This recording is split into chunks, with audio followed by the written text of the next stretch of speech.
I mean, my God, it was so inspiring. We all loved the Tevis Cup ride, all of the endurance riders. We were crazy about it. But then I saw running was on the rise. Runner's World magazine was coming up. But trail running, out on the trails. I mean, that's like a human car wash out there. You just go through there. It cleanses your soul to be out on the trail. That's what we were feeling. And I thought, why not for them too? Why not for the runners? I love it. They're going to love it too.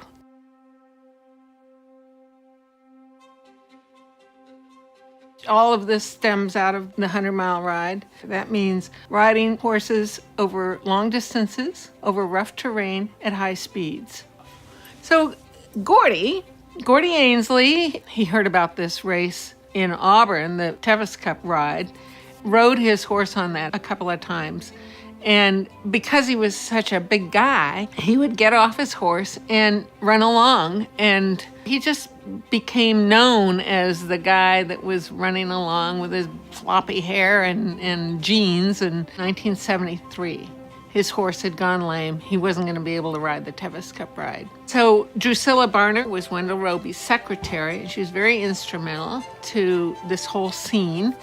And one day, Drusilla Barner was out watering her garden, and up the trail came a dejected Gordy Ainsley. And Drusilla Barner, is the person that said to Gordy, we all know you're going to run the whole thing on foot one day. Why don't you just leave the horse at home and tackle it on foot? He'd been kind of thinking about that, I think, over time, and that it's just a perfect opportunity for his horse to go lame and then let him jump in. And he put in a lot of time in advance. He went out on his little mini bike and stashed Gatorade and water out on the trail, sort of creating his own aid station. Because he was running with the horses, so he was one runner with 250 horses probably. And then even then, there was so little known about how to do that. How do you run 100 miles in a day? What do you need to eat? What do you need to drink? How do you train?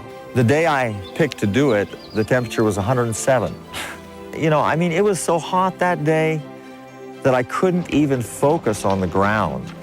I got to the point where I just said, I can't do this. And then I just decided, well, the alternative was quitting, and I really hate quitting.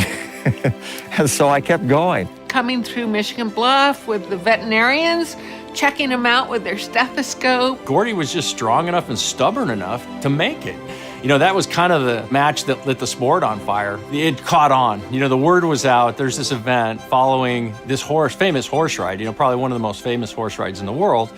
And built up, 14 runners, then, 100. And before they knew it, they had a real event, a second event, not the Tevis Cup. And then from there, it just took off. And it's kind of been fun to watch that evolve over the years from what's this little itty bitty race out in the middle of the weeds to what, is a very recognizable world-class sporting event.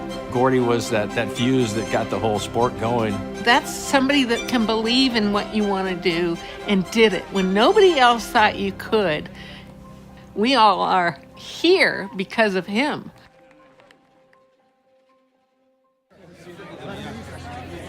Every December, names are drawn. Hopes hang in the air, hearts pound, tears fall. Some wait years for their chance. Others earn it the hard way, mile after mile, chasing the golden ticket. But for all of them, the dream is the same: to stand in Olympic Valley, to hear the shotgun echo off the mountains, to chase 100 miles of history, heartache, and hope. It's not just a race. It's a pursuit of something bigger, of ghosts on the trail, of legends carved into dirt and granite. It's a battle with the clock, with the course, and with yourself. Because here, every step echoes with the footsteps of those who came before. On June 28th, the world will watch them run. Dreams chased, dreams fulfilled. Live from the mountains to the track.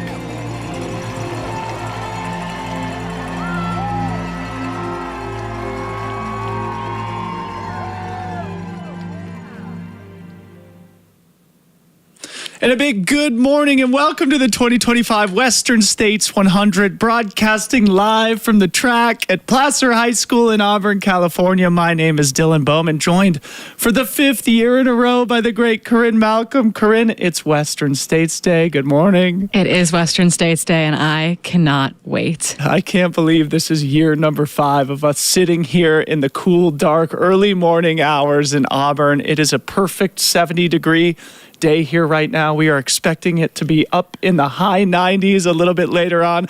A lot of drama to unfold as we begin our 31-hour broadcast here today. We celebrate every finisher, first place to last place, so stay locked in for the next day and a half or so. Yeah, you will get nothing done between now and Sunday, and that's okay. Join us here. We will be celebrating triumphs. We'll be crying probably in studio at some point in time, and we can't wait. Yep.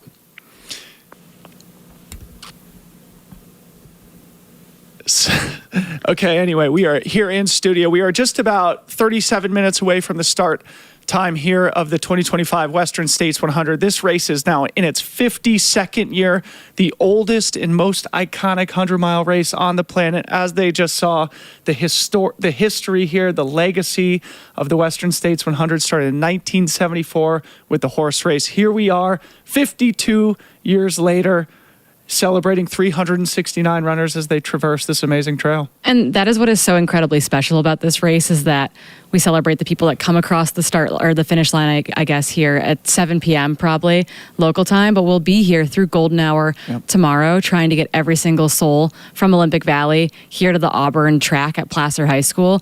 And that to me is monumental. We were talking in studio earlier this week about we had someone on a plane from Great Britain in the air getting sent their spot off the wait list, going to land in Sacramento or Reno probably to get that news. And so we'll be sending out a full field this morning. And that, again, is part of the magic of Western States. And there are so many fun storylines to follow here today, from the front of the pack to the back of the pack. We'll delve into some of those now as we look at a live drone shot of the starting line up in Palisades, Tahoe, again, where Corinne and I are sitting on the track, 100 miles away, down in the lowlands, in the foothills of the Sierra Nevada.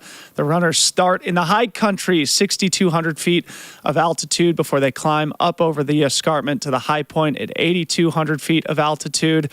And then it's all downhill from there, so to speak. And again, we are just about 35 minutes away from the start time here this morning. We have Skylar Hall on the ground in Palisades. He is going to be giving us some live and in the moment boots on the ground perspective of how the runners are feeling this morning. So we'll throw it to Skylar here a few times before the gun goes off. But there's probably some nervous energy. People are probably making the final adjustments of their gear, giving hugs to their crew members and pacers who they'll see throughout the day.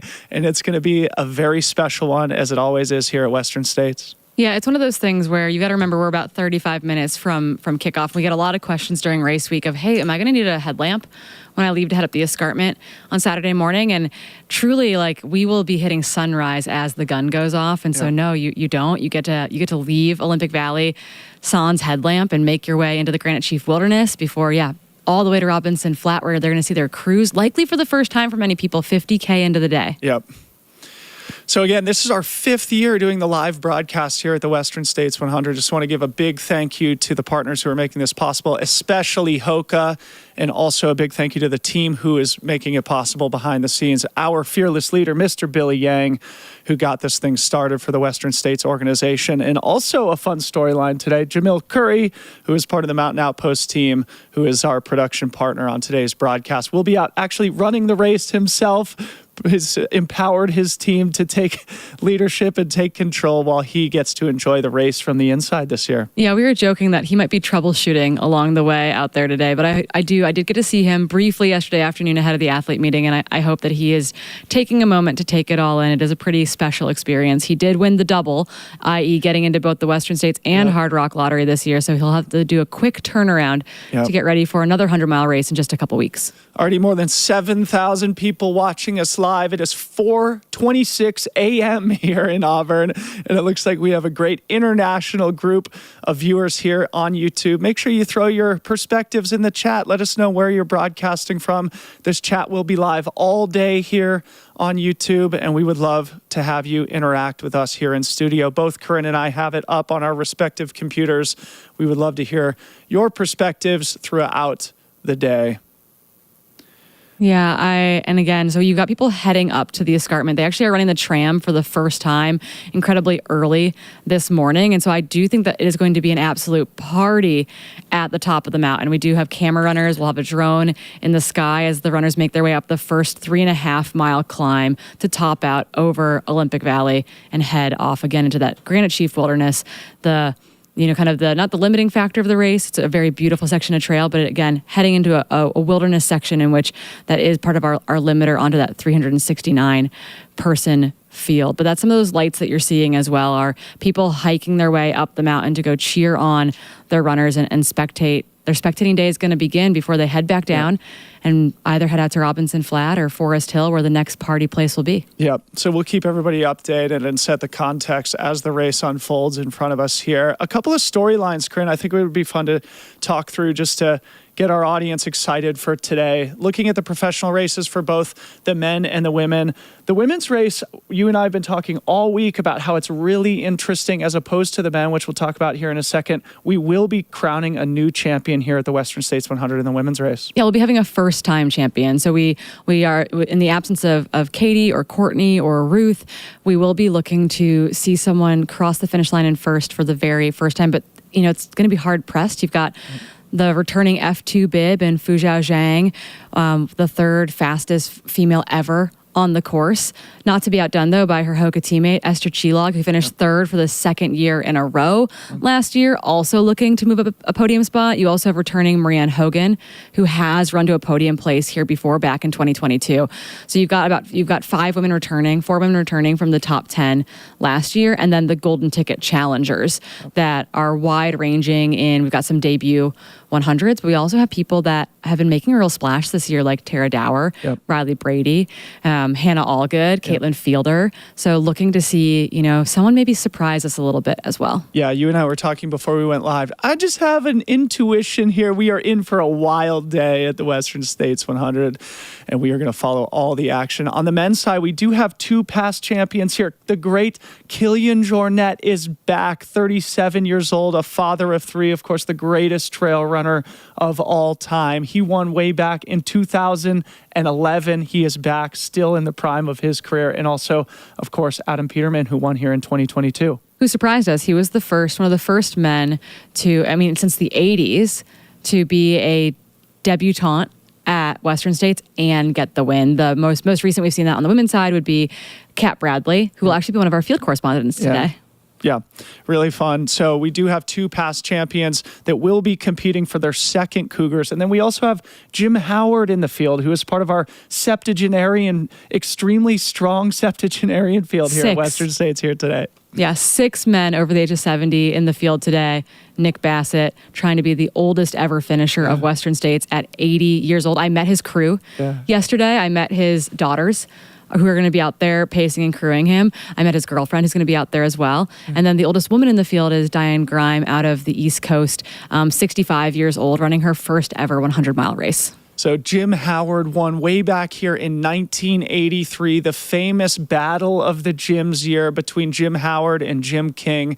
Jim Howard running one of the fastest splits we've ever seen from the Highway 49 road crossing to here on the track to take the W in 1983. And here he is back, hoping to get another finish now in that septuagenarian category today.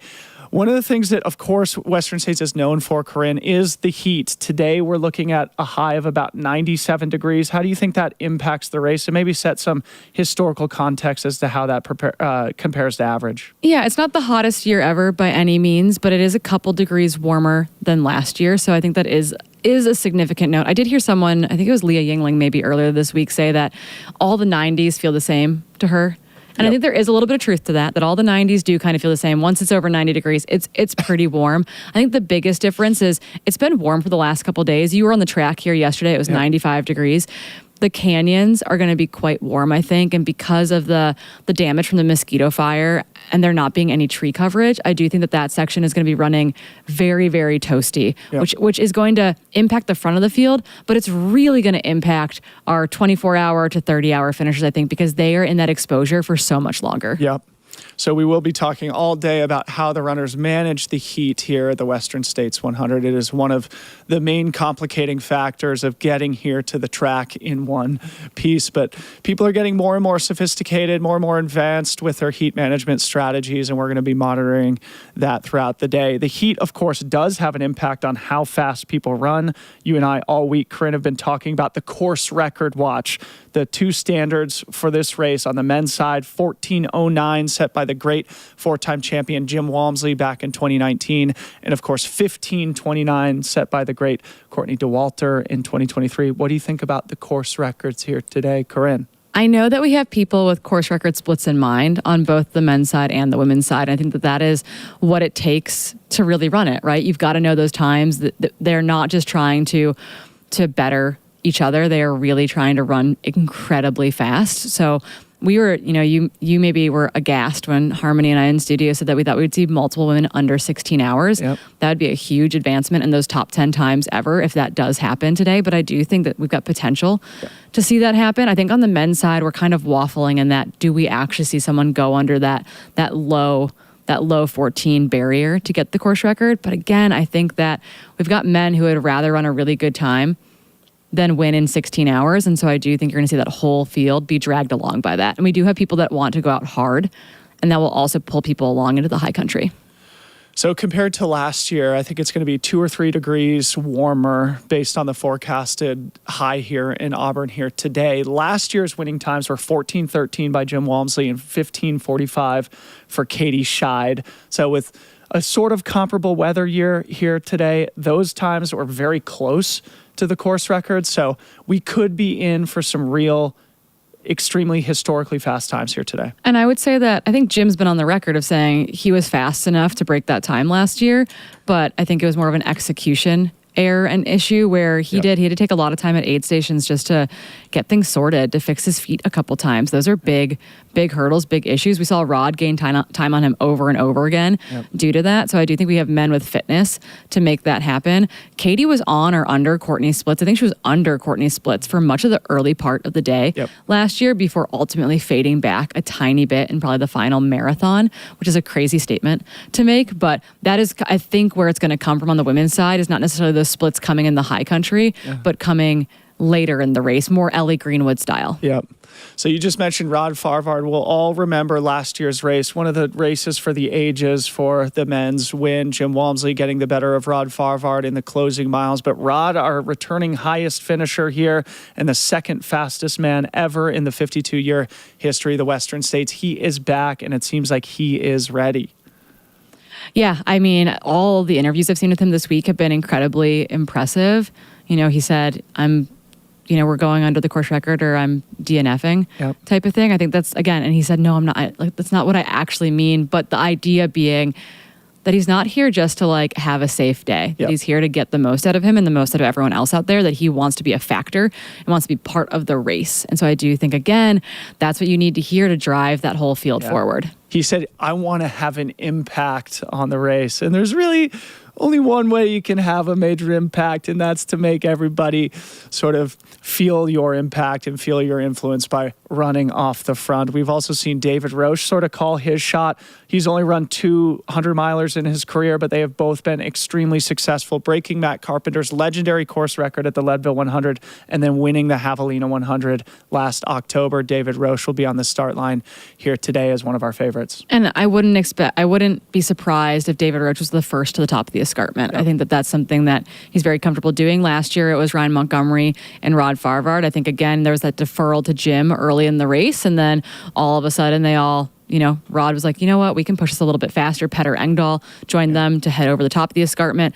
On the women's side, Katie was only a minute behind the lead men at the escarpment last year.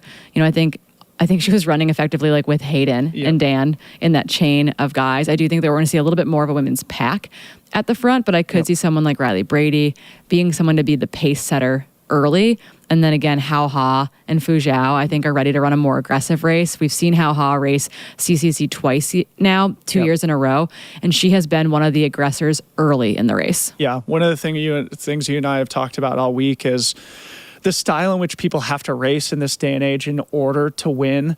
The sport is advancing so much. We're going to talk about it throughout today's broadcast, but it really does feel to me like you do have to be in the mix early on in the race here today in order to be in the mix by the time you get into the foothills here, competing for the win or those podium positions here at the track. Contrary to that, though, coming back to Adam Peterman, he reminded me that back in 2022, he didn't take the lead until mile 75. We'll all remember what a great and mature race he ran and won in his debut here. And a fun storyline also with Adam Peterman, his fiancée, Erin Clark, also in the field today. Yeah, really, really excited to have Erin Clark back in the race. We have a number of women who have maybe had one swing here before that didn't go quite as well. Riley Brady, Abby Hall, Erin Clark. And so getting to see them have that redemption today is going to be one of my favorite maybe story arcs. I will be in tears when they make it to the track for sure, because I had to watch them suffer the last time they were all here. So I do think that is something important to pay attention to. But we used to say that the race started at Forest Hill. Yep. Pretty sure the race starts when the gun goes off these days. Race starts in Palisades, Tahoe. So speaking of Adam Peterman, I was doing some historical number crunching last night, Corinne, and I just wanted to reinforce something for the audience here, and you and I can go back and forth as to why we think this is, but there is a great history of people with multiple wins here at Western States. For some reason, if you win once here, you sort of unlock a code that helps you to win multiple times. So there have been 12 multiple time winners in the 52-year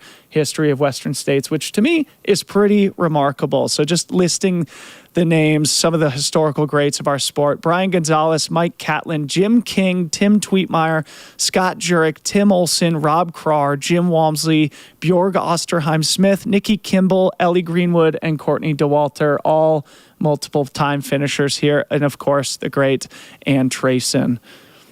Yeah, I think it's that. And then there's the comparison of people who have had to have multiple attempts to get it right. Yep. You know, to get that first win, many people have had to take multiple swings. You know, people like, again, Adam Peterman, Kat Bradley, Beth Pascal, maybe being some of those anomalies in a lot of ways, who it was not their first time here to make it, or it was their first time here to make it happen. So many fun storylines to follow here throughout the day. We do appreciate everybody who's watching us on YouTube. It's going to be one for the ages here at the 2025 Western States 100. The Western States 100 is a 501c3 nonprofit, and we are running a fundraiser here on YouTube today. If you see below the chat, there's an opportunity to donate. The Western States 100 has three main missions that we work towards every single day, 365 days throughout the year. Of course, Race Day is the crescendo, but this is an amazing organization that works around the calendar, and you have an opportunity to contribute directly to that mission.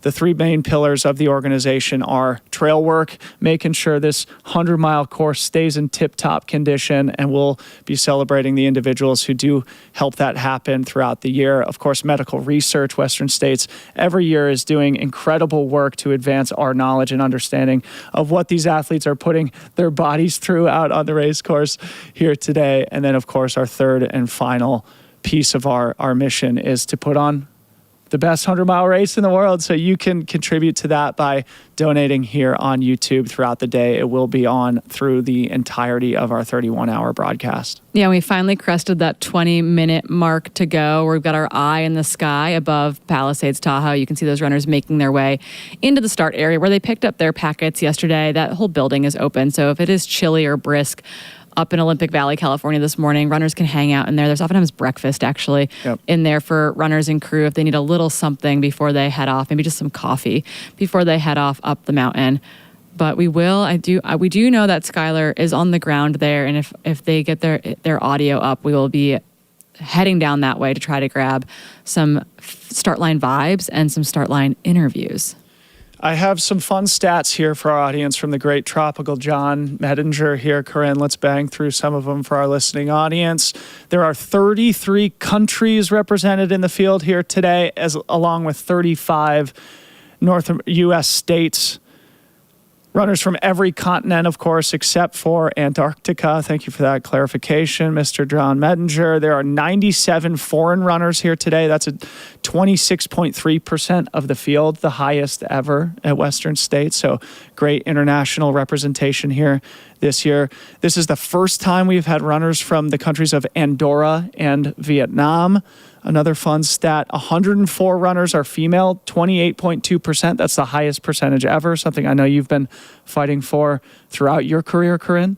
Yeah, it's been very fun to follow along as we try to get more and more women into the race year over year. I do think that we had some last minute withdrawals this week that maybe brought that number down a runner or two. But, you know, that is what happens when you're trying to get ready to run 100 miles. Things come up, injuries, little niggles, being under the weather. So we will have, just amazing people, again, trying to make their way to the finish line here where we sit. And actually later today, behind us, you'll be able to see them set up the finish line, which is always a special part of our day. We were literally sitting steps from where they put up the finishing arch here in a few hours. Coming back to our stats here, the youngest runner in the field, Shea Aquilano, 24 years old in 2 months. Also out of the lottery. Yeah. And so could Shea be someone to, again, the last person to come out of the lottery and win Western States was Kat Bradley in that amazing run.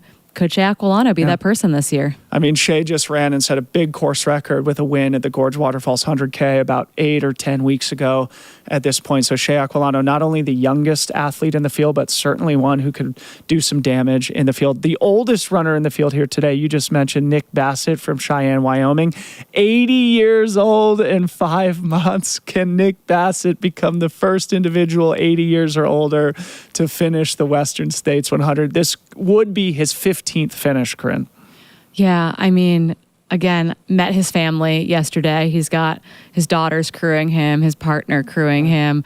I gave them some glitter. I said, if you can get glitter on Nick Bassett, I'll be in tears at the track. So again, trying to become the oldest ever finisher. We interviewed him at the lottery back in December, would not have guessed that he was 80 years old. No, he looks incredible. Yeah. And again, he's a 14-time finisher. And you and I were talking about this earlier in the week, but his first finish was when he was 39 years old in 1984, before you and I were born. So Nick Bassett, good luck out there today. We are going to be following his journey throughout the next 31-hour broadcast. We do also have only 64 runners in the starting field have previous Western States finishes. So that means 305 or 82.6% of the field would be first-time finishers here today. That's actually incredibly cool. Yeah. And that's part of the goal, right? With the limited start field year over year. And I think it's harder to return, right? It's harder to be someone who all of a sudden is on their 10th or 11th finish. It's a lot less common than it used to be. But to see so many first-timers, so many new individuals get to finally make their way to Olympic Valley. I got to see Jen yesterday, and her daughter's going to be out there crewing her again. Has been putting in for 10 years, moved back and forth across the country, had 2 kids, got a graduate degree, and now is finally now back as a San Francisco person, finally getting to run her Western States. Yes. And there are 369 stories like that in the race. Yep. So as Corinne is saying here, most of the runners in the field here today have been waiting years and years and years for this opportunity. This is truly a bucket list thing. It is Western States morning. We are less than 15 minutes away from the start as we look down at the runners beginning to assemble there in the starting corral to get their journey going. As Corinne said, it does look dark, but no runners will really need a headlamp as they ascend the mountain, and we will get to see the sunrise over the beautiful Lake Tahoe Basin, and there will likely be thousands of spectators up on the hill cheering the runners as they begin the first and longest climb here today. Corinne, maybe just talking about the skill set and the course a little bit as we see the runners assembling at 6,200 feet of altitude. You and I are sitting at 1,000 feet of altitude, meaning this is a net downhill course. That does not mean it's easy, though.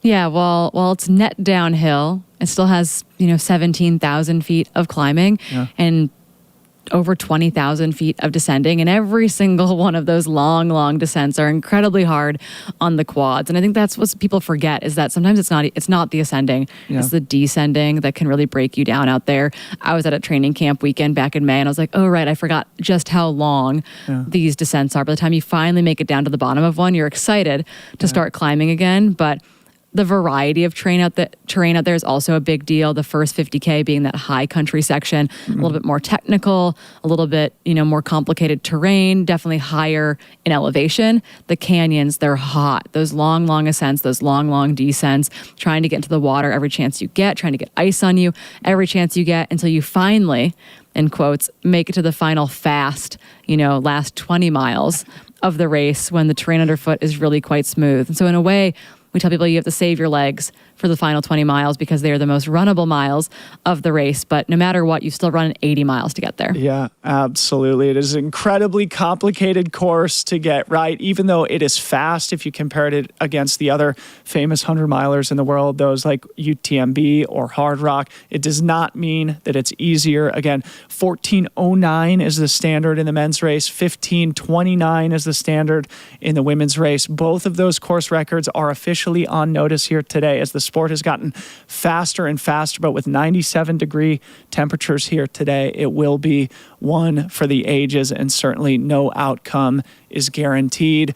We are 12 minutes away from the start line here. We do have Skylar Hull on the ground in Palisades, Tahoe. He is in all likelihood going to get us a good boots on the ground perspective of what's happening there at the starting line. We'll start to get visuals of some of our favorites here today, so you can start putting faces to names of who some of the main characters will be throughout the sort of first part of our broadcast here as we focus more on the professional race. But again, we are here for 31 hours and we will recognize every single finisher here from beginning to end. Yeah, I mean, it's not looking too chilly down there. We've got camera folks in jackets, but I'm seeing a lot of bare arms on the runners. That is Esther Chilog down there. I just saw for a second. So excited to see her at that start line and the feed visor. Yep. And it sounds like we do have Skylar on the ground. Skylar?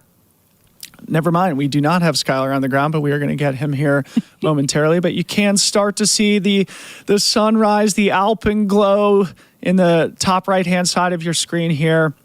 It is going to be a crystal clear, beautiful morning for the runners.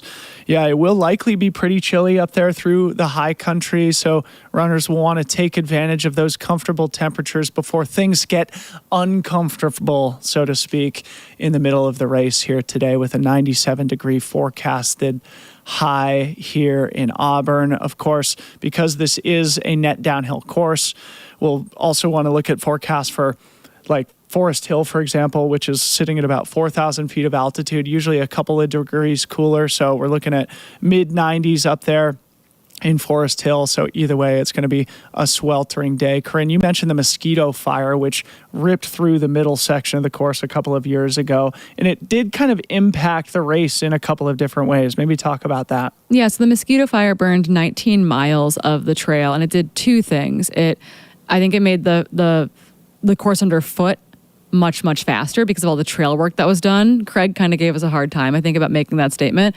But what it did is that it also removed any of the overhead foliage. So any of that shade that could be provided in the canyon section or even leaving Michigan Bluff on your way to Forest Hill no longer exists. I ran it for the first time since the fires back in May and was totally blown away about how much exposure there is out there and really recognizing how big of a factor that will be for everyone who is racing today. Yeah, that middle section of the course where the fire really impacted, yes, it's part of like the hottest section of the course, but you were in the shade for that entire 19-mile stretch effectively. Now you're pretty much in the exposure throughout that entire stretch, though the trail is in much better condition than it was, say, 5 years ago. So you take the good with the bad, so to speak, and a big thank you to the firefighters who were able to save the majority of the towns of Forest Hill and Michigan Bluff, which have become famous because of the Western States 100 and the fact that they host those iconic aid stations. We are now less than 10 minutes to go until the start. We did get a visual of Marianne Hogan a second ago, one of our Canadian favorites in the field here today, a previous podium finisher here at Western States. I know. I told her, I said, hey, in 2022, you were third in 18 hours. You think you're going to run a little faster on Saturday? Yeah. And she said, I think I'm going to have to run a lot faster on Saturday. So again, she's someone that we've talked about all week as this gamer, as this person that is really good at being gritty and staying tough when things get hard. If someone's going to go out hard, Marianne is probably going to be right there with them. Yep. She's also going to be paced today by, French favorite Mathieu Blanchard as well. So she's got really good people on her team, but her smile is going to be something that shows up over and over. Even when she fell and broke a finger at UTMB, I'm pretty sure she was still grinning from ear to ear the whole way. Marianne Hogan, a fun character to follow. Last time we saw her race was about 8 weeks ago at the Canyons 100K, where she got her golden ticket, finishing a close second place to Emily Hawgood, who is back for the 5th year in a row after 4 top finishes, a 7th, 5th, and then 4th. Emily Hawgood, one of our favorites here today, Corinne. Yeah, and you have to remember, while she's from Zimbabwe, she actually lives not that far from where we're sitting on the Placer High School track. And so in a lot of ways, it's running home for her. Speaking of running home, her parents are both here. They flew in from Zimbabwe to help crew and spectate this weekend. So again, she loves this race as much or maybe more than anyone I've met. Very Casey Lichtag-esque in the way she feels about Western States, the amount of time she spends out here on the trail. You can really tell. Say she wins today, which I think would make all of us very happy. Which several people have picked. Yeah. I don't know that she stops coming back. I think she continues to come back to this race because it's something that means so much to her. Yeah. So Emily Hawgood from Zimbabwe, somebody who is definitely viewed as a favorite here, maybe the most experienced runner in the women's race, and coming off a huge win at the Canyons 100K, which has produced multiple Western States champions in recent years, including Adam Peterman, Beth Pascal, Katie Scheid, and others. As we look at runners assembling at the start line, we are 6 minutes away from the shotgun blast going off. Speaking of Emily Hawgood, her coach, Paul Lind, actually sends the runners off with the shotgun blast, part of a family legacy for Paul Lind here, Corinne. Yeah, and then Paul's son, one of Emily's really good friends, Cody, will be out there pacing her today. There's Rod Farvard, last year's second place finisher. He'll be wearing that M2 bib today. You can spot him by that mustache. And we are getting ready for John Trent's famous starting line speeches here. John Trent, a former board president at Western States 100, still serves on the board, and a longtime journalist in sort of the Reno sporting.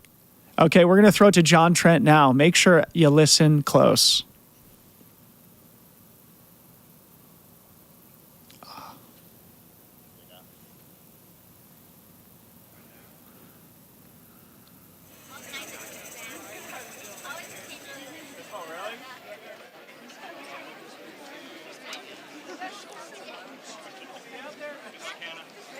Okay. It looks like everybody has released themselves from their loved ones. On behalf of the Board of Directors of the Western States Endurance Run, I'd like to welcome all of you to our 52nd annual running this morning. Thank you all for being here.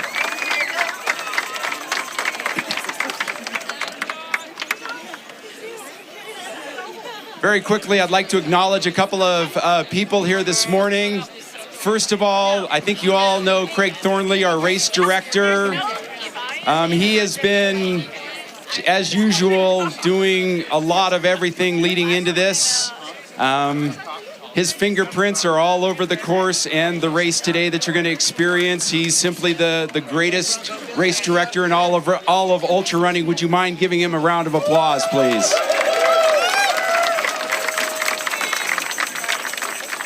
Also, this has kind of become the epicenter of the ultra world, and this space that you're in has been managed and really kind of almost created by the team of managers that we have here, led by Sherry Alvarez, our start line manager. Could you give them all a nice round of applause as well, please?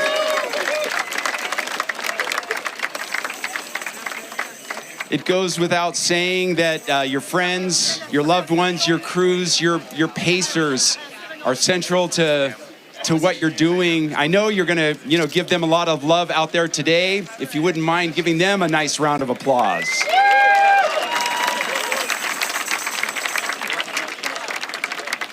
You might notice, I don't know, I saw him just a little bit ago. There's a gentleman wearing sort of a river hat and a jacket, and he's got a gun in his hand. Don't worry. That's Paul Lind. He's carrying on a tradition that we've had here for a very long time. His dad, Dr. Robert Lind, would always fire off the family's 20 gauge and send all of the runners off. Paul is continuing that tradition. He and his family. Would you mind giving the Lind family a nice round of applause?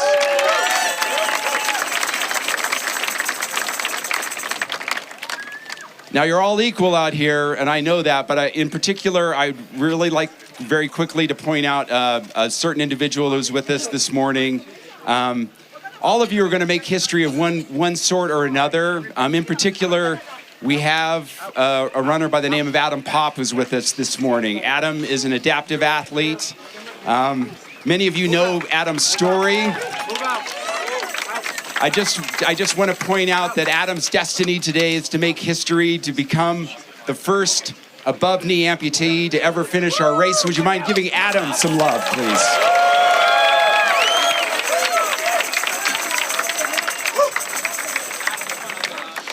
Now, a long time ago, I had a chance to run this race. I had a chance to spend the early miles of the race with a guy by the name of Tim Tweetmeyer, who was on his way to finishing the race for the 25th time. And as we were going up to the top of the escarpment, it was the only time in the history of this race that I was ever close to Tim. And he pointed out, he said, "Hey, look over there." And I was like, "What's over there?" And he said, "There is Auburn." And I had to look really closely. And he said, that is what the journey is all about today. And that is sort of our destiny to go there. All of you are destined to go on that same journey today. And as you're going to go out there on that journey today, there'll be times when that Auburn is going to look way, way far away. But I know that all of you have it within you to not only complete that journey, but to bring all of us into your journey as well. Remember that all of us, we care about you. We know that you've struggled, you've trained, you've wondered, and now this is the moment. This is your moment to find that spot out there that seems so far away that you've been dreaming about for these many months and maybe even years, and you're going to realize that today. And as you do that, if you can run with love in your heart and with respect for all of the people around you and the knowledge that the more people you bring in today, the more fulfilling and joyful it is going to be as you reach that finish line in Auburn, California. We cannot thank you so much for being here today and sharing all of your journeys and all of your destinations and all of your hopes and dreams with all of us today. It's going to be a fantastic day. We are so pumped to have all of you with us today. Reach out, love the people who are close by you, encourage them, tell them to join your journey as well. And now that I'm out of words, we will count down together and we'll get the 50-second running going. 8, 7, 6, 5, 4, 3, 2, 1. Have a great journey today, everybody. We will see you all in Auburn.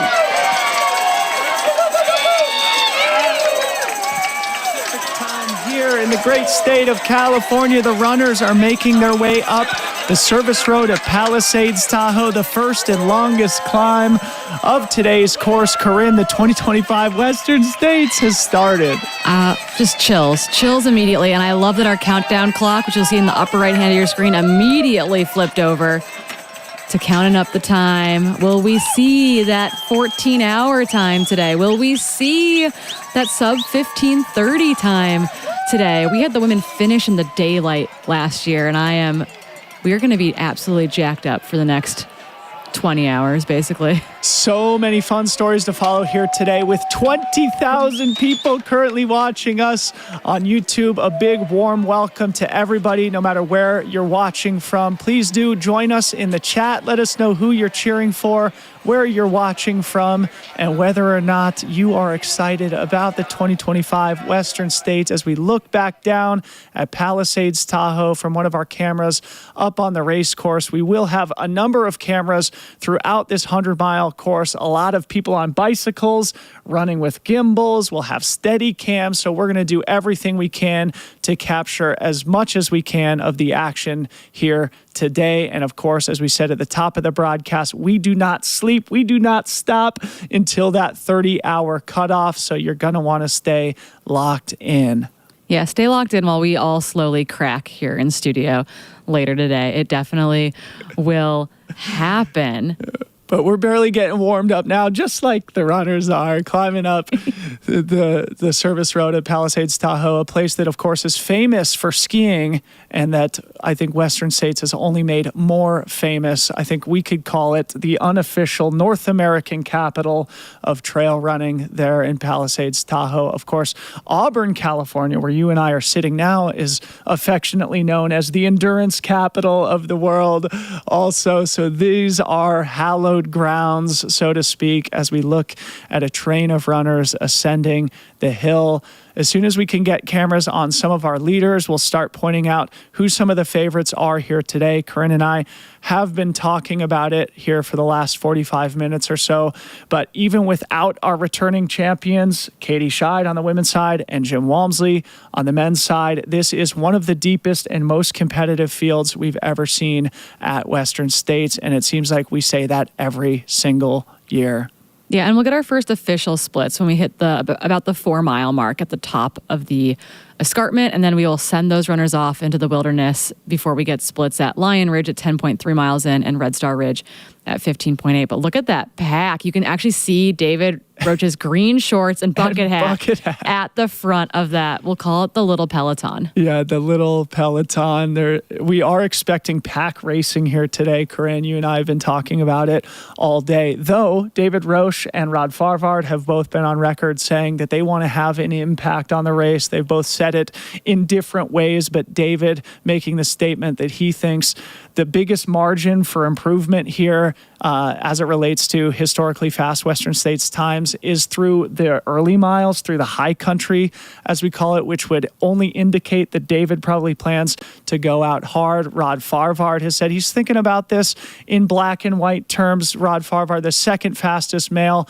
to ever run the Western States 100 in the historical battle with Jim Walmsley last year. Rod Farvard ran 14:24. He said he wants to have an impact on the field. I would expect both to be racing aggressively off the front, which, Corinne, does have downstream implications to how everybody else experiences the day and whether they can stick to their race strategies. Yeah, no, I think actually this front pack is quite interesting in that regard. Obviously, we're all of about, a kilometer into a 100.2 mile day, but I will say that I do think that these race dynamics are already looking a bit different than what we've historically seen in the past. That is Kilian Jornet in the white tank top on the far left hand of your screen, that normal tank top and white hat. I believe that will be Kilian in the far left-hand side of that men's lead pack. Kilian Jornet, of course, everybody calls him the GOAT. I think the GOAT emojis are already active in the chat, but he has done everything in this sport from short distance to long distance. 37 years old, a father of 3, a Catalan runner, but lives in Norway. Kilian Jornet back here at the Western States 100 after winning way back in 2011, still at the top of his game. Of course, back then he was only 23 years old, and here he is, a different man, a father now, but still the best athlete in the world, though this is not the type of course that Kilian really feels at home at, Corinne. Yeah, I mean, we say that, right? We say that, but the guy is fast. I've seen his workouts. Yeah. We know how well he can run on flatter terrain. And he's dabbled in things, right? He's dabbled in track 100-mile attempts. Like, the guy knows how to move efficiently through time and space. While this is, yes, different than UTMB, different than his Alps project, it's not that different from the fact that he's putting in the hours and miles just like everyone else. Yeah, absolutely. He is, I think, more known for his mountain running prowess over the years. This is the type of course that suits people with a little bit more foot speed, oftentimes people who come from that road and track background. Killian, of course, is more of a mountaineer and a ski mountaineer. So this is not necessarily unfamiliar terrain, but not necessarily the type of course that he personally excels at, and he would be the first person to admit that. Of course, he is coming in as one of, if not the main favorite in today's race, but that does not mean that it is guaranteed, which is sort of foreign territory for somebody like Killian, who has certainly won a lot more races than he's lost in his career. Probably one of the only people you can say that about in the sport. Well, what was the stat yesterday that I heard that he's been on the podium 90% of the races he run, which honestly kind of sounds low for Killian, but Yep. it's quite high by everyone else's standards. As we go side by side here, it looks like the men are on the left, the women are on the right. It looks like we've got packs in both races, and we're going to start to identify some of the runners here as we see them so that you can keep your eyes on them throughout the course of today's broadcast. That neon green pack, that is one Hannes Naumburger, a German athlete, part of our international cohort. In addition to Killian Jornet, we do have some great international talent in both races, and I think on the right, that might be Fuzhou Zhang, our second place finisher in the women's race last year. Fuzhou from China. Yeah. I'm also trying to decide if that's obviously a quiver on that person's pack. We've got a couple quivers on our screen right now, but I'm assuming they're empty because traction devices and poles are not allowed. Yeah, very, very strange. So, I mean, there are some packs where the quivers are built in effectively, and so removing them is not ideal. But we're seeing, a quiver on both sides of our screen right now.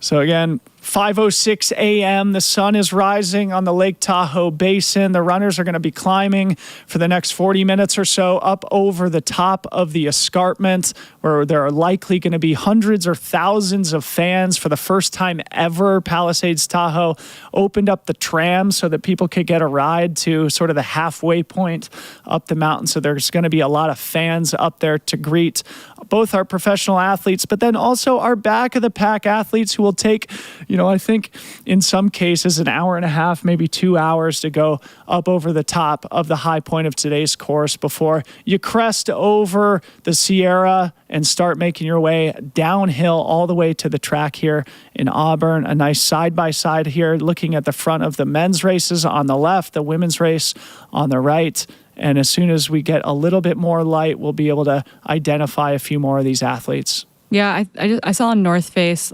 logo, I think, there on the white shirt, which would put Seth Ruling in that group. Seth is a very comfortable climber.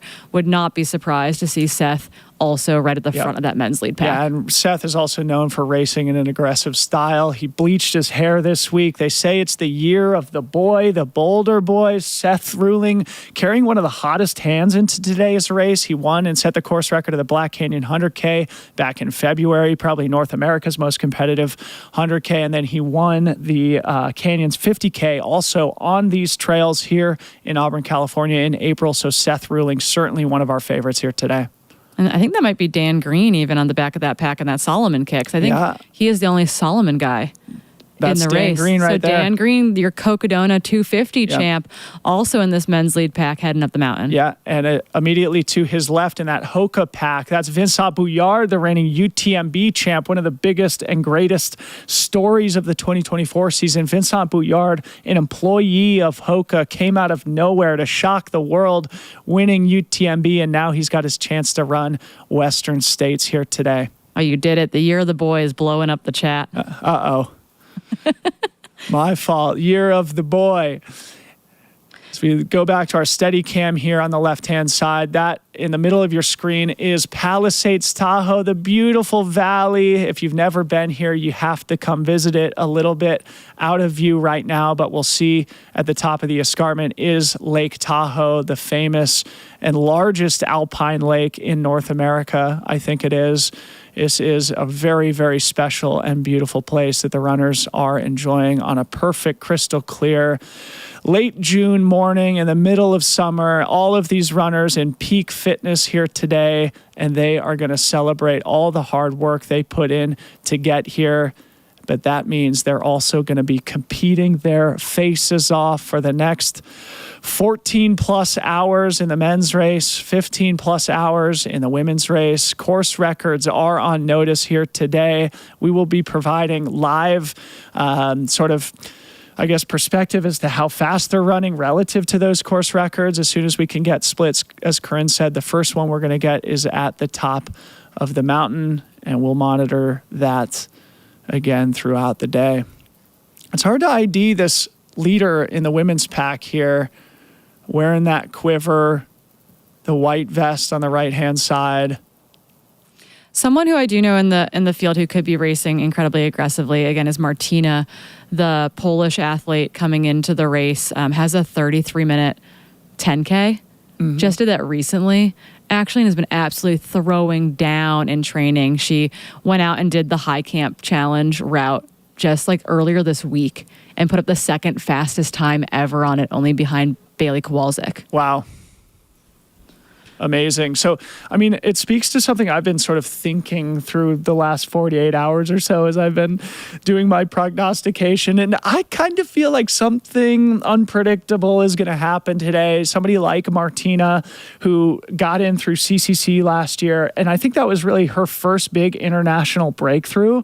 Those types of athletes, you know, it's not been totally unfamiliar for us to see them also have a secondary, bigger breakthrough at a race like Western States. So Martina Milnarczyk, a Polish athlete, will be somebody that we want to keep our eyes on throughout today's race. But this is the world's biggest stage. This is an opportunity for these athletes to really make a name for themselves, to make a mark on the sport, to be part of history. And that is incredibly compelling for any professional athlete. And it's going to be certainly something that's going to happen today. Yeah, and just for reference, as we make our way up the mountain, you can see that sunrise now kicking up across the valley. Is that the average kind of fast times up to the escarpment, again, technically about 3.5, 4-ish miles into the race, is just around 39 or 40 minutes. So that is what we anticipate to see with the men coming up and over the escarpment today as well. I did see a John G shirt in that men's lead pack. So we've got two John G guys, though, with both Ryan Montgomery back in the field this year and also Heraldus as well. Subertis is also a John G athlete in the field today. Great. A lot of white in the pack here today. Not helping us out. Western States is known for the heat, so I think the boys all, coordinated their wardrobes to stay a little bit cooler. On the far right at the front, that is Adam Peterman, 2022 champion Hoka athlete, went through a period of injury, got back in through CCC, then broke the course record at Gorge Waterfalls. Peterman coming back in prepared. And that Hyperlight kit, that's going to be Hans Troyer. People were wondering where Hans Troyer was in that lead pack. So he'll be in an ultra kit, but you saw that kind of red writing across his back. Yep. That is going to be Hans Troyer. And I think on the right, that looks like... That's a Terex pack. Yeah, it looks like Abby Hall to me. Yep. In the women's race, a very experienced athlete, kind of like Adam Peterman, was sort of at the peak of her career, then went through a long stretch of difficult injury, battled her way back up to be at the top of the sport. So Abby Hall will be a name we want to watch here today. Go ahead. I was going to say, put in one of the biggest training blocks I've ever seen in the women's field that's been publicly available. I do think that Courtney DeWalter's probably a pretty high mileage gal herself, but Abby put in a couple 130-mile weeks, and you'll be able to pick out Abby Hall all day today because those little elbows of hers bow out to the side a little bit. We call her the duck. And so the duck in her arms, you'll see those elbows come right out to the side, but she's a lanky person, and she looks to be near or at the front of this women's race right now as well. All right, Abby Hall in the men's race there with the black Terex pack. The first runner you see, that is Danny Jones from New Zealand, 4th place last year, ran one of the fastest times ever. I think with 14:32 last year was only good enough for 4th place. Dan Jones, certainly one of the favorites. One of the few kits that is not going to be white today appears to be that Brooks kit. You're going to see that in the bright blue and bright green. So we do anticipate that we've got both Chris Meyer and Stringbean, Joe McConaughey, making their way up into that men's lead pack. Look at this angle of the wood chips here as they ascend the service road here at Palisades Tahoe. A big group of men bunched up in a pack. This, Corinne, I mean, it's a little bit different than what we've seen in previous years, I guess, obviously, it's not unusual to see the pack sort of starting together like this, but it seems like everybody is like literally shoulder to shoulder. Typically you'll have at least one person like 5 or 10 seconds out front, but really everybody is together. Yep. So just to point out that is also Jeff Mocavero in that group as well. There's Jeff right there with those red arm sleeves. Ryan Montgomery's in the yellow shorts right there. So we're going to start to pick out these little details. Hannes going to hiking in that group, but that's what we're going to start to pick out is this kind of combination. And this might be a little bit of separation, right? We know that David is a never hike kind of guy. Is this a place where he even like opens it up a little bit? But Seth Ruling was right there next to him with that new bleached blonde hair. That man is also a never hike kind of guy. We talk about this every year, Corinne, but remembering back to my time here at Western States, which is a long time ago, we should say, but even then at this point in the race, you can feel that energy in the pack. All these guys are sort of sizing each other up. Everybody's sort of using their peripheral vision to sort of feel out who's feeling strong, who's looking strong, who's around me right now. When one person breaks into a hike, it sort of has a cascading effect. Other people break into hike, and then people start tiptoeing back into a running cadence, and then everybody starts tiptoeing back into a running cadence. So again, they used to say the race starts at Forest Hill, but certainly the race is already underway here, and these men are already sizing each other up and trying to understand who are going to be the main contenders out on the course here today. Billy Yang just came out of the studio trailer absolutely losing his mind, and I feel that too. Yep. Okay, not only do we have this amazing... Is that Riley Brady in front of Abby Hall honestly, that would be a great in pick. front of there's string beans. So that's our lead 2 women. I think that's Riley Brady in the white long sleeve, followed by Abby Hall at the front of the women's race. Riley Brady coming in like Seth Ruling, one of the hottest hands in the sport. A win at Javelina, a win in a huge course record at Black Canyon, and then another win in big course record at the Quad Rock 50 miler. Riley Brady here to play today. A lot of people's pick to win. Yep. I think Riley Brady has been in almost every single top 3 I have heard of, and I don't fault anyone for saying that that's where they're going to end up. So again, I think Riley Brady was also one of the people that we said, you know what, who am I going to pick to be going over the escarpment first? There's Heather Jackson coming by as well, Marianne Hogan coming by. Is that Erin Clark? Yep. No, Shea Aquilano. Yep. We got 3 Nike women in the race again. So you're going to have Riley Brady leading the charge. You've got Shea Aquilano and Erin Clark making up those 3 Nike athletes. Yep. So we're slowly picking out everyone's kits. All right, so this is interesting, Corinne. The whole men's race is bunched up at the front, and then we already have things stringing out in the women's race with Riley Brady and Abby Hall taking the initiative. Of course, the rest of the women contenders are not far in arrears, but it's a little bit different dynamic already between the 2 packs. And there's Dan Jones bridging back up to this group. I don't know if he just got kicked out of it for a second, but Dan Jones right there on that pack as well. But yeah, and to be fair, there's Emily Hawgood, all big smiles. Smile. I love to see it. We talked to Emily yesterday about just sort of like the attitude component. I feel like she's always had that dialed, and it's probably one of the contributing factors to her remarkable consistencies. We see Caitlin Fielder now marching up the hill, a great Kiwi New Zealand athlete making her 100-mile debut. Caitlin Fielder is going to be a big factor here today too, I suspect. And I just saw pink hat, so that might have been Keely Henninger coming through as well. Tara Dower. And maybe How Ha on their shoulder, going to be in a Callus kit there. Fiona Pascal, I think. Fiona Pascal. Have we mentioned Fiona yet today? No. Well, maybe only in passing as her sister, Beth Pascal, a previous champion here at Western States, the younger of the Pascal sisters, making her not 100-mile debut, but Western States debut after absolutely smashing Chianti back in March. As we established, one of the storylines coming into today was the All in the Family storyline, both Adam Peterman and Erin Clark, the engaged to be married couple in the field, and then Fiona Pascal, who is following up the amazing history of her sister here at Western States 100 maybe vying to become the first siblings to both win the Western States 100. Fiona Pascal racing into the race at the Chianti 120K earlier in the spring. Took a couple weeks to decide whether she wanted to make her 100-mile debut.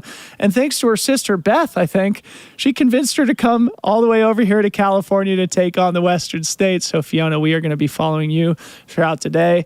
Again, the men's lead pack on the left, the women's lead pack on the right. We are just getting started 20 minutes into the race. Yeah, being led again on the women's side by Riley Brady, the new Nike athlete. Nike picking up both Riley Brady and Shea Aquilano this year, followed in close step by Abby Hall. Very exciting to see the two of them head up over towards the top of the escarpment. Again, left side, it looks like maybe Jeff Mogavera has moved up onto David's shoulder there as well. And then Seth Ruling sticking it right there. Yep. Also, huge shout out to our camera team. We've got this angles coming from the bike, but that, I believe, is that Christina Randrup maybe also running the Terra deck right now? Like, talk about absolute crushers. Yeah. Christina has been here running throughout the week from Broken Arrow through the Chuck Wagon Beer Mile, now running a Terra deck with Riley Brady. No easy feat, but thank you to the whole team who's making this broadcast possible here in our 5th year. Riley Brady certainly putting the gas on the field here in the early miles. And a good mention, I did see that Scarpa kit in the men's field as well. It's going to be that blue, white, and black kit, and that's going to be the young, maybe one of the underdogs in the field, someone who has not gotten a lot of attention or hype. I don't think I've heard an interview with him going into Washington State. It's Peter Frano. Yeah, I was just thinking about that this morning, Corinne. I'm glad you brought him up. He's finished on the podium at the World Championships a couple of years ago, second in a tight race in between Hayden Hawks and Adam Peterman at CCC. That's where he punched his golden ticket. I know he and Hayden have trained a lot together over the years. I know Hayden speaks very highly of him, and when an athlete of Hayden's caliber says, hey, look out for this kid from Slovakia, you need to look out from the kid from Slovakia. So Peter Frano will be one of the characters you're going to want to keep your eye on, who has sort of been flying under the radar here this week. Caught Dan Green and Ren Montgomery are just chit-chatting it up. I just saw them share a fist bump. Love it.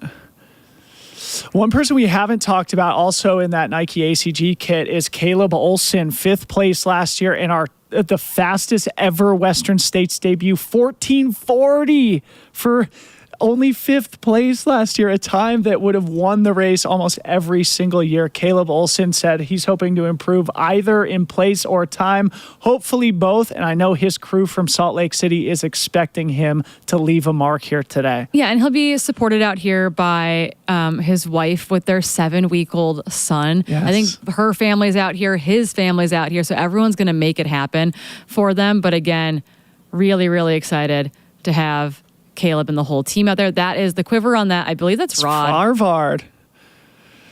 2nd place finisher here last year. The 2nd fastest man ever in the 52-year history of Western States is there on the left-hand side of your screen. You're going to want to keep your eye on him. And I love this. We've got this like slow little bridge from Abby Hall. And not to say that they're moving slow, because I would be getting dropped and gassed out there. Yeah. But Abby Hall moving right up behind Riley Brady, keeping it really, really controlled. Again, these two runners have put in such amazing training blocks, like the rest of the field, but just really excited to see them have days out there. Yeah, both have histories here at Western States, though both have not had the day that they're capable of here. Riley Brady 14th a couple of years ago, way before Riley Brady had really emerged into the Riley Brady we know today. Yeah, they had put together a bunch of strong running, but I think had yet to figure out their nutritional needs. Turns out that they are a very low sweater as far as sodium concentration goes, and so they were over salting for the most part and just giving themselves horrible GI distress. Abby Hall has nailed the 100K distance time and time again. Amazing podium performances at races like CCC. The 100-mile race has eluded her. I know. In a big way. I'm so excited to see like what happens when potential and execution come together. Yeah, it's actually a good story because Abby Hall, we've known to be an incredible racer for many years here, but a 2-time golden hour finisher at Leadville also. So Abby Hall has had, those character building 100-mile experiences that certainly always lead to great success in the future. When you suffer through a couple of them, often the universe rewards you with big breakthroughs later. So Abby Hall on the right-hand side of the right quadrant of our screen here will be one of the favorites in the women's race. And they're starting to make their way up towards high camp here. This is where they start to get up above the tree line and into sort of the alpine tundra before they make their way up over the escarpment. Again, the tram did run up to high camp this morning, so there will be thousands of spectators up on the hill to cheer the runners over the top. Yeah, again, so small lead change on the women's side with Abby Hall moving around Riley Brady. Now officially the first woman on her way up the escarpment. Again, the normal times for folks up to the escarpment is about 39, 40 minutes or so on average. That's Killian Jornet on your screen right now in freeze frame, but looking really smooth.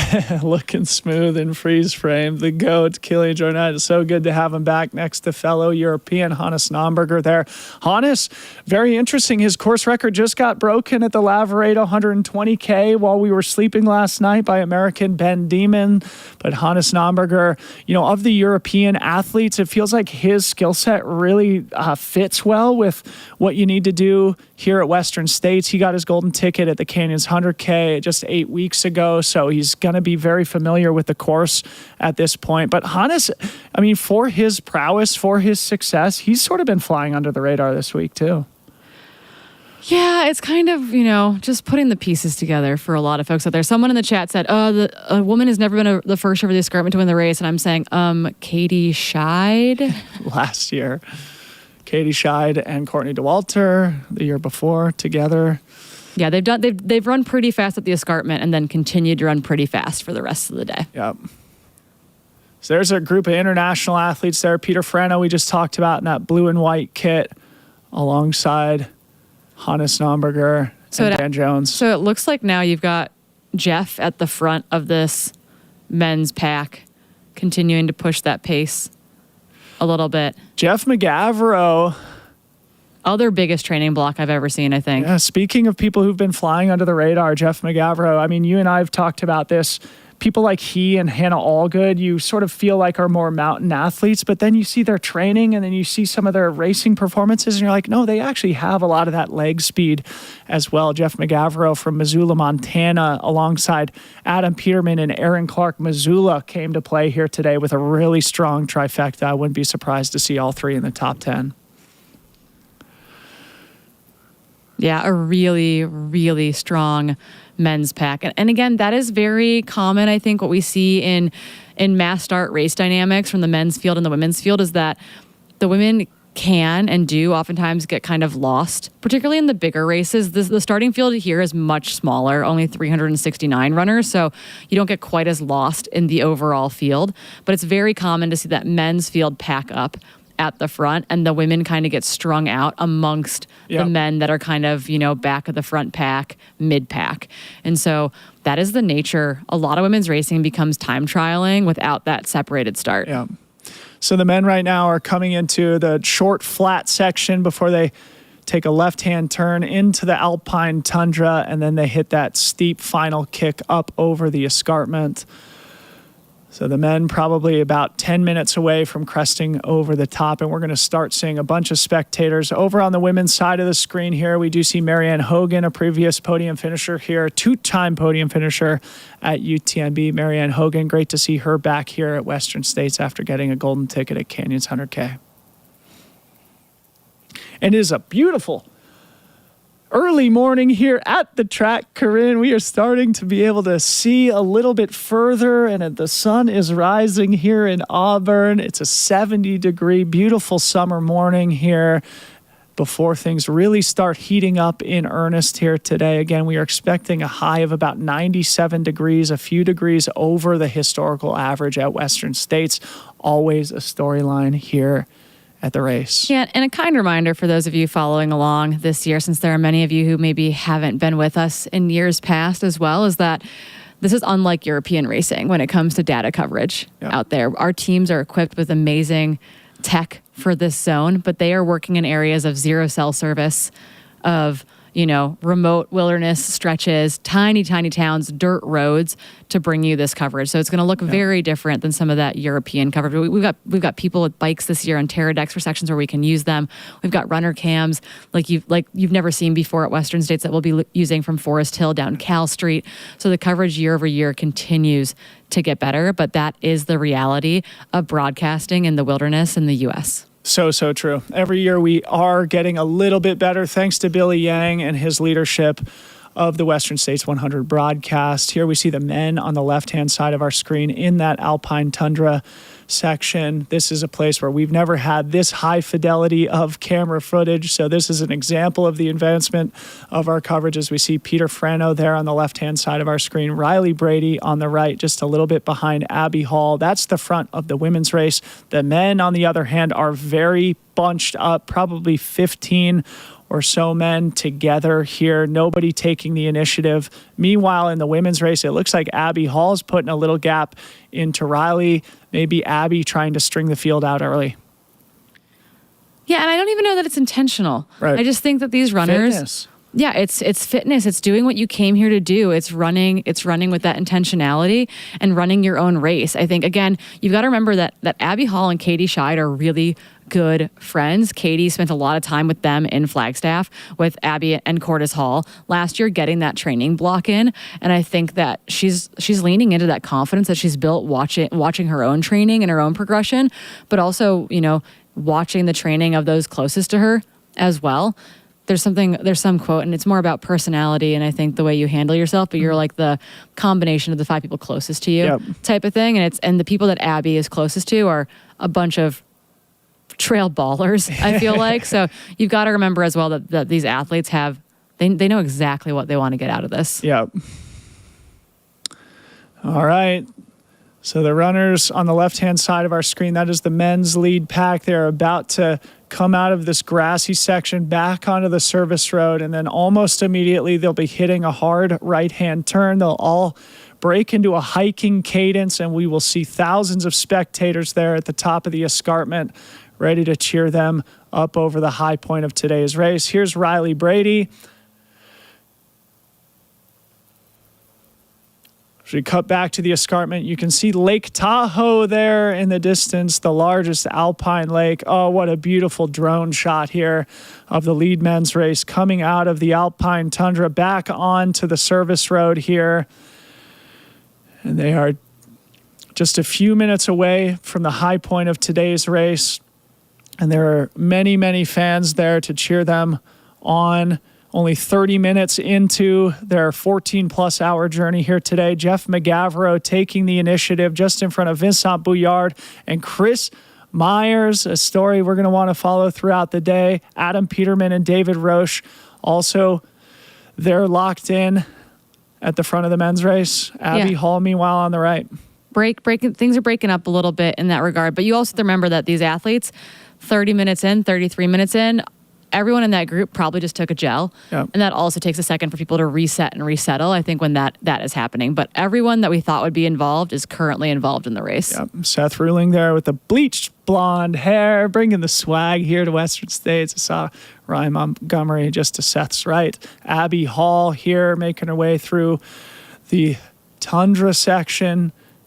The front of the women's race, Abby Hall has been putting in the work here over the last couple of months. I noticed a 37-mile training run on Strava with like 7,000 or 8,000 feet of climbing. These are professional athletes. This is now a very professional sport. It's one of the reasons why we keep seeing course records falling day after day, week after week. Just last week at the Broken Arrow Sky Race, we saw 4 course records fall there. Will we see course records fall here today in the 52nd year of the Western States 100? Time will tell.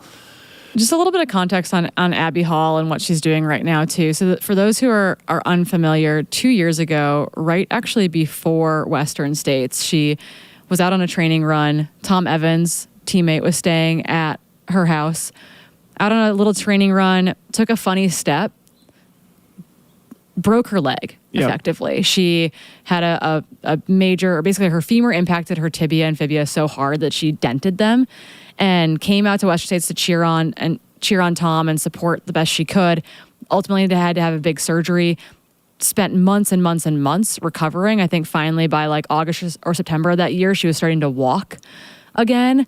Last year, she got back to a place where she could finish UTMB, toughed out a really hard day there, and has continued to build on that ever since. So we are seeing the return, I think, of that 2023 Abby Hall that was on a meteoric rise at that time. I've always been so impressed with Abby, too. Just the head that she has on her shoulder. She's always steady. She's always got that self-belief. She's always got the positive attitude.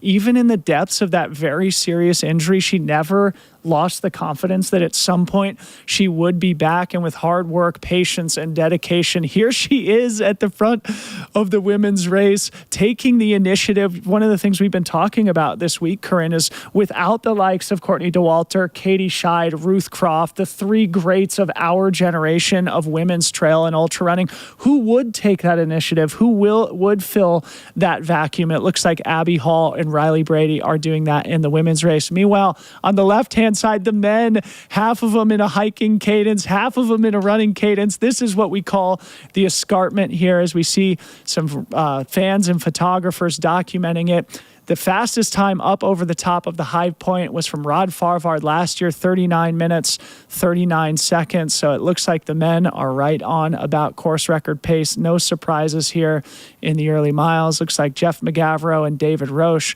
there at the front of the pack, but it is a long string of men here, all still bunched up at the front. Yeah, David going to the front there now, and those green shorts deciding to run these steps over the top. But right now you've got, 12 to 15 men that are all on or under course record pace. Yep. We love to see it. You love to see it. They are going to go over the top under course record pace here. They are probably 2 minutes away from the top. That would put them slightly under Rod Farvard's 39-minute, 39-second mark from last year. As Abby Hall now on that service road before the steep hiking bit that we just saw the men ascend. So Abby Hall probably only 2 minutes back of the men's lead pack here. That's not something that's totally unfamiliar. Obviously, Katie Scheid and Courtney Dauwalter have done similar things. Katie Scheid, I think, was only about a minute behind the lead men last year. So women's racing right now, never been more exciting in the history of the sport, and it will be on display here today as well. The men's pack, very bunched up. The women's race already strung out. We'll start to get a sense of whether there's a chase pack in the women's race or if things are really going to be stringing out. And the men, now it becomes sort of like a bit of a cat and mouse game. Nobody is taking the lead. Nobody is taking the initiative like Abby Hall. Everybody, again, sizing each other up, I guess interpreting each other's body language to some degree, getting a sense of, hey, who's going to go and when? Yeah, so David Roach, Jeff McGavro, Vincent, and Caleb Olson are those first four men, followed by Chris Meyer, Seth Ruling, Adam Peterman, and Killian Jornet. And then they're followed by Rod Farvard, Ryan Montgomery, and Dan Green. Dan Green and in then the mix. Hans Troyer right there, rounding out the rest of that men's top 15 effectively. Yep. No surprises there. The who's who of favorites in today's race about to make their way up over the top. And we should have boots on the ground perspective of what the energy is like up there at the top of Watson's Monument. Look at all those fans. Wow. More and more people make their way up every year. And this year, a little bit of a change with the tram open and running early to help folks get up to the escarpment. Yep. And here's Abby Hall taking the right-hand turn. She's going to be marching up that sort of single-track slope there as we see David Roche at the front of the men's race going up over the top solo with thousands of adoring fans. I shouldn't say solo. He's going up over the top in the lead just in front of the rest of the pack. But David Roche about 20 seconds underneath the course record pace now over the top of the high point on today's course. And look at the fans. Still, it looks like, right next to the trail for a little ways down on the other side of the pass here And this is where we enter the high country, Corinne, a section of the course that I think is underrated in its difficulty. Maybe say a few words about what the men are going to confront over the next 5 or 10 miles. Yeah, I think the big thing is that while the course is in pretty good condition, they are going to be on rockier, less, perfectly manicured terrain. It is truly, it's not that California carpet that so many people talk about. And we do know from being out on the course earlier in the week that it is actually quite wet out there as well, which is going to be, the question mark of, do people keep their ankles upright? Because an ankle roll, which we've seen happen year over year from people, particularly in the high country, is a big deal. Their first official aid station of the race as well will come at 10.3 miles. So when they leave the start, they have 10.3 miles before they see aid for the first time. And again, that is going to be at the Lion Ridge aid station. So we should get an official split from the top of the escarpment here as soon as our tracker updates. But what a beautiful shot from the drone here at the lead men, who are now dropping off the top of the high point, going through this high country section.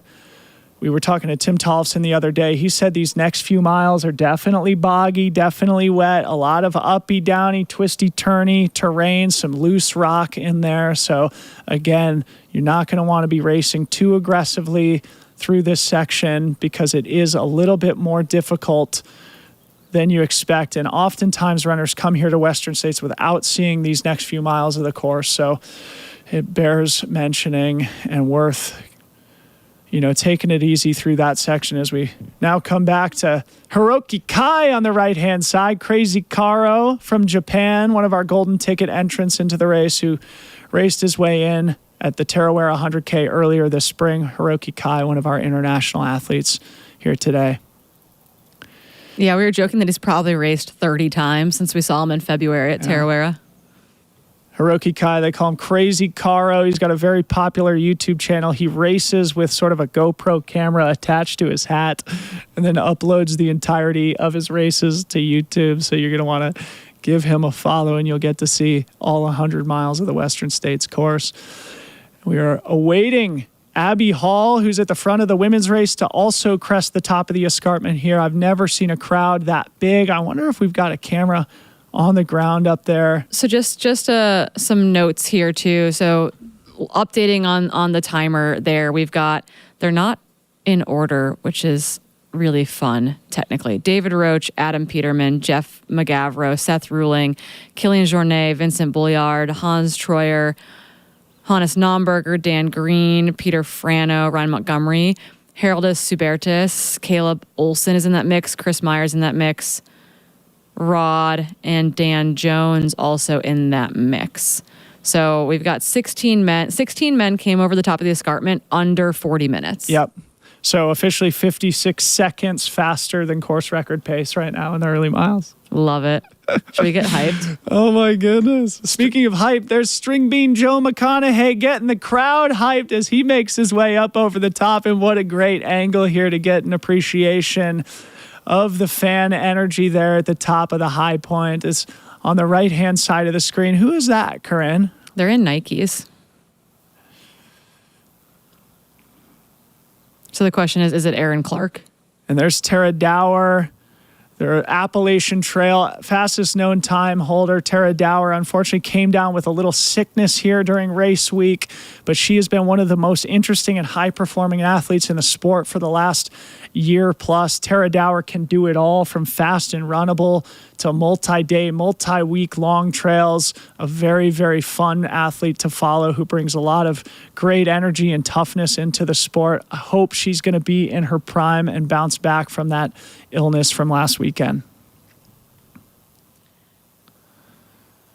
Yeah, so again, in order over the top, David Roach, Jeff McGavro, Vincent Bouillard, Caleb Olson, Adam Peterman, Seth Ruling, Killian Jornet, Chris Myers, Dan Green, Rod Farvard, Hans Troyer, Haroldus Subertis, Hannes Nomberger, Danny Jones, Peter Frano, Adrian McDonald, who we have not mentioned this morning, Hiroki Kai. There's Abby. Joe McConaughey.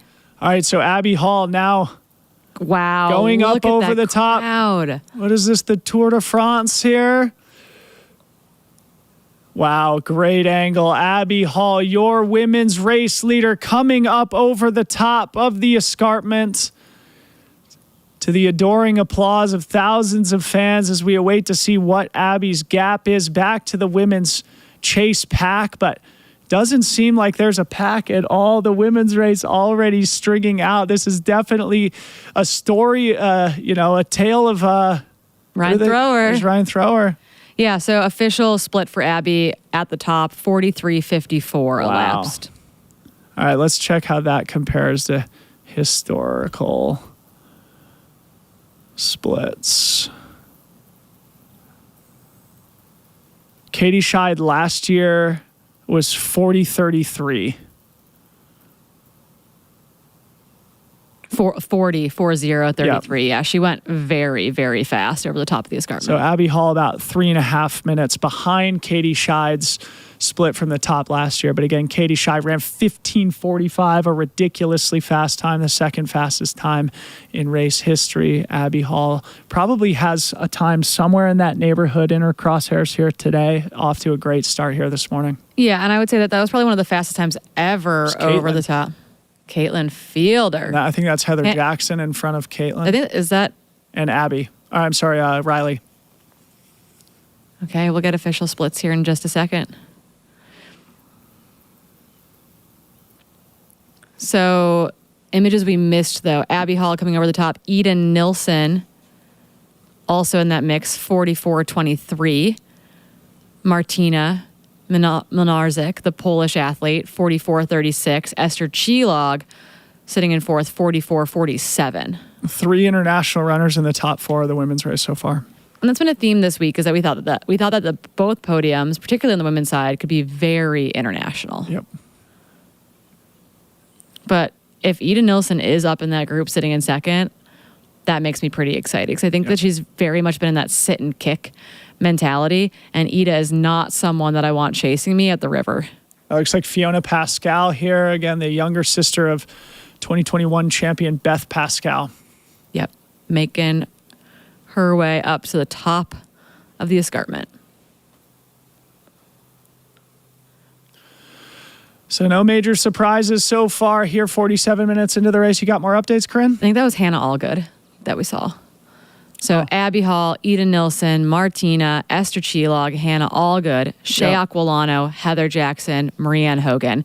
That is your 1, 2, 3, 4, 5, 6, 7, 8 women over the top of the escarpment. Great call, separated by about a minute and a half.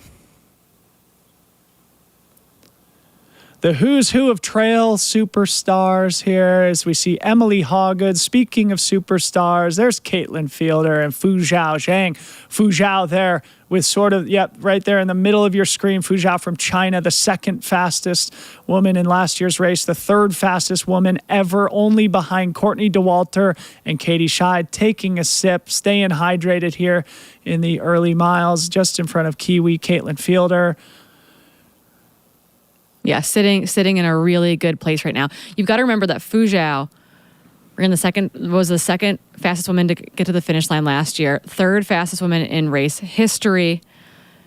She had a really conservative start last year and ran 2 hours faster than she thought she would. We got her to the finish line and she said, I thought I was going to run 18 and a half hours. Got it done in 16:20 and change. We just saw Jeff Browning go over the top there. Jeff now in his 50s, one of the most significant examples of longevity and high performance in his career. Jeff Browning, great to have him back in the field today. Certainly a fan favorite from Flagstaff, Arizona. We are now behind Fiona Pascal from Great Britain.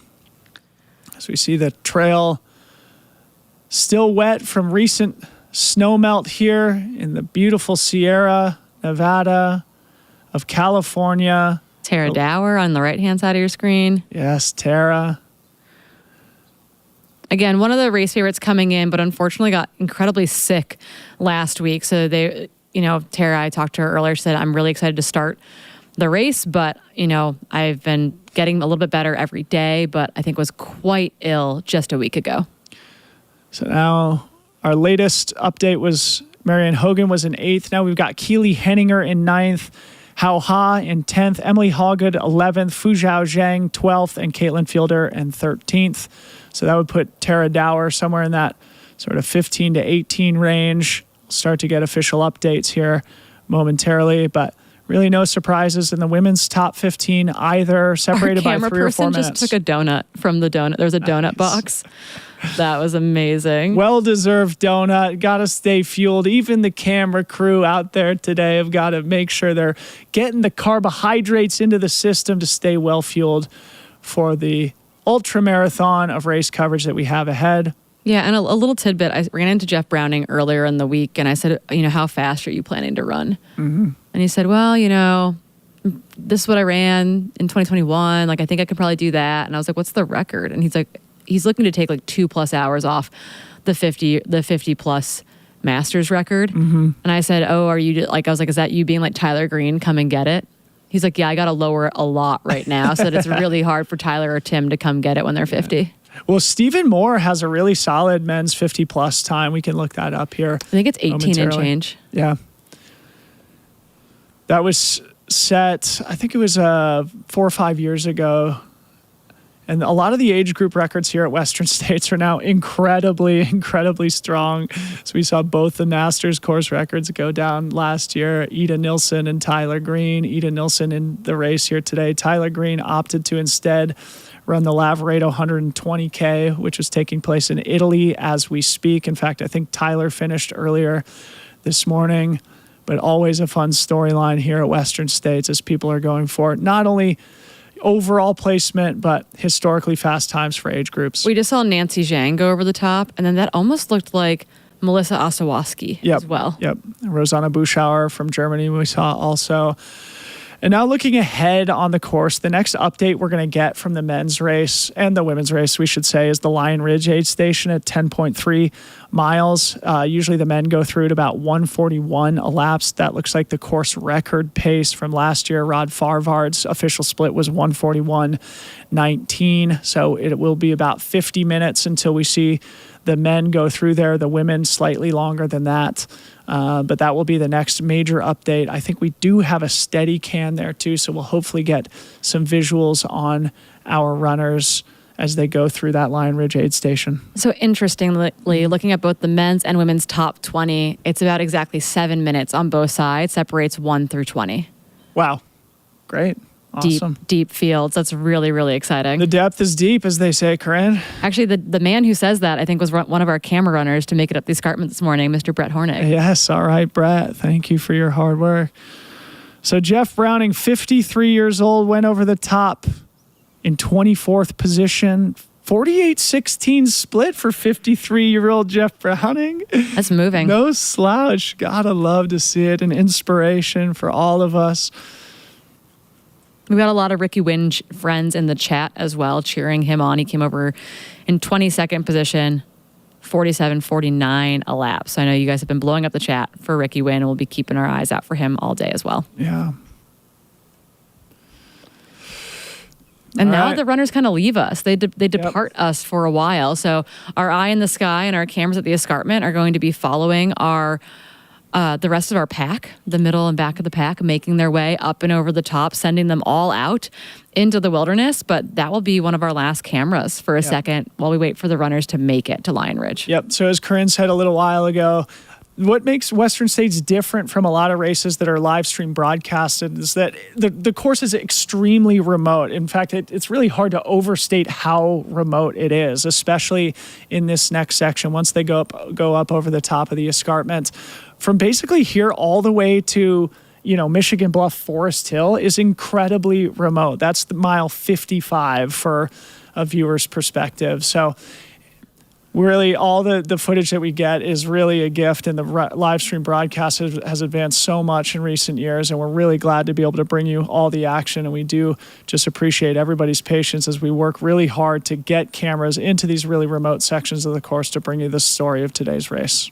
And so just so you know, we're having a small tracker issue of Riley's tracker coming in the main list there. They did come over the escarpment in 45 6:06 elapsed. So just to calm and quell the nerves. They came over just between Esther Chilog and Hannah Allgood. And we did get a text from Ted Knutson from ultralive.net that Esther Chilog, who of course was supposed to be wearing the F3 bib, the back-to-back third place finisher here in the women's race, had to switch that out, probably an issue with a timing chip. So Esther Chilog now wearing bib 446. Hopefully that's her lucky number. We haven't talked about Hannah Allgood yet. I mean, she went over the top in 5th place. Hannah Allgood also playing a hot hand here, got 2nd place at Javelina in her 100-mile debut back in October. That's where she got her golden ticket. Then she won a 50K in Marin County, the Marin Ultra Challenge, sort of a smaller local race, and then took home a big victory at the Canyons 50K, surprising herself and beating some of North America's best 50K athletes. Hannah Allgood here, her 2nd 100-miler from Colorado Springs, Colorado. She is definitely going to be one to watch. So we now start to see some of our mid-packers coming up over the top. No signs of fans leaving. They're going to stick around till that final runner comes up over. Again, part of Western States tradition is not only having people like Corinne and I talk about the professional athletes from all 4 corners of the globe who come here to push themselves to their limits, but also the people who are chasing the cutoffs, who will be heroically out there for all 30 hours of the cutoff here at the Western States 100, hoping to achieve their dreams and arrive here on the track where Corinne and I are waiting. So we're now 56 minutes in, almost 1 hour into the Western States 100 2025, and it looks like we've got Kat Bradley up at the top of the mountain. Kat, can you hear me?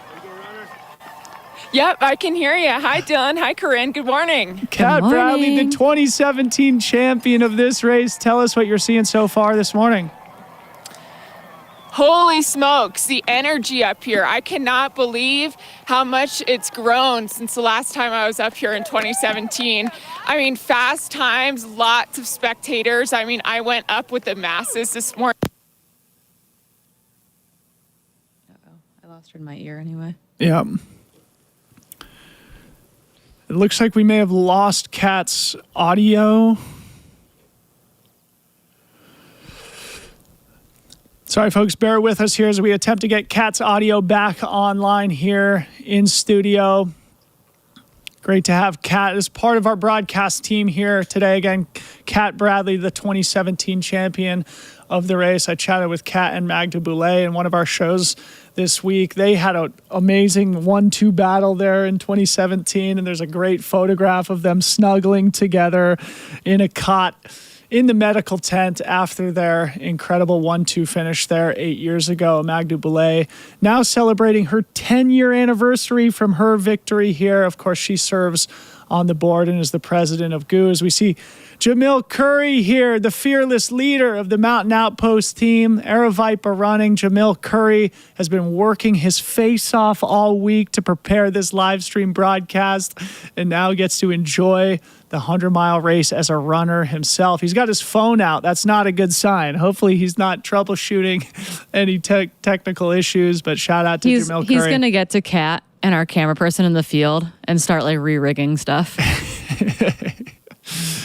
Great to see Jamil Curry. I know he was a little bit reluctant to commit to stepping to the start line here this morning. I spoke to him last week at the Broken Arrow Sky Race, and he still seemed like he was kind of 50-50. He had to fly back home to Phoenix because, of course, he's a dad also this week. So he's been back and forth from Palisades to Phoenix and back, pinned his race bib on, and here he is about to make his way up over the high point. And it sounds like we do have Kat Bradley back in the field with a hot mic. Kat, can you hear us?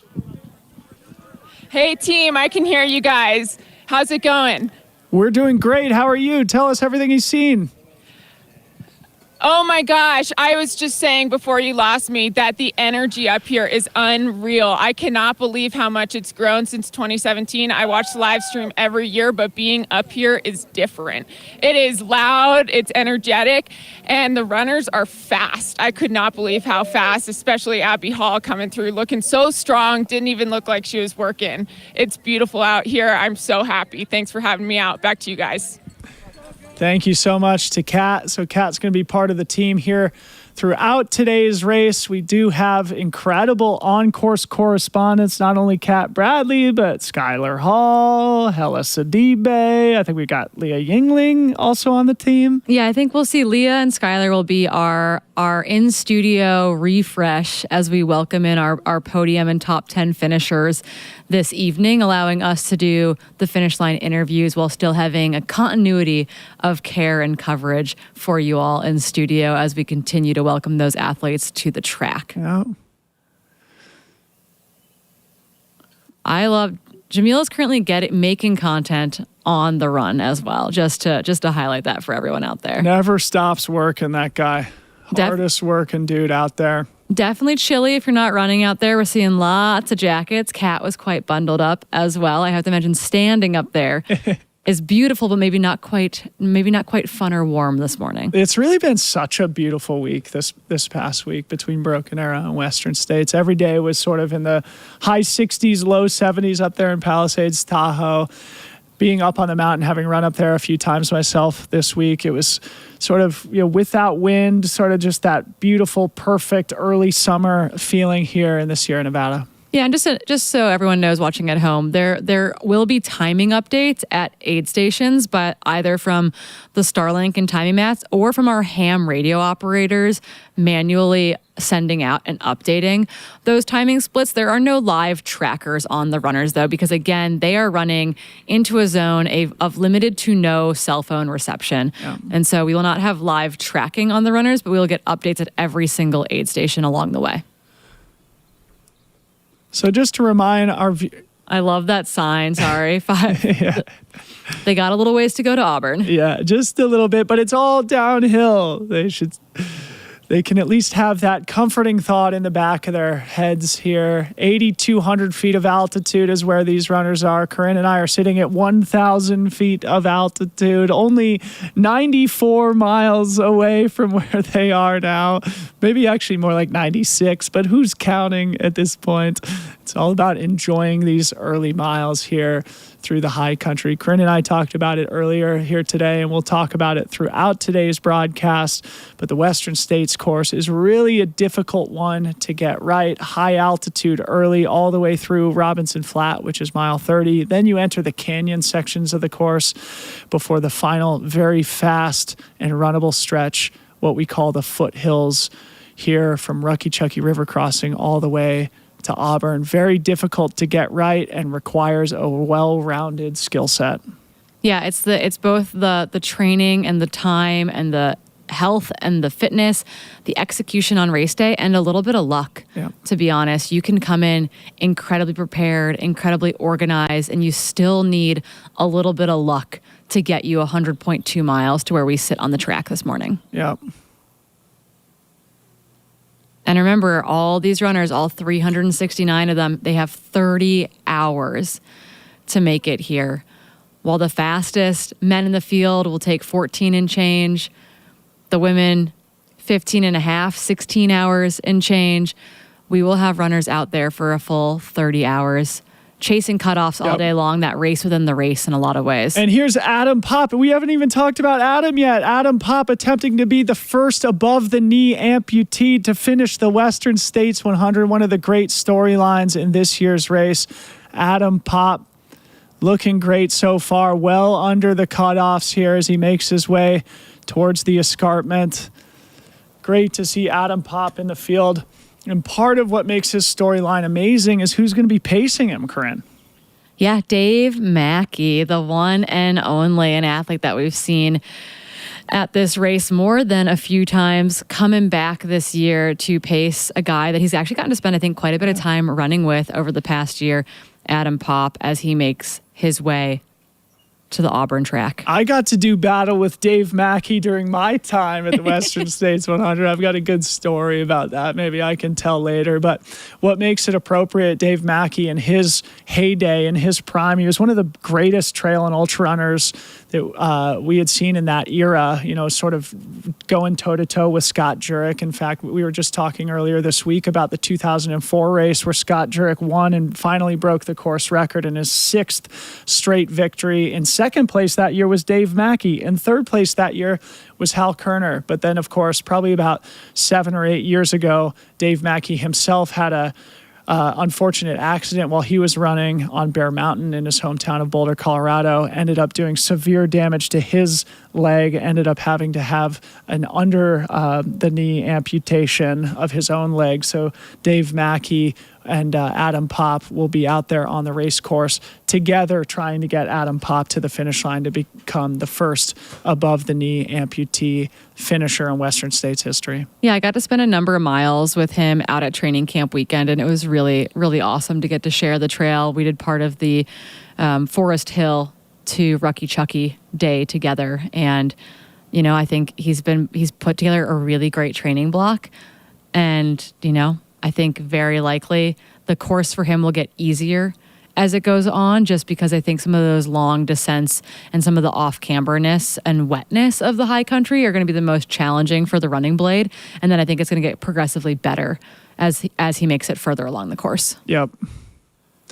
So a big shout out to Adam Popp. I've got him added to my favorites list at ultralive.net for everybody watching at home. That's a great place where you can get live splits. There's Carrie Mang just walked past the camera there. Another great storyline that we should spend a minute or two on. Carrie Mang, the assistant race director here at the Western States 100, having her chance to run the event. And here is Jim Howard, Corinne. Again, we've got 6 men in the 70-plus age group. Jim Howard has a long history here at this race. I've gotten to run into him several times this week. They are looking to more than double the ever finishing rate of the 70-plus age groups. I think something like only 4 people have ever finished in that 70-plus group. So we're looking to double that, almost double that this year with 7 guys in that age group, followed by the oldest woman in the race is going to be Diane Grime of the East Coast, coming in at 65 years old. Shout out Adam Popp. This is definitely the steepest and most difficult, most treacherous footing of the entire 100-mile journey. So Adam's going to be taking his time, working his way up over the top. Back to Jim Howard, though, for a second. The 1983 champion of the race, we should say.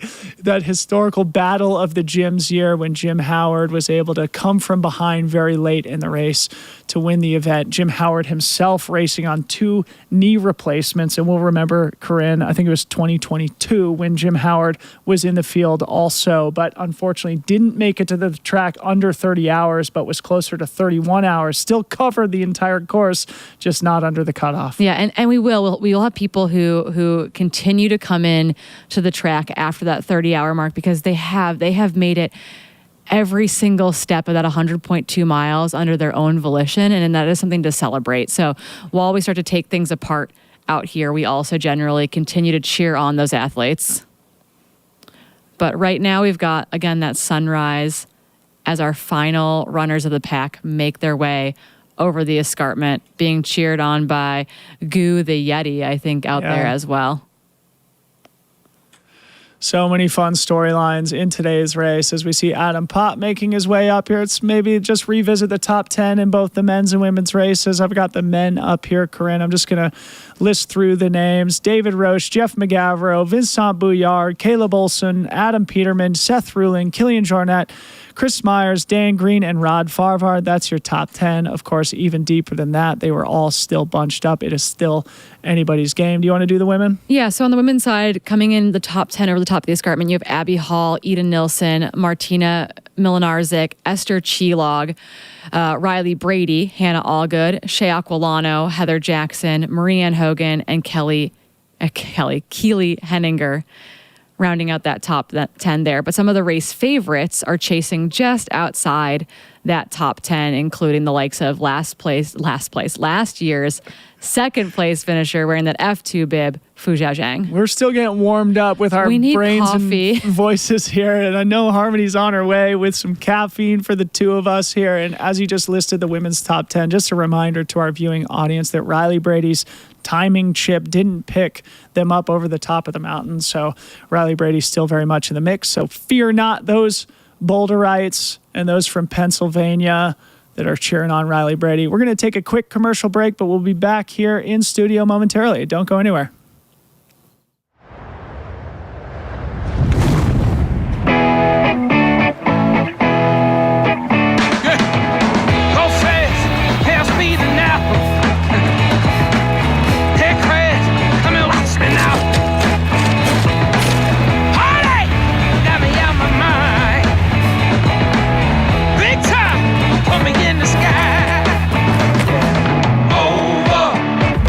gets me over.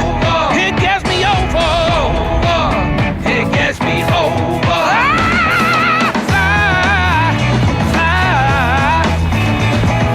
Must be out so high, I ain't coming down. Fly, fly. Must be out so high, I ain't coming down. Yeah, come on. I ain't never coming down.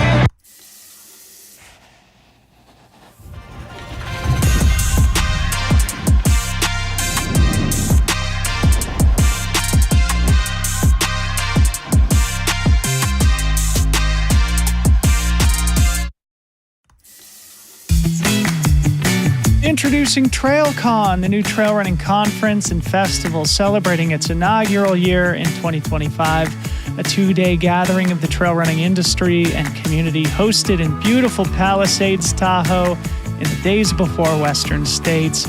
Packed with engaging conversations, panel discussions, group runs, networking events, and other activations, TrailCon hopes to become an important annual platform for connection, collaboration, and conversation as trail running continues to grow and expand globally. It's all about community. After a successful debut this week, TrailCon is excited to return in 2026. And we really hope you'll come join us. Visit trailconference.com to learn more about the event and stay tuned for announcements about the second edition coming next June.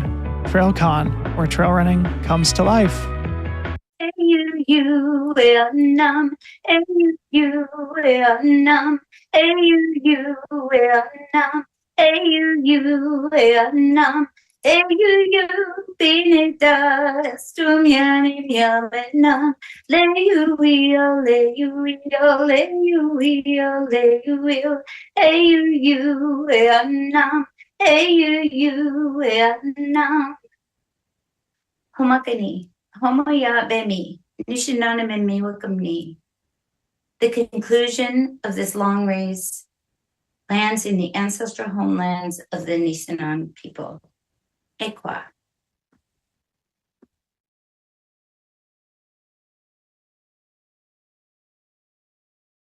And welcome back to studio here. We are now 1 hour and 12 minutes elapsed of the 2025 Western States 100. Corinne, Malcolm, a hot start here today. We're both just getting warmed up. It's going to be another amazing day. Yeah, we came back in right when they were kind of finishing up that land acknowledgement here, recognizing that they start on the land of the Washoe in Olympic Valley and then make their way over to where we are sitting in Auburn at the Placer High School. People, we've been working with Rising Hearts and GOO for years now, and bringing in those Indigenous voices is incredibly important to what we're doing with the Western States endurance runs year over year. So really cool to have that part of our live broadcast. Yeah, absolutely, and it is an important partnership for the Western States organization, and we are proud to be able to incorporate those voices into the broadcast here today. And of course, a big thank you to the sponsors who make the live stream broadcast possible here today. Of course, Hoka, the presenting sponsor of the Western States 100. GOO, who is keeping everybody well-fed and well-fueled for the 100-mile journey. And TrailCon, the great conference that we had up there in Palisades, Tahoe this week. And I was talking to the folks at Coffee Bar, and I said, you guys didn't really get a break this year with TrailCon in the middle. And they said, we had maybe a tiny lull on Monday, and then it was full gas again. My goodness, it was full gas for all of us from Broken Arrow till now, and we still have another 30 hours to enjoy here before all is said and done. And today is the crescendo of a 10-day celebration of trail running. We're going to start talking about the Western States race course. We've talked about it a little bit, but let's go deeper into the high country section of the course.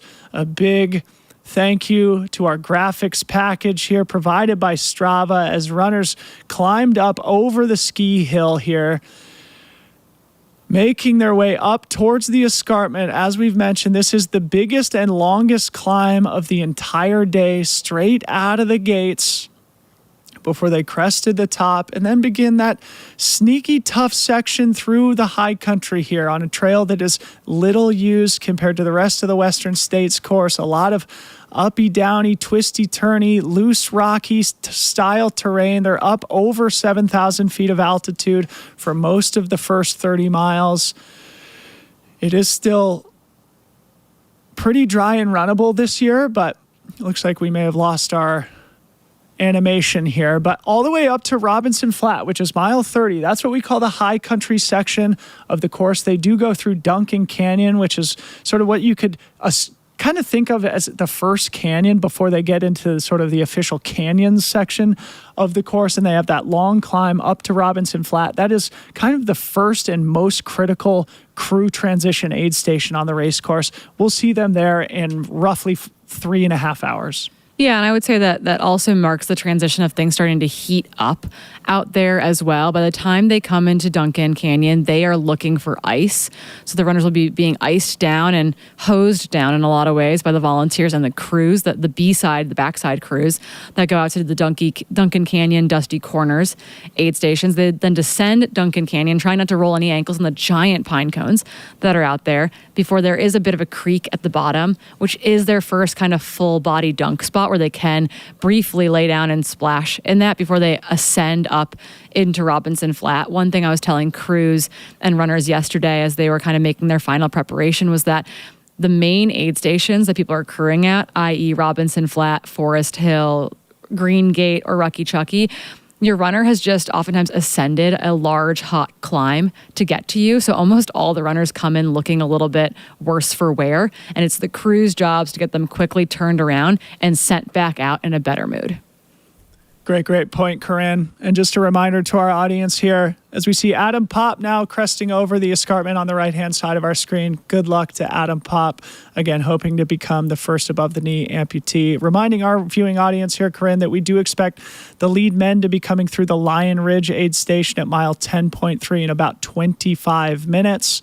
So that will be the next time we get an official update on the men's race. We should have a camera at that aid station, so we'll hopefully have some visuals. And then we're going to start getting updates really quickly thereafter. So this is sort of the section of the race where we have the fewest updates or where we have the longest stretch without updates. So Lion Ridge will be in about 25 minutes, and then it's probably only 45 minutes after that until they go through Red Star Ridge, and then it's Duncan Canyon, then it's Robinson Flat, and we should have a lot more cameras out there and a lot of timing mats. And again, you can follow along at ultralive.net. There you can find the live sort of timing of both the professional men's and women's races, along with everybody who follows beyond. Yeah, looking forward to seeing all of our runners crest the top. We've got champagne, it looks like, up on the mountain this morning as well. Some brunching. Some Jim Beam. A little Irish coffee. It's 6:17 a.m. Jim Beam seems a little bit early, maybe, for me anyway. Yep. No judgment. The broadcast gets loose, but it's generally not because there's any alcohol involved. Yep. It's usually just based on fatigue. I feel like the broadcast is already loose because we need our caffeine here in studio, but we are running off love and energy from an amazing Western States week. Corinne and I have been in Palisades, Tahoe all week, driving down here to Auburn last night to get a bit of beauty sleep before our 3:45 a.m. call time here this morning. This is literally the highlight of every year for me, Corinne, sitting alongside you here now for the 5th year in a row doing the Western States broadcast. What a privilege, what a joy it is. Yeah, and again, we won't pick up our runners until at least the Lion Ridge aid station. For those of you who are new to our broadcast, they are off into the wilderness right now, and we've been going out with Starlinks and Steadicams to make sure that we can catch those glimmers and those moments of those runners coming in there as they make their way towards Auburn, where we sit here. We get better and better coverage and better signal, and so all of a sudden we've got our drones in the air above the Devil's Thumb climb on their way to Michigan Bluff, and now we'll have bikes that are taking the runners into Forest Hill and down to the Cal Street turn, and Terra Deck runners taking runners down to Cal 1 and Cal 2, closer and closer to town, to civilization, to cell signal. You will get more and more images of them on your feed. So now the guessing game of what's going to happen in the first 10.3 miles, or I guess the 6 miles that we don't see the runners, is always kind of that big mystery. Yeah, it'll be very interesting. Of course, in the women's race, one of the things we were talking about is the absence of Courtney Dauwalter, Katie Schott, and Ruth Croft. That meant that somebody was going to have to take the initiative. It seemed to us like that person was Abby Hall. Let's see if Abby Hall has a gap. Let's see if the men are all still bunched up there at Lion Ridge. Again, we'll get there in roughly 20 minutes or so. This is probably a good time to remind everybody who's watching, hello, good morning. We're very glad that you're here. And while you're here, if you don't mind, we are doing a fundraiser here throughout the entirety of our 31-hour broadcast. The Western States Organization is a nonprofit organization. That means that every dollar raised through sponsorship and through our fundraiser here today goes back into the organization and the pursuit of our mission, which has 3 pillars. Number 1, to keep this trail in tip-top condition 365 days out of the year. Number 2, to advance medical research. We'll talk about some of the research that's happening today and throughout race weekend. And third, finally, putting on the best 100-mile race in the world. So if you're watching us here on YouTube, consider making a donation. We would greatly appreciate any contribution you can make to the Western States Organization. I think last year we were able to raise somewhere in the neighborhood of $25,000 or so for Western States 100. So let's see if we can break that record here today. Yeah, and just to keep us up to date with what we sent over the escarpment on their way to Lion Ridge is that I think there were 16 men within a minute of one another and about 9 to 10 women within 2 minutes of each other. So again, those bunches forming early and staying together over the top. And that is an absolutely huge deal. We've got more runners making their way up and over the escarpment. Again, the runners will not hit their first cutoff time for quite a while. We have a smattering of men's names listed on our field right now, but they are completely random, it would appear. Yeah. You know, one thing we haven't talked about yet, Corinne, that I'm sure our audience, or at least a portion of our audience, is wondering, neither of our returning champions are here. And on the men's side, especially, there was some pre-race attrition. Of course, Jim Walmsley, the 4-time champion and course record holder, not back this year, nursing an injury. Hayden Hawks, returning 3rd place finisher and a 2-time podium finisher here at Western States, also not in the field. John Ray had to pull out due to injury. On the women's side, we saw Priscilla Forgy had to pull out at the last second. So there is that pre-race attrition that came into this race also that I think is going to impact the dynamic in both the men's and women's packs.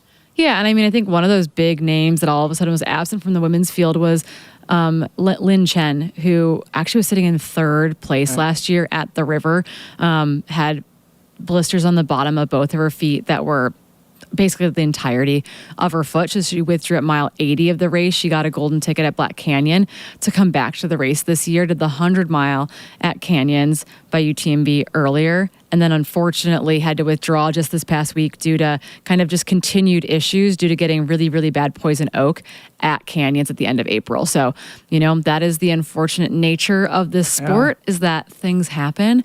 But again, independent of the attrition we have seen this year, either, a month ago or even in the last couple of days, the field is still incredibly deep on both sides. Yep.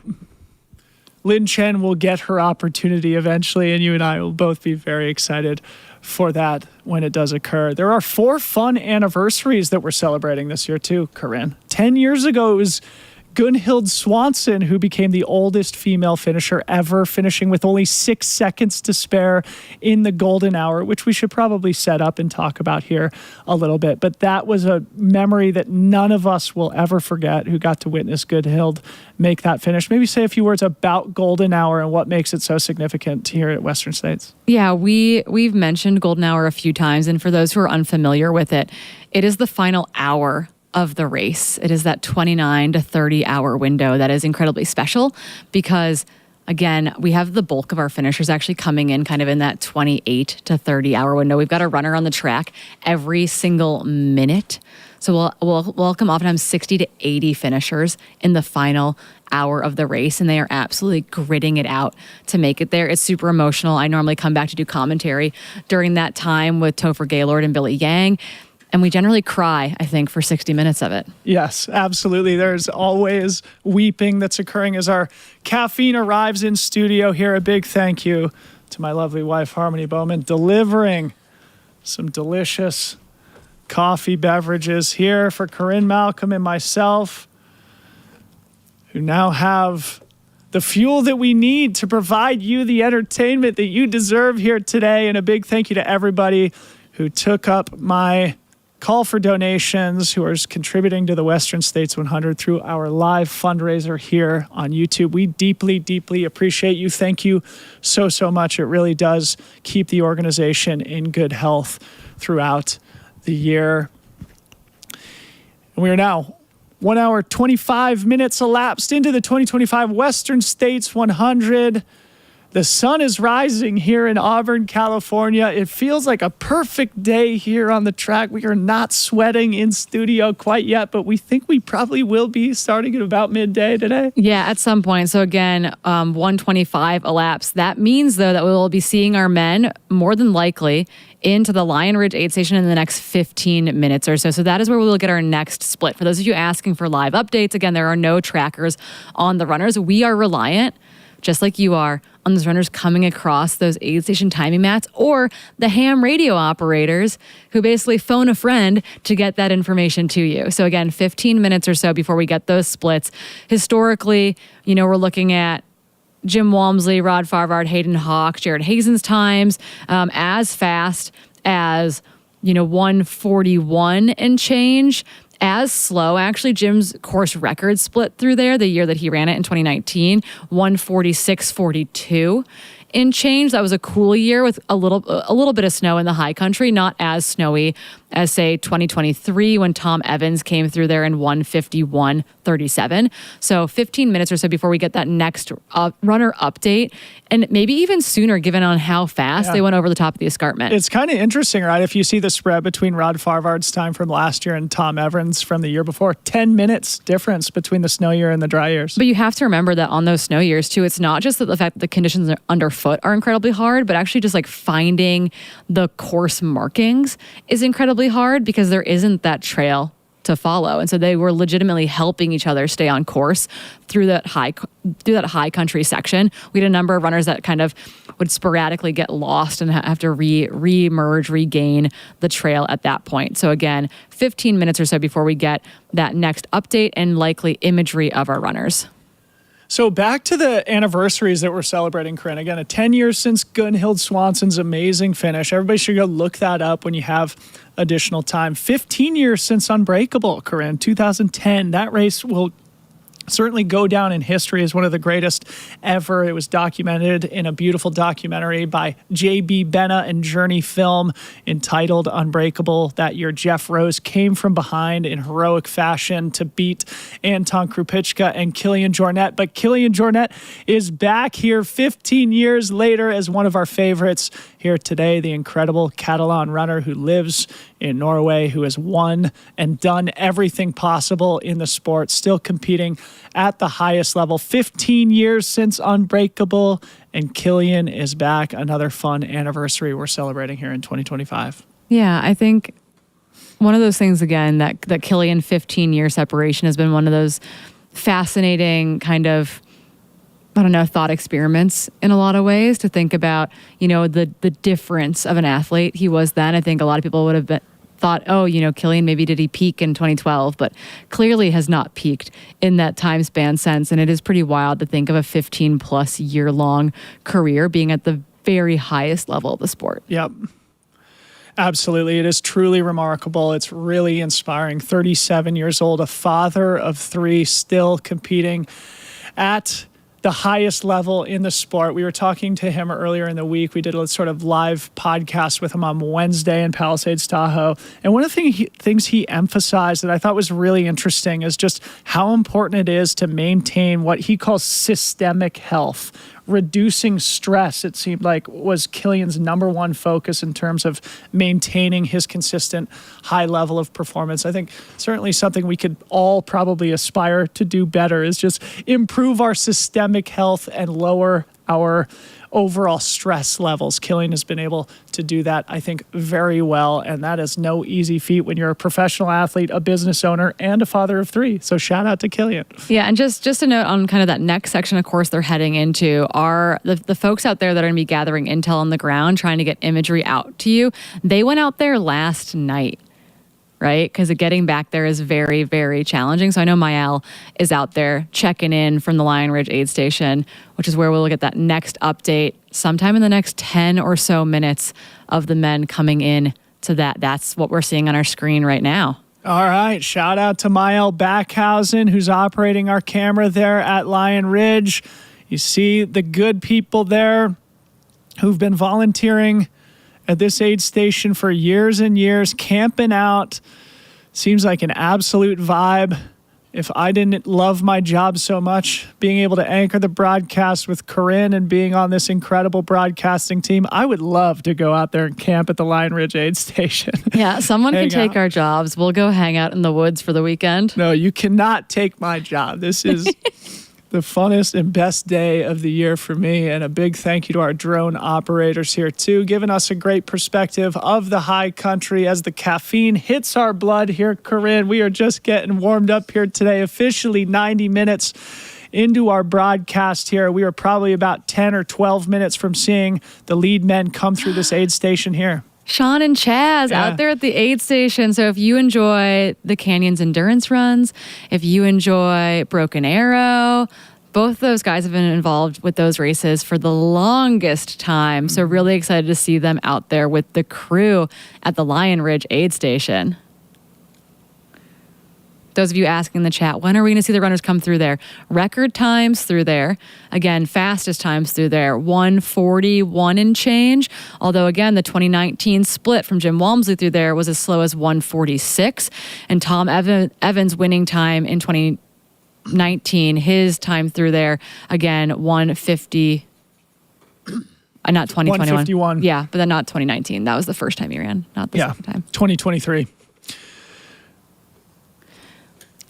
Again, trackers on the runners would do us nothing because there's no cell service out there. So we'll be waiting timing mat to bring you those splits. And again, some of those stations are so remote that we utilize ham radio operators to get that information out.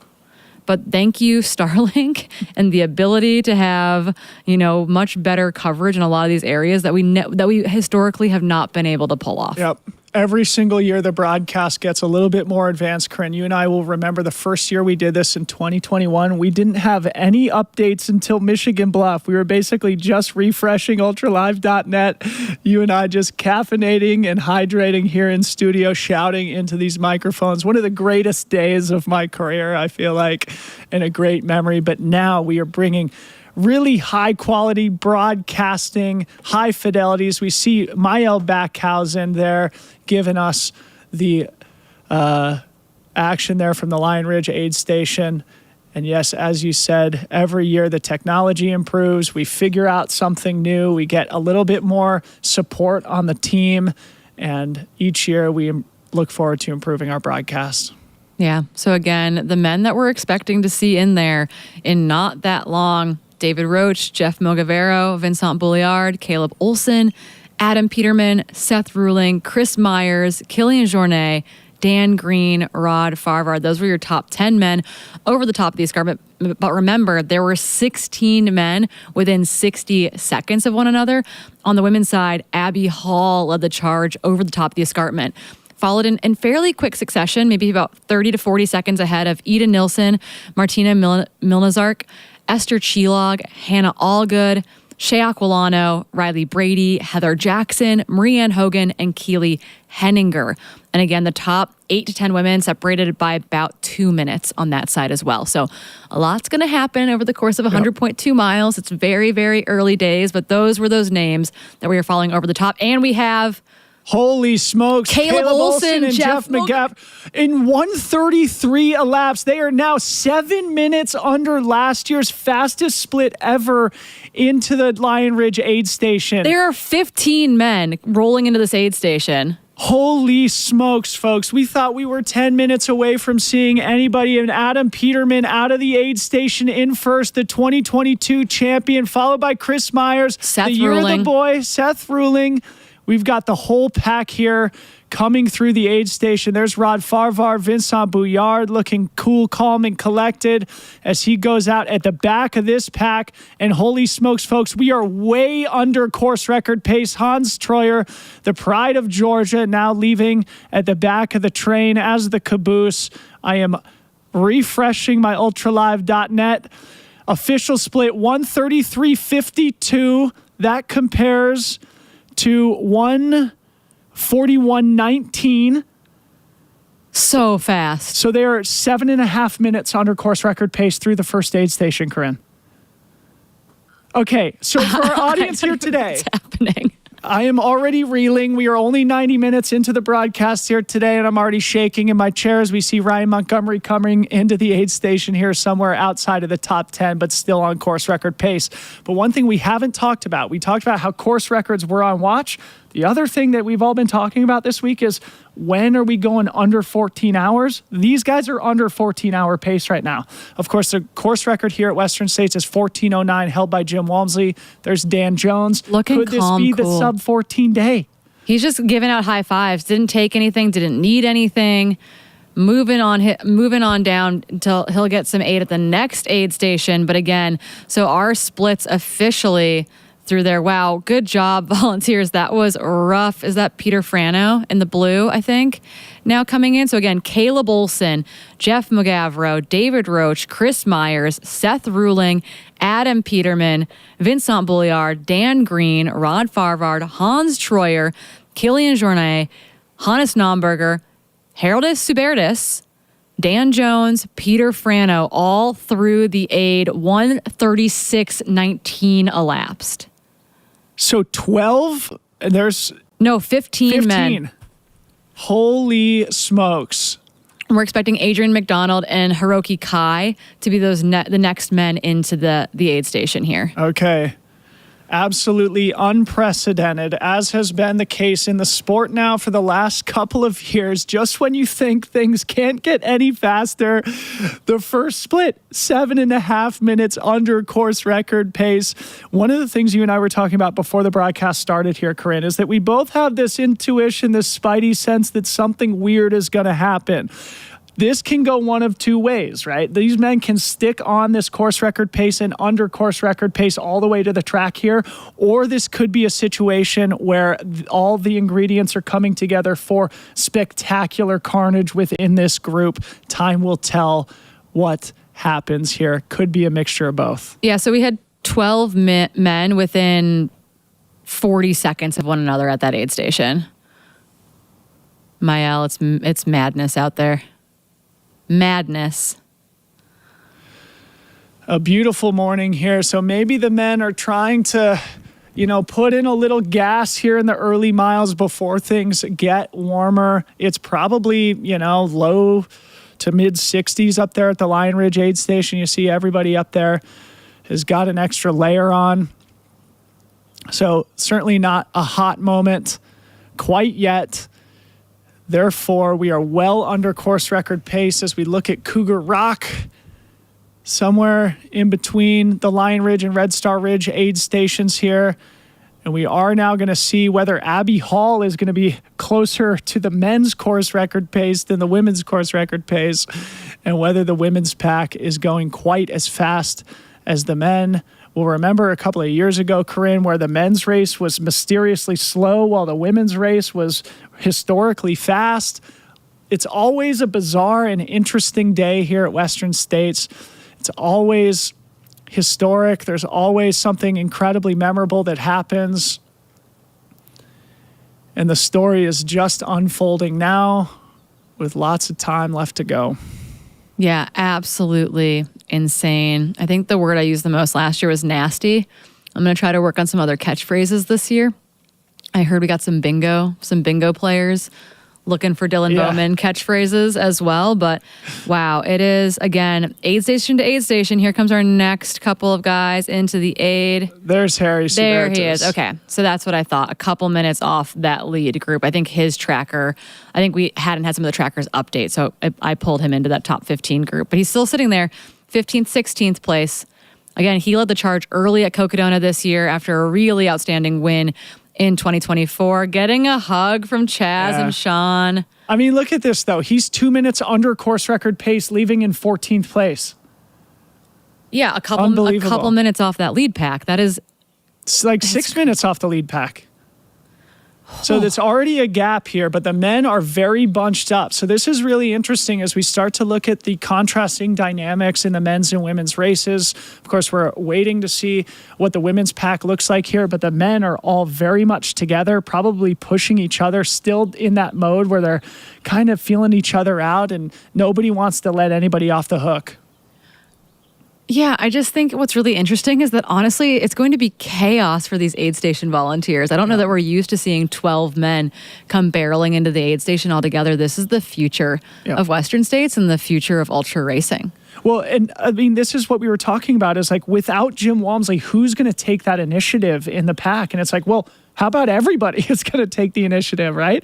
And everybody feels like this could be their day to win. And without that center of gravity that Jim Walmsley sort of has occupied for the last 6 or 7 years in the race, it opens up this opportunity for somebody to take charge. And really what it is like now everybody's like, well, hey, maybe this is my day. I don't want to be off the back of the pack. I want to be in the mix. And the way the sport is evolving, you kind of need to be in the mix here early in order to give yourself a shot to get one of these coveted Cougar trophies sitting in between Corinne and myself. They make them a lot studio. bigger now. I don't know if you've noticed that, but that was I brought it from Craig's house this morning, and Billy Yang was thoroughly disappointed that it wasn't as big as the new Cougar trophies. I think that's inflation, maybe. But again, Harold Subertus kind of by himself, about 3 minutes off the front pack.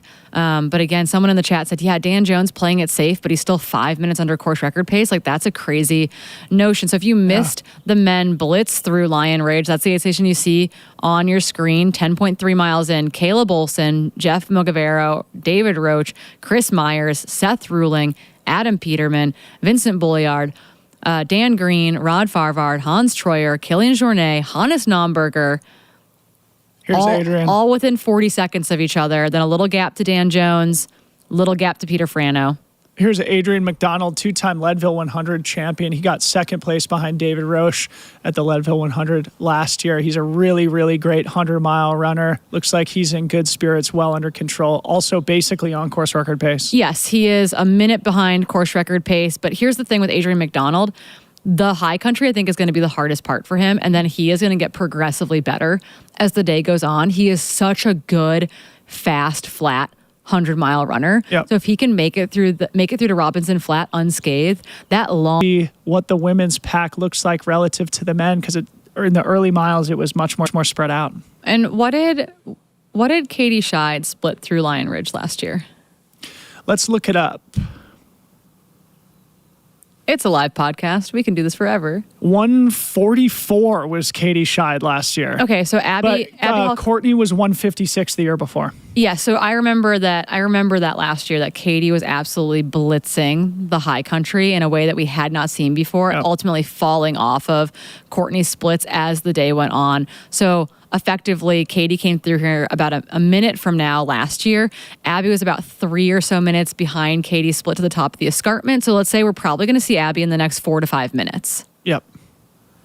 So again, that putting her around 150 and change would be significantly faster than Courtney's course record splits through this aid station. Yeah, well, remember, though, 2023 was a snow year, so it was slower through the high country there, even though Courtney Dauwalter ended up running 15:29, which is the course record here at Western State. So as you said, Corinne, probably splitting the difference somewhere between Katie Scheid's split from last year and Courtney Dauwalter's split from 2023. So we are just minutes away from likely seeing who we think to be at the front of the women's race, Abby Hall, come through the Lion Ridge aid station. Meanwhile, just down the trail from the men is the Red Star Ridge aid station, roughly mile 15.8.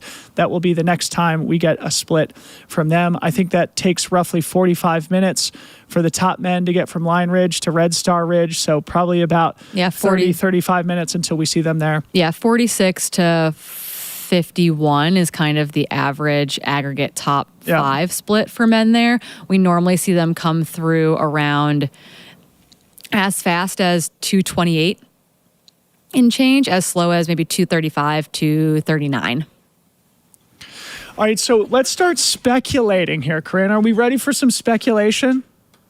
Okay, as we each reach for our coffee, it's speculation time here. The men's pack, what is it, 13 deep at this point through Lion Ridge on course record pace. It's likely going to be, in my estimation, basically the same until they start climbing up to Robinson Flat. That's going to be probably the first point we start to see some stretch in that men's pack, which is roughly between mile 23 and 30. Here's Hiroki Kai from Japan. Crazy Karo coming through in 17th place. What do you think about my speculation? They're going to be together, I think. I think so. And so historically what's happened, like if I think of the women's pack for 3 through 11th positions, we had 7 women.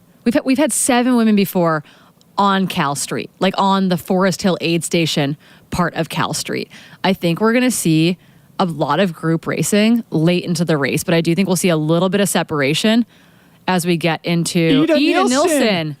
All right, women's race leader Ida Nilsson now into the Lion Ridge, 146.25, roughly Abby Hall. 2 minutes back of Katie Scheid, split from last year with Abby Hall on her heels. Ida Nilsson, 44 years old, I think the Masters course record holder, one of the greats of our generation, and Abby Hall together. Abby doesn't stop at the aid station. 1-2 women's race through Lion Ridge. And you have to remember that some of these runners will see their crew for the first time at Duncan Canyon, not just at Robinson Flat. And I do know that Abby's in that boat. Esther Chilog, yes, we love to see it. Okay, so the packs are back here. The women's race is packed up. That's Martina Milnarczyk here in 4th place. So we've got 3 out of the top 4 international runners. Ida Nilsson, Abby Hall, Esther Chilog, Martina Milnarczyk now through Lion Ridge in 147 elapsed, basically on course record pace. Yeah, just below it. And so for those asking about the quivers that you saw on Rod's pack and on Martina's pack, a number of the Hoka packs, it's built in. So that is probably why that they are on their packs. Obviously, poles are not allowed in this race, but man alive, they are running so fast. That looks like Marianne Hogan. Canadian, so now 4 out of the top 5 international athletes. Marianne Hogan, a previous 3rd place finisher here at Western States, twice on the podium of UTMB. Under Canada 150. Under 150, 147.51. Marianne Hogan looking smooth again. I said she's a gamer. She's going to put herself in the mix. Totally. Absolutely. Marianne Hogan, an absolute gamer, has been top of the sport alongside the greats of Katie Scheid, Courtney DeWalter, Ruth Croft for the last 5+ years. As we now see Heather Jackson coming through the aid station. A great place for Heather Jackson to be at mile 10.3. Especially through the high country here. This is definitely the section of the course where Heather is at her weakest. The former pro triathlete, the current pro gravel cyclist, Heather Jackson, one of the great endurance athletes of the last 20 years, twice on the podium of Ironman Kona. Also has been in the top 10 here. Here's Hannah Allgood now coming through the aid station in, I think, 6th or 7th place here. Hannah Allgood from Colorado Springs, Colorado, making her Western States debut, her second 100-miler after getting a golden ticket at Javelina. Getting the water dousing going early, maintaining that heat management. Hannah Allgood, all smiles here, 149 elapsed out of Lion Ridge. Oh, we love to see it. I'm gonna cry so many times today. This is gonna be a day. I have a feeling. Yeah, Hannah Not that's a stretch to say or anything. So strong. Got her golden ticket back at Javelina in the fall. First ever 100-mile. You actually got the honor of pacing Coach Hannah to that amazing performance. Hannah, like actually one of the leaders on the men's side, Jeff, I'm gonna say his name every different way. McGavro. Yeah. Jeff McGavro. You know, we think of them as mountain athletes, as these mountain people, but they are so good on the fast stuff. Yep. And I think that they can both be set up for podium performances today. So we should be looking for Shea Aquilano and Riley Brady to be our next athletes to come into this, because they were actually sitting ahead of people like Heather Jackson. Yeah. Conspicuously absent at this point, Riley Brady. Yeah, no, they will not show up on the tracker. There's an issue on the tracker. Yeah, but we haven't seen Riley come through here. Yes, but they were between, we believe, Heather Jackson and Shea Aquilano at the escarpment. So they should be in that next group of athletes. Okay, great. As we see a couple of silhouettes emerge into frame here, let's see who they are. I think that's Hao Ha. That's Hao Ha, the Calais athlete, the Vietnamese athlete, our first Vietnamese athlete at Western States. And there's Fu Zhao Zhang, last year's second place finisher, the third fastest woman in Western States history. So from China and Vietnam, Fu Zhao Zhang and Hao Ha. And they have been living together and training together with a host family here in Auburn for the last 6 weeks. It's been one of my favorite things to follow, actually, on Instagram, their friendship. And of note, they were both sitting in 11th and 12th place at the top of the escarpment. So they have both moved up together into this section. 8th and 9th now as we await the rest of the women's top 20 here into the Lions Ridge aid station. If you're just joining us, this is mile 10.3 of the Western States 100, a very remote section of the course, part of the high country here. Once they made their way up over the top of the escarpment, they had about 5 more miles of traversing alpine trail, alpine single track until they get here to this great initial oasis on the Western States course, the first opportunity to really resupply. Everybody looks really strong here in the first 10 miles. Yeah, and I would just say, again, obviously Courtney's year, there was a ton of snow. She came through here in 2:57 and change. Fu Zhao last year was through here in 2:52.16, so we are ahead of Fu Zhao. Splits through this section. Esther Chilog last year split this section in 2:51.49. Emily Hoggood has come through here a little bit faster in some years, but again, all kind of under that 2:51 and change is a pretty standard split into this aid station. This is interesting though, Corinne, as we saw the top 15 men basically all together. It's already 6 minutes elapsed since Ida Nilsson. But we saw that going up to the escarpment too. Yeah. We saw that very differentiated spread. And again, that women's field got spread out right away. That is Shea Aquilano, the youngest athlete in the field coming in. Look at that cool Nike top. It looks crocheted. 24 years old, a graduate of the University of Notre Dame, the Fighting Irish, where she competed. She did not. She did not run Division I track and field. No, she was a casual runner in college. Wow, okay. Yeah. Well, that's news to me. Yeah, she was a club runner. Emily Hoggood, Riley Brady. All right. A really great spot here. Emily Hoggood, Riley Brady, Shea Aquilano effectively together. Riley seemingly in good spirits. We saw Riley running basically with Abby Hall. I was getting a little bit nervous there that Riley was not in the mix here early, but leaving with a smile on their face. So good to see Riley, it looks like, running their race as Emily Hoggood leaves with an ice bandana for the first time. The first person we've seen take. So we saw Hannah Allgood get kind of hosed down there. They dumped water. Fiona Pascal coming in to the aid station. We saw that happen with Hannah taking some water there. There's Johanna Antilla as well, the Finnish athlete, 45 years old, another one of the Masters women looking to make their way onto the podium into the top 10 here. But Emily Hoggood, the first person to fill up an ice bandana, I think, at this aid station. Well, you know what she said? It's smart. It's smart to do on this section. You want to know something crazy? Emily Hoggood has never used ice or an ice bandana at Western States, with 7th, 5th, 5th, 4th finishes in the last 4 years. You can take a horse to water, but you can't always make them drink. I'm really happy the team has gotten that. Keely Henninger, all smiles, getting her bottle filled. Love Keely to see in a great spot. Looks like Keely's somewhere in that, sort of 12th or 13th position. We're still looking for people like Caitlin Fielder, Erin Clark, Tara Dower. We all saw. She seems happy. She's like, we're through here ahead of our splits. This is when I want to be here. Right. But again, you got to remember Keely Henninger is a medical student right now as well. This is her 1 week off in between didactics. And so she said, you know what? I think I can make it. There's Let's Tara make Dower. the most of it, right? Here's Tara Dower here, the fastest known time record holder overall on the Appalachian Trail.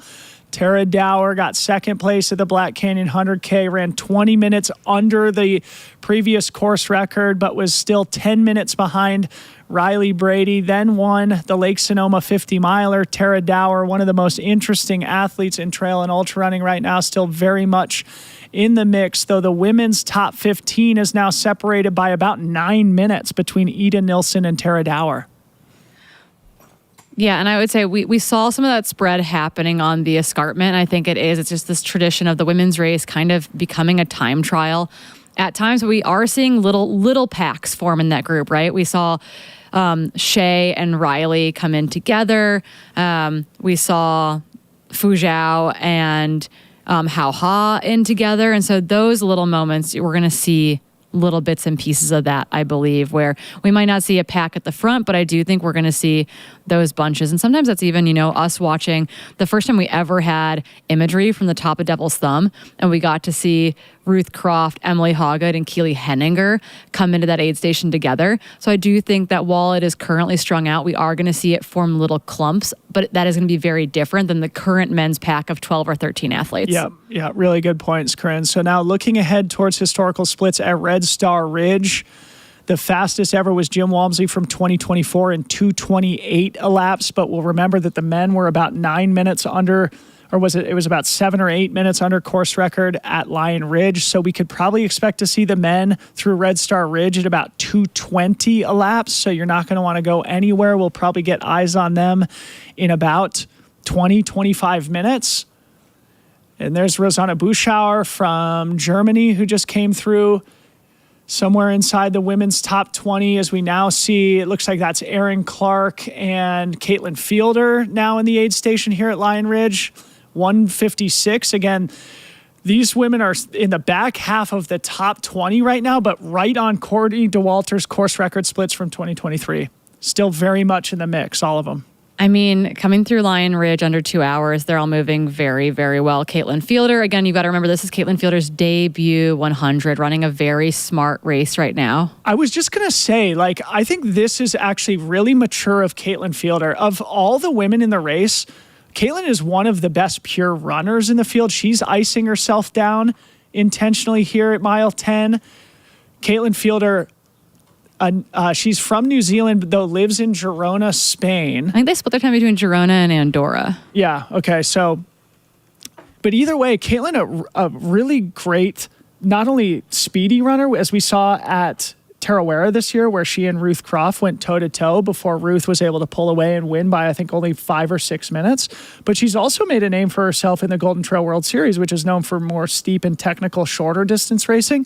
I feel like Caitlin Fielder's in a great spot, running really intelligently here in the first 10 miles in her 100-mile debut. Yeah, really. I mean, they look really solid right now, and it'd be easy to count yourself out at this point, just because you're in the fray, you're in the mix. It can feel a little bit anxiety provoking, but everyone is very much still sitting in a great spot. There is Bronco Billy. Jeff Browning back in the race here, under 2 hours through Lion Ridge. Great to see you there, Jeff Browning, one of the all-time legends of our sport, the second winningest 100-mile runner in the history of trail running, behind only the great Carl Meltzer and in front of the great Ann Trayson. That is great company to be in. Shout out to Bronco Billy, taking on the Western States again. He's been on the podium and in the top 10 multiple times here at Western States. Now, looking further down the course, Corinne, this will be fun to talk about. The women's splits, women's course record splits for Red Star Ridge, mile 15.8. Katie Scheid from last year, 2:36.09.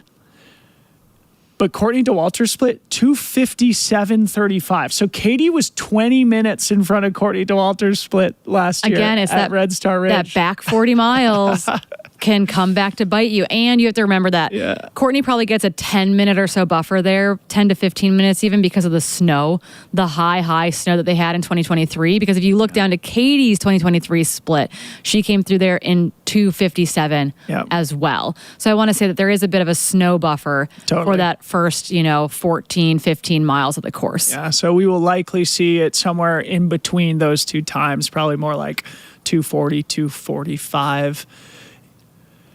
For the women's side of things, and again, we're probably looking at about 20 minutes until we see the men at Red Star Ridge, which again is mile 15.8. We are still here at Lion Ridge, mile 10.3, as we start to see. Well, no, actually, we are back here in studio. Big good morning. Sorry, no, now we're back at Lion Ridge. Ideally, we stay at Lion Ridge. Yeah. If anything, they put us in a tiny screen sometimes. Yeah. But we are. We're made, our voices are made for this, maybe more than anything. But again, Lion Ridge, 10.3 miles into the race, starting to see runners take on ice, starting to get dunked down with some water. We like to see that. Ida Nilsson and Abby Hall came kind of running right through there. Abby didn't stop to take anything on in this section. We did see a number of runners start with a third water bottle. So depending on your actual needs, that is, a way to make it happen. Abby, I think, is another one of those athletes actually who had been over salting for a very long time for her personal sweat needs. And it sounds like got that kind of tested and figured out in the past year. And it turns out that she, like Riley Brady, is actually not a very salty sweater. So has made some adjustments there to try to hopefully combat that, the GI symptoms that can come up from that experience. It's so interesting now. It's become such a science experiment for all these professional athletes here. One of the themes of some of our conversations throughout race week was how a lot of these professional athletes are building out teams around them, not only having a coach to manage their day-to-day training, but a nutrition coach, a strength coach, a mindset coach.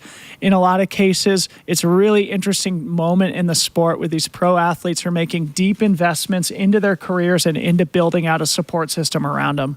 Yeah, and these are the men coming in kind of in that 25 through 30th position. Actually, an athlete that should be coming through here very shortly is one of the Hoka outreach athletes, Brandon Doogie. He's from the Navajo Nation, and he's got, I think, 10 boys from the Page High School cross country team where he coaches are out here to help support and pace him. Jim showed up and said, hey, you guys need any advice to get him to the track? So very, very special to have a number of these athletes out there on course. So many great stories in today's race, and we can't wait to bring them all to your living room wherever you are watching until the 30-hour cutoff elapses tomorrow here at the track. Currently, almost 26,000 people watching us globally. If you're just joining us, we are now 2 hours elapsed into the 2025 Western States 100, and there's Brandon Doogie coming into the aid station now. Yeah, with Melissa Osawaski and Nancy Zhang. Yep. And again, Nancy's another one of those athletes who has been here before and had a disappointing day, and then got a golden ticket again this year at Tarawera. Melissa actually will be paced by her sister. I've gotten to run into both of them this week, and I'm always like, remind me which one you are. Yeah. So, and her sister was also drawn in the lottery for this race, but was pretty far down on the wait list and ultimately removed herself in between the Cocodona Ouray races. And there's Nancy Zhang from New Zealand leaving the aid station, all smiles. Melissa Ostazuski, her partner is Jared Hazen, who is, I think, the third or fourth fastest man ever on the Western States course. As I understand it, Jared will be pacing Melissa later on in today's race. So again, top to bottom, so many incredible stories here, and we are just getting warmed up. And it looks like Jeff Browning is currently probably 10 or more minutes under the 50-plus age group from the splits at Lion Ridge, is the information that I'm getting. Okay, great. From the course. Are people getting stuff out of their bags? Yes. People are excited. What a gift for so many of these runners. They have been waiting for 5, 10, maybe more years to get into Western States 100. This is truly a bucket list opportunity for everybody in the field. It is not something to take for granted. Both Corinne and myself have had the honor and pleasure of racing the Western States 100 ourselves. Some of the great moments and memories from my life and my career. And now what a joy, what a privilege it is to sit here on the track and bring the stories to you wherever you are watching. Yeah, and we'll soon, it sounds like our cameras are getting set up and are ready to kind of ping pong up the course to our next aid station as well. So we will be anxiously awaiting our front runners as they make their way to Red Star Ridge. Again, 15.8 miles into the race. Again, those men, Caleb Olson, Jeff McGavro, David Roach, Chris Myers, Seth Ruling, Adam Peterman, Vincent Bolliard, Dan Green, Rod Farvard, Hans Troyer, Killian Jornet, Hannes Nomberger, Dan Jones, Peter Frano. All of a sudden, we're into the 14th and 15th positions there, looking for that pack to roll in to that aid station. Yeah, and if you're just joining us here, when we saw the pack roll into the Lion Ridge aid station where our camera is now, Corinne and I basically almost fell out of our chairs because they were 7 or 8 minutes under course record pace, all charging in that men's train. So, of course, course records are on notice. Will this be the first year we see the men's champion come to the track here under 14 hours? Could we see multiple men run under 14 hours? It's only a matter of time until that happens. Could it be that 2025 is the year? Yeah, it is. There's some likelihood there. We saw Abby Hall over the escarpment first, but coming into Lion Ridge aid station, we had Eden Nilsson followed closely by Abby Hall into there. They came through in 1:46.13 and 1:46.28. Elapsed. That timing mat is just on the far side of the aid station. They did leave together. While they are a couple minutes off of Katie's time from last year, they were well under the splits from the year before. Again, that higher snow year, so moving super, super well. And they were followed in quick succession by the Hoka athletes, Esther Chilog and Martina Milnarczyk. Marianne Hogan just behind them. Heather Jackson, actually, I think, was right in that mix as well. Hannah Allgood, kind of right off that group. Hao Ha, Fu Zhaozhang coming in together in 8th and 9th. And then we saw a pack, actually, of Shaq Olano, Emily Hawgood, and Riley Brady, all sitting in that 10th, 11th, 12th position together.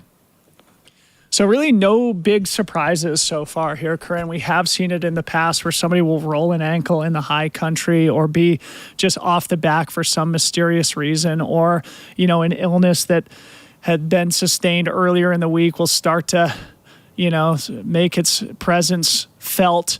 And so far, no surprises in the race except for just how fast they're moving. And they're going to be pulling up this other camera. Yep, under our big screen. Here they come. This is called the Elephant Trunk, and it is just outside, a little ways outside of the Red Star Ridge aid station. McGavro at the front of the pack here from Missoula, Montana. Second place at the Javelina 100. Fourth place at Canyons 100K. That's Chris Myers just behind Seth Ruling, Dan Green, Caleb Olson, Vincent Bouillard, Rod Farvar, David Roche. So sort of the who's who of favorites there in that front pack. And here's a small little chase group still very much in contact. It looks like Killian's at the back of that chase group.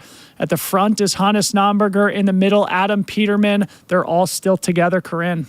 Yeah, again, that pack coming in, and I think you're right. If we start to see any separation, it's probably going to be that climb out of Duncan Canyon into Robinson. Holy smokes. So we won't get splits for just a little bit because they are not yet in that aid station. This camera is set up outside of the aid station. So again, looking for, something in the... how far out of that aid station are they? Because we're at 2:07 elapsed right now. I think it's about 1.5 miles. Okay. 2 miles maybe. So we're still looking, though, at considerably under the average times through Red Star Ridge, which are at the fast end, maybe 2:28, 2:29 and change, to as slow as maybe 2:35 and change.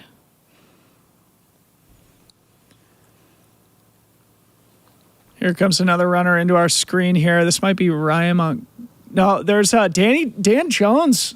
Both at Lion Ridge and bridging here. a little bit. Yeah, and here's Ryan Montgomery, but, certainly both under that course record pace and off the back of the pack, but though obviously not panicking. Ryan with a little bit of a stumble there, though, with a big smile on his face. So Dan Jones, Ryan Montgomery, it seems like running really smart races, though still on a really hot early pace. We are back at Lion Ridge now. Oh, there's Sierra DeGroff. And just so you know, we thought the Western States to Hard Rock double was crazy. That woman is about to do the Western States to Badwater 135 double.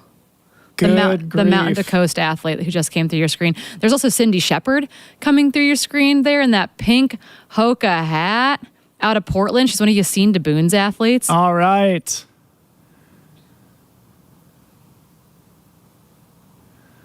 A beautiful early morning in the Sierra Nevada for the 2025 Western States 100. Things are starting to heat up. We're expecting highs of about 97 degrees here in Auburn, California. It will be above average temperatures, though not historically hot.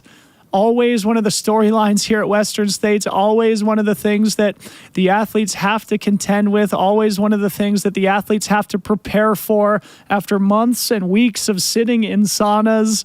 All that hard work is gonna be well appreciated here today as we start to see some of our mid-packers enjoy their time at the Lion Ridge Aid Station. About 10 miles into their 100-mile journey here. Only 90 miles to go. Is our hardworking cameraman there in screen at the Elephant Trunk. It sounds like Ryan Montgomery maybe came through in that group as well, but was not seen as the camera came through. And because Ryan and Riley are both non-binary athletes, they're going to be coded into the live timing system as MX and FX. And so they're going to show up on the overall timing. But for right now, when you click the top men or top women, they will not show up there. So just to keep that in mind as you're looking at kind of those top 10 athletes on both sides that we need to be on the lookout for both Ryan Montgomery and Riley Brady, who are both running especially fast right now and will be reminder. Factors in the race. I got a text from Jeff Colt, who was out at the escarpment this morning, and he said, the course sweepers right now are Jim and Bob. I walked up with them a bit. They're walking to Red Star Ridge, and they said, quote, this is the best volunteer duty you can get at States. It sounds like normally Tim Tweetmeyer typically does that sweep, but Jim is getting to fill in this year. Wow, what an honor. Yeah, and they also said if Nick Bassett can walk the whole way, he'll make it sub 30. Slow is smooth and smooth is fast. Yes, Nick Bassett, again, a reminder to our audience, 80 years old, attempting to become the oldest finisher in Western States history here today. Shout out to Nick Bassett from Cheyenne, Wyoming, a 14-time finisher already, going for number 15. Yeah, and so that lower camera that you're seeing kind of on the move now, that is out at Elephant's Trunk, which is about a mile and a half. Oh, so on your screen right now, this is Nathan Moody of Colorado Springs. He's actually out here crewed and assisted by Tony Hill, who's an amazing videographer. Nathan emptying that trash out. So we think it's probably going to be about 10 minutes until the lead men come through the Red Star Ridge aid station. We'll get an official split there. If you're just joining us, when they went through Lion Ridge, where our camera is now, they were 7 or 8 minutes under the course record pace. The men are off to a very, very hot start. The women are too. It was Ida Nilsson followed by Abby Hall at the front of the women's race. Also basically right on course record pace, under what Courtney's split was in 2023, though that was a snow year, a little bit slower than Katie Scheid's split from last year, where Katie ran 15:45, the second fastest time ever. Yeah, and we should be flipping over as well. We'll kind of be splitting between that Elephant's Trunk camera that you see on your screen and a camera that I believe is probably in Red Star Ridge, depending on signal and service out there. But that is what we're going to be looking to pick up as we wait our runners at the 15.8 mile mark. Yeah, so really no major surprises here so far. Corinne, I think. That's Heraldus Subertis making his way up the Elephant's Trunk. Yeah. Giving high five to the volunteers. Yeah, so one of the races within the race is the Coca-Dona to Western States double. Dan Green a little bit ahead of Harry Subertis. They both finished the 250-mile race at Coca-Dona only 7 weeks ago. Let's see if this starts a tradition of the Coca-Dona Western States double. And for those wondering about kind of the mid and the back of the pack as well, the first cutoff that runners will be up against is not until Duncan Canyon or mile 24.4. So we used to have cutoffs even at Lion Ridge and Red Star Ridge, but now the runners will make it to at least Duncan Canyon for those that will be chasing cutoffs. So again, we're going to be keeping an eye on the folks in our 70 plus age group, including Nick Bassett, and they have until 12:30 to make it through Duncan Canyon, though we estimate that you should be through there a little after 11 a.m. local time to stay at that 30-hour mark. Because to be honest, getting runners out of these aid stations, these early aid stations, is a nightmare because driving out is not fun. Big smiles here from our runners at the Lion Ridge aid station. And big thank you to the volunteers who are working hard to get them in and out and on their way. Yeah, again, you've got runners out there that have been waiting for 10 years to get to the start line. So huge deals. You've had runners that have raced their way in at the very front, and you've got runners that have been in the lottery for forever. Actually, one of the interesting stories, again, sitting in the women's top 10, kind of in that 10th to 12th position, is, again, the youngest athlete in the race, Shea Aquilano, got in at the lottery this year because while she is only 24 years old, she's been in this sport for more than a hot second. And look at this train coming into the Lion Ridge aid station here. It's Jack Davis from South Africa right there. He's a good friend. Jack Davis here for the second time at the Western States 100. It's a big group working together here in the early miles. And we're going to have a special guest here in studio here in just a little while. We'll make sure we get the technology all set up. He seems caffeinated, which is maybe more than we can say. Yeah. Special guest. I can't just wait off to camera. get our special guest perspective here, because we are in all likelihood going to have our special guest in studio with us as we see the lead men coming through the Red Star Ridge aid station here in what we think to be probably about 5 minutes.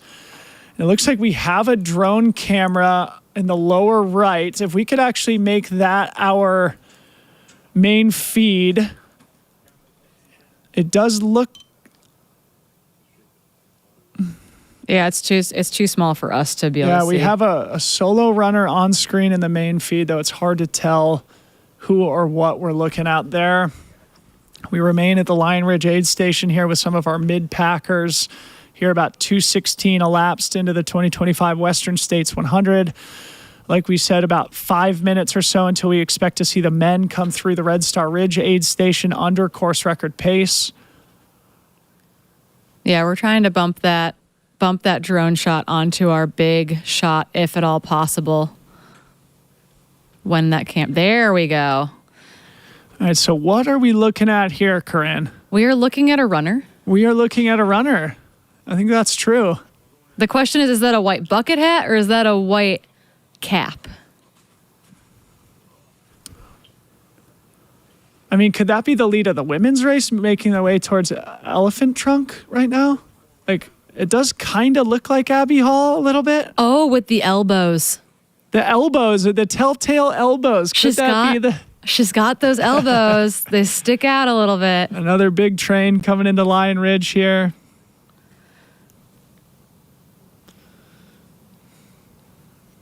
Yeah, you guys are in for many, many hours of us making really smart comments like we're looking at a runner. Yeah, we've got the middle of the pack rolling now through Lion Ridge, mile 10.3, making those volunteers work this morning. Again, this will not be nearly as stressful as when 12 men rolled in there together and kind of ran into each other to get to the water and what they might have needed out there.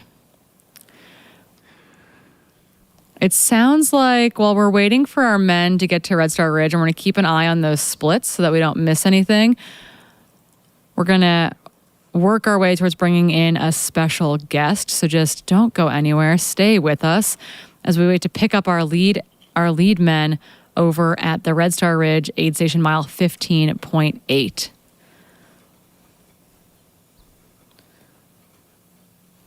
But again, right now, our camera is kind of at the middle of the pack back at Lion Ridge. But yeah, we're trying to get our cameras up at Red Star, making sure we catch those splits. Holy smokes, folks, and what a start of the 2025 Western States 100. If you are just joining us, we are 2 hours and 18 minutes elapsed. We've got Lion Ridge Aid Station, mile 10.3 on the left-hand side of your screen, and a steady camera there at the Elephant Trunk, which is probably roughly mile 16 roughly mile 13 or 14 on the Western States course. We are awaiting to see the lead women come through on the right-hand side of your screen. Meanwhile, we are watching some of our mid-packers on the left-hand side of our screen. If you're just joining us, the men's pack is bunched up together here at the front, well under course record pace. Meanwhile, things are stringing out a little bit on the women's side, though they are also running historically fast. Last we had seen, Ida Nilsson and Abby Hall were at the front of the women's pack together.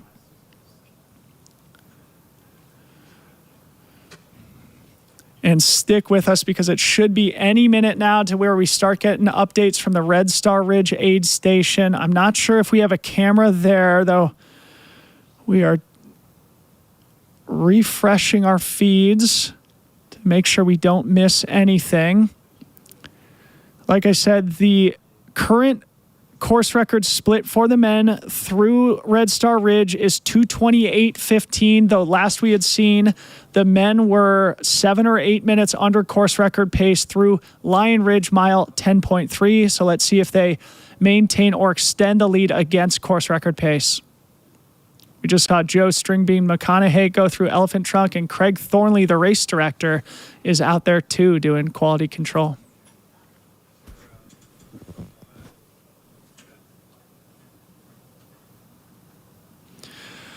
So the year Jim Walmsley set the course record here at Western States 2019, he ran 14:09. His split through Red Star Ridge that year was 2:35.17. So 7 minutes under current course record pace. So that means if the men come through still 7 minutes under course record pace, they would be roughly 15 minutes under Jim Walmsley's pace from 2019. Of course, still very, very early with a lot of room still to run. But again, we have a lot of energy in this race of people who wanted to take this one shot to get it done. And we're seeing that right now. Yep, absolutely.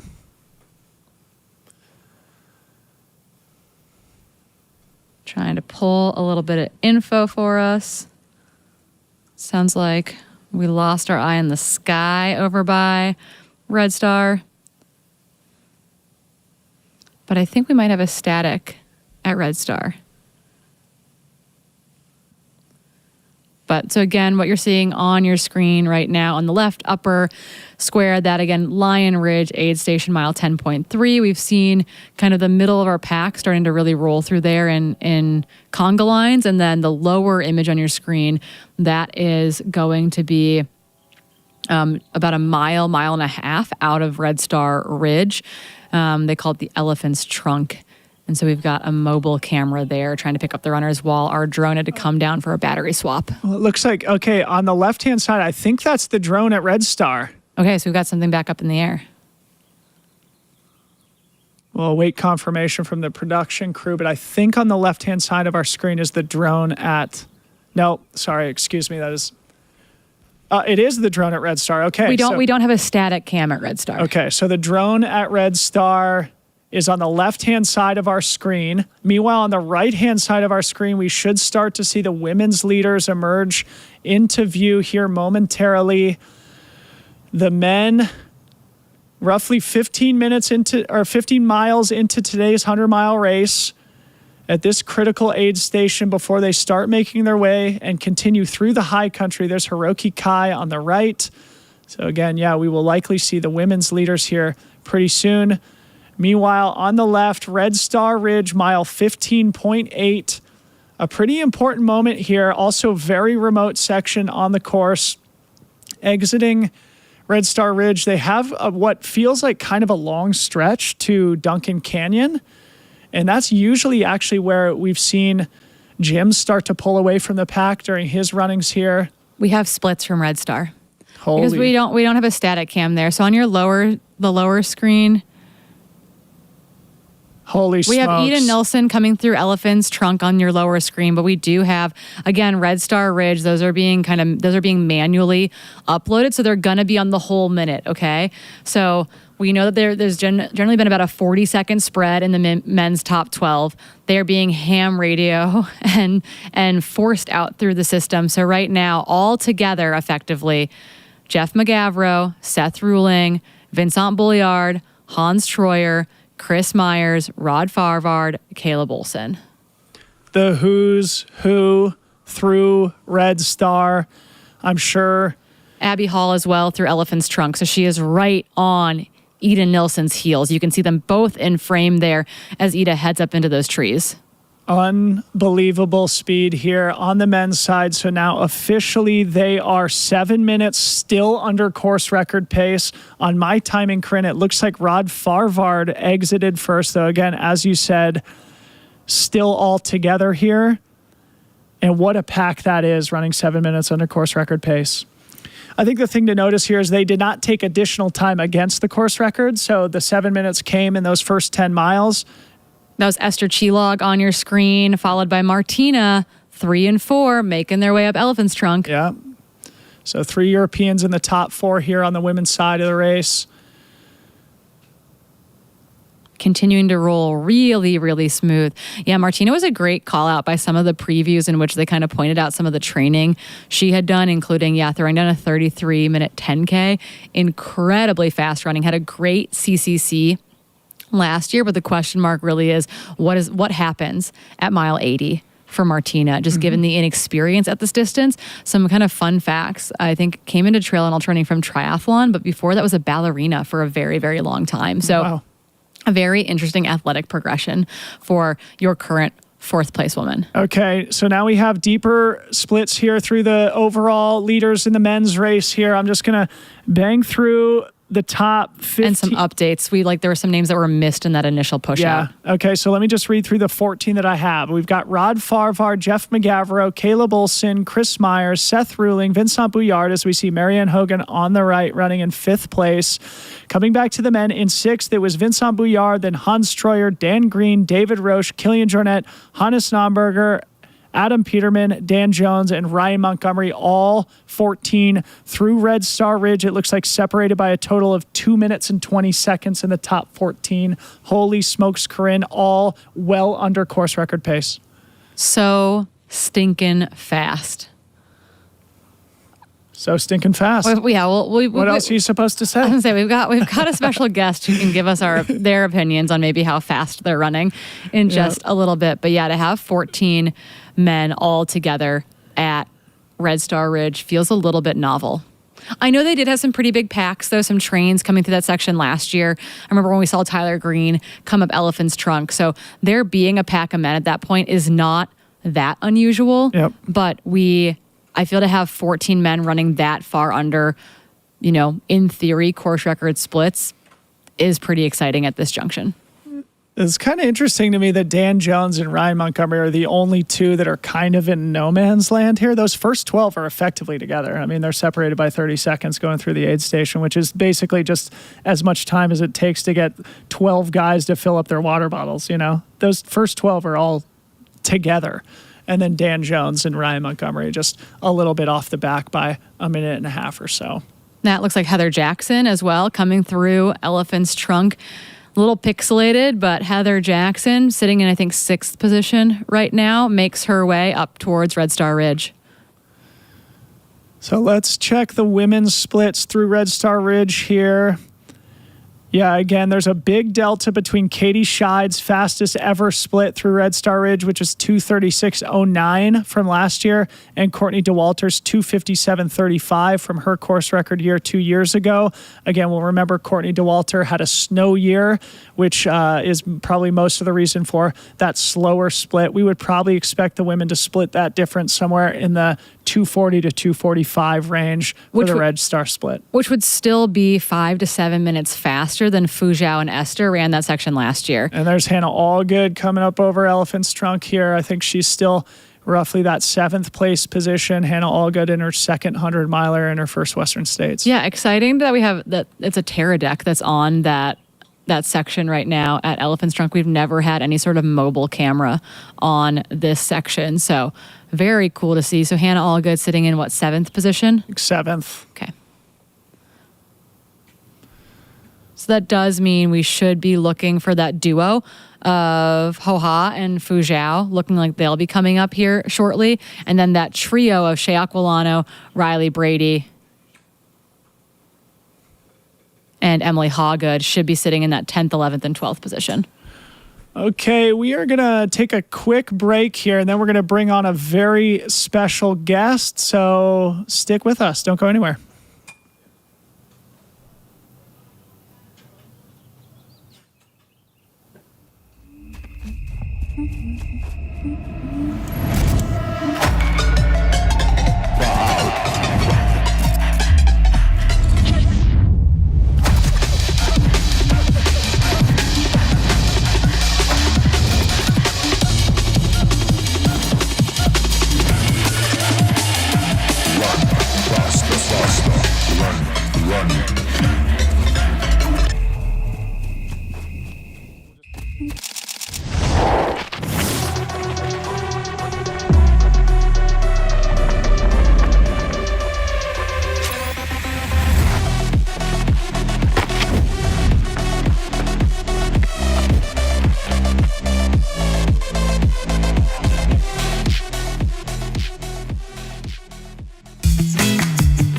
Introducing TrailCon, the new trail running conference and festival celebrating its inaugural year in 2025.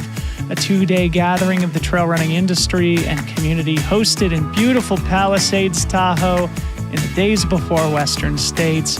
Packed with engaging conversations, panel discussions, group runs, networking events, and other activations, TrailCon hopes to become an important annual platform for connection, collaboration, and conversation as trail running continues to grow and expand globally. It's all about community. After a successful debut this week, TrailCon is excited to return in 2026. And we really hope you'll come join us. Visit trailconference.com to learn more about the event and stay tuned for announcements about the second edition coming next June. TrailCon, where trail running comes to life. Hey. Not when it's in your ear. Introducing TrailCon, the new trail running. Not all the time. Who's that? Yeah, I'm in the WhatsApp post thing. Yeah, sorry. I've got it up too. I just didn't say. Alrighty. We are back in studio. We're going to keep that big camera on our elephant trunk zone. Right when we cut to commercial break, we saw Fu Zhao and Hao come through there, sitting again in that like 8th and 9th position. Okay. We're looking for Shea Aquilano, Riley Brady, and Emily Hawgood sitting in that 10th, 11th, and 12th position to still come through on their way into Red Star Ridge. Holy smokes, folks. We are now 2.5 hours elapsed into the 2025 Western States 100, and we are joined in studio by a very special guest. Yeah. You may have heard of him, the 4-time champion course record holder, Mr. Jim Walmsley. Good morning, buddy. Hey, guys. Good morning. How's it been so far? It's been nice and relaxed. I got to sleep in till 4:30 today instead of the usual 2:45, 3 a.m. wake up. So it's off to a nice casual start compared to normal. Bragging. Yeah. Bragging. We were live at 4:15 this morning. Yeah, wasn't up yet. Slept in. knew I only had to be to the Auburn track by 7:30. Dropped Jess off.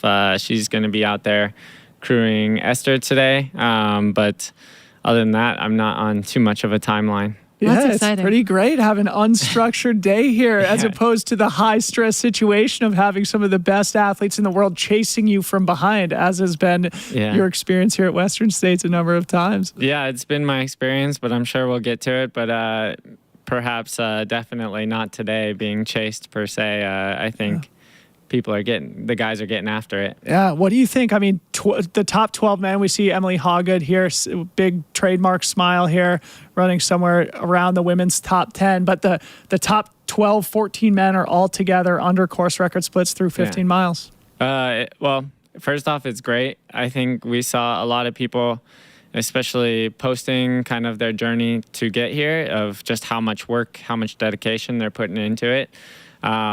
It's great to see them go out and really be ambitious and kind of stick to it. We're going to see how ambitious it is, but having 12 guys there, just a numbers game, there's going to be a couple low sticks today and some really, really fast times. I think we're going to see massive carnage. However, with 12, just a numbers game, like a couple guys are going to definitely stick some incredible days. Yeah. So Tim Tollefson beautifully described this as a rocket ship.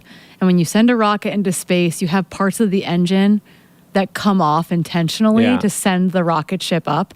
And he's like, I think that's going to happen out there with the men this weekend, where you're going to have the necessary carnage in order to send that rocket ship potentially into space. Yeah, I think right now we really need to see who's relaxed, who's not thinking about the splits, who's not necessarily mentally engaged and more relaxed, getting pulled along rather than the initial boosters pushing the rocket forward. I think you'd rather be a late stage rocket rather than a early rocket bringing the group right now. Yeah. Do you think it changes the dynamic not having someone like yourself or Adam Peterman is the one past champion. I guess Killian's in that mix too. But I mean, for so many years, you sort of dictated that men's pace. And now without you, it seems like everybody's sort of like in there together, probably wanting to be part of that.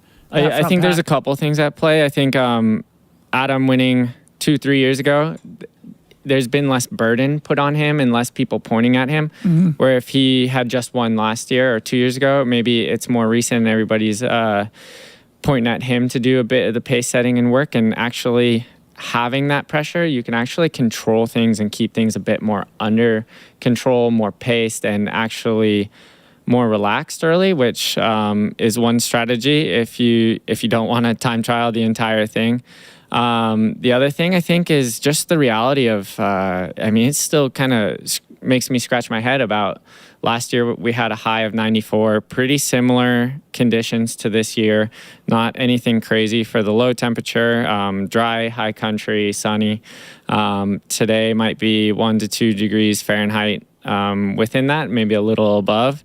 But the number of fast times we saw last year was for the temperature was just insane. Because when I first started coming here 2015, watching Rob Carr, Francois Dain came through and found especially the Europeans, you got to fear the white lawn chairs at Forest Hill, because they pull you down and don't let you back up very easily. And you'll end up spending time in Forest Hill, which it's not cool in Forest Hill. It's still super, super hot. And essentially, that was a high of, I think, 89 degrees that year in 2015. And I remember people just getting roasted. So we're going to see some of that temperature starting to hit people, definitely through Duncan Canyon. Things are pretty cool.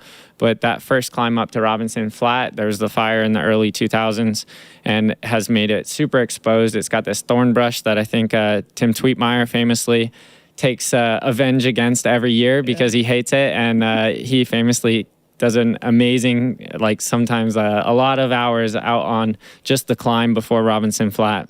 Just cutting it back. So of note, on the heat front, we saw 12 men roll in together and roll out together in quick succession. On the women's side, actually, so the front women there, the first couple rolled right through Lion Ridge, but Emily Hawgood, who's sitting probably in 9th or 10th right now, actually filled an ice bandana there to leave Lion Ridge with. Hannah Allgood. And talk about Emily, she's she not her first radio. She's been here year after year after year. She absolutely knows. It's super cool to see right now. Ida, Esther, and Abby all 1, 2, 3 because they did tons and tons of training out in Flagstaff together, linking up for long runs, really feeding off each other for this training block. And you're seeing the three of them kind of take it to the front of the women's race right now. Flagstaff known to be a good place to train. It's not so bad. Yeah, I kind of say it just gets warmer, especially in the general area with the desert around us, Phoenix. It typically gets warmer than other areas, and it gets warmer first. So you typically have access to hot weather. But this year, in all honesty, up until 3 weeks ago, things hadn't started cooking. And I think years past, I kind of look at things of if you can hit a third wave of heat in the U.S., essentially like everybody's going to be super dialed on heat. Yeah. It goes pretty well. But as you get closer to, oh, wow, it's end of June and we're getting our first heat wave, people start getting cooked. However, That's kind of how it is this year. I mean, throughout the entire American I think it's West, more been- like that. However, we're seeing the evolution of this heat preparation in controlled climates, whether you're wearing clothing, tents, indoor bike, using a core sensor to track that indoor or like internal temperature. It's evolving to be prepared for these conditions, even if you don't have these conditions back home. Yeah, so interesting. We just saw, just to catch our viewers and listeners up, we saw Riley Brady, Aaron Clark, Caitlin Fielder, Rosanna Buschauer just go through the elephant's trunk here. And we are now looking at the drone shot down at Red Star Ridge. It's hard to see whether the women have started coming through there. If they had, they would be well under course record pace. We still think it'll be probably about 10, 15 minutes until the women come through Red Star Ridge, which again is mile 15.8. Jim, coming back to the heat preparation thing, I mean, I think that's one of the things that you kind of pioneered, or that you were always really good at in your career, was just managing it. Of course, you're from Phoenix, but you always had that like kind of nature versus nurture thing. But then during the race, it was always a core part of your strategy. Yeah, I mean, I definitely tried to dig into, it's part of my mental advantage of being a bit comfortable in the heat comparatively. I mean, but it is coming from a literal point of growing up in Phoenix in the summers, going outside and playing, and thinking that the rest of the world and everyone else in humanity has summers like Phoenix, and just this is normal, and everyone else is trying to cook eggs on the sewer things in the middle of the road. Like, not so normal, quite hot days. However, definitely haven't pioneered it. I mean, I can think of stories of Scott Jurek literally going to Death Valley for living in a tent in Death Valley before Western States for his heat training. The toughest part about that being sleep. I find I like to train hot, be hot all day, but I like to go away into a cave for colder, darker sleep. And then other stories that stand out are definitely Timothy Olsen just having absolutely legendary sauna sessions. We're talking 1-2 hours of sauna sessions, and I've never done anything like that. Well, that's the question, is less is more, or not even less is more, but it's there's this whole notion of more is more, maybe, when really it's like we just need the smallest possible dose to get the physiological adaptations. It depends where you're coming from and how you handle volume, and kind of where you're at, because essentially I've had times earlier in my career more is equaled more. I'm coming to a point where more is not more. More is actually less productive, and I need to find more effective ways of getting that kind of dose of the stimulus I'm looking for and getting those adaptations. So right now in my career, more is not more, but definitely like thinking back 8 years ago, it's pretty fun because more equaled more back then, and just the young body responds in amazing ways. And right now, like at the front of this race, we have some young bodies really pushing things. Talk about some debutants in this race with Dan Green, Seth Ruling, Hans Troyer, Vincent Bouillard. Like, they're all first time out here at Western States, giving it a rip and not holding back at all. I think that is pretty revolutionary to have that many new guys to the race going all in. To what extent do you think that's an advantage versus disadvantage? Of course, in your career, it took you a couple of times to figure it out, but then we've seen people who nail it on their first try. So there's kind of 2 years that stand out in my mind that are similar to how this is starting. And the first one being 2017. Although the major difference was the high country conditions. It was super snowy that year up in the high country, the first 50K. But I remember absolutely forcing splits and coming back with a vengeance after 2016 in incredible shape, ready to go, but just way too enthusiastic to really just force my agenda on the course. And the biggest takeaway from 2017 that's really led to breakthroughs was not forcing my agenda, however, taking advantage of what the day gives you. If it feels cool when you're starting, like all right, it's ready to, like, we're going to start going fast. If it feels cool, you feel good and things are firing. Whereas once it's hot, you got to adapt again. And so that reminds me of 2021. A lot of my fastest splits on this course through 10 plus hours was actually in 2021, but it's my slowest winning time because I was absolutely decimated like everyone else in the last 40 miles. However, I was able to build a really, really big gap and essentially kind of just be the best of the rest, like when everybody's really hurting, suffering out in the heat, and no one was really able to close that gap.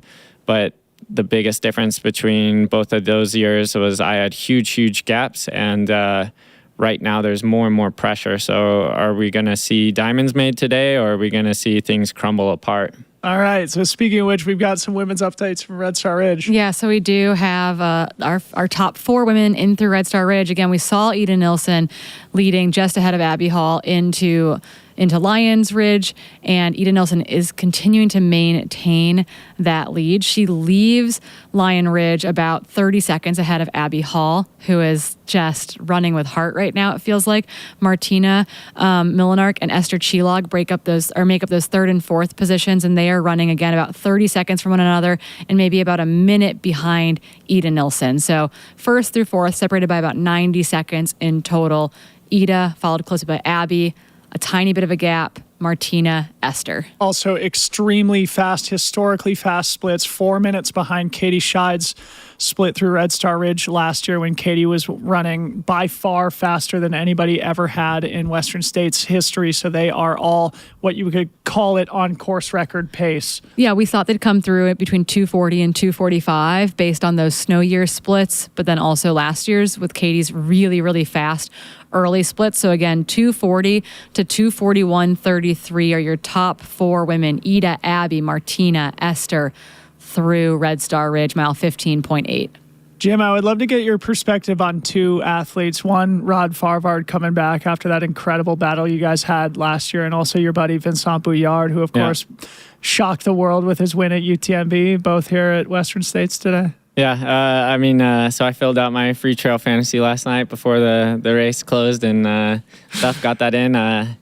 Definitely left my biased opinions out there, and I got Rod and Vincent in my top 3, cheering from the heart. I'll go with that because it makes it an exciting day of just seeing some of my best friends and teammates right now going after it. Rod, I think, has forever etched a part in my heart because it's one of those. I mean, it reminds me of a battle with Francesco Pupi in 2019 at the World Trail Championships for the marathon distance, and I couldn't shake him. And essentially, this absolute battle, bringing the best out of each other, having to dig deeper than what you thought you could do to end up winning that day. It ends up being extremely rewarding for everyone in that, and kind of definitely creates a bond. Vincent, on the other hand,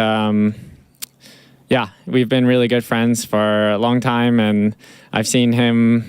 He's been out here to crew me for Western States before, so he knows this. He's ran down to the river. He's had a day He actually made his own wrong turn that day and didn't end up at the river where I popped out of the river. So he got a bit cooked down by the river with my other friend Ben, and so he's had experiences and knows that the heat here can bite. He got out here early to Auburn this year, looking for more heat adaptations closer to the race rather than messing around with a bit of the altitude. With Simone Gosselin coming last year, all of us talking, we thought that adapting for altitude and heat at the same time was quite stressful for Simone. And essentially with Vincent, all of us kind of recommended probably just target heat and don't worry about the altitude so much. So hopefully he's holding back in this high country, which is at elevation. I mean, Robinson Flat is still at 7,000 feet, 50K into the race. So a lot of people don't realize people coming up from sea level are definitely huffing and puffing a little more than other athletes. And you got to wait for that to settle in, because once you get to Forest Hill, things start to settle in. And then, I mean, it's definitely closer to sea level towards the end, and you start getting your breath back and start charging hard. The first 50K of this course is super interesting in that regard because it's cooler. It can make eating a little bit easier, but because it's higher, it can make eating a little bit more difficult. And you do have to settle into the race. You've got all those first race morning jitters and nerves as well. And so there is this battle of it taking a little bit of time, I think, and maybe a little bit of luck sometimes to allow yourself to settle into that first 50K. Yeah, generally I say through Duncan Canyon, 24 miles, it's really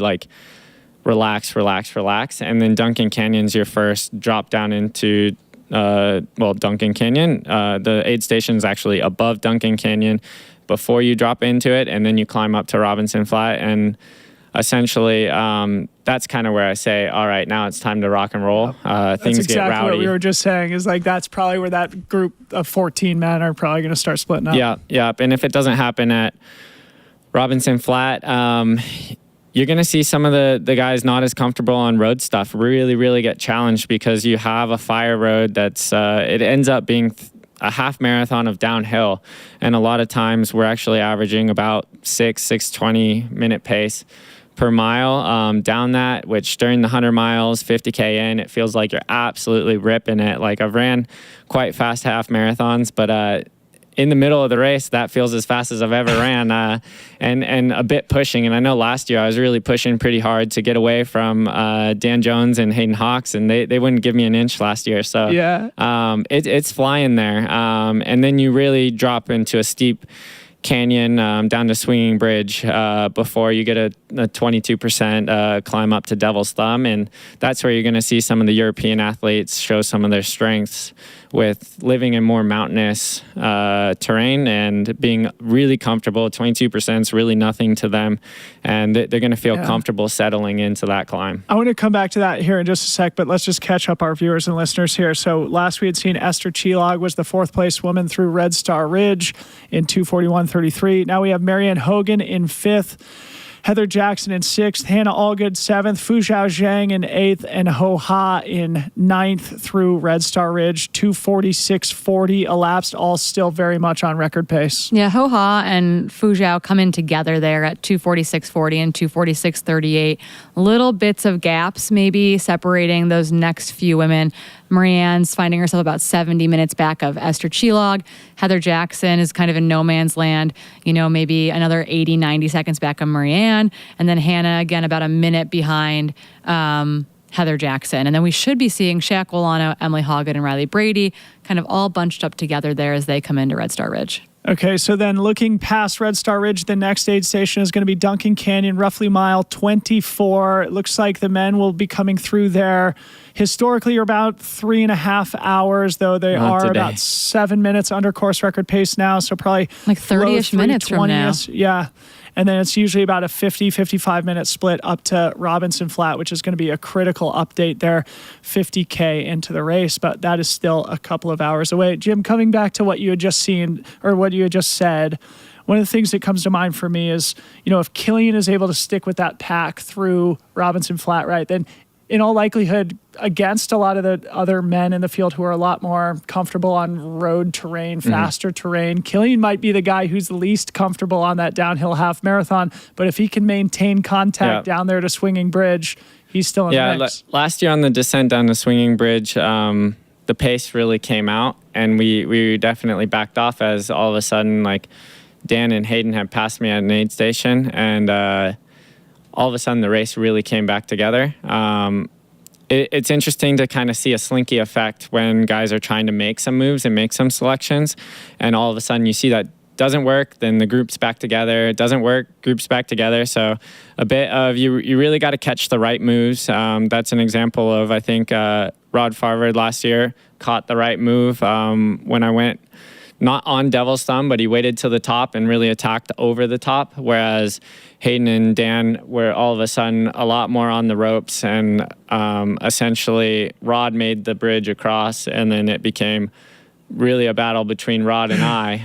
And initially it was a bit in my perspective of myself and then Hayden and Dan running a lot together that had kind of started to kick things off and really aggressively run that half marathon downhill.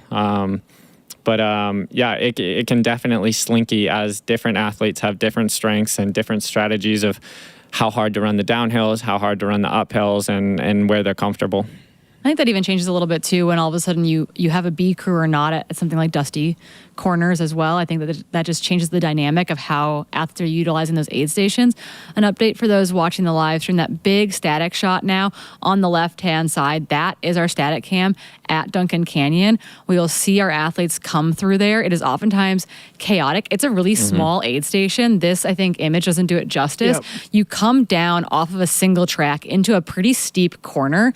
The only flat spot of that corner is the aid station. Crews are all going to be stuck back behind that yellow tape, and when their runner comes forward, they can kind of, go right up against the tape and kind of stay within those cones there. But the aid station volunteers are absolutely amazing, and they really get the job done. We do imagine that we'll have a pack coming in to this aid station, and then we will have, again, up at Robinson Flat, about 55 minutes from when athletes come through there to Robinson Flat, we will have a field correspondent onto the ground there to really give us a good update of what they're seeing and what's going on. Yep, absolutely.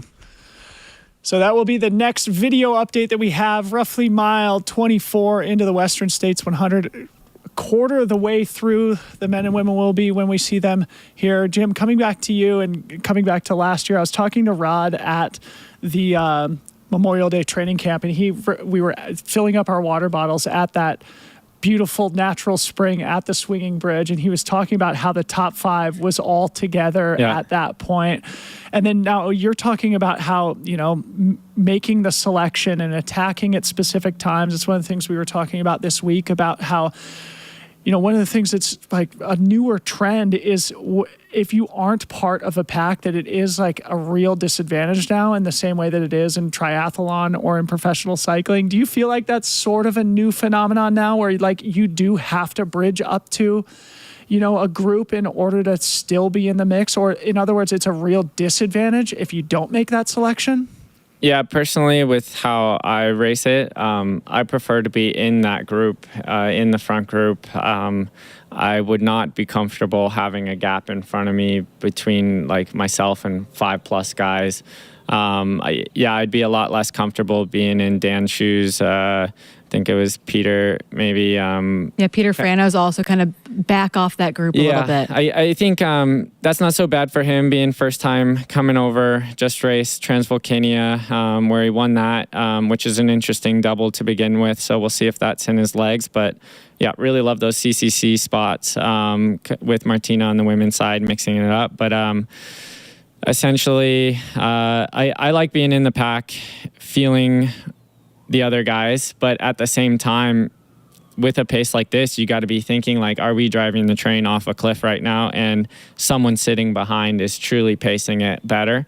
We'll see. I think hot paces and holding on is going to be the newer trend in regards to some of the new shoe tech and foams we're seeing. I think the legs don't fall apart quite as they used to.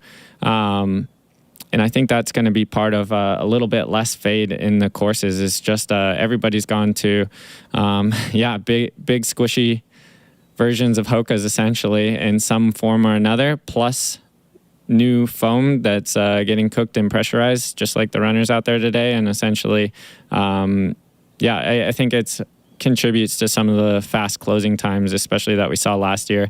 You're seeing Fujao start quite conservatively. She had this exact same playbook last year and just rolled up the field. And she's running a little bit faster than she was last year. You got to think the ladies in front of her have to be thinking she's going to be coming on strong, the way she ran the last 40 miles of this race. And some of the timing might be as well. Not only do they have a pack going, but I did get an email from Sean Flanagan, who was out at Lion Ridge this morning, and he said it was 55 degrees there. Wow. And so really pretty ideal conditions from start through the high country as far as temps go. Like, it's not cold. It's not cold, low temperature. It's not cold, but it's pleasant, I would say. Pleasant, it's still early. Yeah. And essentially they're pushing hard, so it doesn't necessarily matter what the temperature is outside as much as what are we seeing their internal temperatures at? Are they able to cool down in 55 degrees? Where in truly fast years, that 55 degrees could have been 43, 45 degrees. Yeah. And that's a big difference. I think this year the starting temperature is truly not anything crazy hot, but it's on the warmer side. There weren't it's jackets at definitely the not start. cold. We didn't see people in jackets Yeah. at the start. We didn't see people in gloves at the start. Yeah, On yeah. truly cold years, we see the elites We oftentimes leave Typically in see layers. that payoff I mean, you late were in wearing the a race. jacket last year, I think. Not, With that, no, like, short nothing sleeve, last year, extra but last layer. year was the first time I wore a pack. And I think on the men's side, last year, I think everyone decided to wear a pack from the start to Duncan Canyon. I think we're seeing maybe 50-50 in the men's field this year, which I was expecting everyone in packs. And then on the women's side, traditionally packs are much, much more popular. But yeah, all the lead women are definitely in packs. Let's come back to that here in just a second, but just to catch the audience up here, last we had seen Ho-Ha was in 9th place. Now we have Emily Hawgood in 10th, Shea Aquilano in 11th, Fiona Pascal 12th, Keely Henninger 13th, Joanna Antilla in 14th, and Aaron Clark 15th, Caitlin Fielder 16th through Red Star Ridge. Hit and refresh one more time. And now we have Riley Brady, Tara Dower, Rosanna Buschauer, 17, 18, 19. They came through in 2:56 was the last update from Rosanna Buschauer. So they are on course. Courtney DeWalter splits from 2023, though that was a snow year. So anyway, that's our top 19 women through Red Star Ridge so far, separated by 16 minutes total. Ida Nilsson at the front of the race, just ahead of Abby Hall. Coming back to the gear, Jim, I've actually wanted to ask you about this. I mean, because I know you're meticulous about this stuff. And last year, you started with the pack, and then you had the waist belt with the two, harder handhelds. And then you had a way Jeff Rose handhelds. And then you had a way to sort of attach them to your belt. Tell us about that system if it's not proprietary. Yeah, it's not proprietary, but I think I'm definitely the only one with this. And last year was the first year that it kind of stood out to me. I've used a naked running belt quite a few times at this race, and they always have these straps that I think are pretty useless for poles, however, and I usually cut them off. But I actually left them on for some training. I think it was a newer belt or something, and I found that the bottles tuck away pretty well. And when the bottles are empty, there was almost no bounce to them. So the trick of the hard flasks is definitely getting those last drops out of it. I know Vincent was testing out the bottles this year. I was pushing them on him, and he ended up not liking them. He's not going with them today, but yeah, a little disappointed in that. So yeah, I guess full disclosure. So I say the bottles, here are the secrets. At aid stations, I always ask for ice first. I say, fill it up with ice, please, and then water. So when I'm going in, I'll get powder in the bottle, and I'll say ice, ice, ice, and then top it off with water. So I'm getting as much ice as possible, and I look at it as I'm literally holding on to 2 ice blocks while I'm running out there. And then I'll try to finish one at a time. And once I get the first one down, typically I got to screw off the cap, chug the rest, like sometimes a couple walking steps to get it in. Because I mean, those are calories you need, the calories you want, fluid you want. And then last year I was tucking that bottle, the empty bottle, into the waistband, and it worked really, really well. I really love that system. Those bottles have won a lot of Western States out Look at here. this crew. We're getting Jim Wolfsey's secrets I know. here in I was studio. like, stash those away. We did see, though, teammate Rod Favre's out there with a third bottle in that low pocket. Yeah. On his pack. And I think you're seeing that in the longer stretches. So perhaps he can run through Lions Ridge, Red Star Ridge. You're not having to jostle for position. I know I definitely threw in a bit of a move right before Lions Ridge last year. And traditionally, I do not like going through the aid station with that many guys. I'll throw in a surge or even back off the pace. I'd rather come in afterwards or something and have a bit more space and less chaos. Oh, they were running into each other at Lion Ridge. They all came in together. I think it's avoidable. Throw in a move or back off.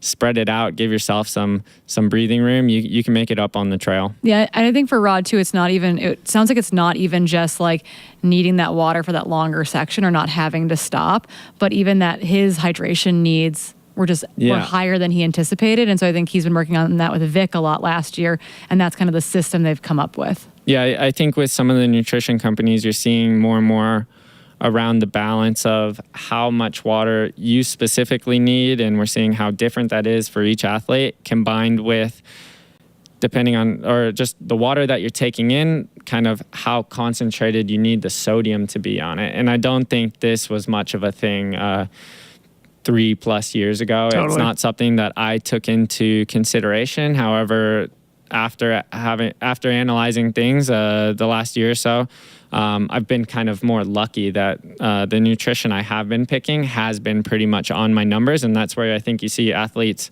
their salt sweat rate is either going to be way below or way above the nutrition that they're taking in, and they really need to change that a little bit, just tweak it, get closer to the ballpark that they need to be in. And I think like you saw a lot of athletes not have problems in really warm weather last year. I think with that salt balance ratios, you're going to see less stomach problems. You're not going to have that hypernatremia, people chugging water. I say don't chug water, chug like a bottle. It doesn't have to have calories, but make sure it's got the salt balance for your needs. So and for your needs is that important part too. We're seeing a lot of athletes, Abby Hall, Riley Brady, both talk about the fact that they didn't know that they were very light, like salty sweaters. Jess is super light salter. We both went and got tested together, and then the more I learn, the more it's very much a starting point. It's not exact science just to get one test, but it does change, and you have to continue to monitor it. Yeah, but it can kind of answer some of those, at least those initial questions. We did get word from Billy Yang in the back end of our studio saying that we brought about 15 minutes, that was about a minute or two ago, until we expect the men at Duncan. Again, that kind of staying within that 6 or so minute range below those kind of record splits through that aid station. Jim, one thing I'd love to ask you about that I've talked to Rod Farvard about a couple of times was the moment when you were able to get away from him last year. He looks back at it as, I mean, when I asked him about it earlier this week, I said, like, what are the memories burned into your consciousness from the battle with Jim Walmsley last year? And he was like, it's the moment that I lost the race. Can you share that moment with the audience? Yeah. So unfortunately for Rod, I felt like I'd already been in this position actually with Zach Miller at UTMB, coming back on Zach, and this like question mark of do you catch, like you see them coming back, you know you're moving a little faster, do you sit on them and wait, do you try to make a big move, do you try to just drag them out? And I know with Zach Miller at UTMB, I sat for a little bit, and there came points on the trail where it was not easy to pass, and more or less you kind of got to awkwardly force pass a bit. And essentially last year coming up on Rod, there was just that fight or flight situation again. And just made the decision to just straight attack. And there was just a big difference in pace. So essentially I knew if I could pass him and keep it up for another 5 to 10 minutes, that I was going to create a gap. And essentially once there's a gap, now you have more of a mental battle of like, where are your cards? Is this a bluff? Is this not a bluff? Unfortunate for him, I think I had a pair of pocket aces, and I had some pretty solid legs in the last 20. Amazing, man. Well, thank you for sharing that. I would love it if you would stick with us until the men come through here, if you've got a little bit of time. I'm sure that the audience would love to hear how you're doing, where you're at, and then also would love to hear, obviously Jess qualified for Team USA last week, so that's a fun thing to talk about too. Yeah, Jess had a great race. She made the U.S. mountain running team for the ascent, so she'll be doing the uphill and come front. We've had this kind of picked out. She had broken arrow. I had to keep reminding her because she's like, I want to get to the world champ so bad. And then I'm like, well, you also got to don't overlook broken arrow, because that's the pathway. So it's really about trying to peak for the qualifying race, because otherwise you won't have a chance. And super happy for her, and it's cool. It lifts up the whole team when you see other people on the roster kind of getting big wins. It's contagious, and everybody feeds off of that, like in our greater running group too. I think even Jess has put in a lot of miles with Abby, Esther, and Ida. all in their blocks, and essentially, hopefully, just as good results kind of bleed over into some confidence for them. 3 out of the top 4 right now. Definitely training, yeah. So they're definitely getting after it. I love that she's crewing. There was a day Esther, that I was able, Jess is out there today crewing. And then during one of their bigger training runs, Jess made up a route to start from the base of Eldon, and then they ran to the high point of Arizona at Humphreys Peak, and then back down all together and stuff. So it was a pretty big day.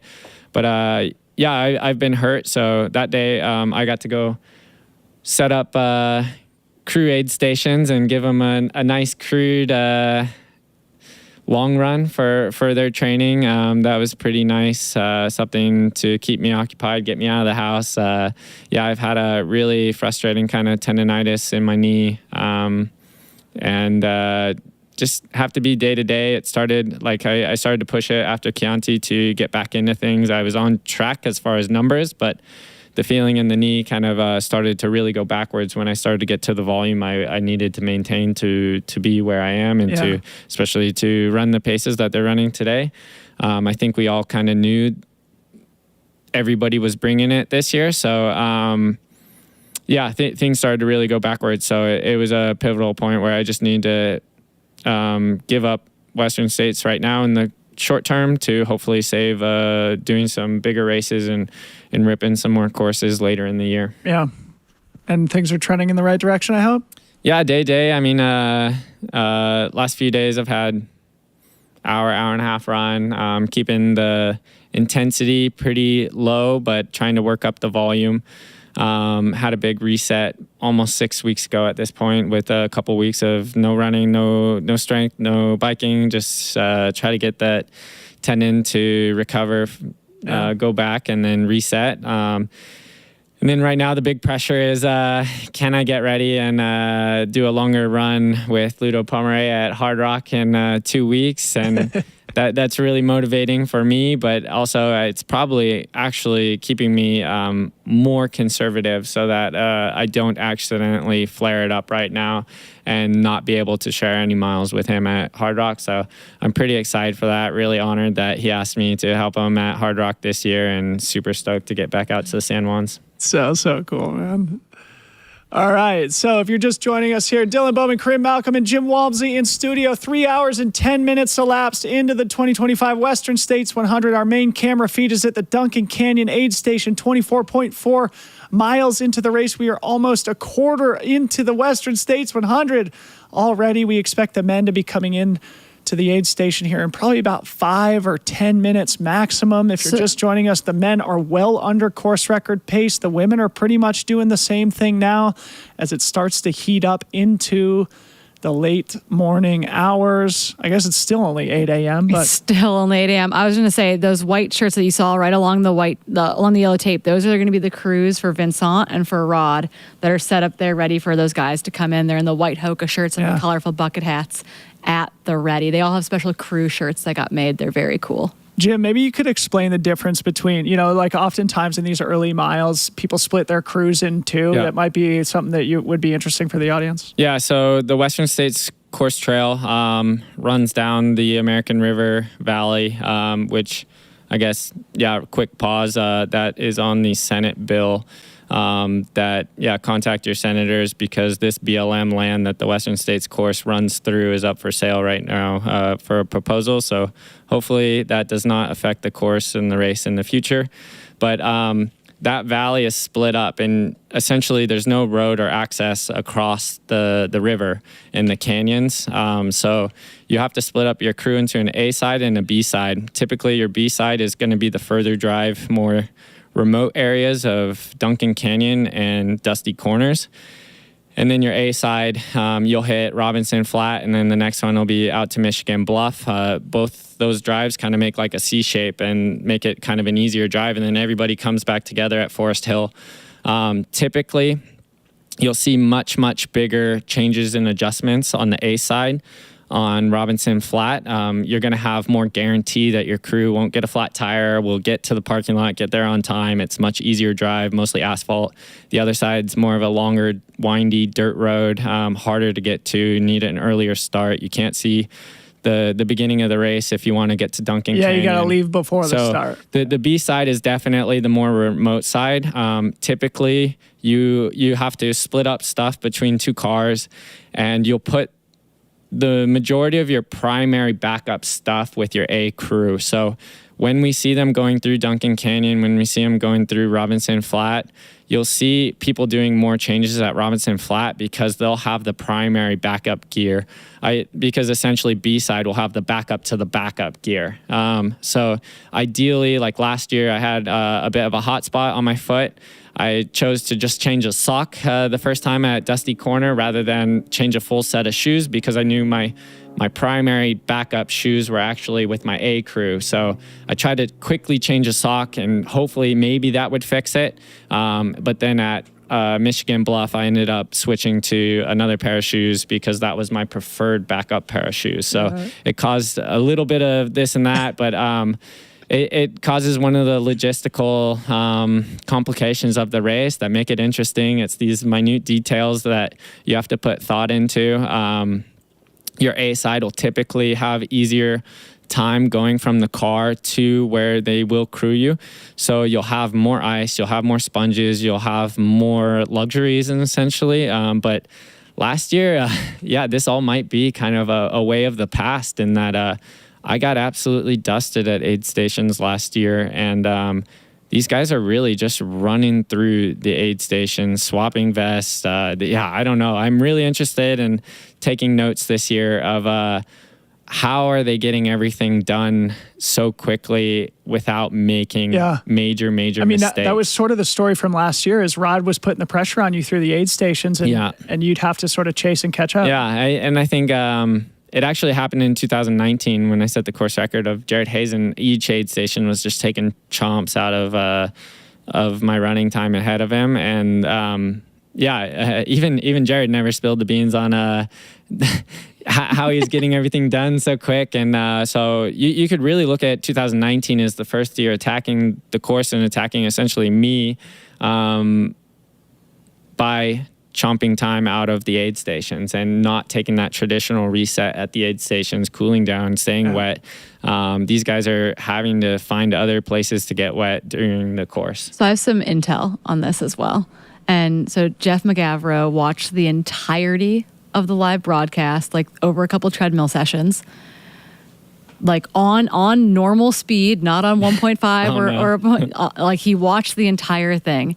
And I think those were the notes he was making, is how do I make it through the aid stations as fast as possible? And he said there was some aid station that you came into specifically where he's like, Jim just wandered around for a minute trying to find something. He's like, I was losing my mind on the treadmill. And so he told his crew that he thought that he could make it, he could keep his crew stops to like in total over 21 aid stations or whatever it is, something like to 2 minutes. When you extrapolate things over 21 aid stations, it's pretty insane. So UTMB has notoriously been ahead in the evolution of stopping at aid stations. We saw, lots of people have done entire UTMB stopping in under 10 minutes. In 2017, Dylan and I had a bit of a battle there. But that I think was the notorious, an absolutely epic year at UTMB. But they also recorded everybody's stopping times there. And I remember Xavier Tevignard was 9 minutes. Tim Tollefson was 11 minutes. Just absolute, it blew my mind of they got to be getting crew on course or something. This is no way. And they just have so many things dialed. And something like UTMB, they're not doing pack swaps and stuff. So here you're allowed to do pack swaps. You're allowed to pick up everything loaded to go. These are the leaders. The leaders are on the drone, and we got 2 in the front and then a gap back to one more runner. You're seeing that hill really play into this and separate the field. Yeah. So for our viewers and listeners here, it looks like, Jim, your fastest time through Duncan Canyon, I believe, is 3:27 even. Although that's probably just, them giving the splits on around minutes. So we are at 3:17 right now. So 10 minutes ahead of since they got such a jump start, especially to Lions Ridge, I think we really need to be looking at deltas now. Yeah. The delta between Duncan and Robinson Flat, it's typically 57 to 60 minutes, because that'll show you whether they're keeping the pressure of chomping time out. Are they gaining time? Are they losing time? Where are they going with that? I think through Forest Hill, we're going to see things extremely intriguing, extremely close, and lots of guys are going to be extremely strong. Either that way, delta 54 to 57, I think 54 high to 57. Yeah. So either way, they are still under course record pace, even if the delta isn't moving significantly. They're probably a couple of minutes outside the aid station now, and it looks like a couple of guys out front. So the group has split up a little bit, though it's hard to tell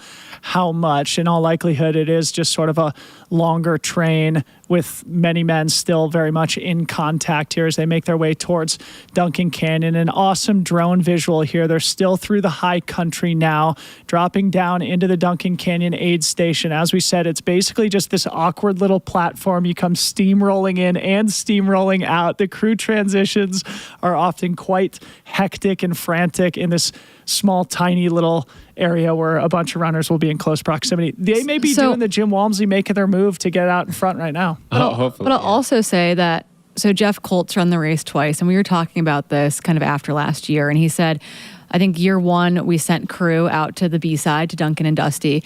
Year two, we didn't. Yeah. And he actually went through faster at Duncan without crew. I think I generally lost time at crew because I wanted to, or I felt I needed to make adjustments, and this was totally my call on the race. But and sometimes I'm running fast enough of I know I'm gaining time on other people on the trail, and I'm trying to pump the brakes. I think famously we see Killian do this throughout his career, really pump the brakes throughout the race course. Of he has an amazing engine, amazing ability. No one's questioning that, and he sometimes I think gets lost of what pace is too fast, what's not enough. And he really keys off of his competitors more so than his intuition off the front. And so we typically see him coming in and pumping the brakes at aid stations. Going back years and years, I remember the 2011 UTMB when it was Iker Carrera, Miguel Herrera, Sebastian Chengyo, and Killian Jornet. And he was always the fourth guy in the train, just always pumping the brakes behind I don't guy. expect, it's kind of like in cycling, like the guy with the dirtiest face, typically comes through the finish line first because they've been hiding, they've been not in the wind. So essentially in this case, in running, there's less of a wind effect. However, you're going to see more of a mental fatigue effect from being up front if you feel like you're squeezing. Sometimes that's why I've always been fascinated about you is like the but it's all about finding runner. The flow and what feels efficient and right. And I think I've had enough confidence to be by myself. I remember my first Western States here in 2016. The whole day was by myself. And I mean, the guys were right behind me, but I wasn't with anyone, and I'd never experienced boredom like that. It was crazy. Now with experience, 14 hours seems relatively not so bad. Trying to stretch that elasticity of how long you feel comfortable, how long you can keep that pressure going. We're going to see if guys can keep it going with a high intensity for less than 14 hours maybe. Yeah. And or if we're going to see that mental pressure start to crack people. All right, so last we had seen at Red Star Ridge, it was Rod Farvard, then Jeff McGavro out first and second. To me, that looks like Farvard and Jeff McGavro in first and second. I was about to say, neither one of those are wearing a bucket hat. And those are, I think, both white caps. It almost looked like Adam and Vincent. I know Vincent took things out. Vincent's wearing a black vest. Rod's in a white vest. Rod's in a white vest. Jeff's in a white vest as well. Adam just has a shirt. Quite a few people just had a shirt. I know Seth. David Roche had just a shirt, so that could be even him out front. He's in a bucket. He's in a bucket and bright green shorts. Yeah, we can't tell many colors right now. That looks like Farvard with the little quiver on his back. That could be Vincent. He wanted. Yeah, I know Vincent likes taking things pretty hard. Doesn't mind an early hot start. I think he was really the instigator of Chianti to overall being extremely fast-paced and really high index scores. Is Vincent just not messing around in the first 3 hours, and just like him being new to ultra running, going like, well, yeah, we should start this hard, right? And kind of now I see myself as the older guy going like, well, I don't know. We're usually pretty relaxed by now. That's Farvard out front. That's Farvard and Jeff McGavro. 1-2 nice. coming down into Duncan Jeff put in Canyon. so much work for this race. So interesting. Jeff McGavro, one of those guys who is coming in under the radar, not included in a lot of like the race previews. I think everybody out there is aware of his 160-mile weeks coming into this year. I think I always give people a trophy for most volume going into a race. And something I really like about the 100-mile distance is I still believe that volume pays off, beating up the body, efficiency versus more plus more. The 100 miles, sometimes when you don't overcook it, really rewards volume training. All right, Mike, so I was any gonna minute. say, Mike Foote jumped in the chat. He said, I know that stride anywhere. That's definitely Jeff awesome. McGavro. Thank you, Mike Foote. Okay, so keep your eyes on that lower right quadrant 2. That is where we're going to see them screaming off of the single track onto the awkward little platform that is the Duncan Canyon aid station. And then they're going to also scream out of this aid station downhill down into Duncan Canyon proper, where they have the first major water crossing of the day and a good opportunity to get wet before that long grinding climb up to the Robinson Flat aid station, which we've talked about a couple of times as being a main selection point in the race where things will start 2 out of 3 out. guys won't get in the creek at the bottom of Duncan Creek. People are in a rush. They're trying to keep up. It's a mistake not to get fully submerged in this first creek. Yeah. And it's worth it. And it's not that deep, but it's really easy to get completely It depends wet. on the year. I've had it 3-4 feet, over a meter deep in some years, and it's quite, it's nice. But typically it's, about a foot, not so high, and you really got to lie down to get submerged. All right, so we are awaiting to see our men's leaders, who we expect to be Rod Farvard and Jeff McGavro, coming through the Duncan Canyon aid station together in the lead of the race. Last we had seen at Red Star Ridge, all the men were together, a pack of about 14, well under course record pace. Right now they remain under course record pace, though that delta is not growing to the point that Jim just made. That's something that's going to be important to watch, is whether or not they're able to... The later it goes in, the harder it will be to close that, because essentially it's not... cool year. It's definitely on the hot side. I mean, we'll see temperatures in the canyons well over 100 today. However, I always point at the official recorded stuff on the Western States course, or the Western States website of, well, sometimes we don't know how hot it was. Everybody will walk away going, wow, this was so hot this year. But everybody, you kind of have to wait until those official temperature readings come out. There we go, straight through. That's right. There we go. Rod Farvard here, a quick pack swap. It looks like they're tying some ice around his neck. Jeff McGavro, look at him. He's eating into those 2 Minimizing minutes of stopping time right now. Look 2 at minutes this. is really ambitious, but that's an incredible goal that's going to keep you fast and keep you moving through the aid station. So that's going to be awesome. All right. He's trying to get out of there. His crew is like, Rod's out. wait. Rod's out. Now wearing a black pack. Jeff And they're McGavro together. on his heels. You got to love them working together right now. Was that Vincent? Because the 2 lead men only had a small lead based on that There's aerial Chris drone Myers. shot. Chris is the easy one to pick out because of that nice bright blue and green. Okay, He's going so with colors Caleb instead of just Olson white. was the guy with Chris Myers at Red Star Ridge. So that could have been Caleb Olson in that long sleeve white tee also. He's got to be on a high from Trans Gran Canaria earlier in the year, and how well he started out this year. Okay, so I think that was probably Caleb Olson and Chris Myers exiting Duncan Canyon. Apologies for a bit of a pixelation there in the aid station proper. This is a very remote section of the course, so we're going to do the best we can to get these visuals to you. There's Adam Peterman in the aid station. David Roche out. Killian out. There's Killian. There's Hans Troyer. It looks like Adam Peterman taking a bit of extra time there in the aid station as it looks like changing out his pack and getting the ice down. So really the who's who still all in contact here through Duncan Canyon. Did we spot Vincent going through?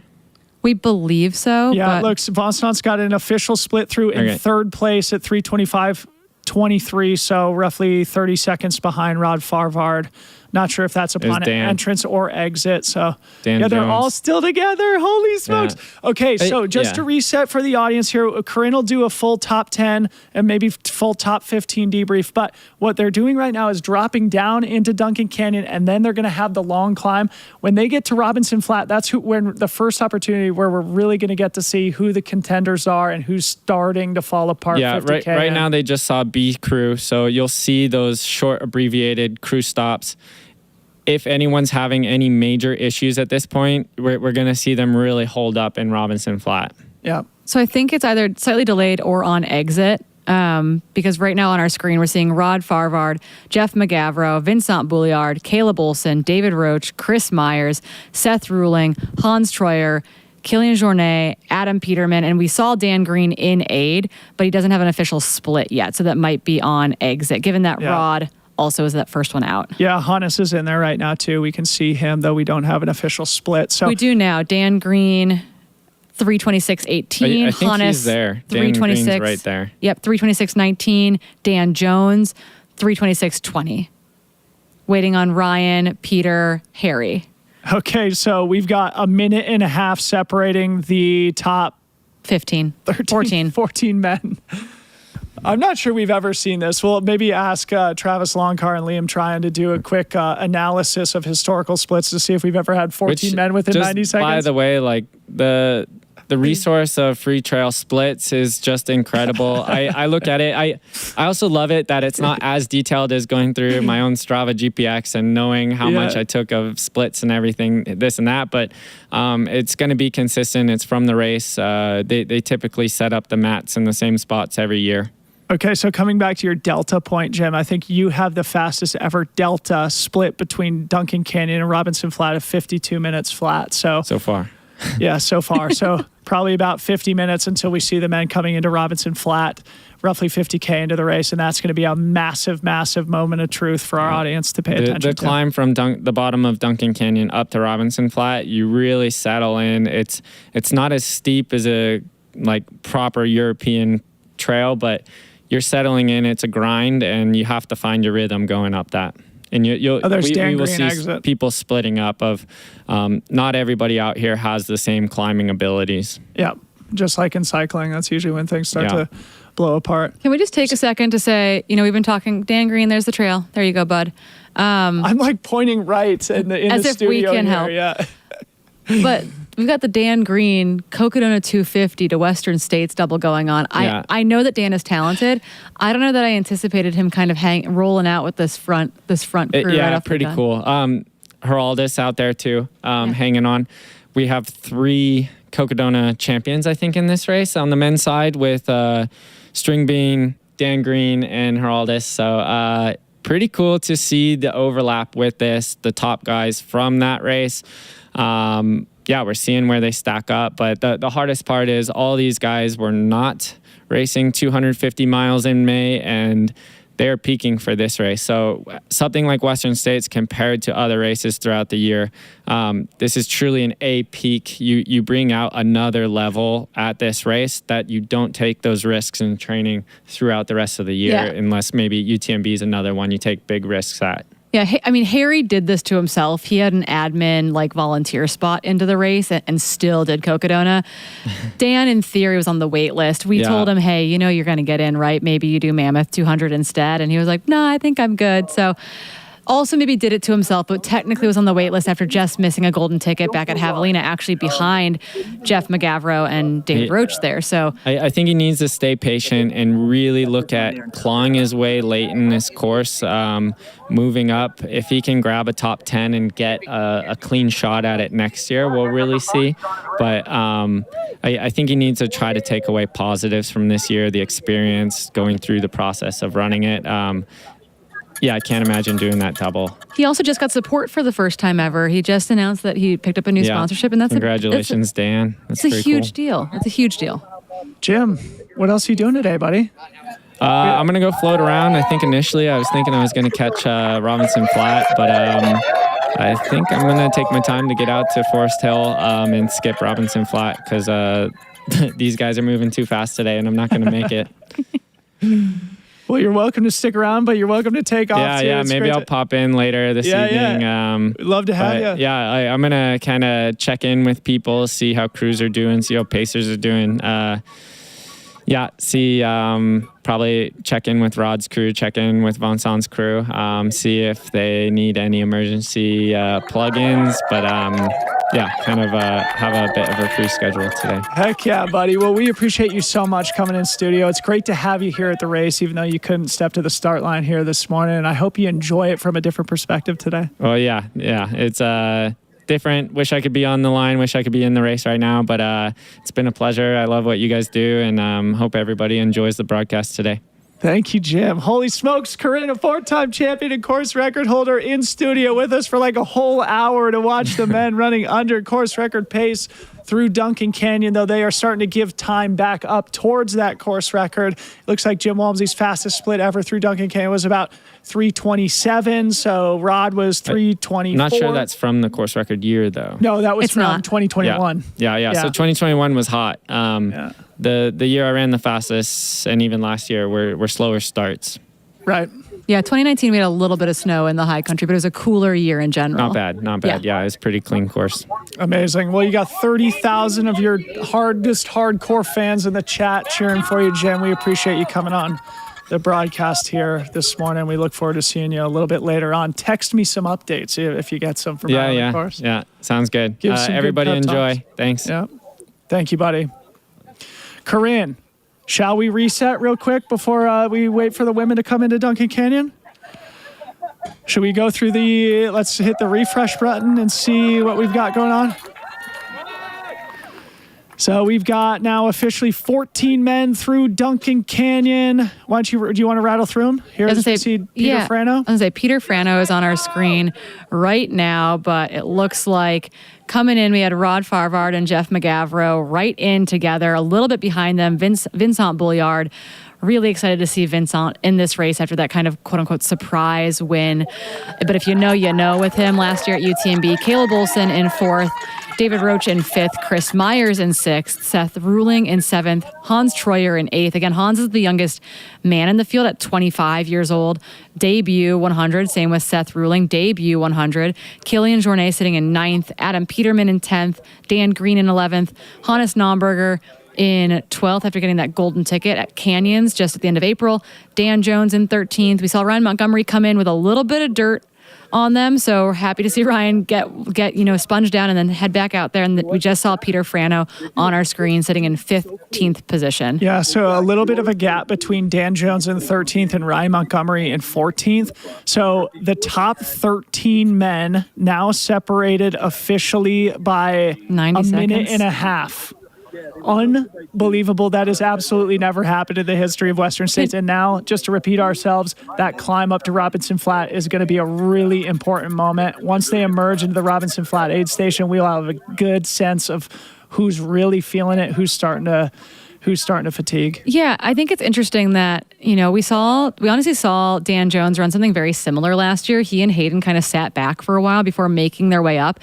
We saw, Jim was like, man, I think I'd be kind of nervous being in Dan Jones' position right now, but he's only 90 seconds back. Yeah. It's not like he's 3 minutes back or 5 minutes back. He's 90 seconds back with 75 miles to go. I mean, he can make up all of that on the climb up to Robinson Flat. Dan Jones could win the thing. Yep. Here's Harry Subertis from Alaska, the 2024 Cocodona 250 champion. Lithuanian, right? 100K. Like Lithuanian living in Alaska, is that right? Not even sure. All I know is the dude runs 200 milers super well, so this is going to be a walk in the park for the Alaskan. Harry Subertis getting the ice down in his sleeves now. It's starting to feel warmer here on the track as we cross 3 hours and 30 minutes elapsed into the 2025 Western States 100. We are expecting a high of 97 degrees Fahrenheit here in Auburn. That's why we see all these runners starting to get really iced down and wet.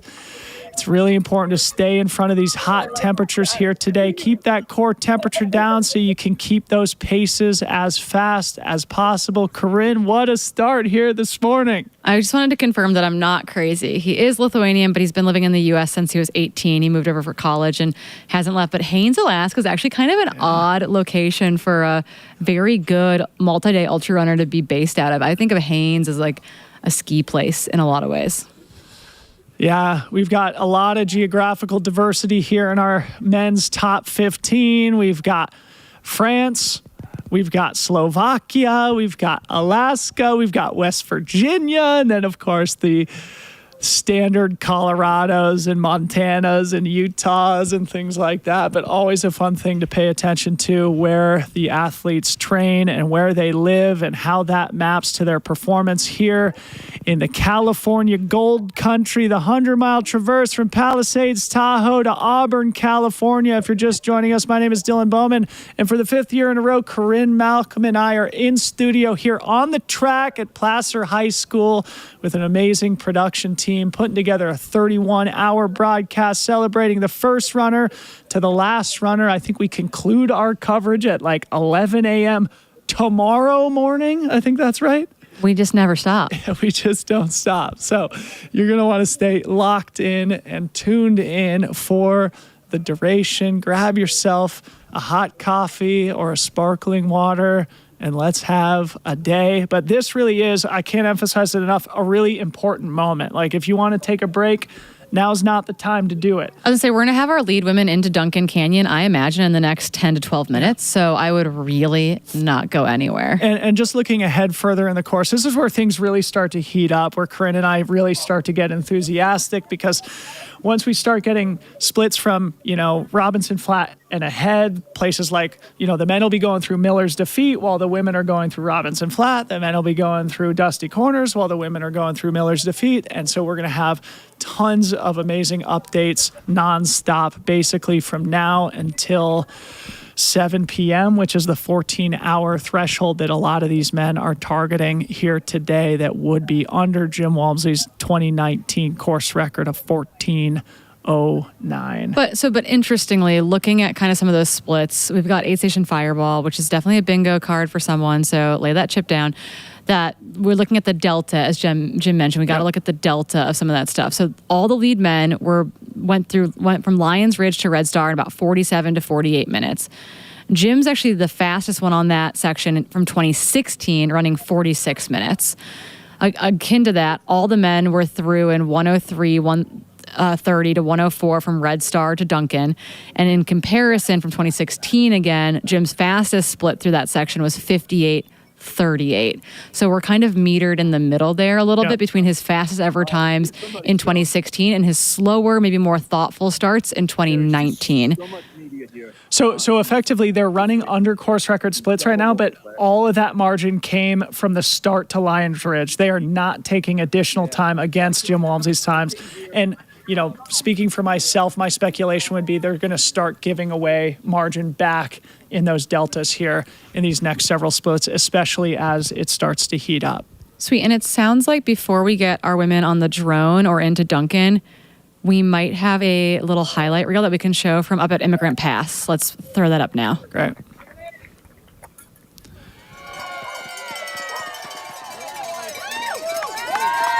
Go, Daniel.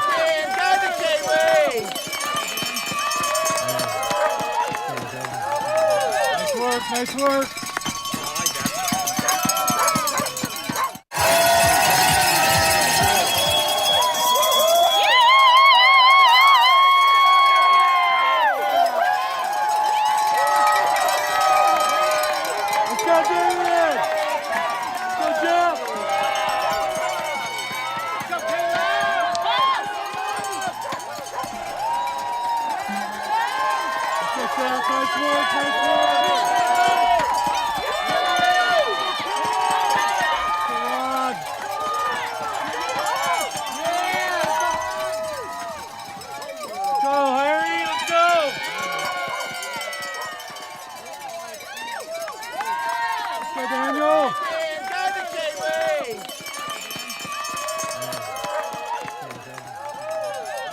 Nice work.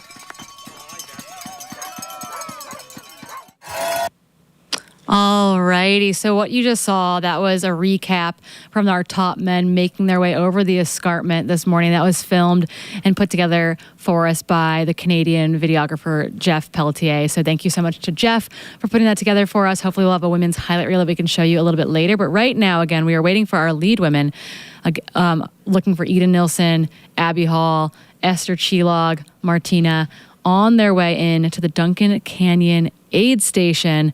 Might be able to catch them on the drone like we did with the men as well. But again, this is kind of a very key aid station ahead of Robinson Flat, the main kind of first spot that people see crew. A lot of the athletes will also have their B crew here as well. That can be a boon, that can be a bust, but either way, the athletes are going to be rolling into here fast and furious. So real quick before we talk about the women, I just wanted to also mention we saw Adrian McDonald come through right before that highlight package. He's in 17th place, a really great 100-mile racer, still making up or making good time through quarter way through the Western States 100. Now we see the top 10 women on the left-hand side of our screen here. What jumps out to me, Corinne, 3 women, 3 Masters racers in the top 6. Ida Nilsson, 43 years old, leading the Western States 100, returning after her Masters course record last year. Of course, Ida not looking to place high in the Masters race. She's looking to place high in the overall. And Ida, one of the greatest of our generation. She's won the North Face 50-mile championship. She won Transvolcania a couple of times. She's done well at races like CCC. Now has had a couple of good Western States here, looking to improve even more, now running in the front. Abby Hall in second place from Flagstaff, Arizona. Martina Milnarczyk from Poland, 35 years old, in third place. Esther Chilog in fourth place, a Hungarian who lives in Hong Kong. And Marianne Hogan, a Canadian, in fifth place. So again, only one American in the top 5, which is kind of interesting. And 3 Masters athletes in the top 6. Yeah, I mean, I think that's one of the very cool things about our sport is that, you know, it's not the peak of 20-somethings. I know we're very excited to see Shea Aquilano and Hans Troyer in the mix at 24 and 25, but they're racing right alongside athletes like David Roach and Kilian Jornet, who are in there, both 37. Luda Pomeroy, pretty darn good, set the Hard Rock course record last year. Turns 50 next month. Yeah, it's at 49. And then you have, you know, Esther Chilog, Ida Nilsson, Heather Jackson, Johanna Antilla, all in the women's race, all racing for a top 10, and they are between the ages of 40 and 45. So many of them are mothers in this field as well. So really cool to see them continuing to throw down when we used to think that, oh, you know, like you're quote unquote past your prime, which is very much not the case. So I'm looking at the women's splits through Duncan Canyon here. Katie Shy with the fastest ever split last year in 3:44.29.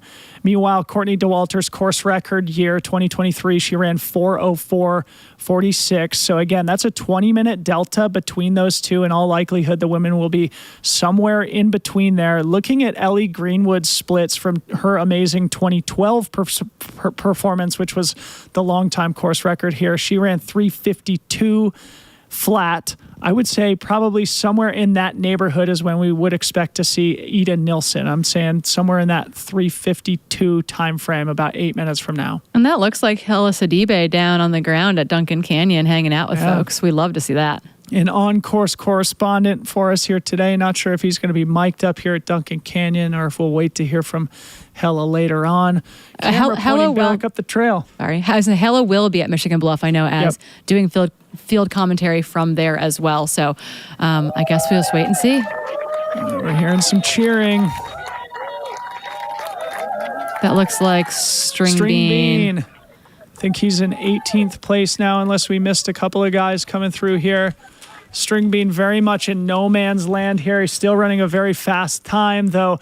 I mean, one of the things we've been talking about all week and that Jim mentioned is that when you are running in no man's land, it can be a little bit more challenging, at least psychologically. You're not sharing some of the effort when you're running in one of those men's packs. Yeah, and it looks like Scott Trayer just behind the line there. He's there to crew Abby Hall. He'll also be pacing her to the river before handing her off to Cordes Hall to take her to the finish. And I think Scott Trayer is running the graveyard shift here in studio with Callie Vincent. He's a busy boy. Yeah, Callie's out there crewing as well. They are both part of Abby Hall's A team, or technically B team right now, being on the B side of the course, but very much I feel like they're all the A team.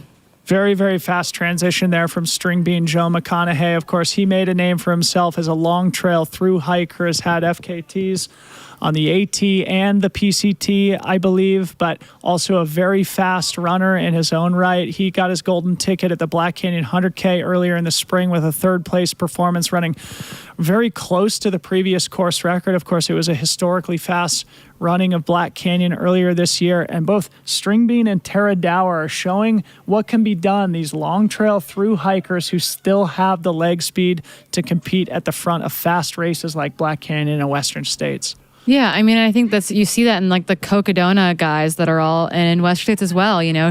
While 250 miles doesn't take them all that long to do, they're very much sub 60 hours out there, so they're not as multi-day as the AAT or the Vermont Long Trail, but it's still 250 miles is no joke. We were joking actually with Heather Jackson within the Hoka family that after she did the Unbound XL this year, a super, super long gravel race that she won in Kansas earlier this spring, that this is just her recovery run. Just a little recovery run for Heather Jackson. That was only like 4 weeks ago. She ran a 21-hour cycling race. Heather Jackson, one of the great endurance athletes of our generation. She's been on the podium of Ironman Kona and I think the 70.3 World Championships, races professionally in both trail running and gravel racing. And here she is still running in the top 10 of the Western States 100. Heather Jackson, a remarkable, remarkable athlete. Yeah, where are we at timing-wise for our... I just got a text from Travis Longcar, who's got live and updated splits from the 2025 race, and he's saying that Jim Walmsley's Ghost from 2016 is now in the lead. In other words, the men at the lead of the race right now are slower than Jim Walmsley in 2016, though that was the year he famously missed the turn and walked it in for like an 18th place performance. Slower than 2016, but faster than 2019. Yeah. That's kind of the ballpark that they've been in all day. Travis has made the point to me in the past that he thinks Jim's 2021 performance is really one of the great 100-mile performances ever. It was a hot year here, and he won by 80 minutes. That was the first year that you and I did the broadcast. I remember vividly him just sitting in a chair at Pointed Rocks, drinking his sparkling water, finally getting the update that the men were well behind him, even though he was suffering badly. He had finally had the opportunity to take a breath and understand that he had the race in the bag. But those 2021 splits are super duper impressive on a very tough day. As we continue to look at the Duncan Canyon aid station, 24.4 miles into the Western States 100 course. As we've said a couple of times, they scream downhill, leaving this aid station, cross a river, and then they begin what is a crux climb up to the Robinson Flat aid station. Iconic moment at the end of Auburn Forest Hill Road, a campground that turns into one of the most famous aid stations in trail and ultra running, and that will be a huge moment of truth when we see the men, but we're still waiting on the women here. I was going to say, we were expecting them to be about 4 to 5 minutes behind Katie Scheide's really hot early splits last year. They are coming up on that right now. Yeah, so let's see. Hiroki Kai is who we see here sitting in 19th place. His split at Red Star Ridge was 7:39 a.m. Meanwhile, for the women, Ida Nilsson was only a minute behind Hiroki Kai. Yeah, Red Star Ridge. Right on time. We should see Ida any moment now, or someone from that group anyway. Yep. Again, Esther Chilog does not want to be third for a third year in a row. Yep. Looking to move up to a higher podium spot this year. I mean, if Ida Nilsson was able to pull together a victory here at Western States, it would add just another remarkable achievement to her Hall of Fame career. Obviously, we're getting well ahead of ourselves here. There's still 75 miles to run, but she has had an incredible career, though hasn't really had the world-class, game-changing performance at 100 miles like she has had at 80K. So let's see if Ida Nilsson can put together what she's capable of here at Western States. We should see her, Abby Hall, Esther Chilog, Martina Milnarczyk, et cetera, screaming into the aid station here momentarily. Yeah, and if anyone caught that on the live broadcast, there were Des Linden sightings at Duncan Canyon as she was there to crew and support Stringbean, really getting thrown into the deep end of ultra running. We love to see it. Yeah. Hiroki Kai taking his sweet time here in the aid station. The Crazy Caro YouTuber from Japan, Hiroki Kai, a very fast, traditionally sort of road-focused runner, so probably having a harder stretch through the high country. One of those athletes who should be stronger in the second half of the race. And it sounds like we might have our women's race leader coming into the aid station now.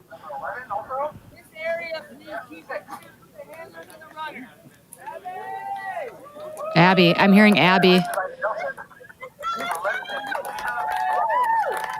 Abby There's Hall. Abby. Abby Hall quickly into That looks Scott like and Ida Callie. also. I think That's Martina. That's Oh Martina my with the long goodness. ponytail. We got 3 women at least into the aid station right now. We might have Esther too. We could have the top 4 women together here at Duncan Canyon, which would also probably be unprecedented at the front of the race. Certainly we've seen that in the top 10, but for the top 4 to be together. Abby Hall exiting in first place from Flagstaff, Arizona, just behind Ida Nilsson, who's from Sweden, though also has been training in Flagstaff, tiptoeing down the steep stretch. Martina just on the heels to the top 3 women in and out of the Duncan Canyon aid station in no time flat. These aid station transitions are so critical now, and they are showing exactly why that is. So no sign of Esther Chilog so far, though we expect her to be not far in arrears. Esther Chilog, the back-to-back third-place finisher, Hungarian who lives in Hong Kong, was in that top 4 group through Red Star Ridge at mile 15. 8 miles later here at Duncan Canyon, Abby Hall, Ida Nilsson, Martina Milnarczyk together in and out, first through third. Holy smokes, Corinne. You blink and you miss it. It's a lot. It's a lot. They were very fast. So I guess we're waiting on Esther Chilog to be that other athlete that we still have not seen come through yet. So not to pat myself on the back, Corinne, but I said, hey, take a look at Ellie Greenwood's split from 2012. It's 3 hours, 52 minutes. Abby Hall came in 3:51:44. So I was only off by 15 seconds, okay? Pretty fast, pretty darn fast. And we should note that there were some small modifications to the course that the year Ellie ran, that initial, first big step down for the women's course record time. They had to drop down to the dam. No, I ran that year. After Robinson? No, it was, in 2012, it's the traditional course. 2012 was, yeah. Okay. But What 2011 was the snow year. And they went down to the dam there by Robinson. Yeah, down to the French Meadows Reservoir, which we just saw on the drone, and then climb up to Robinson Flat from a different direction. Luckily, we haven't had to run an altered course in a long time. I think since 2011. Yeah, and the smallest alteration would have been just like a little bit of that change coming off of Cal Street, but that was, I think, incredibly minor in comparison. Totally. So otherwise, a very stable course as far as race courses go. Yep. Here we go. We got another. There's Esther Chilog coming into the Duncan Canyon aid station in 4th place. 3:54, probably her fastest split ever. Let's take a look. Esther Chilog in 2023 was through Duncan Canyon at 4:36.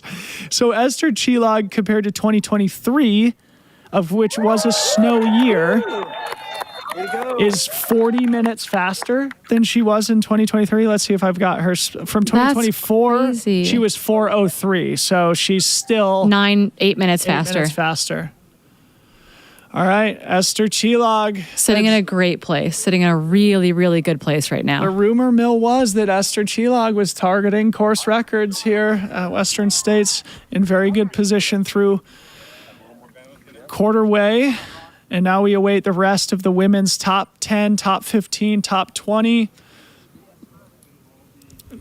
Last we had seen it was Marianne Hogan, followed by Heather Jackson, Hannah Allgood, Fu Zhao Zhang, Ho Ha, Emily Hawgood. So we'll see some combination of those 5 coming in here pretty soon. Hear the cheering. That's usually a telltale sign. Who is that? Looks like Marianne.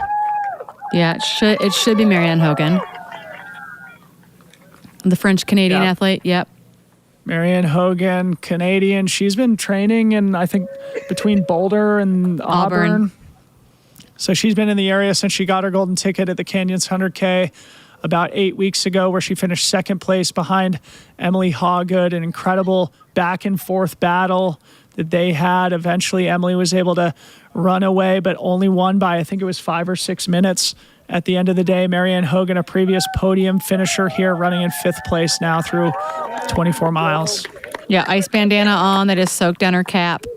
Extremely fast through the aid station. Yeah, that was as fast as the transitions that happened ahead of her. I think the top 5 women now, their transitions were faster than kind of that middle back of the men's top 10, I would say. Like in comparison to maybe Adam Peterman, who got out of there in 10th, took a little bit of a longer transition stop. Those top 5 women were very, very quick through there.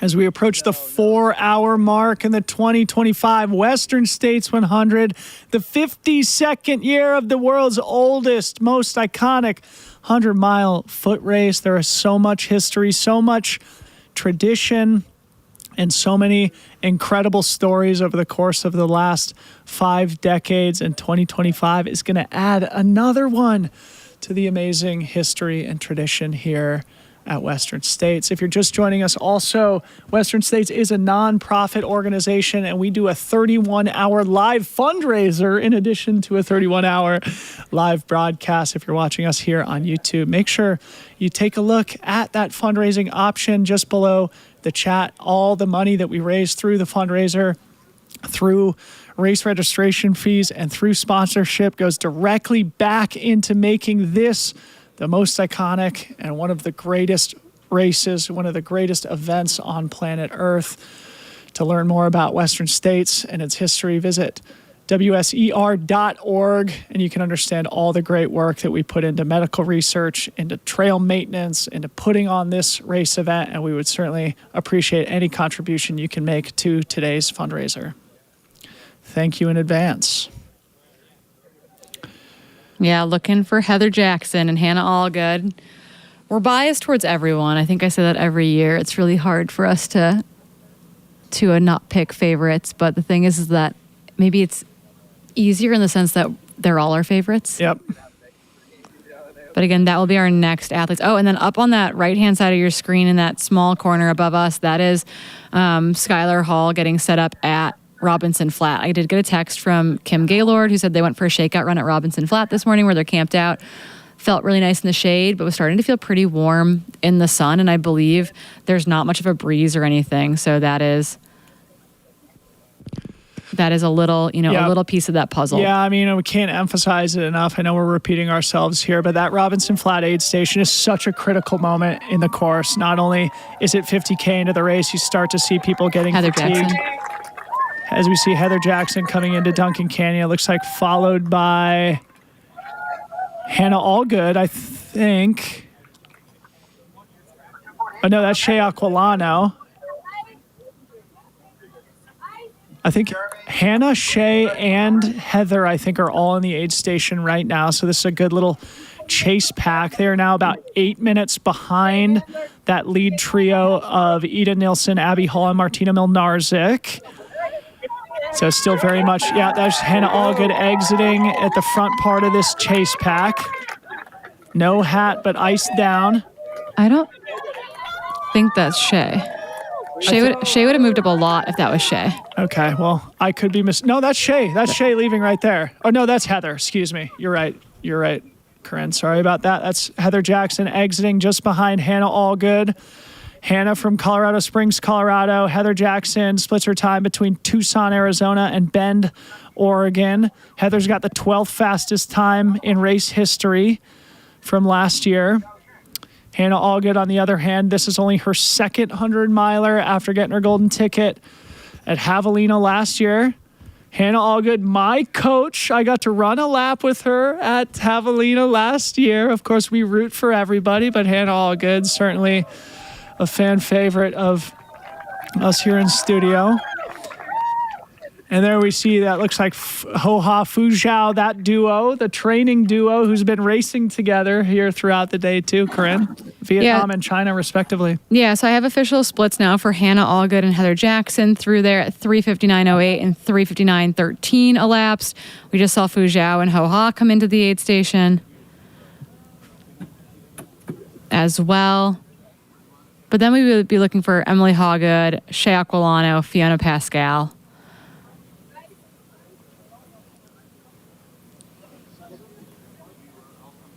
Yeah, making quick work for both Hoha and Fujiao's crews, but they're taking a second to really get wet, get iced down. You can see Hoha leaving right now in that red pack. That's the Vietnamese runner taking off. Fujiao's about to exit now. Fujiao out of aid station. All right, so Fujiao was through Duncan Canyon 4:03:42 last year, so about a minute and a half faster this year. And of course, Fujiao was the third fastest time in race history. So right now, sitting in the back half of the top 10, Fujiao still faster than her split last year when she finished second.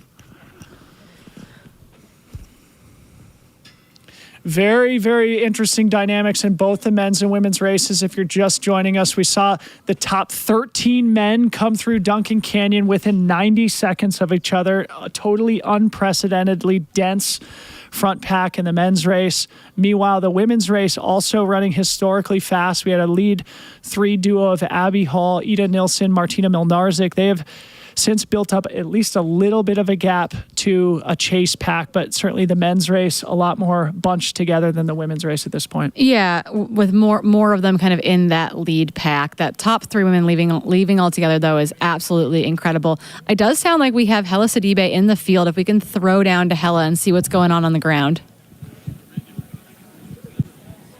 Throw it down to me. I don't know. Hello, guys. Can you hear me? We can. Hear ya.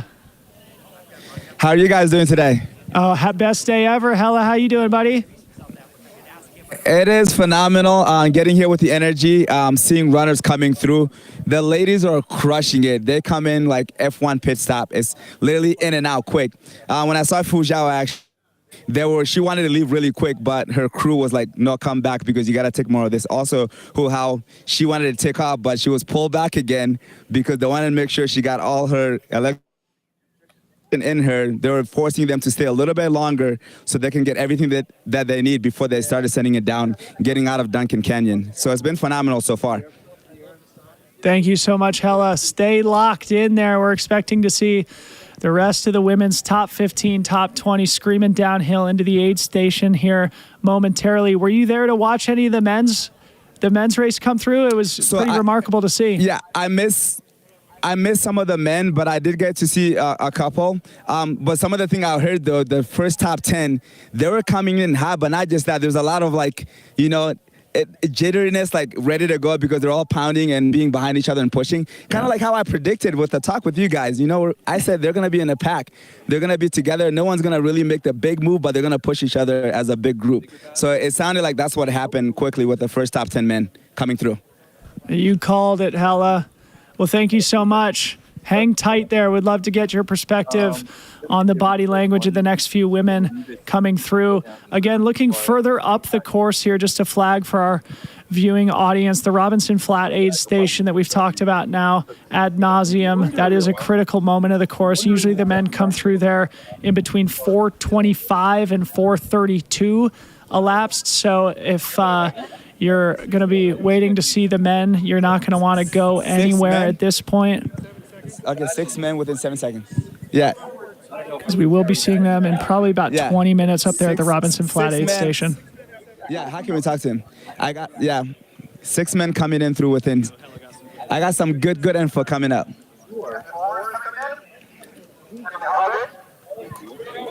Yeah. Yeah, more noise in the aid station as runners take off.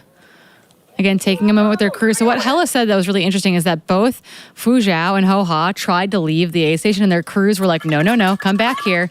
You need more ice, you need more water, and then sent them back out. But they were on the move. They wanted to go. And we actually saw that. It looked like Hoha was almost going to fall over, sprinting out of the aid station there down into that steep little bit of single track. Is this Emily Hawgood? Yes. Hella, tell us what you see. We're getting a little pixelation here. I think this is Emily Hawgood coming in. This is Emily Hawgood coming in, and she is looking really good. They're cooling her down and putting some cool water, ice on her sponging, and she's drinking her nutrition, staying hydrated, and she is looking good. Emily Hawgood is gonna get out of here quick. Look at her, she's out already, in and out, quick. Incredible. She needs, and now she's sending while eating. She doesn't want to stop to eat her banana, but she's like taking off with it and getting it done. I have another actually news for you guys. Go ahead, Hella. In within 7 seconds of, which is pretty epic. So 6 men are about to come into Duncan Canyon within 7. The top.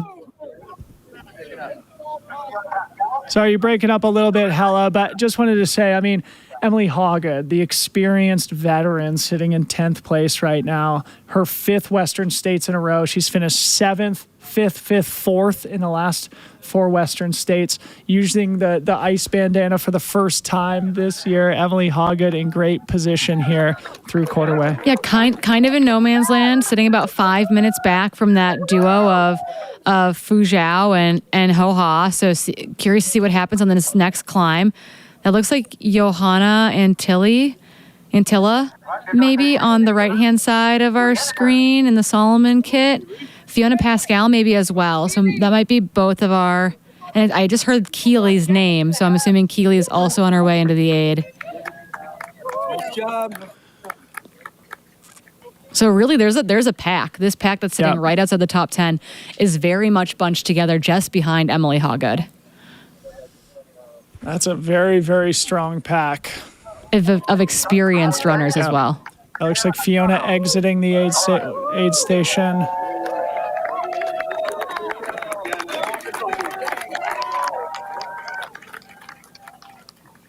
There's Keely. Keely in as Fiona exits. Keely Henninger in med school, lives in Portland, Oregon. She's finished 9th here. She's run in the lead here through halfway. The last 2 years, she's had unfortunate DNFs due to injury. So Keely Henninger back at the Western States 100, where she certainly has all the tools to be competitive for a podium position or even a win. That's Shea Aquilano also into aid right now. Now, on our left-hand side, this appears to me like the drone outside of Robinson Flat. Okay, the drone outside of Robinson Flat confirmed on the left-hand side of the screen. We are looking at the lead of the men's race here, we believe. It's hard to tell. Last we had seen Rod Farvard and Jeff McGavro were at the front of the men's pack. This is not the lead, excuse me, I'm being corrected in my ear, but it is some part of the lead of the men's race on the climb to Robinson Flat. So you start to see here, Corinne, I mean, you could speak from experience. This climb is a tough one. It goes on for a few miles. It is runnable every single step, though, you know, oftentimes you will see athletes break into a hike just to meter their energy expenditure. But it is a very, very important moment of the race where the lead men are now, the lead women not far behind.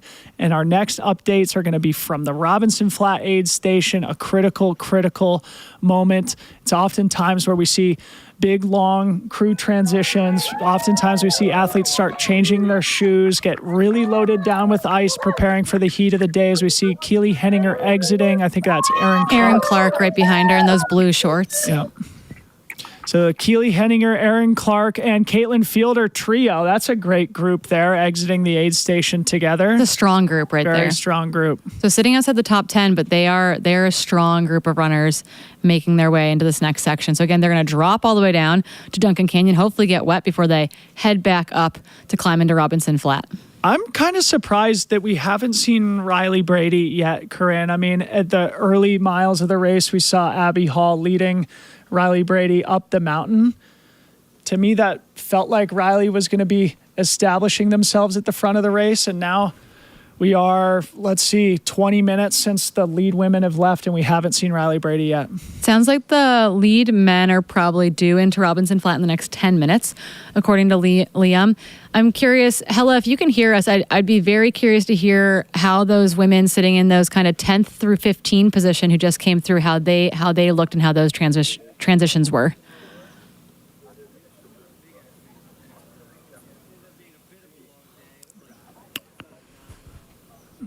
No Hella yet. Try and get an update from Hella when we can. He's going to be part of our on-course correspondent team through the rest of today. And we do have a great group of people who are going to help us bring that boots on the ground perspective as Corinne and I sit here on the track.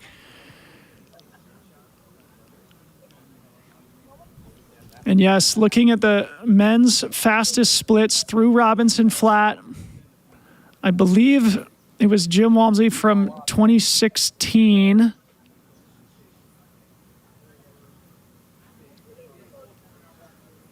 Who has the fastest split, though? Let me double check and confirm that.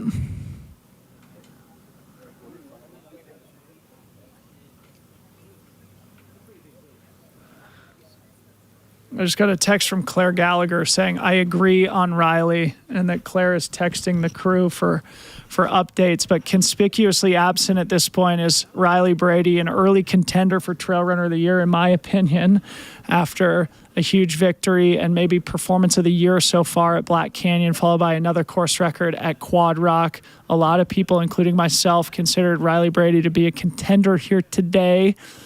Certainly not out of the mix, though. I'm surprised not to see them here in the women's top 20 yet so far.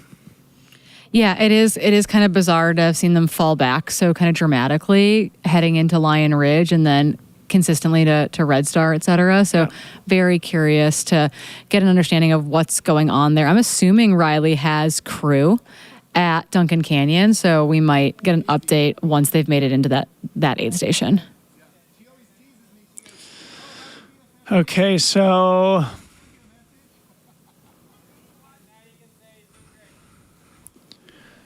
looking for the fastest splits through Robinson Flats.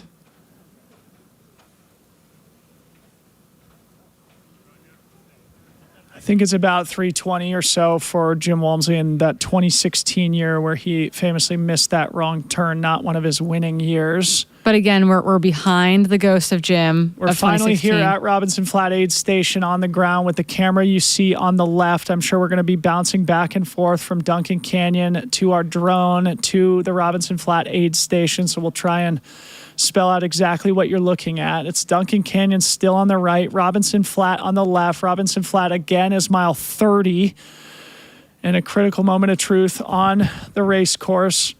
We're going to see a lot of great aid station transition footage here from Duncan Canyon. One of the things that stood out was just how quickly the men and women were in and out of the aid stations. This is becoming more and more a theme here, people being hyper efficient in the aid stations themselves. If you're just joining us, we had Jim Walmsley in studio talking about how Rod Farvard had put the pressure on him last year with his incredibly fast aid station transitions too. So keep an eye on that throughout the day. Well, while we wait for the men to come into Robinson Flat, and we'll keep our eye on that screen as well, we want to see if we have any audio from Hella in the field to just give us an update on what it looked like for those kind of women in that 10th through 15 position. And Caitlin. Yep. Hella, can you hear us? We had Shay Keeley.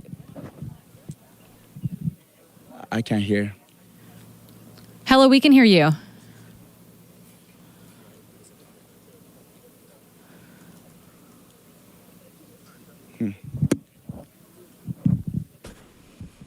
Sounds like maybe he can't hear us, but we can hear him. Yeah, again, technology is always a limiting factor in this very remote section of the high country of the course. The further along they get, the more consistent the cell coverage gets, though even though it's not necessarily consistent the entire way, we do expect to have more and more updates and more visuals as the race progresses here today. Which is kind of interesting. Like you even see that at Robinson Flat, right? Our imagery coming through there is a tiny bit of cell service out there. So they're still using Starlink to make sure that we can get these images out. But it's you're much less in the woods at that point, even though you are off the pavement and out onto the dirt roads.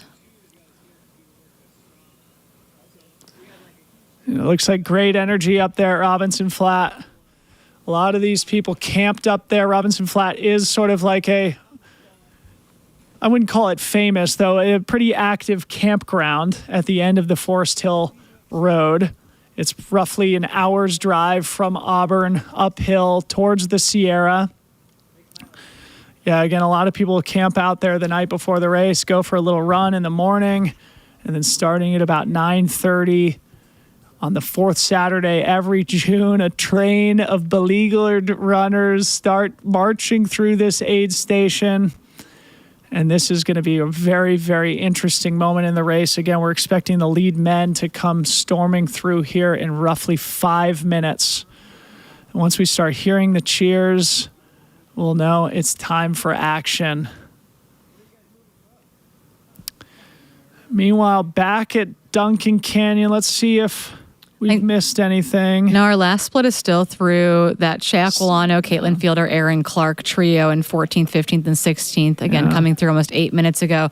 Still waiting on that Riley Brady, Tara Dower, Rosanna, Nancy, Melissa kind of quartet or so through to the top 20. Geez, so both Riley and Tara Dower now more than 25 minutes off the lead. Tara Dower was also coming in as one of the favorites, certainly somebody who's playing a hot hand coming into the race, though, who succumbed to a little bit of an illness last week. So bad luck for Tara Dower. Let's see if Riley, Tara, Rosanna Buschauer start coming into the aid station soon.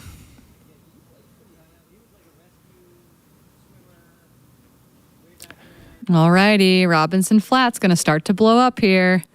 People are getting excited. Yeah, this is where we start to judge body language, isn't it, Corinne?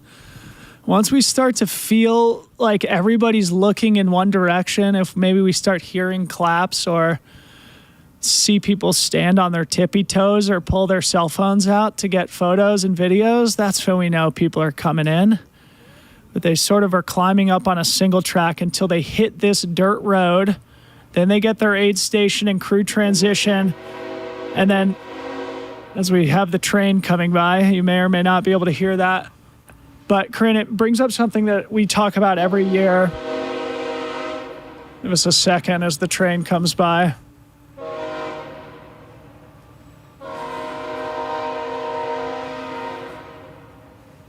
Always exciting here at Placer High School.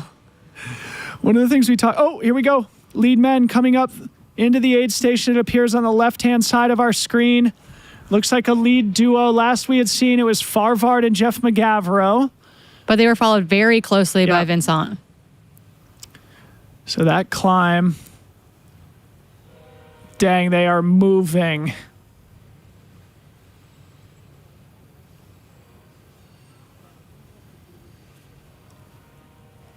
To our production staff, if we could get on the right-hand side that steady cam from Robinson Flat, I think that would be a great vantage point. Thank you so much. So the lead two men coming through Robinson Flat, it's hard to tell who that is. I mean, Rod changed from a white pack to a black pack, so I think that's still Rod Farvard in the front. It's hard to tell if it's still Jeff McGavro on his heels. There's Killian coming in with Chris Myers, so that might be third and fourth. Wow, some things happening on that climb. Okay. Rod Farvard, Seth Ruling here at the front of the race. Seth Ruling, known to be a world-class climber, the year of the boy from Boulder, Colorado. So that's 1 and 2, Rod and Seth into the aid. Okay, we've got some action here, folks. Caleb Olson. Looks like Caleb Olson sitting in third place just behind that lead duo.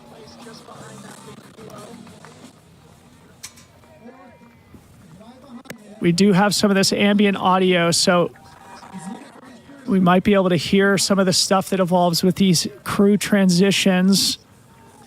So we got the eye in the sky now looking down at the aid station. I'm going to see if we can get official splits. We're not sure if we're going to get them. Yeah, we've got them upon entrance here.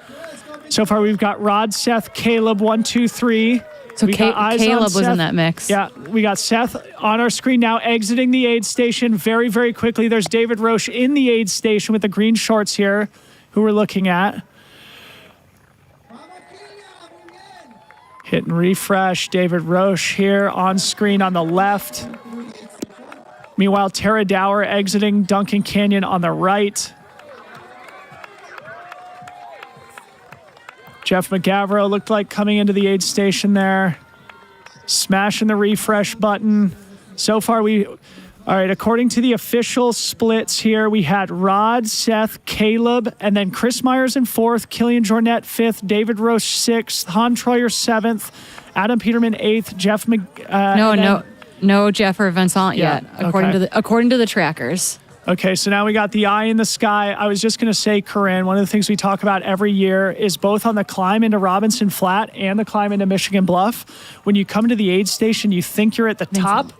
Yeah, Adam Peterman on our left-hand side. But one thing that's important for our audience to keep in mind is they've been climbing for the last 40 minutes into this aid station. When you get to the aid station, you think you're at the top.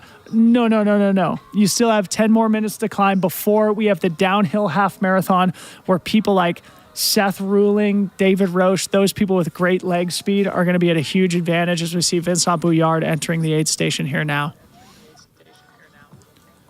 Incredibly lanky. I feel like he and Dan Green is the tallest in the field. So Jeff McGavro now through in 10th place. So still 1 through 10 now, Corinne, separated by 1 minute and 40 seconds. So still certainly anybody's ball game. Yeah, it sounds like from the field, it sounds like Tara's doing fine, just really kind of still dealing with the cough that she's been dealing with since she got super sick last week. She didn't just have a little cold. She was, I was told that she had to go to urgent care last weekend, so it was quite ill. Still dealing with a little bit of cough, but that should get settled. The high country is really hard on coughs because you're breathing in a lot of dust and it's very dry up there, so hopefully that will feel better as the day goes on and her crew takes care of her, and we're waiting to get word from Riley's crew as well. Yep. So we're looking at Vincent Bouillard, top left, the reigning UTMB champion, aid station transition, smashing some Coca-Cola. That's his wife, Camila Journet. They are expecting their first child. We talked about that in our pre-race interview. Vincent Bouillard looks like he's taking his time. Meanwhile, bottom right, it looks like the lead duo of Rod Farvard and Seth Ruling climbing up the dirt road till they crest the top and start screaming downhill for what Jim described as the downhill half marathon, a moment in the course where they really start putting the pressure on each other, running low 6-minute pace. So this is where the leg speed really starts to come into play. Yeah, again, you mentioned they do have that slight uphill getting out of there, and it can feel kind of hard because you just got weighed down with a bunch of ice. You got ice in your pack or your bandana or your hat or whatever's going on. You've got to go up the hill, and then it will start to feel better as you settle into the rhythm of that downhill. And it's a really nice, very long downhill. That's what you might have heard from Jim is kind of that downhill half marathon is in this section. And there's a lot of really, really smooth road running on it. So you've got to be comfortable running very efficiently. Update from Kim Gaylord, who's on the ground there at Robinson Flat, says it looks like Vincent went down. So it looks like Vincent took a fall, according to Kim Gaylord. He still is only 2 minutes, 40 seconds off the lead, sitting in 11th place overall. Hopefully Vincent is no worse for wear. We saw him leave the aid station. Didn't look like any hitch in his giddy up there. So hopefully Vincent bouncing back from a little bit of a fall. But, we were expecting to see the group split up a little bit on this climb. It looks like that was the case, though certainly not a lot, as we see only 1.5 minutes separating the top 10, 2.5 separating the top 11. So far, no update on Dan Green, Hannes Nomberger, Ryan Montgomery, or Peter Frano. They were sitting a little bit back at Duncan Canyon. So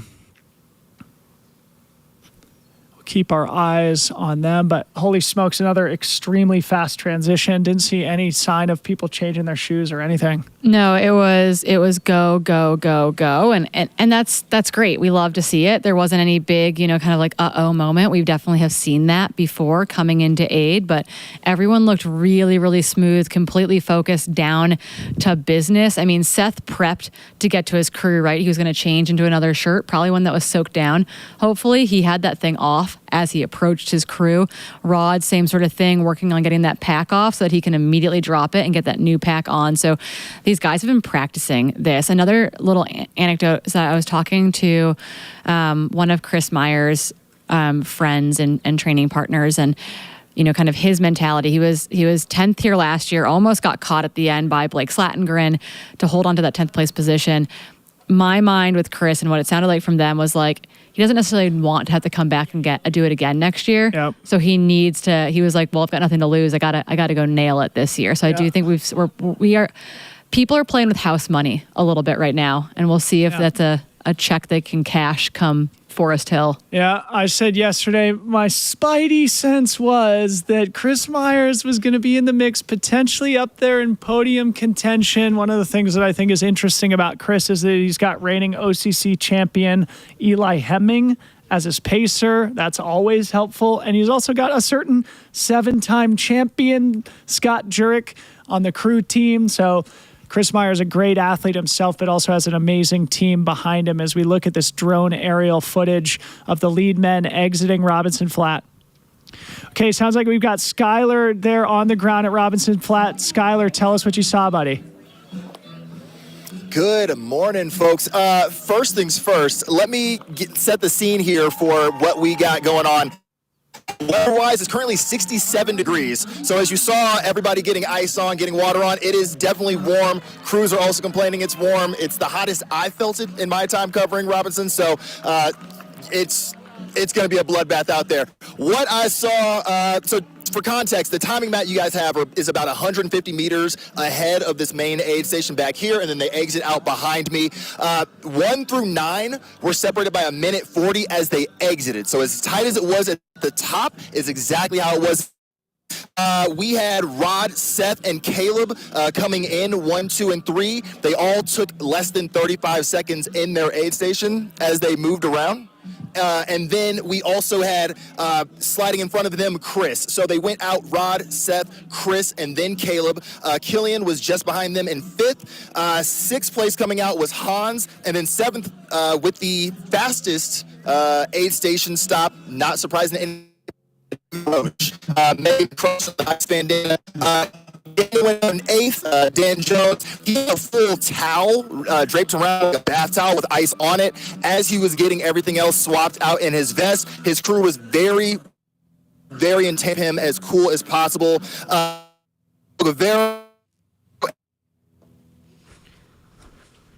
Losing the audio a little bit. Losing the audio on Skylar, but great updates there. So, yeah, important to note that mat is before the aid station. It looks like everybody was roughly equivalent in terms of their aid station transitions. Everybody understanding that those moments are now absolutely critical, wasting no time.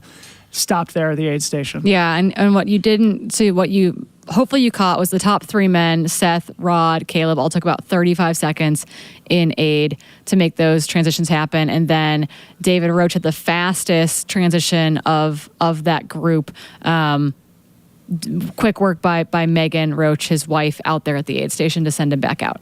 And it does look like we got an official split from Hannes Namberger sitting in 12th place behind Vincent Bouillard, who is the last athlete we saw cleanly leaving the aid station. Hannes had, it looks like 3.5 minutes. He was about 3.5 minutes back of Vincent. So looks like a little bit of a crack emerging there between, call it the top 15, although the top 10 were basically separated within 90 seconds, which 50K into a race is effectively like they're all together. And now on this downhill stretch, Corinne, as you'll understand and be able to speak about, it's going to be very hard for more separation to occur. In other words, you really have to press the gas pedal in order to establish separation on the downhills. It's usually the climbs where the margins start to increase organically. So I wouldn't be surprised if at last chance we still have the top 10 within a couple of minutes. Yeah, I think it's going to be very, very tight. Again, what did he say? 1 through 8 or 1 through 9? We're all about 140, which is about the split that we had through that. Maybe some shuffling of the order on the way out.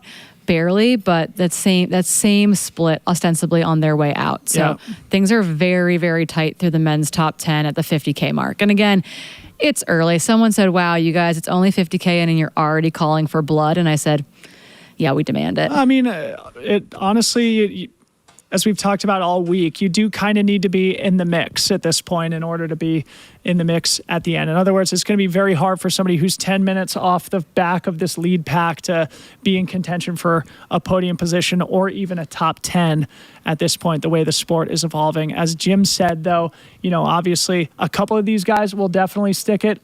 You could also bank on a handful of these guys are going to really suffer in the back half, given the fact that they're all running at or below course record pace. Speaking of course record pace, if we look at the women's side of the race, we do expect them to be climbing up into the Robinson Flat aid station here pretty soon. Last we had seen at Duncan Canyon, the lead pack of Abby Hall, Ida Nilsson, Martina Milnarczyk went through just under 3 hours, 52 minutes, which was almost exactly Ellie Greenwood's split from 2012. Ellie Greenwood's split from 2012 to Robinson Flat, Corinne, was just under 5 hours, 4:59. So if they're still on that Ellie Greenwood ghost pace, it should be about 29 minutes until we see that lead women's pack here at Robinson Flat. And what you have to remember, what Ellie Greenwood did so well when she ran this race was that she ran the back 40 miles so darn fast. And I think it speaks to what she was really, really good at as well. I think of her as this amazing road 100K, really fast 100K, 100-mile runner. And I think that that's where she really accelerated, was she ran well in the first 50, 60 miles, but so darn well in the back 40. Yeah. All right, sounds like we have Skylar Hall back up in online. Skylar Hall, we missed a little bit of what you said other than the fact that the men were only separated by 100 seconds. What else can you tell us? Yeah.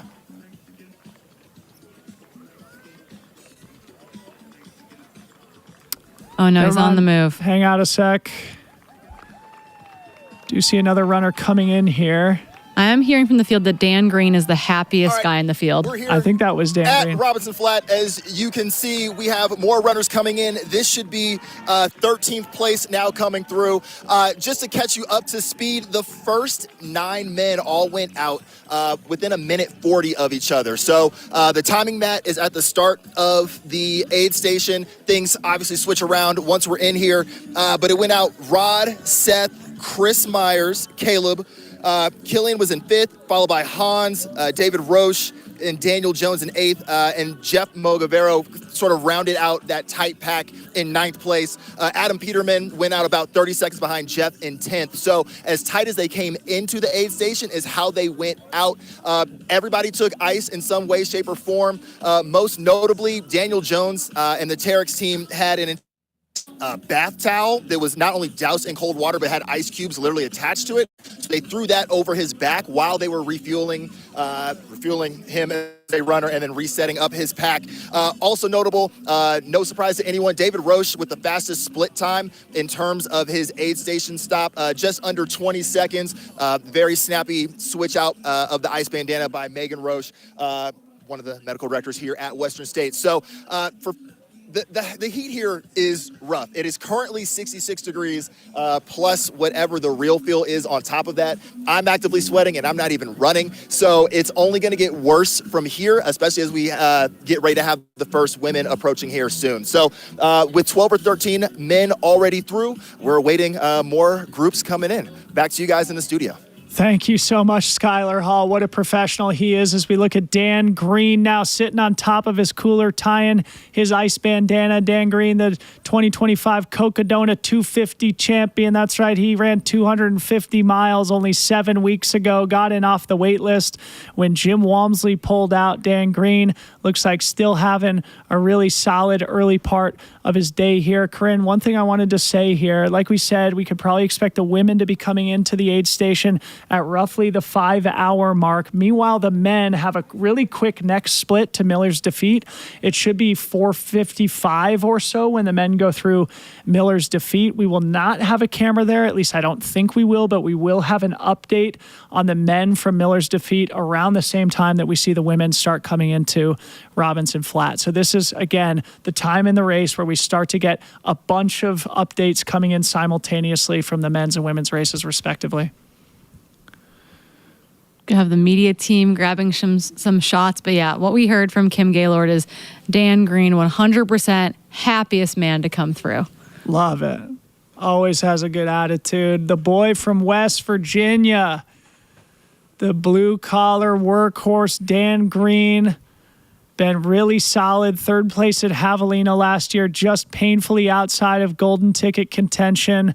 Then was pulled off the wait list at Western States in a place where it seemed like he was likely to get in. He still opted to step to the start line of Cocodona, and here he is in his first Western States. And it would be amazing if he could land in the top 10 and have an opportunity to come back next year.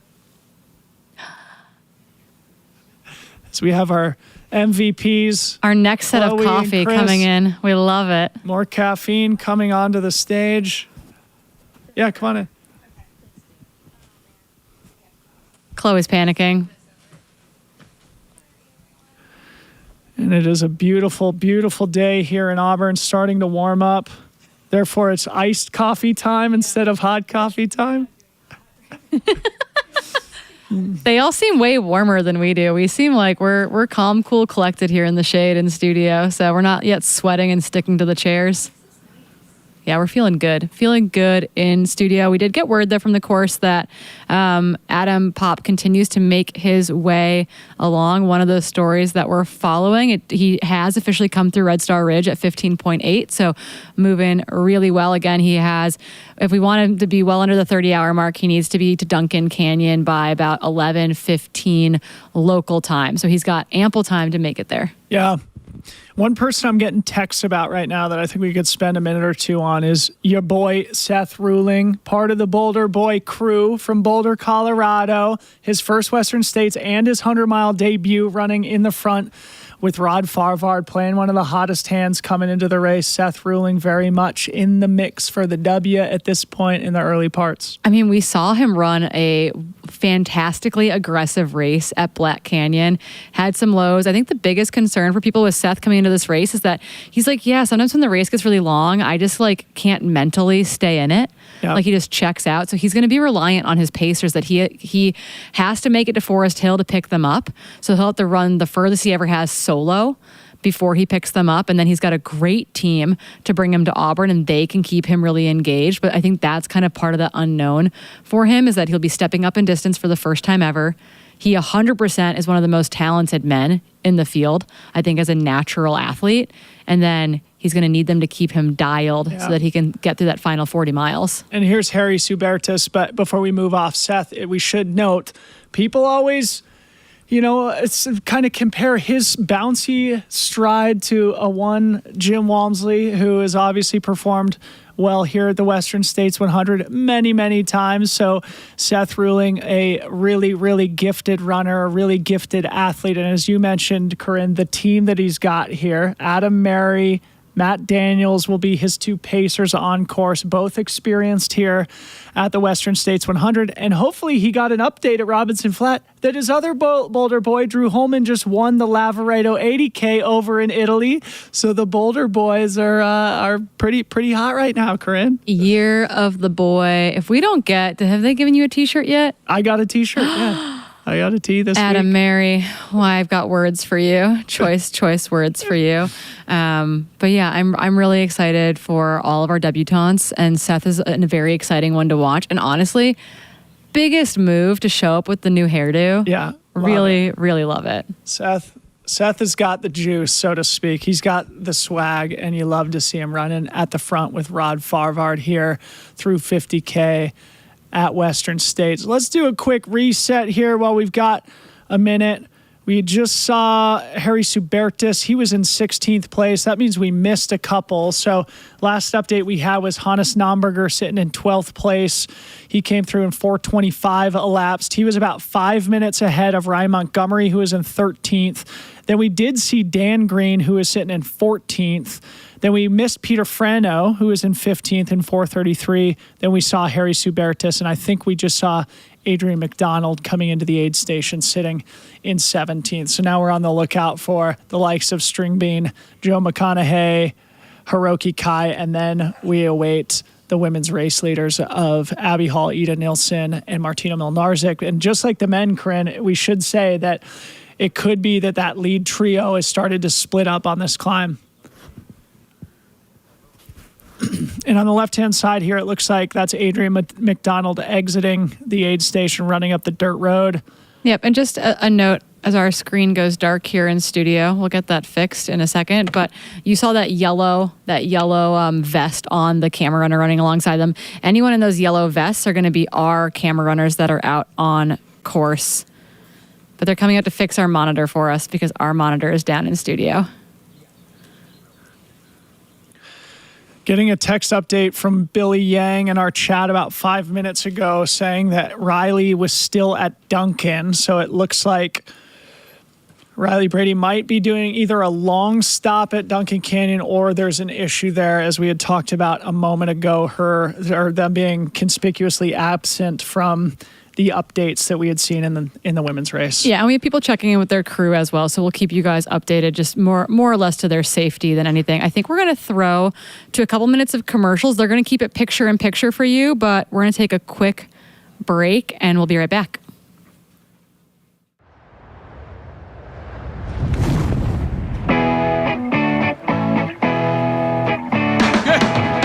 Go fast, half speed and apple.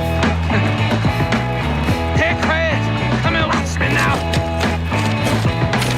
Party, got me out my mind. Big time, put me in the sky. Over, it gets me over. It gets me over. Over, it gets me over.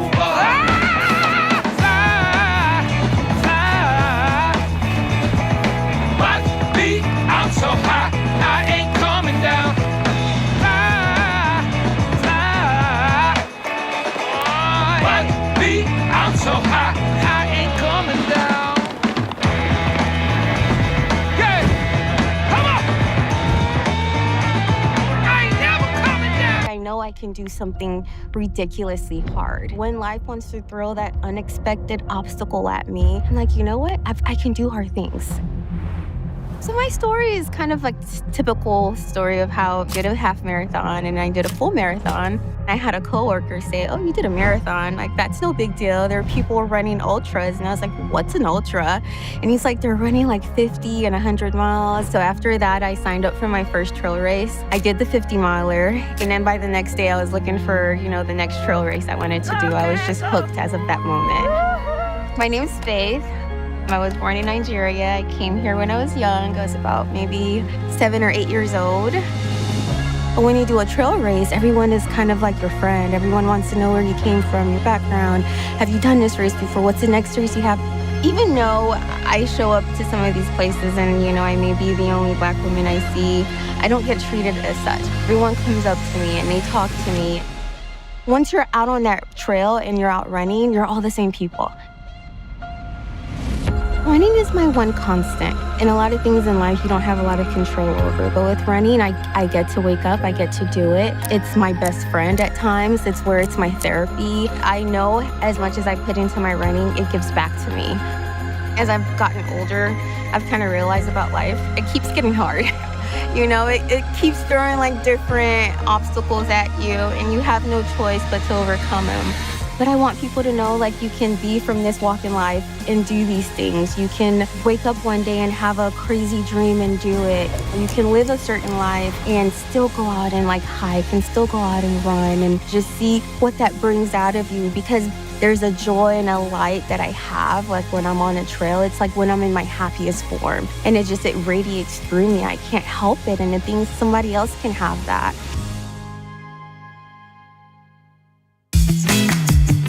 Introducing TrailCon, the new trail running conference and festival celebrating its inaugural year in 2025. A 2-day gathering of the trail running industry and community hosted in beautiful Palisades, Tahoe in the days before Western States.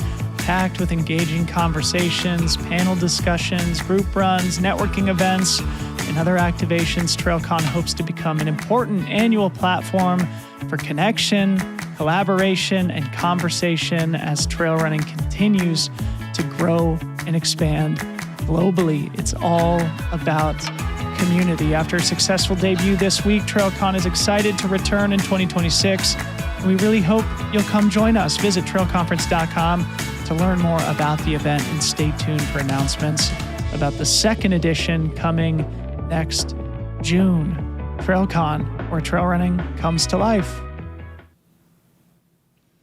And a big welcome back to the 2025 Western States 100. My name is Dylan Bowman, joined in studio as always by the great Corinne Malcolm. We are now 4 hours, 45 minutes elapsed. Corinne, an amazing start this morning. That means we've only been talking for 5.5 hours. Yep.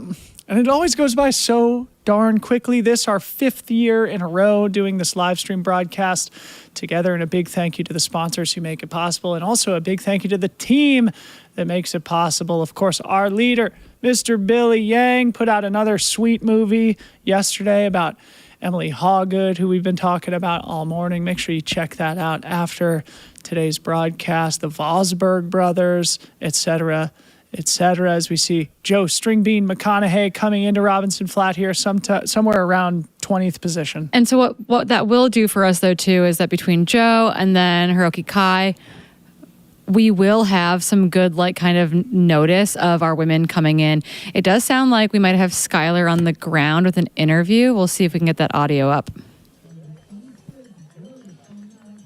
Yes, let me know if you guys can hear me. We can. Skylar, take it away. Perfect.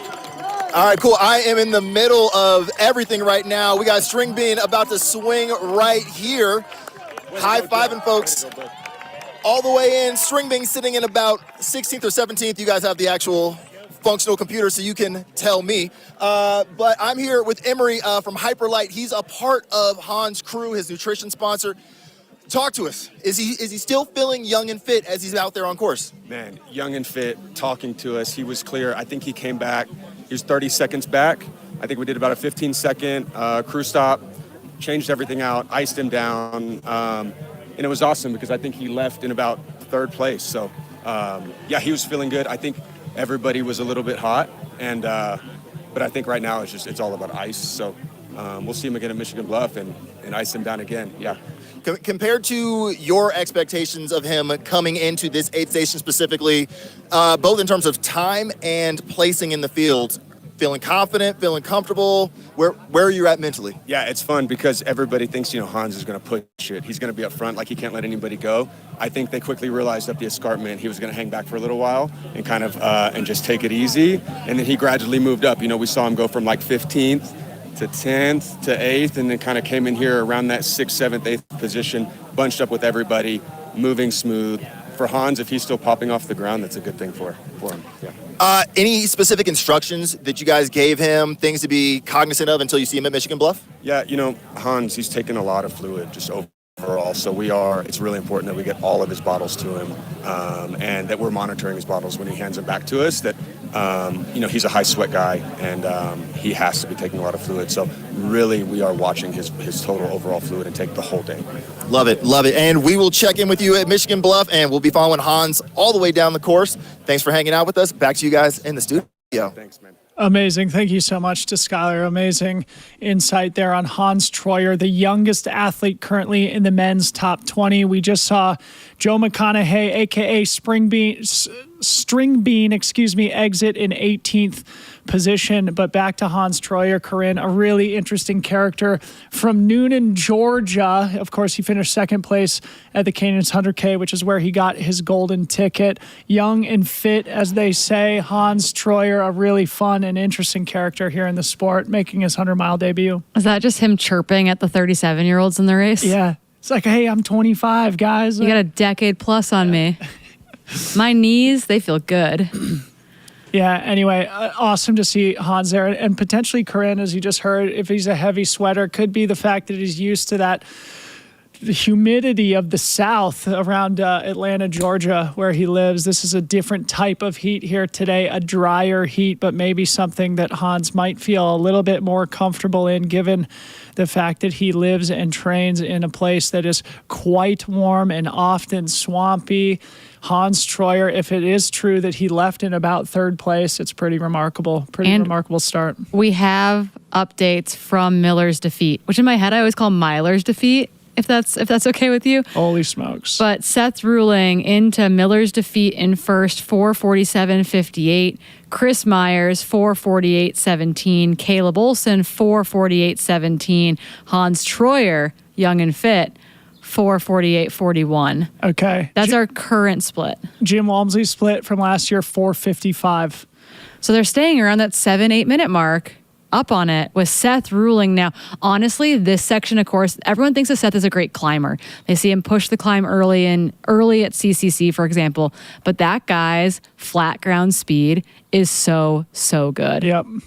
And again, this begins the downhill half marathon. They're 3 or 4 miles into that downhill half marathon now, and it looks like Seth Ruling establishing at least a small gap. Of course, we're not entirely sure whether that mat is before or after the aid station. Could be that Chris Myers just filled his bottles after Seth and that they're running together. But it could also be that Seth now has a little bit of a gap, which would be quite interesting, especially the fact that we saw Seth leave Robinson Flat with Rod Farvard, and now Farvard's split is a full 2 minutes behind Seth Ruling's. That's an important note. Oh yeah, so we've got that whole other pack has now come in, right? So Rod is falling back on this section, but all of a sudden in that mix, you've got David Roach, Killian Jornet, Adam Peterman, Dan Jones, who has been steadily, remember, he's 90 seconds back, he's hanging out in 13th. Now all of a sudden, Dan Jones finds himself in 8th position. Still top 9 is the update that we have so far, only separated by 2 minutes. Seth to Rod, though, yeah, I think the important note on that is that Rod potentially, it could have been that he stopped to tie his shoe or use the bathroom or something like that, but Rod left Robinson Flat tied in first place. Now he's sitting at the back of that top 9 pack.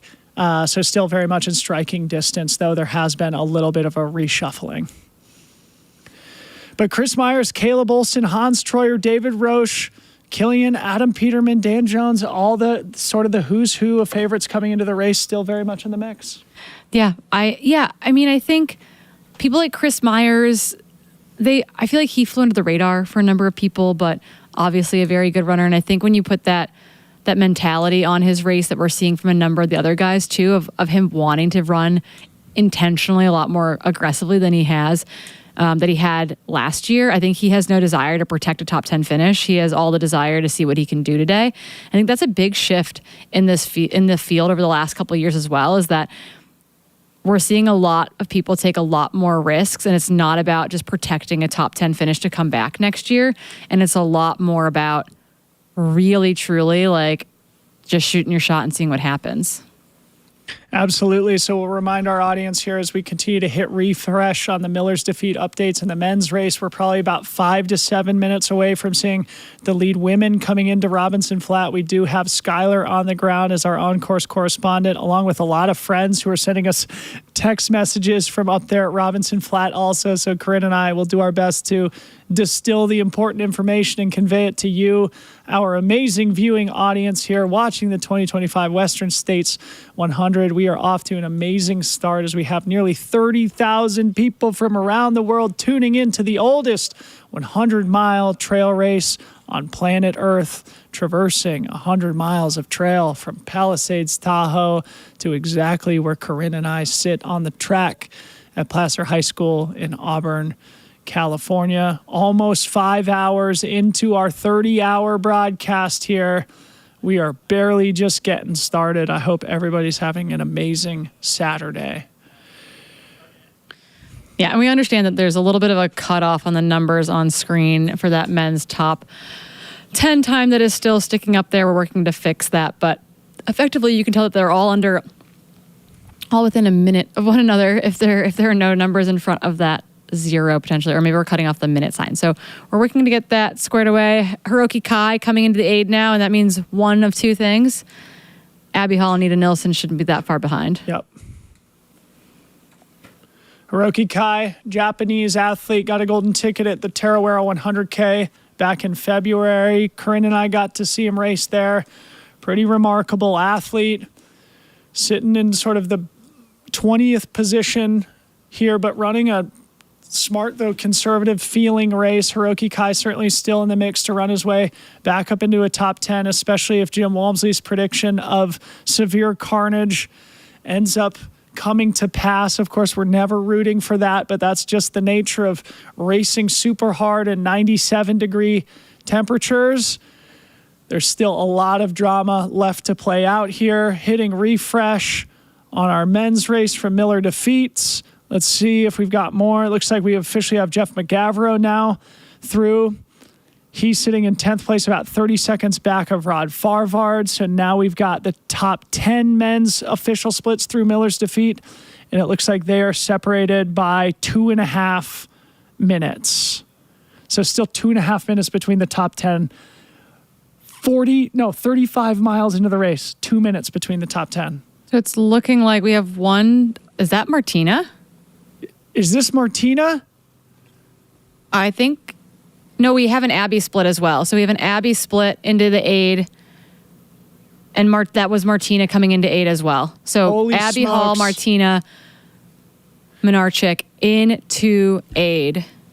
I did get a note from somebody who we pronounced Martina's last name Winarchik. Okay. So thank you for that clarification. Martina Winarchik from Poland.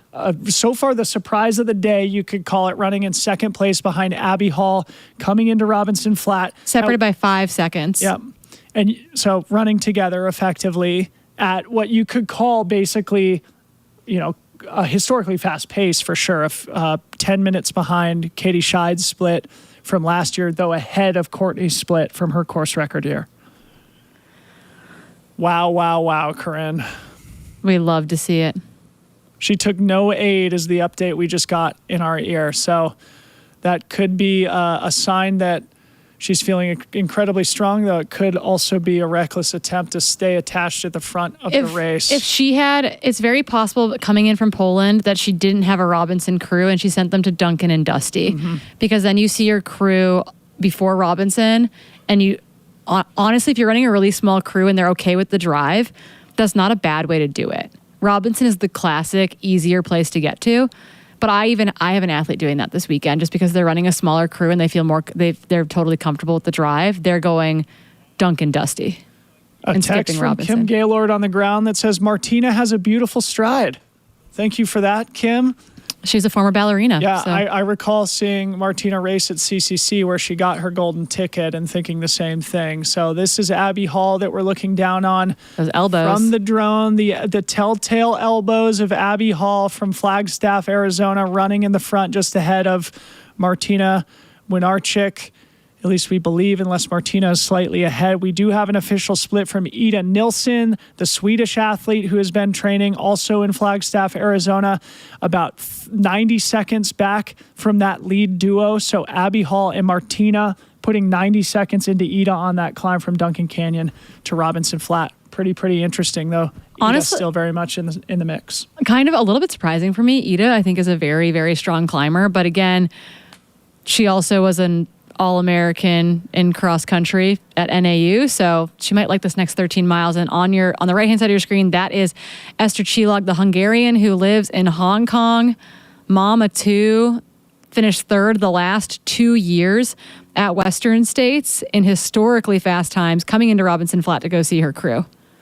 Interesting. I'm just looking at Esther's split from last year. As Corinne said, third place for Esther in the 2024 race. Esther about 9 minutes ahead of her own split from last year, where she ran, I think it was 16:42 to become the fourth fastest woman in Western States history. So Esther ahead of her own ghost here. So more evidence that today could be a really, really special and fast day. Yeah, as long as they handle the heat, because we did hear from Skylar at Robinson Flat that he thought it was one of the warmer experiences he's had at 10 a.m. at Robinson Flat in recent years. So that, I think, was super, super interesting. So as we wait for more of the top 10 women, I'm looking at the rest of the sort of top 15 to 20 men through Miller's defeat. It looks like we only have 2 more updates since Jeff McGavro. Looks like Hannes Nomberger went through in 11th place. He's a full 6 minutes back of McGavro there from 10th to 11th. And then Vincent Bouillard, another minute and a half back of Hannes.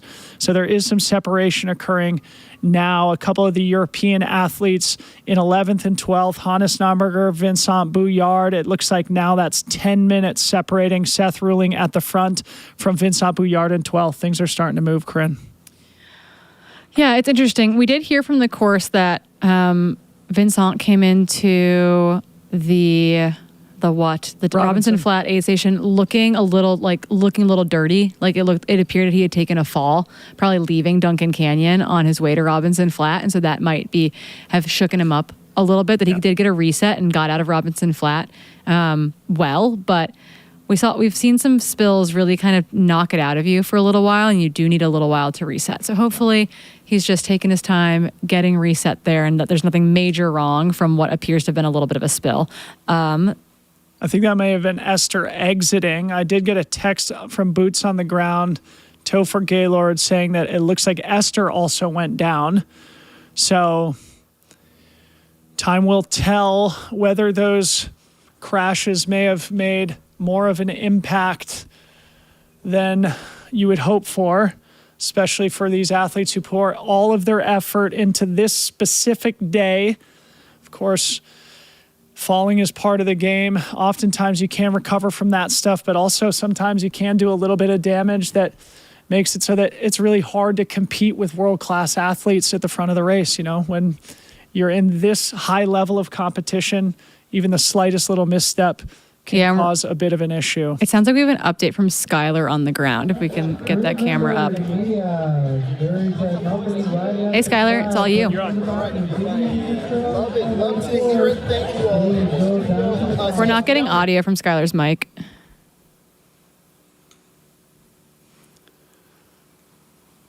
We'll try to get that fixed for you. Maybe if we get a picture at Robinson Flat, that would be great, even if we don't have audio from Skylar.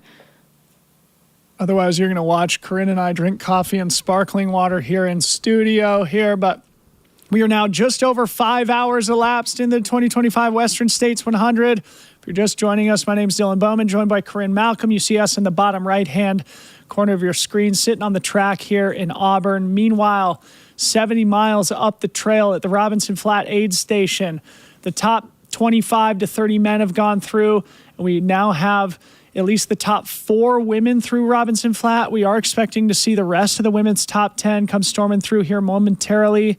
We may have Skylar's mic back up. Skylar, can you hear us, buddy? We still don't have audio. They're trying to fix it. It was coming in from the camera, I think, not the mic, so they're still working on it from what I can tell. Skylar, you want to try?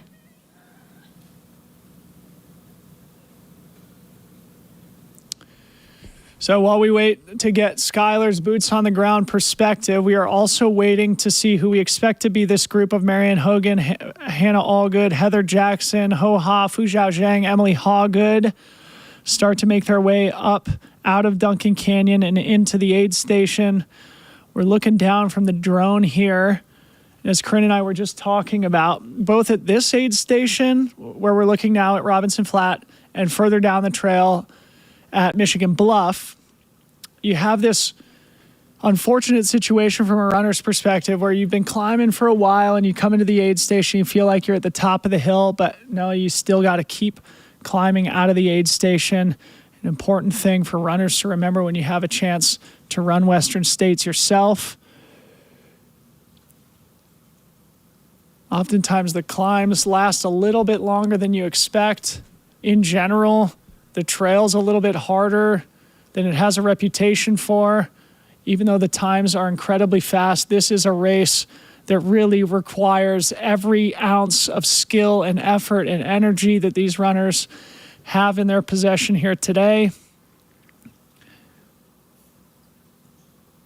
It actually seems quieter up at Robinson Flat than usual. There's Hannah. Hannah Allgood making a move. So Hannah now, it seems, in 5th place. A big smile for Hannah Allgood from Colorado Springs, Colorado. Her second 100-miler. Get a hat on that girl. She won the Canyons 50K back in April on the trails just outside of Auburn here. So she has experience on this type of terrain. She did do a training camp out here on the course last month. This is her Western States debut. But Hannah Allgood running a really solid race so far, sitting in 5th place, we think, coming through Robinson Flat. So far, no update on Marianne Hogan. Oh, we do have a Marianne Hogan update, excuse me. So Marianne Hogan officially 5th place through Robinson Flat at 5:03 elapsed. So in all likelihood, Marianne just ahead of Hannah Allgood. And it looks like, I think Marianne is who we're looking at from the drone right now.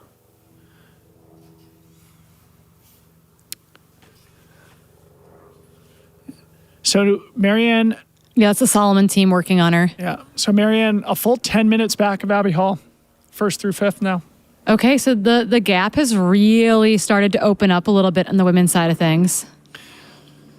This is really interesting, Corinne. I mean, obviously it's unlikely that Abby is getting any updates as to what the gap is between her and the rest of the women's top 10, but it is the sort of scenario where if Abby and Martina are working together there at the front, they start to build a little momentum and they could start to gain what could be critical separation on the rest of the women's pack. I would not be surprised if Martina has a gap going into Miller's defeat, given that, again, I'm going to keep saying it, she just recently ran a 33-minute 10K. Yeah. Like, the girl's got road speed. I think this next section is going to play right into her hand. Geez, another update from the Gaylord crew up there at Robinson Flat that Heather Jackson also went down, but that Heather is smiling and said she's doing well. So Topher also saying Marianne and Hannah looking great, all smiles, and both said they feel great. So that's really good stuff there on Marianne, Hannah, and Heather. So let's do a quick refresh.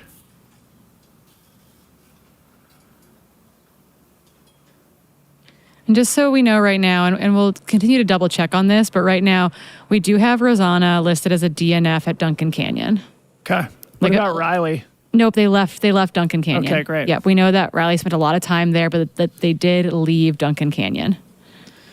Go Riley. All right, so this is going to be interesting here as this pack of Marianne, Heather, and Hannah climb out of Robinson Flat together, leaving at about 5:07 elapsed. They're still on a historically fast, great pace, somewhere, in that 16-hour range. We have speculated, Corinne, I think you said that, what did you say? Multiple women under 16 hours here today was your prediction. Yeah, I think Harmony and I both made that call, and I think that we're maybe on the fence there a little bit, but I think I said you needed to be under 16 to be on the podium this year. And we might, if things hold together, and if Esther and people like Fu Zhao and Ho Ha can charge, we might be looking at something pretty similar to that. Yeah. So things are starting to shape up here. We've said it a couple of times, but Robinson Flat is usually the aid station where it starts to become established who are the real contenders and who are starting to fatigue. Here's Fu Zhao Zhang, looks like flying into the aid station here. Third fastest woman in Western States history here from China. A lot of people's pick to win here today. Fu Zhao Zhang looking great coming into the aid station. Yeah, and moving up steadily. You've got to remember that Fu Zhao came through the early aid station sitting back in 12th or 13th position, and here they are moving steadily up into the top 10. Again, we did see both Fu Zhao and Ho Ha with their crews at Duncan Canyon, and we got word from Hella Sidibe that they actually wanted to leave faster than their crews would let them because they said, no, give us a second, we got to ice you down, and then sent them on their way. So probably expect to see Ho Ha here pretty soon. Again, Fu Zhao Zhang from China, Ho Ha from Vietnam. Speaks to the international flavor that we are starting to get more and more at all of these world-class events. We see the rise of Asia, the rise of Latin America. Of course, the Americans and Europeans have been strong for a really long time, but this sport is really maturing and advancing in all four corners of the globe, and no other place is it more pronounced than races like Western States.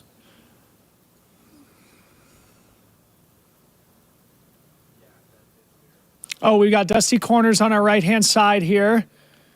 Still should be a minute before we see the men through there. Let's check our historical splits. Probably starting to just get set up there more than anything, but we do have cameras at Dusty Corners. Again, if they sent a B team out, that we saw them at Duncan Canyon. It's probably going to be any minute that we see the men there. Perfect. Walmsley's split at Dusty Corners was 5:20 last year. Okay. So 3 minutes or so until Dusty Corners? Yeah, I'd say probably 3 or 4 minutes if they're holding onto that six minute zone.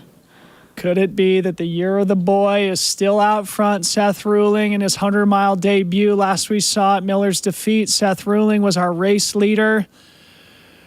30 years old from Boulder, Colorado. We're seeing Fu Zhang leaving Robinson Flat here now.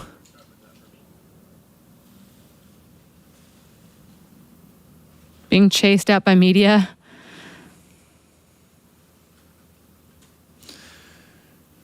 Now, did she come in without Hoka? Yeah. Okay. No Hoka yet. So some separation on that climb between the Chinese and the Vietnamese athlete. It looks like there was only 7 seconds on the official split, though, so we just Okay. haven't seen Hoka. Okay. So that looks like basically together still. Okay. And just a reminder, they've been living together in Auburn for the last 6 weeks or so, putting in training runs together, building makeshift saunas together, cooking for each other. So it's been very fun to watch their camaraderie, despite the fact that they're not on the same team, for example. Incredible. If we could go picture in picture with Robinson Flat and Dusty Corners, we definitely don't want to miss the men coming into Dusty. I do have an update from the men's race at Miller's defeat. Last I had said Vincent Bouillard was in 12th place, a full 10 minutes back of Seth Ruling. We now have Ryan Montgomery, who went past 7 minutes behind Vincent, and Peter Frano, another 5 minutes behind Ryan. So now Peter Frano sitting in 14th. It looks like about 22 minutes behind the leader, Seth Ruling. Kim Gaylord said that he either looked focused or upset. She wasn't sure which, but that he's kind of in no man's land, just completely by himself. That was at Robinson. Speaking of Peter Frano. Yes, speaking of Peter Frano.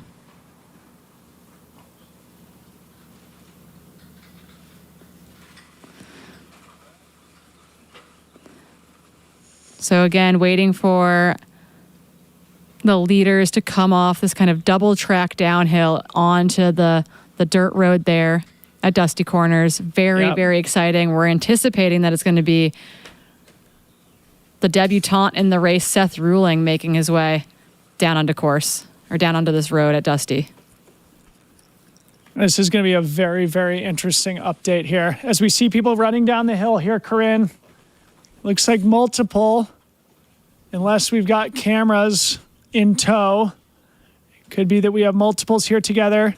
Looks to me like Chris Myers at the front of the pack. It is indeed Chris Myers from Boulder, Colorado, followed by Caleb Olson from Salt Lake City and Seth Ruling from Boulder, Colorado. What a crew. And what a pack this is. 29, and 30 years old, respectively, all in the primes of their careers, looking to have their breakout day.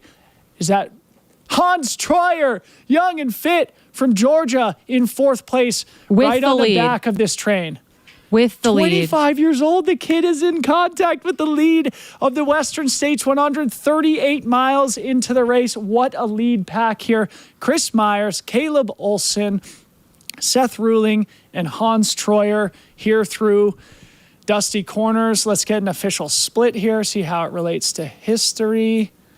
Yeah, we're losing our Dusty camera a little bit. We're going to try to keep pulling it back up. So again, 8 minutes ahead of Jim Walmsley's split from last year. Looks like Seth is out.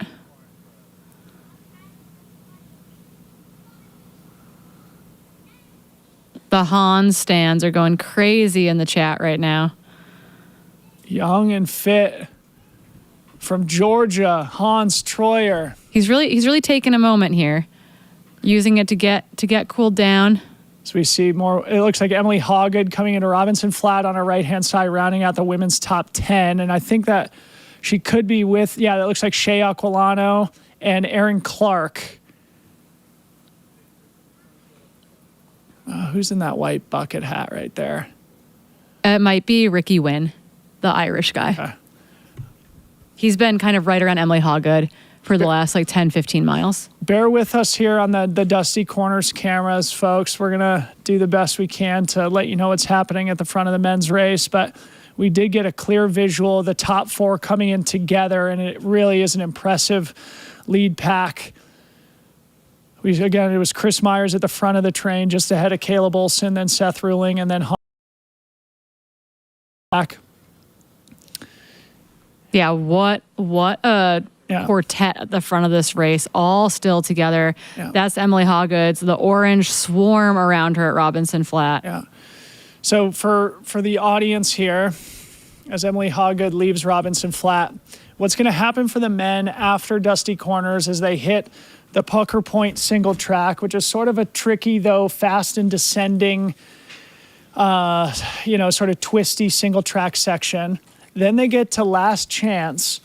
And then Last Chance, from there, you have a steep, precipitous descent to the swinging bridge. That is the conclusion of what they call the downhill half marathon. So the men are a little bit more than halfway into the downhill half marathon, at which point we have the major selection in the middle of the race on the climb up to Devil's Thumb, which is mile 47.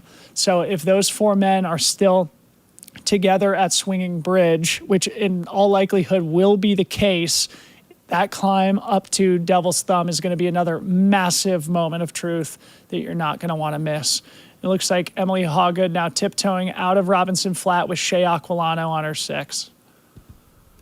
Yeah, and that is very much Emily Hawgood's running form and style. I don't know if you've noticed that, but she does. She has this, for having very long legs, she kind of has this short little tiptoey stride. So she's got Shea Aquilano in tow. That's a great place for Shea to be in her first ever Western States. Again, the youngest woman in the field, the youngest runner in the field at just over 24 years old. All right, important stuff happening at Dusty Corners here as we watch Emily Hawgood and Shea Aquilano leaving Robinson Flat.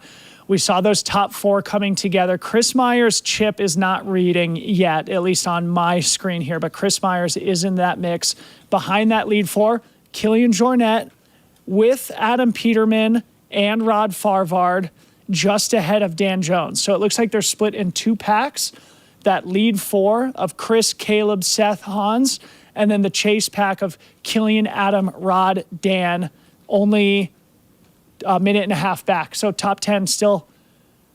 Yeah, and Jeff McGavro's there too, just about 30 seconds behind them. But we know Chris Myers has gone through there. We know that he actually led into that aid station. The question is David Roach there yet? No sign of David Roach on my screen. Yeah, but that's the game that we're playing a little bit, is that sometimes chips don't read. So unless we have visual confirmation or we get a chip time, we'll be paying close attention. But if you are watching and you are concerned about Chris Myers, he is also in that group. He actually led Caleb Olson, Seth Ruling, and Hans Troyer into that aid station. Do not be concerned about Chris. No concern necessary for the young man from Boulder, Colorado. He won the Chuckanut 50K earlier in the spring. He was second at the Lake Sonoma 50 miler. Chris Myers, one of these characters who has been just patiently waiting for his breakthrough, slowly and steadily improving, only 29 years old, coming into his prime. And this is the stage where you have your big international breakthrough. The weather today could not be more different than the weather at Chuckanut. Yeah, it's so true. 32 degrees and raining, snowing. Snow raining versus 97 degrees and oppressive sun. If you can perform well in both those conditions, you are truly a great athlete. And I do believe that Chris Myers has none other than Eli Hemming stepping in to pace him today. So your boy's got a really fast pacer. Scott Jurek as part of his crew. Honestly, the Brooks Scott Jurek, Chris Myers video was one of the highlights of my week. I'm not sure I caught that one. The sensei teaching the young one. I didn't see that. They put him in a crop. It was great. Oh, holy smokes, folks. I think we had just seen a visual of Aaron Clark coming into Robinson Flat. So it looks like, officially Aaron Clark was in 16th position. So let's get a little bit caught up. Last we had seen Emily Hawgood, Shea Aquilano exited together in 10th and 11th places. It looks like just behind was Fiona Pascal, effectively with them upon entrance to that aid station. Keely Henninger only 30 seconds back in 13th. Caitlin Fielder 15 seconds back at Keely. Joanna Antilla a minute and 10 seconds behind Caitlin. And then Aaron Clark a couple minutes behind Joanna. That's a scary group to have charging behind you. So we've got 4 Masters athletes in the women's top 15 right now. Meanwhile, Shea Aquilano, the youngest athlete in the Western States 100, sitting in 11th place, only 24 years old. And meanwhile, we got 25-year-old Hans Troyer running at the front of the men's race in that lead pack. Oh my goodness, so many great stories. Yeah, so we're just going to keep checking on our guys and gals, keep seeing what's up. We got a crew waiting there. We'd love to see it. Yeah, we still don't have updates, unfortunately, from...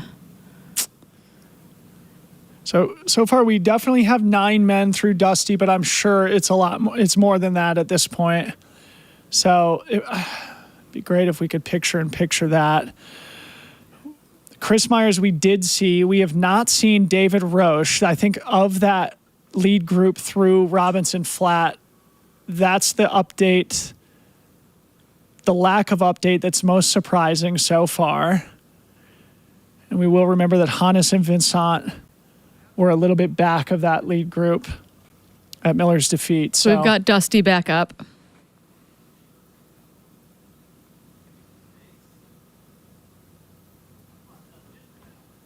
Who's that? Is it Vincent? We had it for a second. We lost it for another second. I think that was Hannes. Oh, Nomberger. He's been sitting kind of right in that 11th, 12th position. Okay, yeah, that was Hannes. All right, so no update on David Roche. Again, Chris Myers' tracker did not register, but Chris Myers is through. So I think Hannes is now sitting in 10th, assuming we didn't miss David Roche. Oh, here we are, back at Dusty. Yes, this is Hannes here with his crew. Hannes Nomberger was the Lavaredo 120K course record holder until earlier this morning when Ben Demon broke that mark by 7 minutes. But Hannes Nomberger has been one of the top performers in the world for the last, call it 5 to 7 years, a 3-time winner at Lavaredo. He's also won Madeira twice. He was 4th at UTMB last summer. He's been top 10 at UTMB, I think 3 separate times. Hannes Nomberger got his golden ticket at the Canyons 100K back in April, looking solid there in 10th place. Look out. I would be really nervous if I were ahead of Hannes. I think he's running a really smart early race here. Looks like about 9 minutes back of that early group. Yeah, I'm seeing if we can rectify Chris's chip on the back end there, because we did have visual confirmation of him making his way into Dusty in the lead. That will help everyone else's tracking woes a little bit more. Although sometimes I think the athletes like it when their trackers don't show up, because then no one knows who's hunting who. If there's boots on the ground at Dusty Corners within the sound of my voice, you need to text me whether or not we've seen David Roche. That's definitely going to be an important update that will impact the dynamic of the race here. So for those who may or may not have Starlinks, jump into Corinne and Mai's DMs and let us know what's happening. Information is precious and necessary here today as we are surrounded by coffees and waters and finally some sustenance here this morning, Corinne. Yeah, I would say that any chance we can, when we get to, I feel so proud of us when we identify a half-frozen pixelated image and then we get that image back and it looks and is clear again and we're like, we were right. We did know who the runner was. So, we're using context clues and sometimes that's what you get. There we go. We got that timing image adjusted for you all so you can see that time back better. So again, Chris Myers is in 1. So you've got Chris Myers 1, Caleb Olson 2, Seth Ruling 3, Hans Troyer 4, Killian 5, Adam 6, Rod 7, Dan 8, Jeff 9, Hannes 10. And I've messaged our folks on the back end to see if we can manually input Chris's time back up with Caleb and Seth. Meanwhile, Abby Hall and Martina Milnarczyk, I'm mispronouncing her last name. I'll remind myself how to say that in a second. It's a W. Okay, thank you. Winarczyk. Excuse me, Martina. Forgive me. I'm going to get it right by the end of the day, I promise. You come in for your finish line interview and we'll nail it. Yeah. Abby and Martina exited 31 minutes ago, which means we will likely start to see updates from Miller's defeat from Abby, Martina, Ida, Esther, etc. here in the next couple of minutes. Okay, we're back at Dusty Corners now. This is mile 38 on the race course for those who are watching at home. Upon exiting this aid station, they remain on a dirt road for maybe a half mile, and they take a hard right-hand turn onto what we call the Pucker Point section of the course, a really nice single track for a couple of miles, then come back onto the double track, hit the Last Chance aid station, which is aptly named after an old mining community up there. And it is the last chance, excuse me, to get aid before the notorious canyon section of the Western States 100 course. And it does sound like I'm waiting for Iron Far to update, but it is very possible that David Roach came through about 45 seconds behind Hans Troyer in fifth. That put him 75 seconds off the lead. So that would mean that both Chris Myers and David Roach's chips did not read at Dusty Corners. Yeah. So we'll keep our eyes out for those updates, but we need the chips. We only get what the chips get. And so if the chips don't get read, we don't see them. But I am glad that we have Iron Far on the ground at some of those remote locations in particular. Yep. Shout out to Iron Far. Been doing the Lord's work covering this race for probably 15 years now. I've just refreshed the women's update from Robinson Flat. Still nothing beyond Aaron Clark at this point, but we're still waiting for the likes of Tara Dower, Riley Brady, Nancy Zhang, Melissa Ostaszewski. That was rounding out the top 20 at Duncan Canyon. Still nothing beyond Hannah Stomberger at Dusty Corners either. Yeah, so it sounds like we're having problems with chips reading there. Is the beta coming in from the ground over on, I think, the Iron Far website, as well as maybe over on X where they're reporting. And I think that it sounds like we just had some chips that didn't read.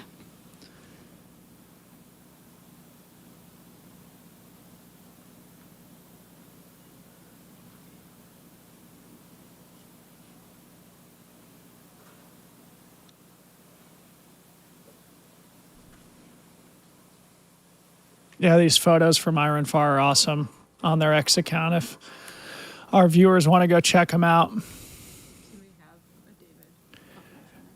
Yeah, David Roche confirmed 115 off the lead, so breathe a sigh of relief to the swap stands in the chat. David Roche still in the mix in fifth place, actually in a really good spot. So he was the first person off of that front train of Chris, Caleb,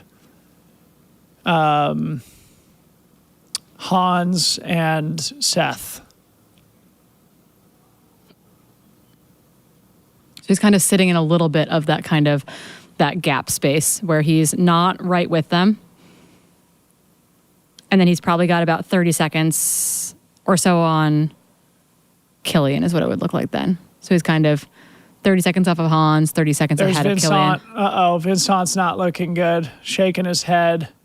It sounds like he was looking really uncomfortable coming through Miller's, and it sounds like when he came into Robinson Flat, he was covered in dirt and looked like he had gone down. All right. This will be interesting here.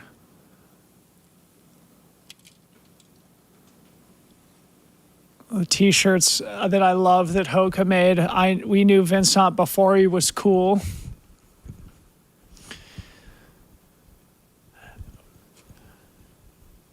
For those who don't know, a great story emerged last August when Vincent Bouillard won UTMB, a total shock and surprise to the trail running world. He is a employee of Hoka, a longtime materials engineer working on their footwear team. Also, obviously, a great athlete.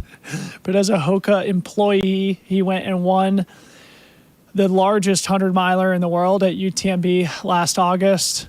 Backed it up with an incredible third place at Chianti by UTMB earlier this spring, just behind Jim Walmsley and Killian Jornet, now running his first Western States, his third 100-miler. And unfortunately, it looks like it's not going super well for Vincent, now 38 miles into today's race. Looks like he's taking his time drinking some Coca-Cola. They made a bunch of really good signs for him for the Hoka team, and one says, Vincent, reply to my team's messages. given that he is an employee. We did get some beta from Skylar out in the field, and it says notable stop at Robinson Flat, i.e. they're not out, but Heather Jackson took a full 4-minute stop there. So a long aid station for the pros right now. Gave up 3 spots into 8th upon exit, full shoe and sock change into the Mafate X, complaining of a Charlie horse and looseness underfoot coming in. So good intel from Skylar. Thank you for that, Skylar. So needing to course correct a little bit before she left again. A lot of interesting stuff evolving now. We are starting to get into the middle section of the course here. This is when the fatigue starts to set in, where moves start to be made. Vincent, unfortunately, looking pretty rough here at Dusty Corners. See if the crew can't put the pieces back together and get him off and down the trail. Should say that once you leave this Dusty Corners aid station, there's really not a great place to pull the ripcord. I mean, I guess in Devil's Thumb you could do it, but you may be marching all the way over to... You don't want to drop at Devil's Thumb. Michigan Bluff. And they don't, unless you've got a medical DNF, they really don't want you to drop there either, because getting you out of there really, really sucks. So really, you're going to have to descend all the way down into El Dorado and climb into Michigan Bluff. That looks like maybe Fiona Pascal. Have we seen her come through? Yeah, we did. Okay, see Fiona come There's through. Ryan Montgomery. I think that's Lauren Newman, actually. Oh, the cool. Bay Area. Nice. Bay Area runner. And then we have Ryan Montgomery now on our screen at Dusty. It sounds like Ryan took a spill somewhere coming into Duncan Canyon, and when Kelly saw them at Robinson Flat, it sounds like they had a rough patch, but they were figuring it out and putting it back together. So Ryan, again, getting kitted out by his B team there before he heads off again. All right, so again, to our viewers, David Roche is in the mix. He was in 5th place. He's not showing up on the tracker yet. So right now, Ryan Montgomery is sitting in 13th, though, depending on where Vincent ends up. It could be that Ryan exits the aid station before Vincent. And we have our top 3 women through Miller's defeat as a FYI. Okay, great. So we now have Martina, Abby, Ida, all through Miller's. Martina in the lead. 30 seconds up on Abby, came through there in 5:27.14 elapsed. I don't know if you've got a time that corresponds to that between Katie Scheid. Yeah, let's take a look. Over the last couple of years, but yeah, 5:27.14 elapsed for Martina, sitting in first position. Abby Hall just behind her, 5:27.55. It's about, just under 30 seconds separates the two of them. And then she's only got maybe 20 seconds then on Ida Nilsson. So ostensibly 1, 2, and 3 are all virtually together at Miller's defeat, which we saw them leave in a very similar fashion up at Duncan. And then we saw them spread out a little bit more at Robinson Flat. Now they've come back together, it looks like, at Miller's defeat. So Katie Scheid split was 5:15, so they're 12 minutes back of Katie Scheid split, but 11 minutes ahead of Courtney DeWalter's split. Man, this is really just refreshing my memory about how far ahead of course record pace Katie Scheid was in the first half of last year's race. We'll have to do an analysis as to see where she started giving that time back, but it seems like this lead trio of Martina, Abby, and Ida are certainly very much on that 16-hour pace at this point, Corinne. Yeah, and that seemed like we probably had Tara Dower going into Robinson Flat on the right-hand side of our screen just now. It does sound like from crews out on the course that she is struggling and suffering out there, likely due to just being super sick this past week, that her body's not quite ready to give it a rip, and that they will be reevaluating at Robinson Flat. Okay, well, it can't all be good news. Not everybody can have a great day. It's unfortunate for Tara Dower, somebody who a lot of us were expecting to have an amazing performance here today. She is tougher than anybody in the sport. So hopefully Tara can get out of that aid station and down the trail and keep fighting for a Western States finish. And it sounds like while we wait for our women to come through, there's Bronco Billy. Just want to point that out. But it sounds like while going after the 50-plus men's Masters record, while we wait for our women to get over towards Dusty, it sounds like we're going to go to actually another video by Jeff Pelletier from this morning. So a recap of the women coming up and over the escarpment, and then a quick ad, and we'll be right back.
And a big welcome back as we now pass 5 hours, 37 minutes elapsed in the 2025 Western States 100. My name is Dylan Bowman, joined in studio by Corinne Malcolm.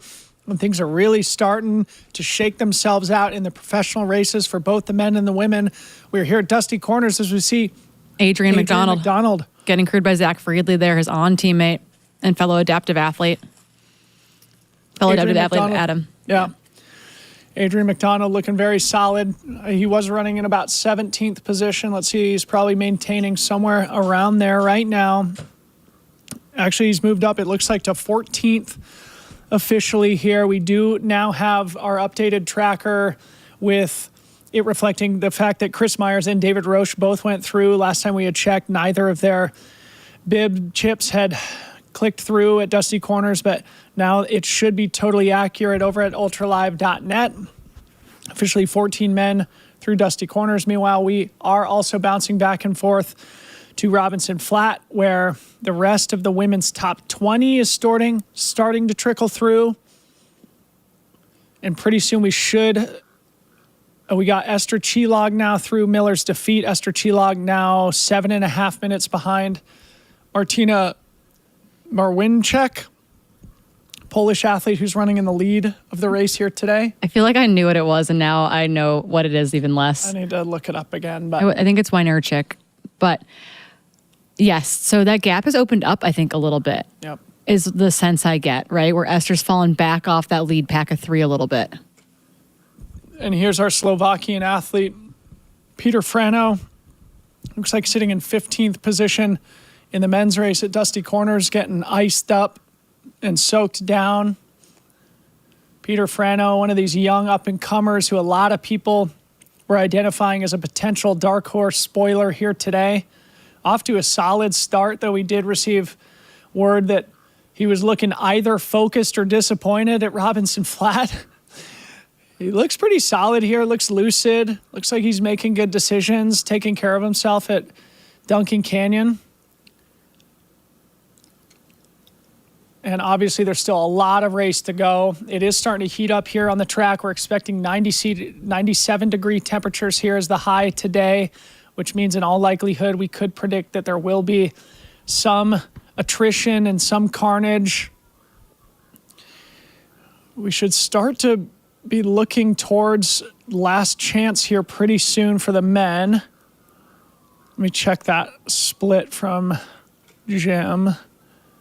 Last year, Jim went through last chance at 5:57. The men have been about 8 minutes ahead of those splits, so probably 5:49 or so, so call it 7 or 8 minutes before we get an update. We almost certainly won't have a camera at last chance. Probably the next time we'll see a visual of the men will be I think that's Harold. Devil's Thumb. That's Harry, I think, right now. Yep. So we think Harry's now sitting in 16th place.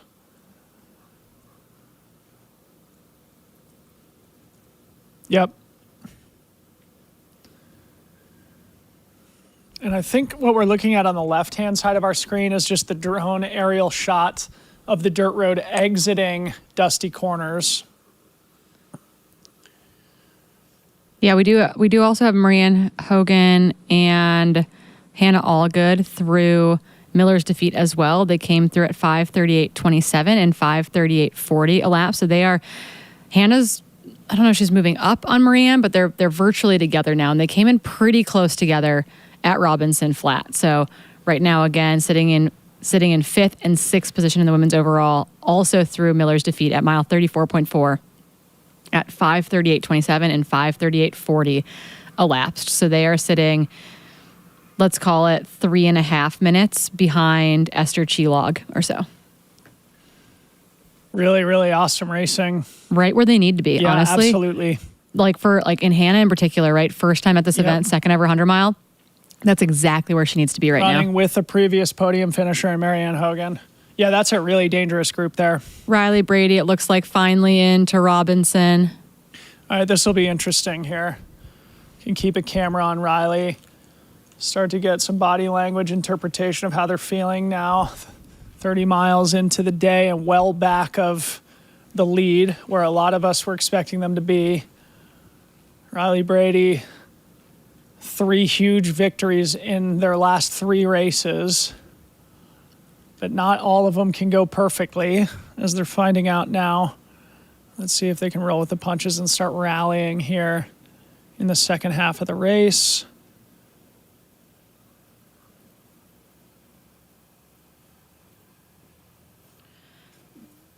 And just to put it into perspective a little bit, as we watch aid station transitions happen for, it looks like, Dan in aid, just kind of looking back at the men coming through Dusty, people are like, where's Killian? Where's Adam? Where's Rob? Like, where are these guys? They are all basically together, and they're running only 2 minutes off the lead. Yep. So while that group has, quote unquote, broken up a little bit, they're 2 minutes back. And it's pretty much just a second group. It's basically now broken into 2 groups. Yep, exactly. The front pack and the chase pack. With David kind of 30 seconds in between the two.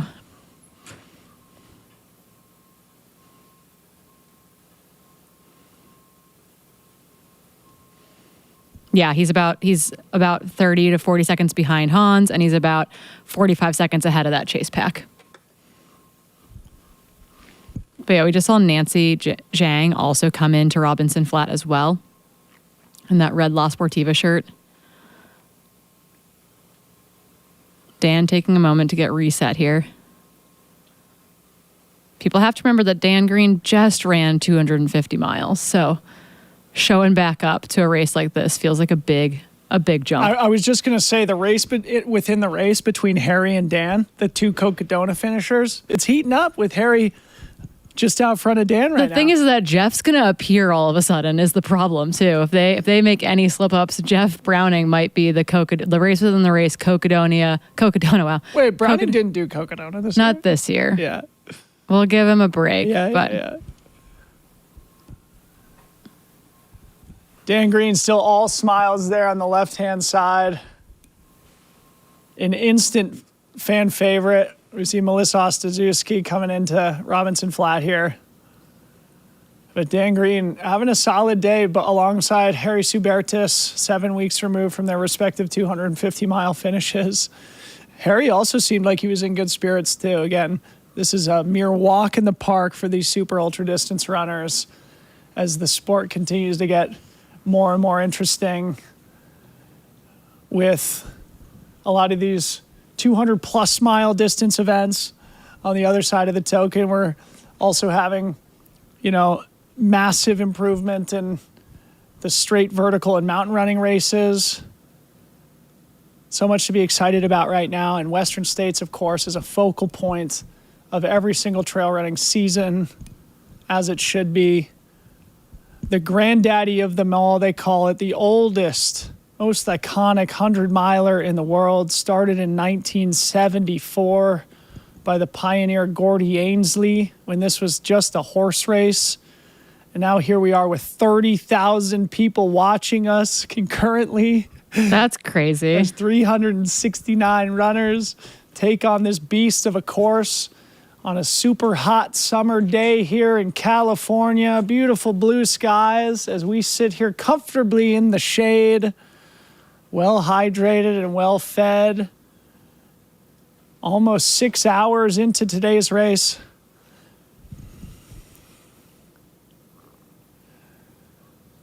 All right, we are definitely going to start seeing last chance updates here any second. Yeah, and we do have that 7th, 8th, and 9th on the women's side through Miller's defeat as well, with Fuzhou and Hoka together. 5:43.29, 5:43.33. So the besties, the people, the gals that have been training together for the last 6 to 8 weeks, Hoha and Fuzhou sitting in 7th and 8th position, 5:42.29 and 5:43.33 elapsed. Heather Jackson on the train too. Into 9th, yeah, right there with them, 5:43.36. She did leave the aid station probably in between those two. She left in 8th position. So the three of them have been together ostensibly since Robinson. Great. Another great pack there.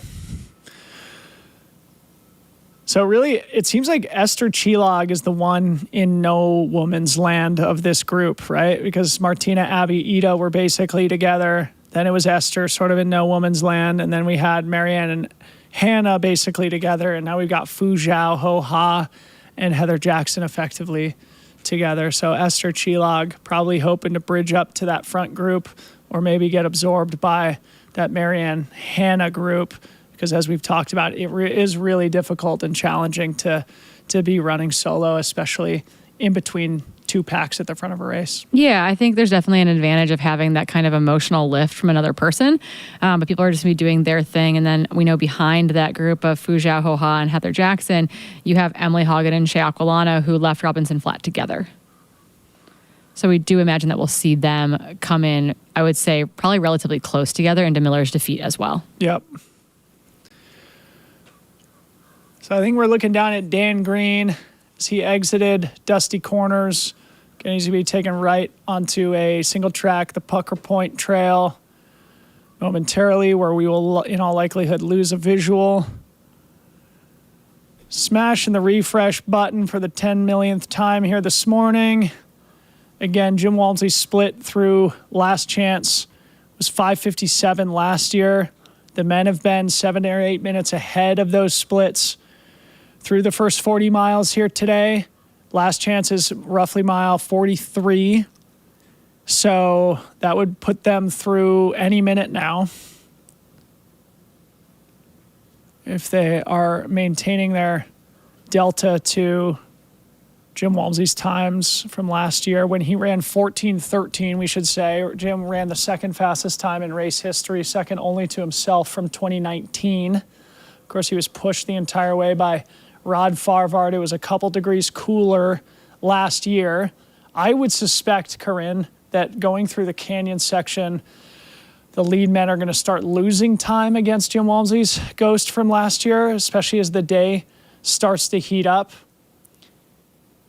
It will be pretty remarkable if they can continue to push themselves even faster than the great Jim Walmsley's Ghost here through the middle section of the course. And if they get to Michigan Bluff or Forest Hill still ahead of Jim Walmsley's splits, then we're officially on course record watch. And just to make the obvious explicitly stated, if they set a course record on a 97-degree day, that would be true testament to the way the game has changed.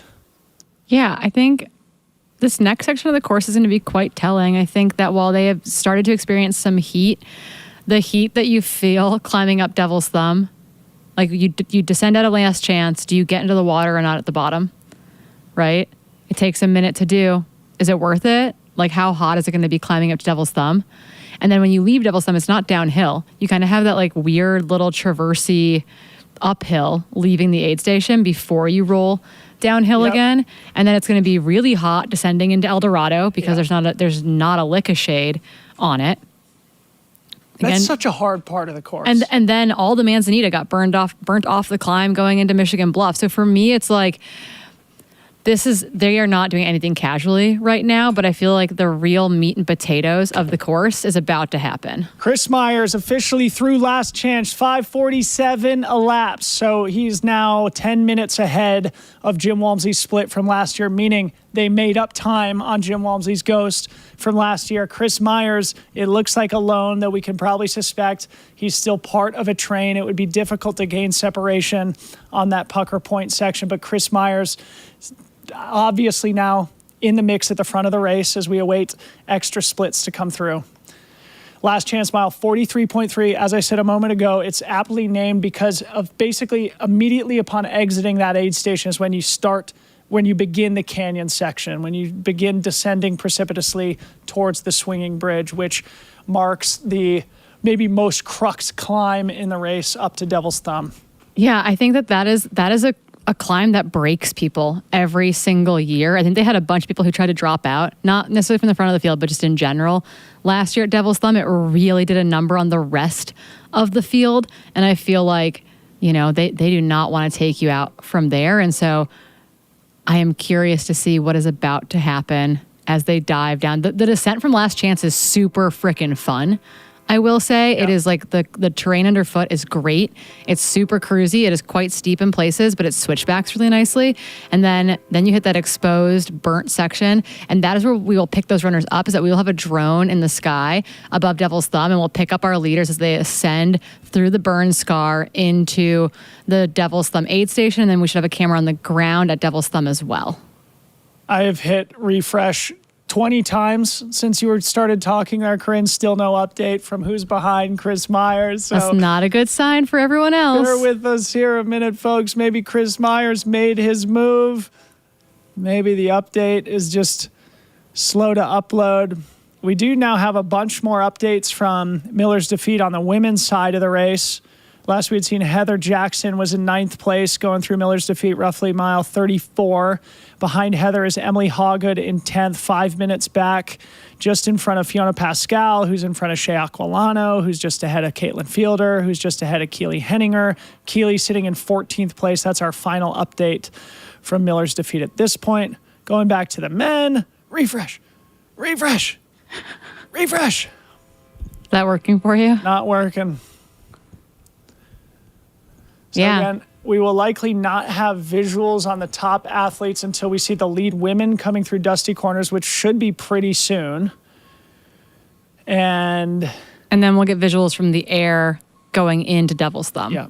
And thankfully, Chris decided to wear that really bright blue and green top, so we should be able to better pick him up in that landscape. Yeah. The Caleb Seth Hans group will all look pretty similar, but just a bunch of Myers will stick out at least. Bunch of white shirts and white caps on that group of that trio of 3 chasing.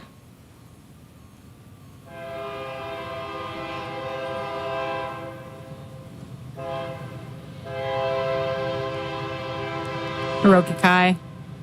We're seeing Hiroki Kai in aid, which means one of 2 things. We are soon going to see our pack of Ida, Abby, Martina. In what order, we are not yet sure. So again, on your screen is Hiroki Kai, Japanese athlete. Got a golden ticket into the race at Tarawera back in February. Was more than thrilled to join us here. Tears were shed, I think, at the finish line of that one.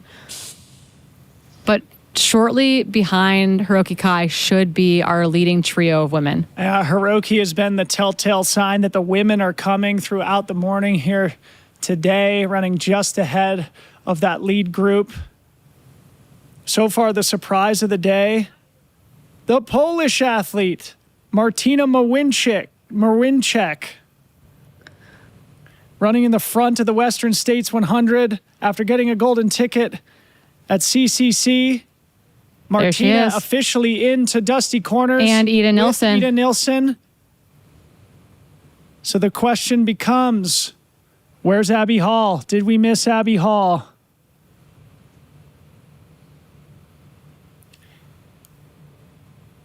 Yeah, Ida Nilsson was a minute behind Martina at Miller's defeat. So Ida was at least able to make up about 60 seconds on that 5-mile downhill that connects those two aid stations.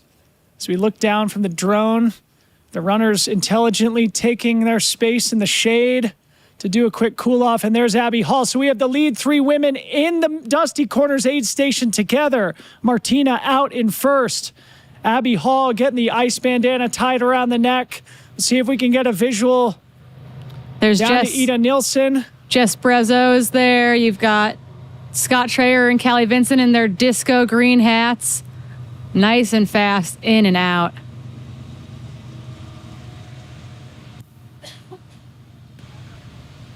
As a train goes by us in studio.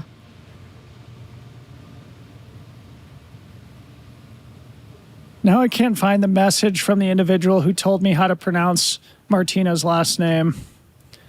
Send it to me again. Oh, got it. Milnarczyk. Martina Milnarczyk. I'm writing it down. Martina Milnarczyk in the lead of the women's race here at the Western States 100, exiting the Dusty Corners aid station, mile 38. The surprise of the day, the Polish athlete got a golden ticket at CCC, ran a 33-minute 10K recently as the drone comes down for a gentle landing here on screen for us. An amazingly dramatic early start to the women's race here. The top 3 together at Dusty Corners. I don't recall that happening in recent memory, Corinne. I think Emily Hawgood and Ruth Croft came through here together a couple of years ago, but the top 3 together almost 40 miles into the race. This is going to be one for the ages. We had the top 3 come together up at the top of Devil's Thumb with Ruth Croft, Emily Hawgood, and Keely Henninger as well. I think the ankle year for Keely, so 3 years ago now.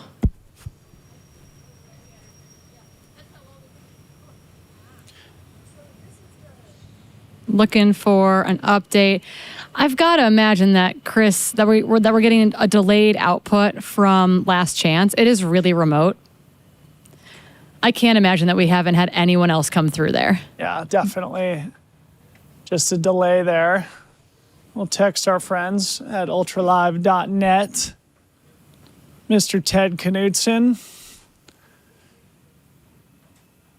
A Little Cougar Award recipient, effectively the Presidential Medal of Freedom for the Western States 100 organization. Shout out to Ted Knudsen, who manages ultralive.net, which I'm sure a lot of people are smashing the refresh button on right now.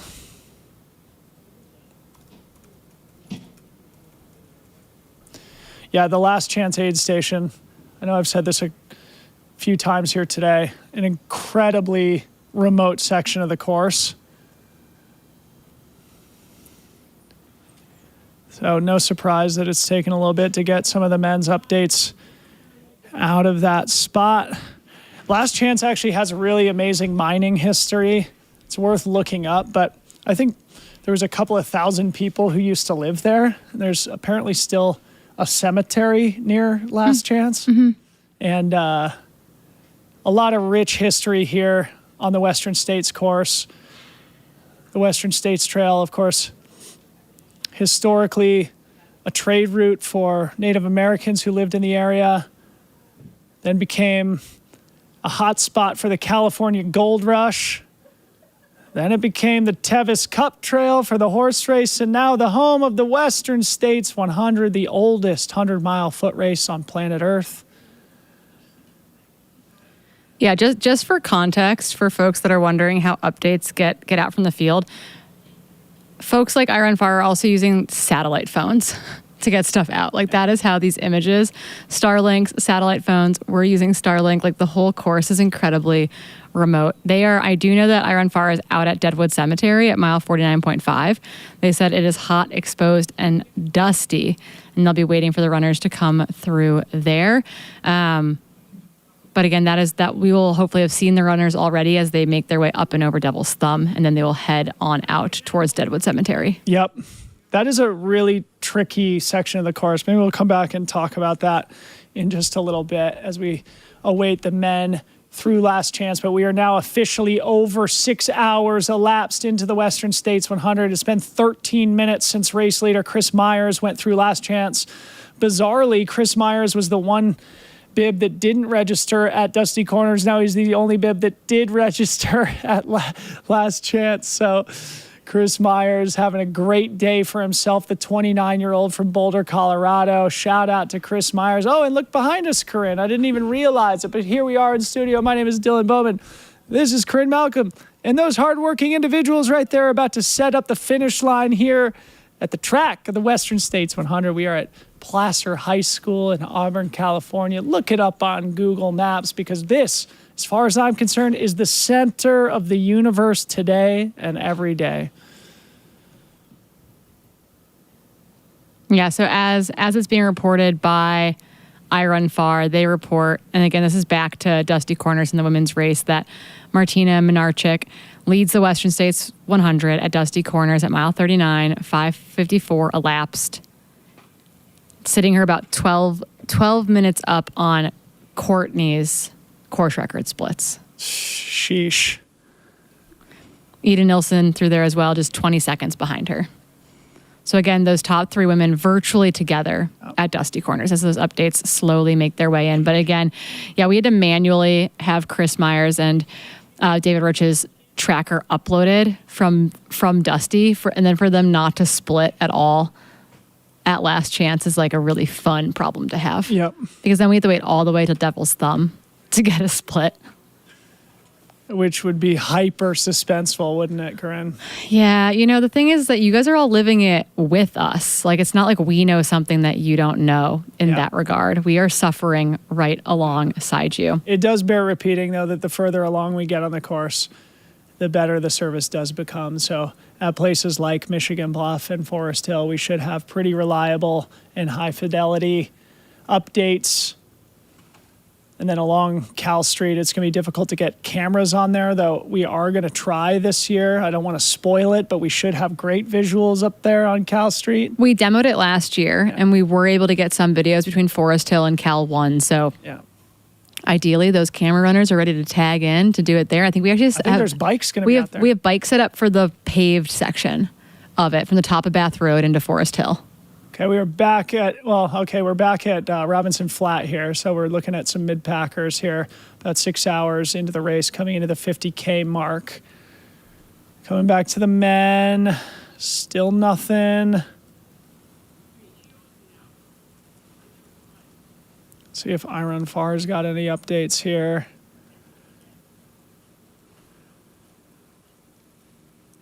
Yeah.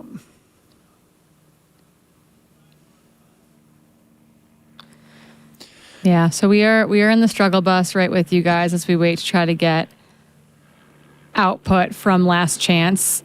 Likely, part of it is that the downhill is super, super fast there as well, akin to coming into Dusty Corners. And so the runners aren't exactly like pumping the brakes to hit those timing mats or to have anything scanned. And so I do think that you are probably more likely, if they're not being, because it's not manually, it could be manually uploaded, I guess, because it's a solid minute. Right? Yep. As at 5:47:00, that's very likely a manual input as well. And so then you have to wait for the Starlink or satellite or ham radio to also get the rest of the manual outputs. Yep. Great point. A great point, Corinne, as usual. And while we have a little bit of a break in the action, a reminder to our viewing audience, we are doing a 31-hour fundraiser here for the Western States 100 organization, which, of course, is a 501c3 nonprofit. Every dollar that we raise today and through sponsorship and through race registration goes directly back into the organization and supporting the three pillars of our mission, that being trail work, one of the most important things that trail runners can do. Get back out there and give to the land that gives us so much. Of course, medical research is also a major aspect of what the Western States Organization does. There are a couple of really important studies being done here today on the runners who are participating. And then, of course, the third and maybe most important pillar of our mission, putting on the best 100-mile foot race on planet Earth. It's no small task, and it does require resources. So please do chip in. It looks like we've raised about $2,600 so far in today's broadcast. We do appreciate any and all contributions that you can make. Thanks in advance. Yeah, and right now there seems to be, I mean, the gap we know back to Esther had been opened up to about 7.5 minutes. And so that's where we're waiting to see happen right now. That gap is sitting at about 10, 11 minutes. So Esther Chilog should be checking in through Dusty Corners here imminently if that tracker read. Who are we working on in aid here? There's Esther. Esther in aid at Dusty Corners. Yep. Looks like we're doing a shoe change here with the B crew. And that B crew, again, is Jess Brezzo, who just made the U.S. Worlds team in the vertical at Broken Arrow a week ago, out there chipping in, helping out a teammate and friend. So Esther still a little bit ahead of her own splits from last year as we see Marianne Hogan coming in. So Marianne has definitely made up time on Esther Chilog. And Hannah Allgood should be right behind there. her. Yep. So again, another threesome in the aid station together, 38 miles into the race, speaks to the advancement, the competitiveness in the race here today. It does seem that Marianne Hogan is likely moving quicker than Esther. Let's see if Marianne can get out of the aid station before Esther. And we'll see if we can get a visual on Hannah Allgood, who we expect to be arriving in this aid station in 6th place if she hasn't arrived already. Yeah, should be there imminently as the finishing arch gets set up behind us. We're going to try to keep that camera up the best we can in Dusty Corners as we now have F4 and F5 in aid, Esther Chilog and Marianne Hogan, looking for Hannah Allgood. And then that trifecta, that trio of Fu Zhao, Ho Ha, and Heather Jackson should be making their way into aid, chased maybe by Emily Hawgood, who is only, I guess there is that gap behind Heather. Heather's got about 5 minutes back to Emily Hawgood, Fiona Pascal, Shea Aquilano, Caitlin Fielder, Keely Henninger, who are all basically together, maybe 30 seconds separating that big group of 11 to 15. So hard to tell if this is Marianne Hogan that we're looking at here. I'm looking at the official splits, and it looks like Esther came into the aid station a minute and a half ahead of Marianne, but that still means Marianne probably made up 2 or 3 minutes in that 4 or 5 mile section from Miller's defeat to Dusty Corner. So either way, Marianne is moving faster than Esther, and it seems like Esther may be taking a little bit longer of a break in the Dusty Corners aid station. So I did receive at least, the subjective body language interpretation update from somebody at Robinson Flat that Esther seemed to have fallen on the race course and also didn't seem to be in great spirits, seemed to be suffering and maybe a little bit rushed. Of course, this is just a subjective body language interpretation, but worthwhile to share anyway. Marianne Hogan has closed that gap. Seems like now moving into 4th place. And now we're looking at a drone shot, this is the final climb up to Devil's Thumb. It's one of my favorite drone shots that we get every year now, and it's only gotten better since the burn. Here's Hannah. There's Hannah in aid, getting her lubed up there. Got the cap on. She's Coach Allgood. Let's fired go. up. Okay, we got updates from Last Chance now. Okay, so this is very, very important. 43 miles into the race. Chris Myers in first place, which we saw, he's got 5:46 elapsed. Okay, so these are all round numbers. These are general approximations. Okay? Yeah, they came out via ham radio. Yeah, so about a minute ahead of Caleb Olson, who's got about 2 minutes ahead of Adam Peterman. Then Dan Jones, David Roche, Hans Troyer. That group seems to all be together. And then Rod Favard, Seth Ruling, Killian Jornet, seemingly all together. So seemingly Chris Myers is 4 minutes ahead of Killian Jornet in 9th place right now. So either way, the pack is still pretty close together, but Chris Myers out front. Made a move. Yep. Like that's what that is. Chris Myers made a move on his descent out of dusty corners. He is now in the lead by anywhere from 30 seconds to 60 seconds. And then Caleb Olson sitting there in second place. We love to see it. Again, big confidence boost after running really, really well at Trans-Gran Canaria back earlier this spring after finishing 5th here last year in a really stellar 14:40. Then, yeah, behind them, virtually one big pack, you could call it, all the way from 3rd to 9th. Again, Adam Peterman, Dan Jones, David Roach, Hans Troyer, Rod Farvard, Seth Ruling, Killian Jornet all together there, waiting for splits to come in from Jeff Magavero. I want to call him Mogavero, and I will until the day I die. Me too. Jeff Magavero will likely be rounding out that 10th position. But again, that the shots that you're now seeing on your screen are both our aerial footage, looking at the Devil's Thumb climb. And again, since it burned, we get great picture because we have amazingly clear signal with the Starlink. But it also means that that climb is entirely exposed now, and it is hot, hot, hot. So there's a few of these moment of truth sections of the course. This is absolutely one of them. Chris Myers went through last chance at 5:46 a lap, so that's already 26 minutes ago. It's probably a 12 or 15 minute descent and then a 20, 22, 25 minute climb. Let's double check on Jim's splits. So the last chance to Devil's Thumb split for Jim was, call it 47 minutes. We're 26 minutes into that now, so we still are probably about 10 minutes away from being able to see the race leaders climbing up it. Though could be faster than that, just given the fact that we are under course record pace so far. Fact remains that once we see the lead men on the left-hand side of our screen from that drone shot, it's going to be a very, very, very important update. And we're also going to be able to measure the gaps back to the chase pack. If it is indeed Chris Myers alone at the front, it's going to be very interesting to see who's behind him, whether they're packed up, and how far back that the gap is. So a lot of interesting drama yet to evolve here in the middle section of the course.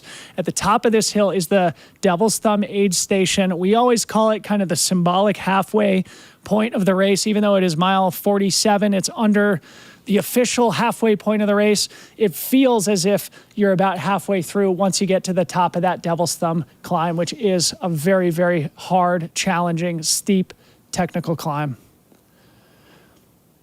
Unfortunate update here on our tracker that Corinne's going to provide now. I just periodically check the DNF list, just to see what's up. And unfortunately, Nick Bassett is out at Red Star Ridge, which is a bummer for us, a bummer for his crew.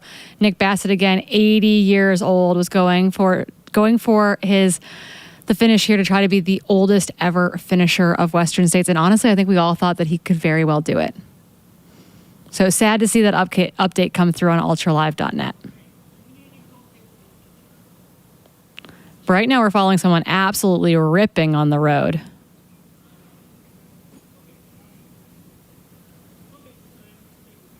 People absolutely ripping on the road. That looks like Fu Zhao to me.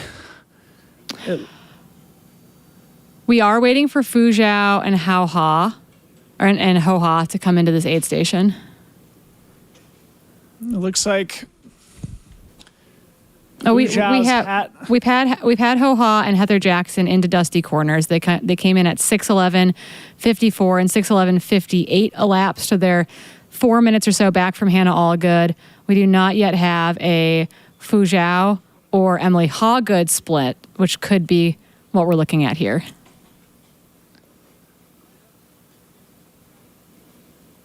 We just need to get confirmation on our aerial shot.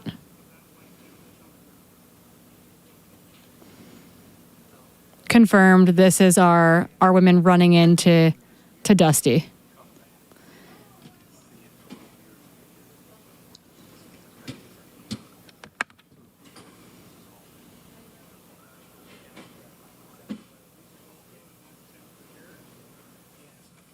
Yeah, all right.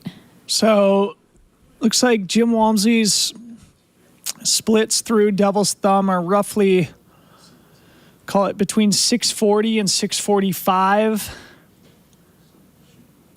Men were about 10 minutes ahead of Jim's split from last year. So that would still put them about 20 minutes ahead, or 20 minutes until they would reach that aid station if they maintain that pace.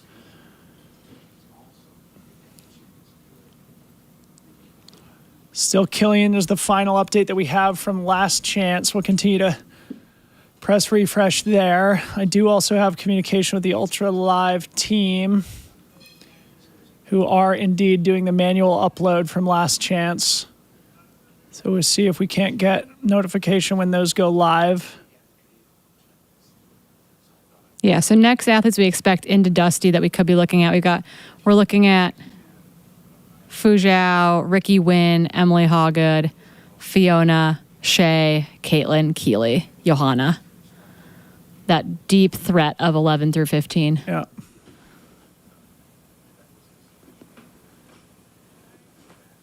Yeah, that's a great group.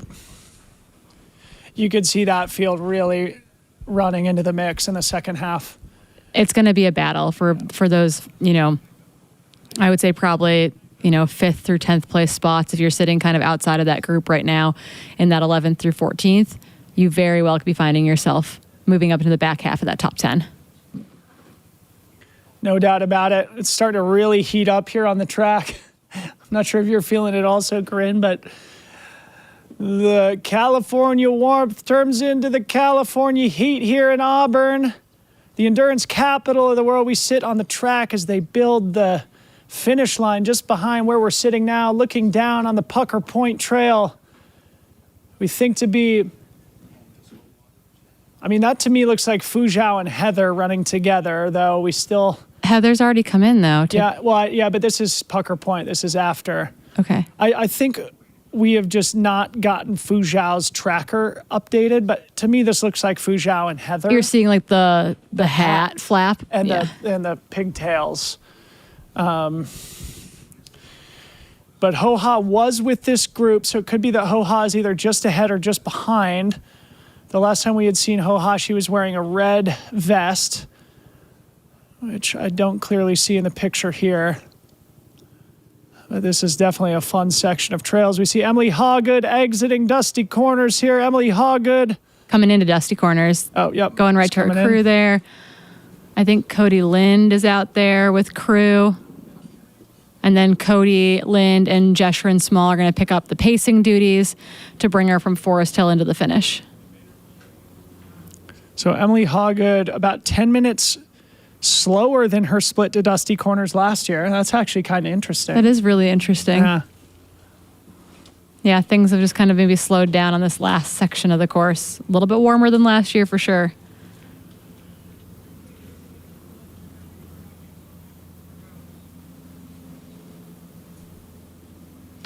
Yeah, again, we've got our eye in the sky, momentarily anyway, over Devil's Thumb. I know they've been trying to get the Starlink up and running there. That's what we'll be looking for. We're going to be looking for our men to be climbing up the Devil's Thumb climb through the burn scar, making their way to that aid station, which notoriously has otter pops and pickle juice. Breakfast of champions, as they say. That looks like Fiona. So Fiona did the pack swap. She was wearing the red one earlier here today. Of course, we talked about Fiona Pascal earlier. Her older sister, Beth Pascal, is the 2021 champion of the Western States 100. Fiona Pascal racing her way in at the Chianti by UTMB 120K earlier in the spring. Took a couple weeks to debate whether she wanted to take a shot at her first 100-miler here at the Western States 100. Thankfully, she took that opportunity, running just outside the top 10 here, but very much in striking distance for one of those top 10, potentially even top 5 positions, depending on how the race shakes out in the second half. Of course, we have been talking all morning about the fact that we are on course record pace, but it will be nearly 100-degree day out on the race course, which often leads to unfortunate attrition and carnage. People are taking risks. So it may be an intelligence game at the end of the day. And just to point out how fast they're presently running, well, Hannah Allgood is sitting in 6th place at mile 39 and sitting at 12 and a half minutes off the lead. That's just barely over course record pace. All right, more updates here. So last we had seen Killian Jornet was 9th place at last chance mile, 43.3. He came through in 5 hours and 50 minutes, 4 minutes back of the lead. It's now an 8-minute gap between Killian and 10th place, Hannes Namberger. So he came through in 5:58. And it's now 9 minutes back to Vincent Bouillard, who came through in 6:07, then Ryan Montgomery in 6:09. So there's now a pretty decent gap. That top 9's still close, only separated by 4 minutes, but then it's a full 8 minutes back to 10th place. Yeah, and we saw Vincent take a lot of time at Dusty Corners with his crew. Honestly, wasn't sure that he was going to leave there under his own volition. So happy to see him continue onward, but know that he's in a bit of a rough patch. There's Keely Henninger getting iced down at Dusty.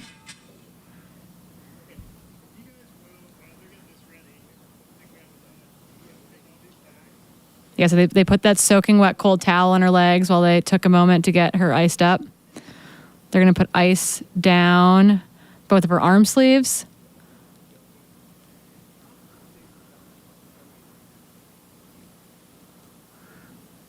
Making sure those are nice and cold. Pack swap. Keely looking cool, calm, and collected here, taking her time, not rushed whatsoever. Those are my headphones. This is her 4th start at Western States, it bears mentioning.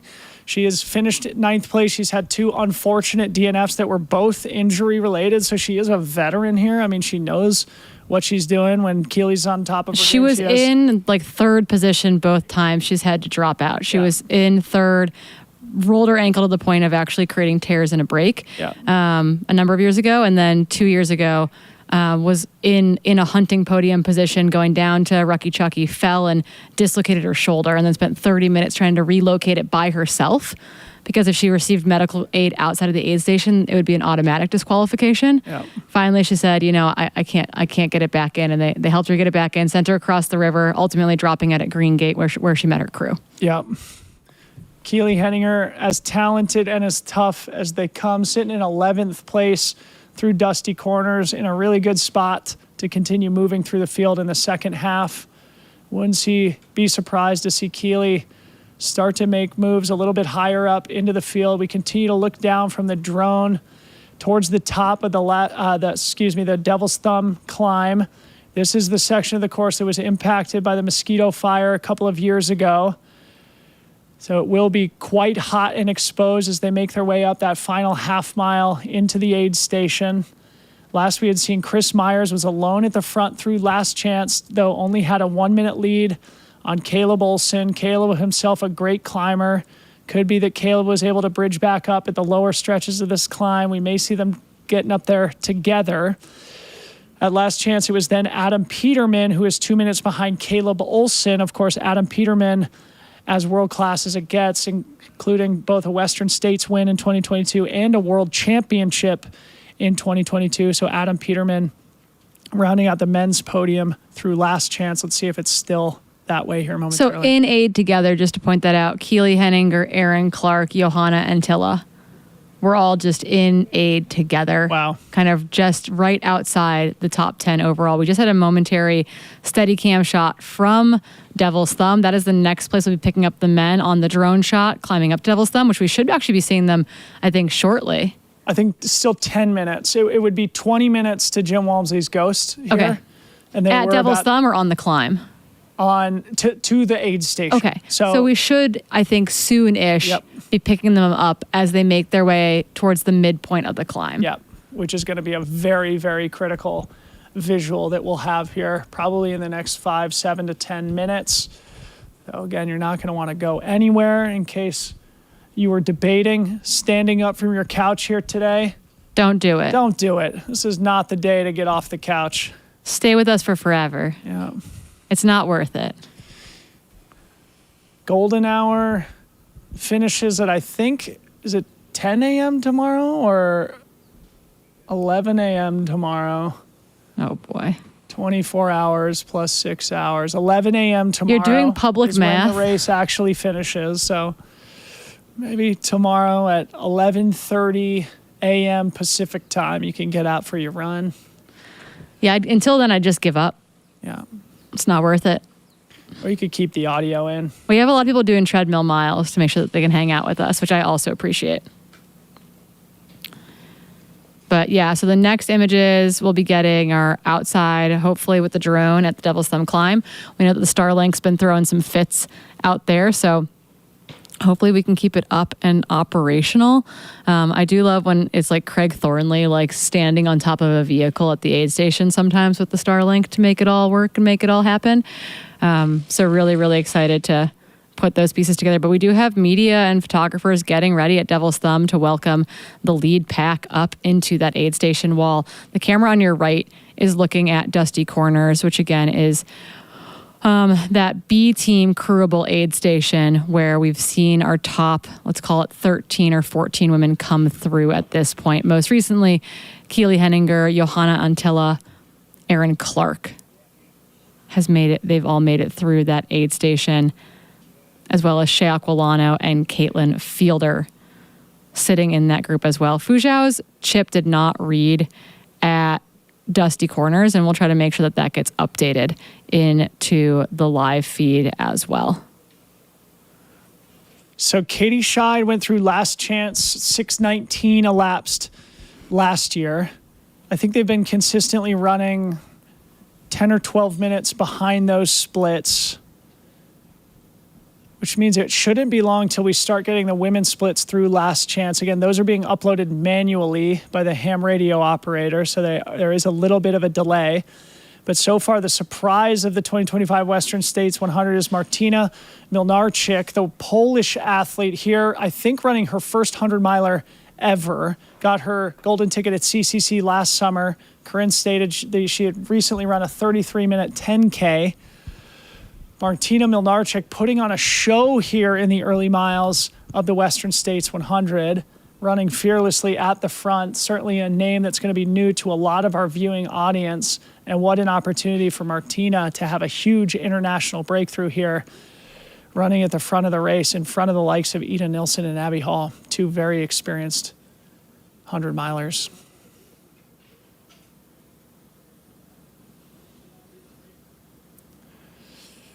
Coming back to last chance, actually it doesn't look like we have any other immediate updates. Last we had seen it was Ryan Montgomery in 12th place, 6:09 elapsed. So in all likelihood, we probably have seen Jeff McGavro, Adrian McDonald, Peter Frano, Harry Subertis, Dan Green, Joe Stringbean McConaughey, etc. go through there. We're still waiting on the refresh.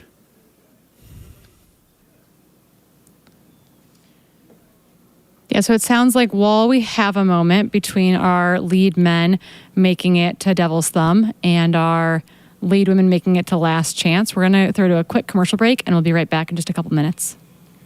Oh, just kidding. Holy smokes, I take folks. it back. We have our lead three men making their way up through the burn scar on the drone shot right now. Corinne Malcolm and Dylan Bowman high-fiving here in studio as we watch the lead pack of three men charging up the hill towards the Devil's Thumb aid station. In all likelihood, this is some combination of Chris Myers, Caleb Olson, and maybe Hans Troyer in the mix here at Dusty Corners. It was Seth Ruling in the mix, though. It seemed Seth had given back a minute or two on the climb, although it looks like the guy in third might be a camera, not an actual runner. So I think this is Caleb Olson ahead of Chris Myers. It looks like a white shirt in front of a blue shirt. Caleb Olson from Salt Lake City, Utah, 5th place last year, running the fastest Western States debut in the 52-year history of the race. This is indeed Caleb Olson and Chris Myers. Caleb ran 14:40 last year, a sick race, now followed by Chris Myers. Both these guys only 29 years old. Salt Lake City, Boulder, Colorado, respectively. Chris Myers was 10th place here last year, rocking that M10 bib. He ran 15:13, a time that has won this race many, many times in the past. Last year, only good enough for 10th. Look at these two young bucks at the front of the race. Dad strength. It's dad strength. Yep. Unbelievable. Both look very, very strong working together here. It's probably dead silence between the two of them here. And they both pretend to not be melting in the midday. It's amazing. That is a really, really great duo. And I know that the chase pack is likely not far behind. You have to remember that this climb in places kicks up to 22%. Yep. And there, again, not a lick of shade. Holy smokes, folks.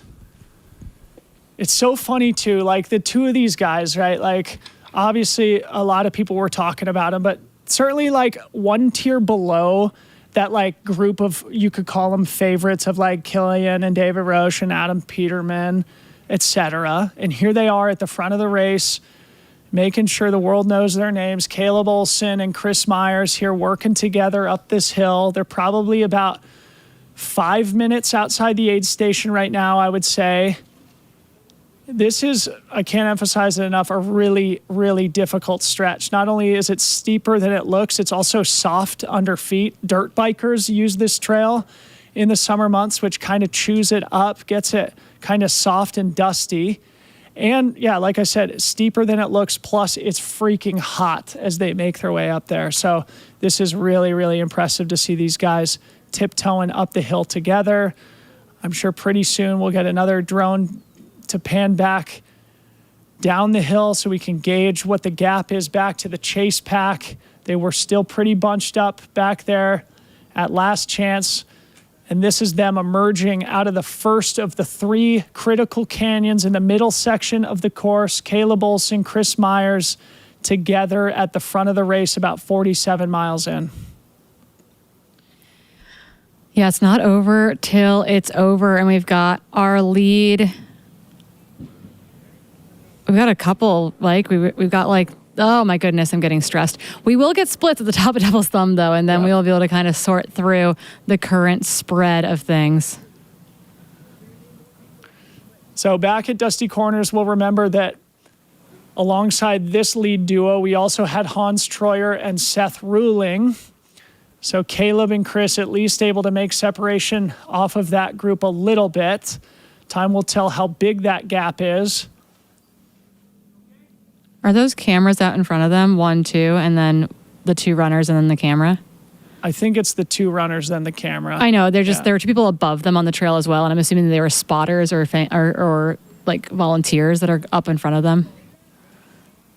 Tough to tell, but here they are coming into the Devil's Thumb aid station. I think we actually might have an on-course correspondent there, but we'll take a look and a listen here momentarily.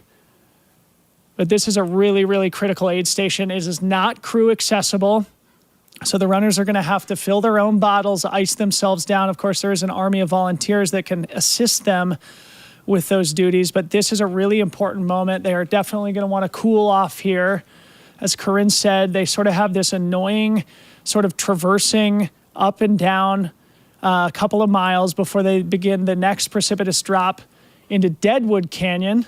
And here's Chris Myers exiting the aid station in first. And Caleb Olson's going to be right there behind him. So this is, interesting. We've been talking about aid station transitions all morning here, Corinne.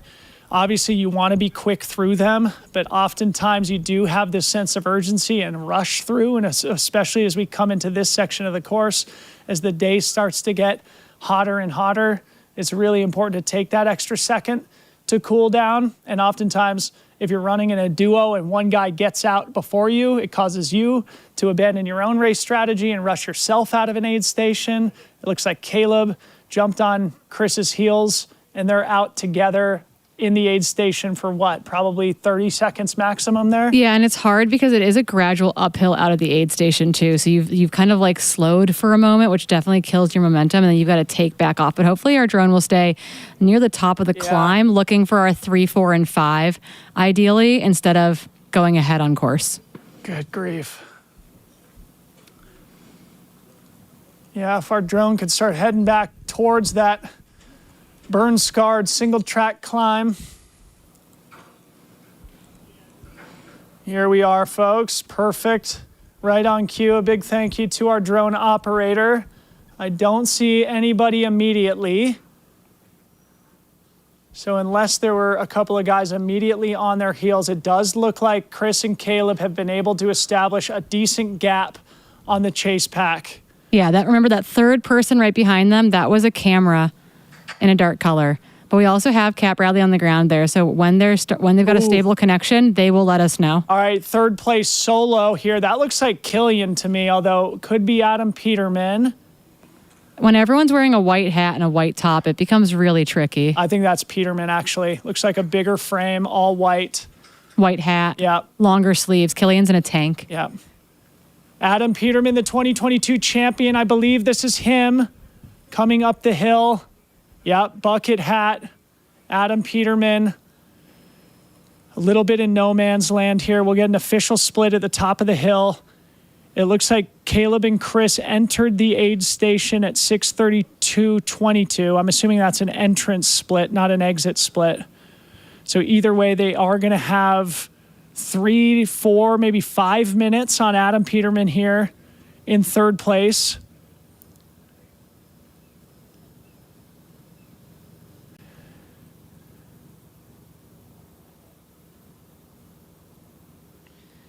Yeah, so we don't have a split from anyone else coming into that aid station, and we are getting splits to the second, which means it's coming off the timing mat. Yeah. And that is the tall frame of Adam Peterman, who someone said yesterday, I think he got taller since the last time he won this race. So Chris and Caleb are 12 minutes ahead of Jim's split from last year. Jim ran 14:13, was chased every step of the way by Rod Farvar. These guys are under course record pace, and it's about to be mid 90 degrees here. Yeah, it is. And I know this climb for sure was really hot. So people who are wondering if there are other people out on the course, as you can see, people have hiked down from aid. And so when we're looking at just an aerial drone shot, it can be really complicated and confusing to see who's out on course running versus who's out on course spectating or volunteering.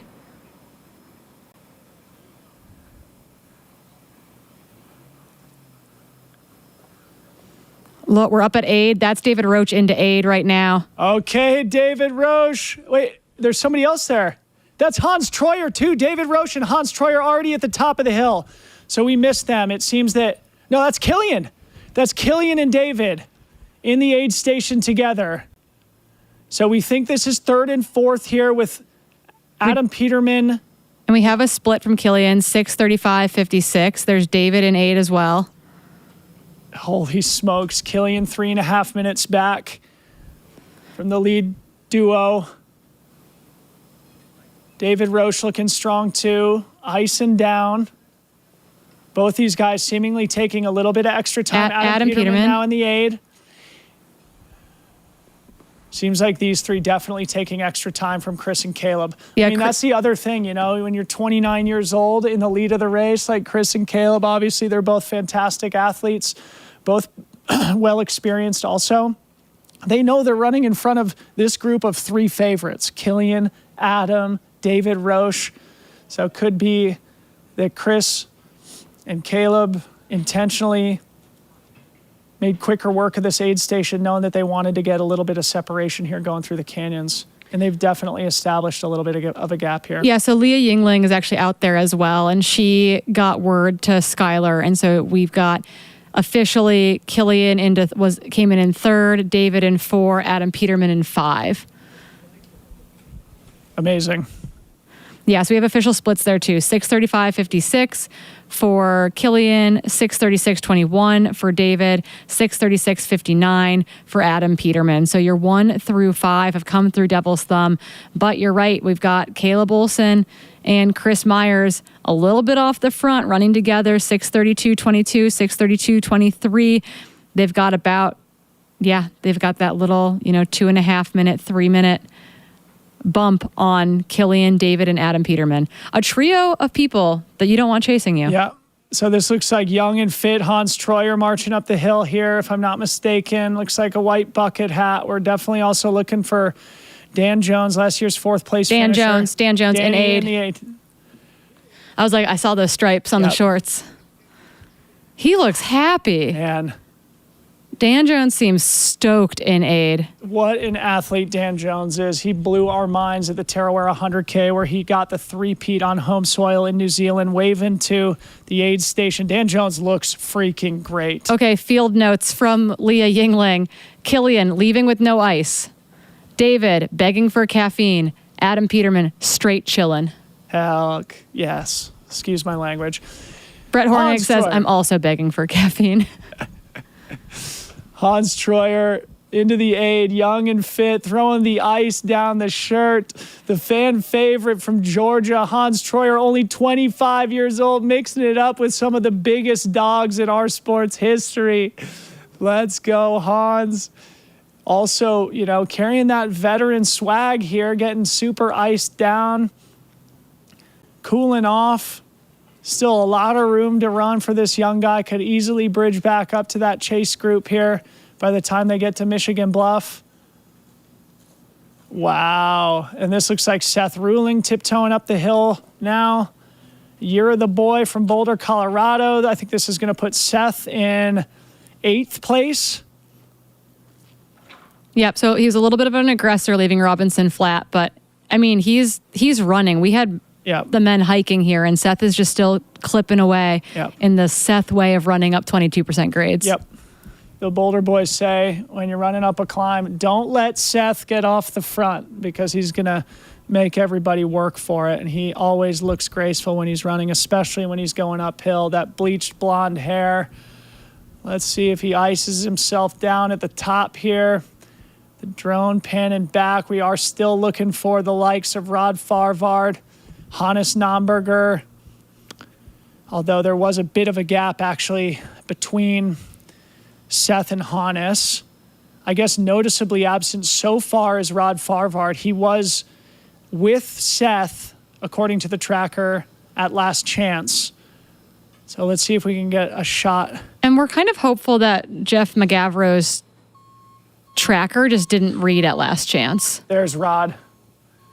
Rod Farvard, last year's 2nd place finisher from Mammoth Lakes, California, the 2nd fastest dude in Western States history.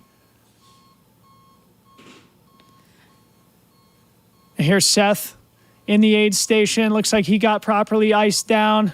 He exits in 8th place. He was through there very efficiently. Yeah, looks good. Seems like he probably did deal with a bit of a low moment, just given the gap that he gave up to the guys he was running with earlier, notably Caleb and Chris. But Seth in a really good spot here. 6 hours, 41 minutes elapsed. That's still under Jim Walmsley's split from last year. So Seth Ruling in 8th place, 3 minutes under the winning time from last year, which was the 2nd fastest time in Western States history.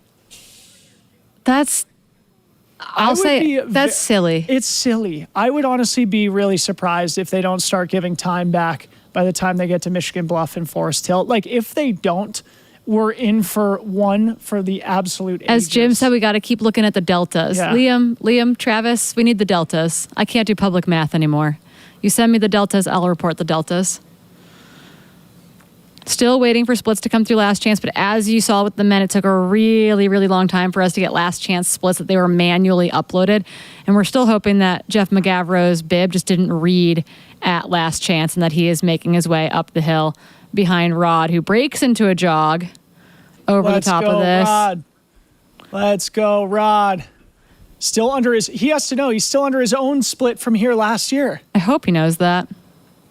I mean, it's actually interesting to talk about here, Corinne. Like, Rod Farvard coming into the aid station in 9th place and probably 10 minutes off the lead and being faster than himself from last year.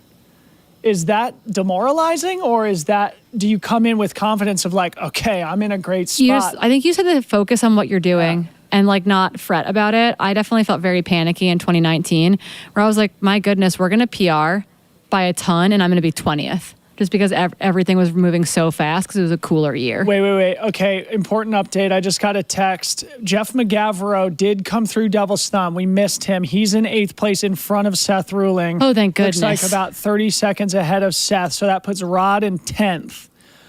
So now we have the top 10 men through Devil's Thumb within 11 minutes of each other. Still really bunched up. Let's check Rod's split from last year. Yeah, he's 4 minutes ahead of his own split from last year.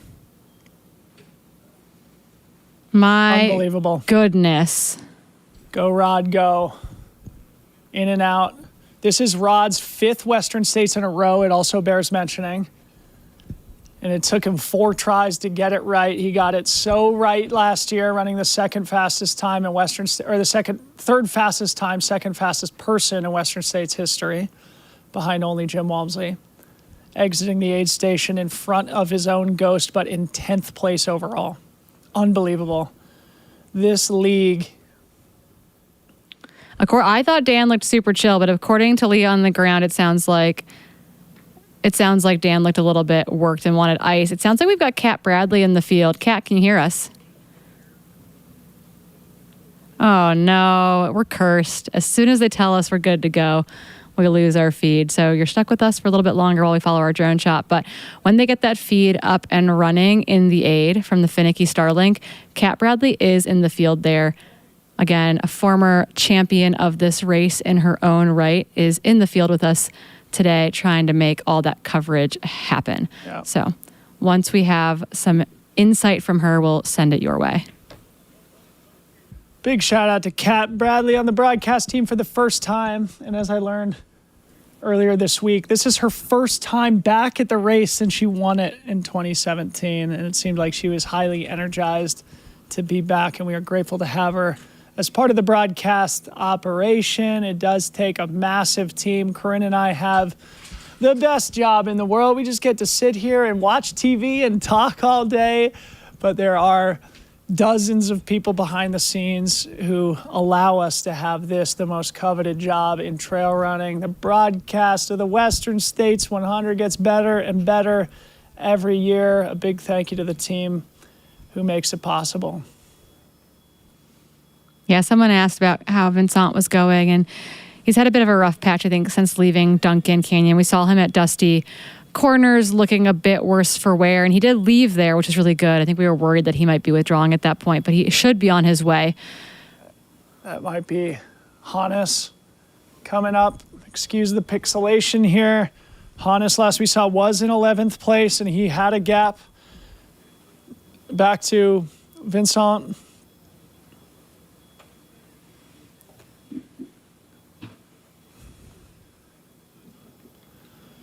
It is really starting to heat up here as we approach 12 noon, high noon almost. The finishing arch is officially erected here at the finish line as the flags start waving in the breeze here. And here we are in studio. If you're just joining us, my name is Dylan Bowman. This is Corinne Malcolm. We are honored to be here with you for the entirety of, at least call it the first half of our 31-hour broadcast here. Our 5th year doing this as part of the Western States 100. Like I said, the best job in trail running. As we look down on the right-hand side of our screen, I believe this is Hannes the Adonis Naumburger from Germany, one of the best athletes in the world, multiple top 10s at UTMB, I think 3 in a row, in fact, 3-time champion of the Lavaredo 120K, which just happened in Italy, former course record holder there. I think he's got 2 victories at the Madeira Island Ultra Trail. This dude is an absolute dog, and I would not be surprised to see him start mowing through some of the guys in front of him here in the second half of the race. Hannes, sort of like Jeff McGavro, like Hannah Allgood, sort of who you would consider to be more of a mountain athlete, but also has wheels. Yeah, I think, a unique athlete in the sense that we've got, the skimo talent coming over to the trails in a big way. But watching someone like Hannah, watching someone like Jeff absolutely rip at Javelina, a very, very flat course, incredibly impressive and incredibly inspiring.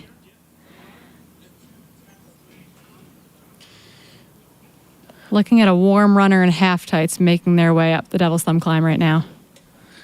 Man, it's just really interesting how this is shaking out, I think, Corinne. Caleb and Chris alone at the front with now a decent gap, but clearly pushing up that climb to establish a gap, at least you would assume. But then followed by the group of Killian David, Adam Peterman, and Dan Jones. Like, that's a scary foursome to be chased and by. And all 4 of them had something very different going on at Devil's Thumb, according to Leah. And so, again, Caleb Olson, Chris Myers, they've got about a 2.5 to 3 minute lead over that chase pack of Killian, David, Adam, and Dan Jones, sitting in 3, 4, 5, and 6. A little bit of a gap back to Hans. We miss seeing Jeff McGavro come through there, but he is sitting solidly in 8th. We did see Seth Ruling running the very top of the climb, moving himself into 9th, and then Rod coming through in 10th. And again, remember, Rod is moving faster than his time on the course here last year, and yet is sitting in 10th position. Yep. So either carnage is going to happen or we're in for a real doozy. So Leah is at Devil's Thumb, sending real-time observations? Yeah, to Skylar and then to us. Okay. Yeah. Thank you, Leah. We appreciate I'm sure your hard work and Mike's probably out dedication. there taking photos. Okay, perfect. And so she's just hanging out for the day. Okay, and Leah will be here in studio to relieve Corinne and myself. She and Skylar Hall They're tagging take in. control. They're helping us out a little bit.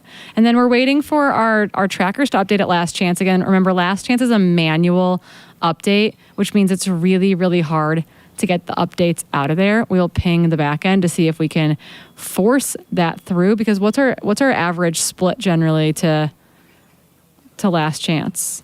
For the women. For the women.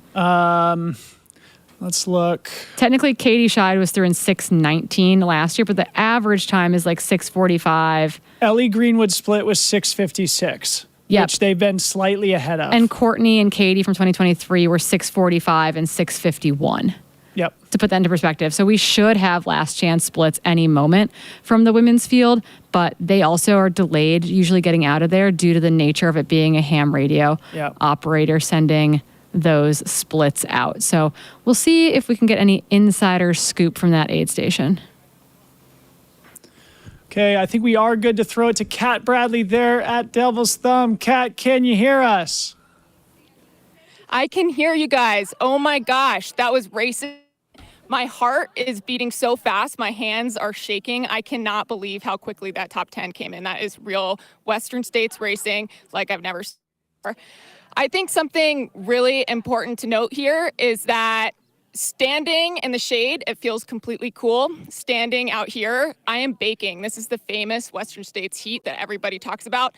And I think that's really going to matter in this section between here and Michigan Bluff. So I think the people that we saw here take ice, what you got to say? Darn it looks like we lost her, but Kat, she was making a fantastic point. It's like this next section used to be totally in the shade. Even though it's a hot moment in the race, it used to be totally in the shade until the mosquito fire ripped through and totally destroyed all that merciful foliage, which means the runners are going to be pretty much exposed until they start dropping down into Deadwood Canyon, which of course begins. Yeah, that's Hannes. Yeah, I thought for a second that was potentially Vincent, but Hannes Nomberger now coming into the aid station. But thanks for that note, Kat Bradley. Those runners who did not properly cool off here at Devil's Thumb are definitely going to start to feel it. And it seems most notably, according to Leah Yingling, Killian was the guy who left without ice. Yeah, that he didn't want ice and just left. And David was begging for caffeine was the word that we got from that aid station. We do have some reference splits for you. So again, always looking at that delta, as Jim mentioned. Last Chance at Devil's Thumb, Chris Myers, Caleb Olson, 45:33 and 46:22. Jim, 2021, 44 minutes. Slowly losing a little bit of time on Jim's splits. And then Jim and Jared on that same stuff from 2019 was 47 minutes, and Jim from 2024 was 27 minutes. So they're losing a little bit to the fastest Jim splits, but kind of in the ballpark of those times. Yeah, they're very much like still on pace. Good grief, holy smokes. They might stick the landing. Thank you to Liam Tryon, aka Aid Station Fireball, for the quick math in the chat thread here. Again, it takes a team to put this all together, including the great statisticians in the sport. So now, in all likelihood, we are going to have roughly a 10-minute gap to the likes of Vincent Bouillard and Ryan Montgomery. You can only hope that Vincent is able to rally here. The last couple times we've seen him, he has looked pretty rough, though he did get out of dusty corners after a long stoppage time there to regroup. It's a really tough moment to start to have your day fall apart because it only gets harder there. Once you leave dusty corners, the ensuing call it 25 miles, is kind of the hardest section of the entire course. So hopefully Vincent is able to rally, put the pieces back together. Still a lot of room to run here today, but it has now been 22 minutes since we saw that lead duo come through Devil's Thumb. Caleb Olson and Chris Myers, two 29-year-olds. Caleb just had his first child only 7 weeks ago. Chris Myers from Boulder, Colorado is having a great season. A win at Chuckanut, a second at Lake Sonoma, and we'll just remind our audience, we've mentioned it a couple of times, but Caleb Olson, the fastest ever Western States debut, 5th place last year, and then started his season with one of the performances of the year, arguably, when he won and broke the course record at Transgran Canaria, sort of a Western States analog race in Europe, sort of more faster terrain. He was able to beat some of the sport's best, including Jonathan Albin there. So Caleb Olson, holy smokes. Yeah, I mean, I asked him the other day at the panel, I said, did you think that, 1440 would land you in 5th? And, just talking about how that was a shock to the system last year, but has grown a lot in the interim since then, and was excited to see what he could get out of himself this year. Yeah. Has put in really, really good training. He said, all thanks to his wife, Morgan, who has taken every single night shift in the last 7 weeks since bringing their son Marshall home from the hospital. But that he said, yeah, I'm going to have to pay her back with a lot of nights after this one. As you should, young man, and shout out to Morgan. I'm sure if she's not out on the race course crewing, she's probably watching with much maybe anxiety and anticipation and probably a lot of pride as her husband and the father of their son runs at the front of the Western States 100. Caleb Olson from Salt Lake City, really on the precipice of breaking into that sort of world-class echelon of runners, those name brand athletes. Caleb Olson really putting together a career for himself. He's also been second place at Ultra Trail Cape Town. He raced for Team USA in Austria in the Long Trail World Championships. Mm-hmm. So, young man is here. The live chat can't handle the math right now. They're really confused about how a delta works. Okay. I was like, it's the intersplit. Instead of your running time for the entire race, it's just looking at the time it took you to get from point A to point B. Yeah. Or subtraction, just subtraction. But we do have splits. It looks like from last chance, we've been manually pushing those through. And what it does look like is Eden Nilsson has made a move and is currently 5 minutes up on Abby and Martina. So Ida at the front, with potentially a 5-minute gap on Abby and Martina. That's really surprising too, because especially we've been talking about Martina's foot speed, leaving dusty corners. I mean, you got the Pucker Point section, which is rolling but mostly flat, and then you hit the dirt road and it's downhill. So Ida put a move in. She did, sure. But you got to remember that she's a multi-time, NCAA champion in the 3,000 and the 5,000. So talk about leg speed. Oh, yeah. She's got leg speed and experience on the course versus Martina, who very much has leg speed, but has never run further than 62 miles, I think. And she's at 43 miles into a very, very hot race. So, interesting question here. When was the last time that a Masters athlete won the race? I think it was Pam Smith back in 2013, I want to say. Probably.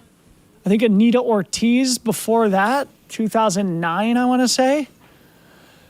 If Ida Nilsson wins the Western States 100, holy smokes, does her first ballot Hall of Fame career get even better. Ida has been so good for so long. She's also, like every athlete, been through those long stretches of injury where you probably doubt whether your career is ever going to come back to you. She's probably pinching herself at the front of the race here.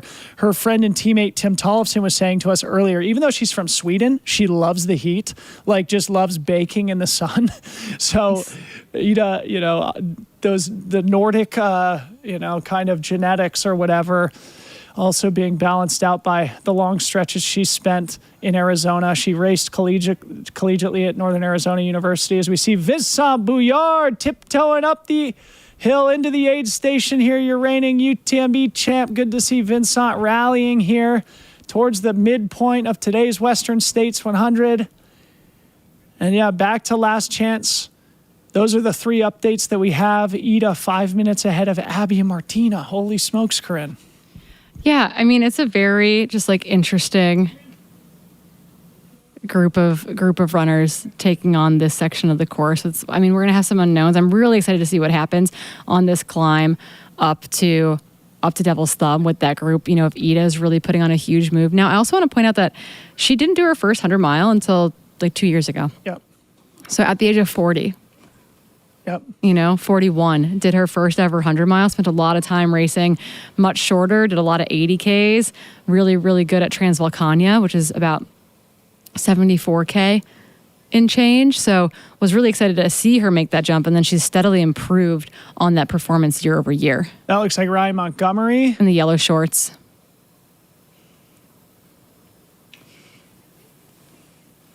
Yeah, it looks like Vincent might have another mini Coke in hand at this aid, while we see on the left-hand side of our screen Ryan running up the exposed section of the climb on his way into Devil's Thumb.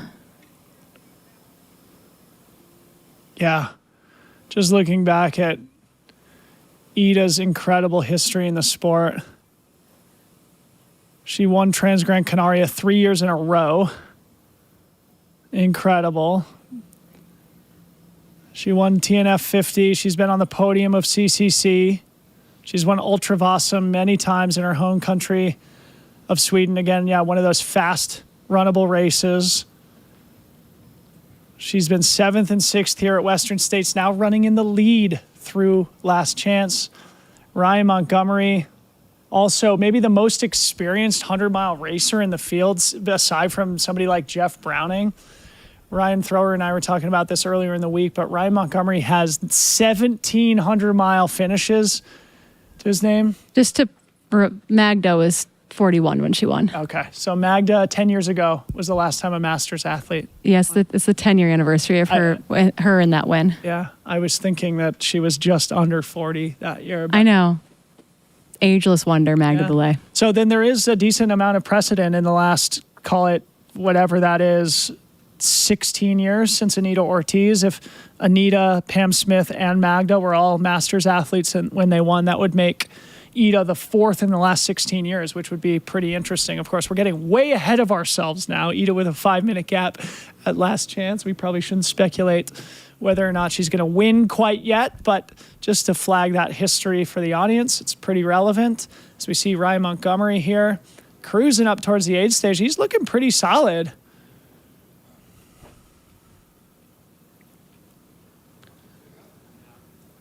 Seems like Ryan's moving really, really well. We do know that Ryan had a low much earlier in the day. It sounds like had taken a tumble on their way in to Duncan Canyon and then had rebounded since then, based on what I heard from crew at Robinson Flat. So Ryan looking really calm and collected, I think, from our vantage point at Devil's Thumb. All right. So Delta time here. They don't Force. They don't like that word. You're gonna get in trouble. Delta Force here. All right, looks like Jim Walmsley's fastest split from Devil's Thumb to El Dorado was 34 minutes. I think his slowest split was 43 minutes. So sometime between, call it 40 minutes is what we can expect for Caleb and Chris from Devil's Thumb to El Dorado Creek. It has now been 31 minutes, so we should start to get an update from Caleb and Chris at the bottom of the next canyon in probably, call it 10 minutes or less, and that will begin what I believe to be a roughly 30-minute climb up to Michigan Bluff, which is also going to be another one of these big moment of truth spots on the race course, where we can get a really good visual into how the athletes are feeling, how long they're taking at the aid station, who's looking solid versus who's starting to fatigue. And we'll get really, really good aid station coverage, I think, in particular at Michigan Bluff and Forest Hill. Michigan Bluff in particular, because all the crew is right there in one small little location.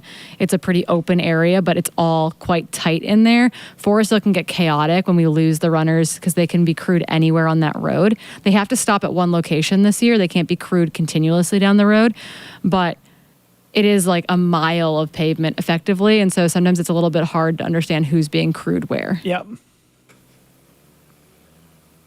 But again, waiting the leaders of the women's race as they make their way up the climb, out of Swinging Bridge, out of the River Canyon, up to Devil's Thumb. And what a day so far, as we have just elapsed the 7-hour mark in the 2025 Western States 100 presented by Hoka. What a day it has been so far. 2 young men at the front of the men's race, a masters athlete at the front of the women's race, followed closely by Abby Hall and Martina Milnarczyk, who is maybe the biggest surprise of the race here today, a Polish athlete, 35 years old, making her 100-mile debut, and so far looking incredible. As I continue to hit the update button on ultralive.net to see if we get any updates on that chase pack of Esther Chilog, Marianne Hogan, Hannah Allgood, etc. We should start to see those updates coming through any minute from Last Chance. As we start to see the rest of the men's top 20 coming up the single track on the left-hand side of your screen. And then before we know it, the women will start to appear out of the first of the 3 canyons that make the middle section of the Western States 100 course infamous and notorious in the trail running world. I pinged our background intel to see if they could get us any updates at a Last Chance. I said, hey, I don't know if it's us or if it's you all. Sup. Hey, you up? We need those stats. Sup? Question mark. Is that what you texted? Yeah, basically. Ted is like, I have nothing for you. Leave me alone. Yep. And again, a big thank you to the team behind the scenes who is feeding us an avalanche of information whenever it is available. It is definitely not easy on the Western States course. For those who have watched the UTMB broadcast, they obviously have the luxury of having much stronger cell reception around the entirety of Mont Blanc. We do not have that luxury here in the remote territory of the California Sierra. It's actually kind of bizarre and worth mentioning for those who have never been to the Western States 100. But effectively, from the time that you start in Palisades, Tahoe, to the time you get onto the road at Roby Point, a mile from the track here, you effectively only cross like 2 roads the entire time. People think of California as this extremely populated and busy place, which it is, but the Western States course is far from it. It is a very remote area of California. So we're doing the best we can with these visuals and with the information. Yeah, I mean, it's part of the sport in North America in particular. It's really magical in a lot of ways because we do have these protected spaces and spaces that are a bit more off the grid. And depending on your phone carrier, sometimes you just don't have service in a lot of places. So it is, we've got the course covered pretty darn well. We've invested in a lot of technology, and we used to not have images at all basically until Forest Hill. So it's pretty cool to have images starting substantially earlier in the race now. So I'm assuming this is AMAC, Adrian McDonald from Fort Collins, Colorado, the 2-time Leadville champion. He was running solidly behind Ryan Montgomery at the last update at Devil's Thumb. Adrian McDonald is my stone cold lock for the top 10 here today. Working his way there? Yeah. A really experienced and very successful 100-mile racer in his career. Yeah, looking for Adrian, Peter, Harry, Joe, Dan, and then honestly, we should be waiting for our women. Yep. To come into frame at Devil's Thumb. We know the telltale sign that the women are coming. That is Hiroki Kai. Let's see if Hiroki can stay out front of Ida Nilsson a little while longer. Yeah, she's got those climbing legs, though. We're going to take a quick commercial break. Don't go anywhere.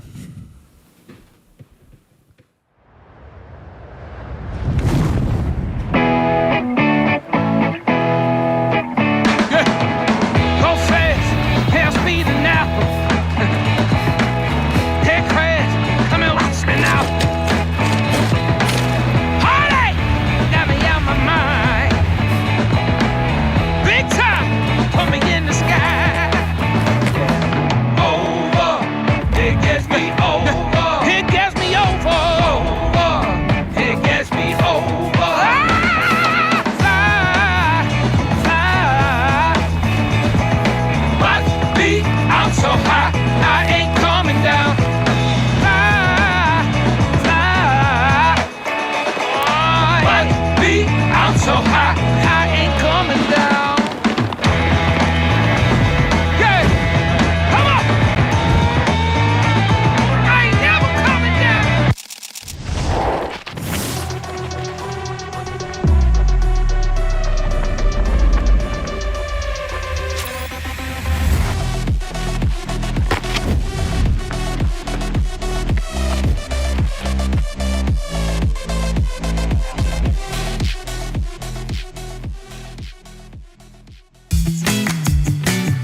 Introducing TrailCon, the new trail running conference and festival celebrating its inaugural year in 2025.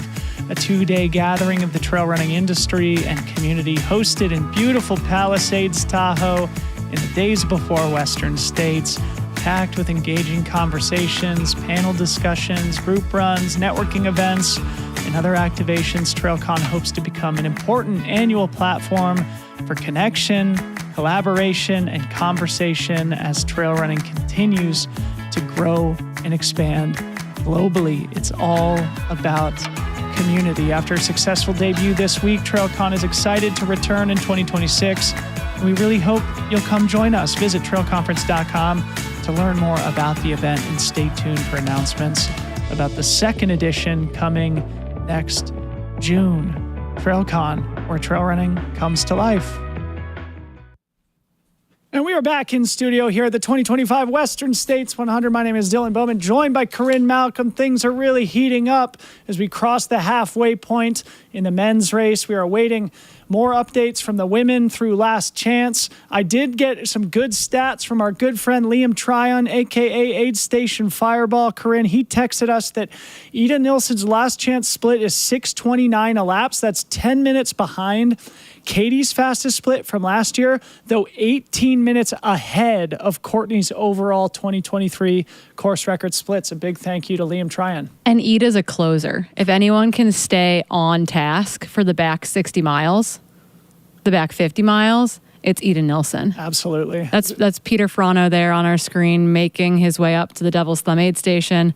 Again, got his golden ticket back at CCC last August, debuting in the 100-mile here today. Yeah, also only 29 years old.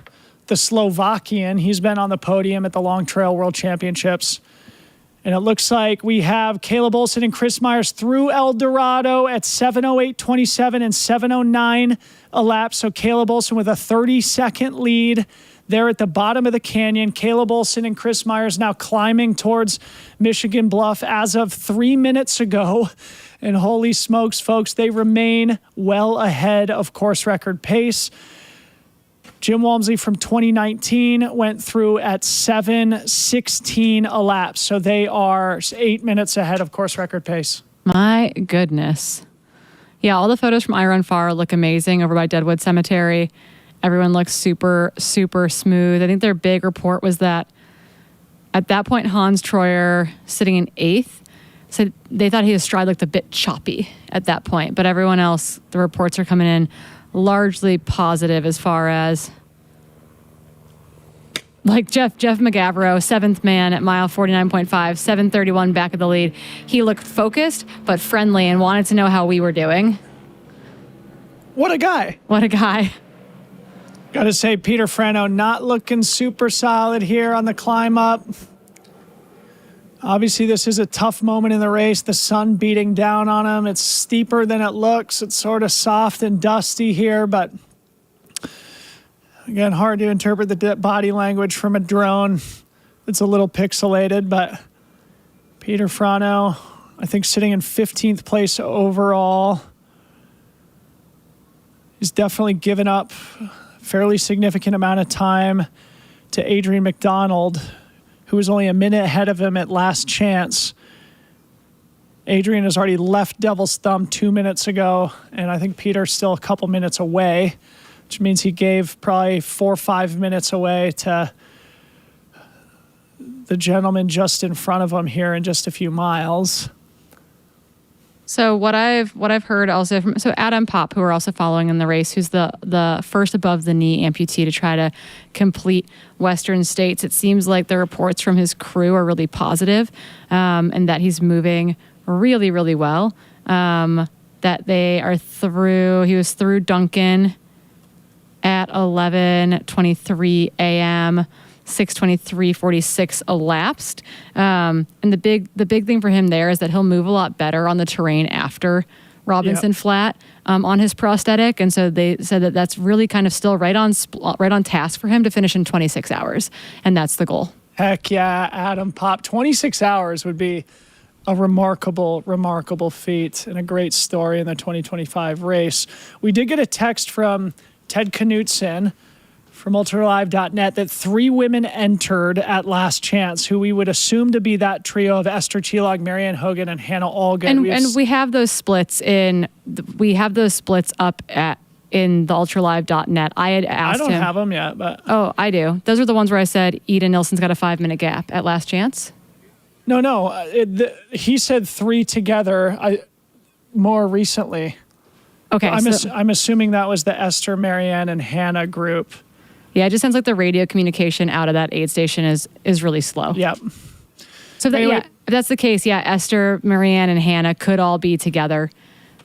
What that gap is back from the first 3, we're unsure at this point. Time will tell. Let's see if any other men have gone through El Dorado at this point. Remember, it was probably about 3 minutes separating the lead duo from that chase pack that was Killian and David Roche basically together, about a minute ahead of Adam Peterman. Of, that men's top 10, maybe Dan Jones looked the best, at least on our live feed here in studio. Dan Jones was sitting in 6th place. So we will see. It looks like, I think this is Harry Subertis now marching up the hill, winning the race within the race, the Cocodona to Western States double. I think there's a little bit of confusion when we talk about splits, because sometimes the fastest split to that aid station, a la, say, Jim Walmsley 2016, is not the course record time. Same with Katie Scheid, ran really, really fast here last year, but her finish time was still slower than Courtney's course record, despite being way, way ahead of course record pace early on. So when we're describing where these athletes are sitting in between the fastest known times on the course, that's where those time differences come from. Yep. For people where we're saying, ooh, they're behind, Katie's time from last year, but they are way ahead of Courtney's time the year she set the record. So there's a little bit of a difference there when you look at the actual overall split. Yeah, very that might good be point. Harry, I think. Yeah, we believe that's Harry Subertis. Actually, it could be String Bean. Joe, yeah. Yeah. Looks like that blue shirt. Yep. Yeah, I think that is Joe. Yeah, so we think this is Joe, a.k.a. String Bean McConaughey, from the Seattle, Washington area. Long trail through hiker, plus very gifted trail runner, got his golden ticket at Black Canyon. Sitting in about 16th, we think, overall. Yeah, that's definitely String Bean. Oh, so news from Kat at that aid station too. She said, just a note to add to the broadcast, Ryan looked great. Honestly, the best of the last few guys that have come through here. He left the aid station saying they don't know what's coming. Let's go, Ryan. Yeah, so is Ryan in the position he wants to be in? Probably not, but he's feeling good. He's recovered from the low he experienced earlier in the race, and he's like, man, those guys in front of me don't know what's coming. Okay, big updates now from last chance in the women's race. Thank you to ultralive.net for getting us potted up here. Ida Nilsson was in front, 6:29 elapsed. Then it was Abby Hall and Martina Milnarchik together at 6:34. Then it's a full 10-minute gap to Marianne Hogan, who has made the pass on Esther Chilog. Marianne now has 3 minutes to Esther, who has 3 minutes to Hannah. So that chase pack has since split up since Dusty Corners, with Marianne being ahead of Esther, who's ahead of Hannah, who's being chased by Fu Zhao, who's being chased by Heather Jackson. And it looks like we also have Hoha and Emily Hawgood splits through in 9th and 10th. Also, yeah, the top 10 separated by 30 minutes. It looks like Fu Zhao, Heather Jackson, and Hoha are probably all relatively together.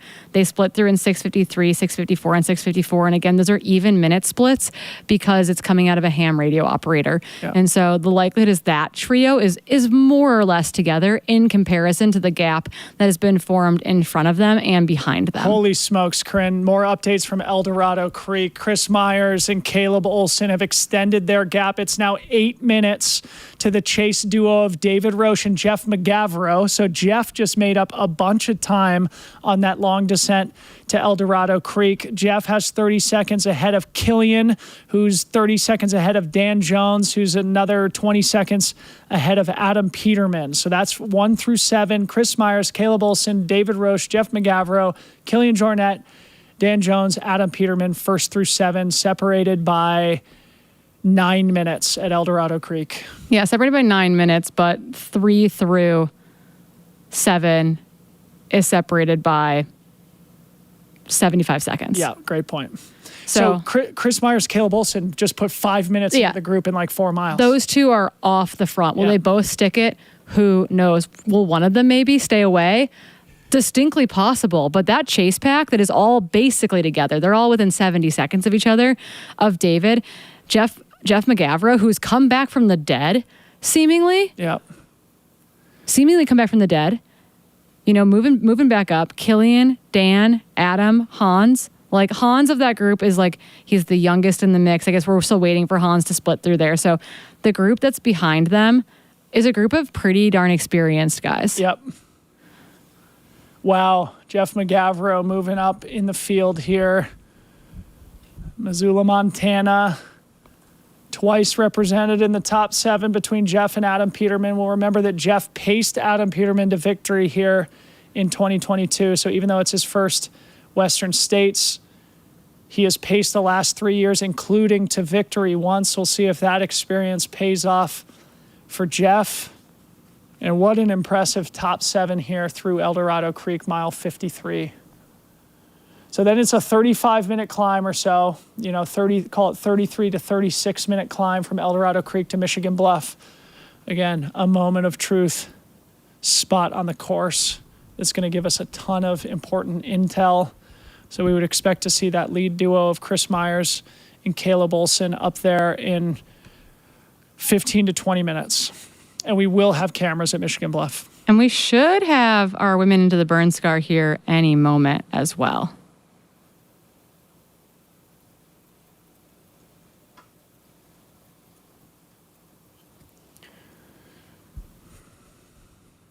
Yeah. String being out of Devil's Thumb, seemingly smiling and waving to the volunteers. String being always a good attitude, seemingly.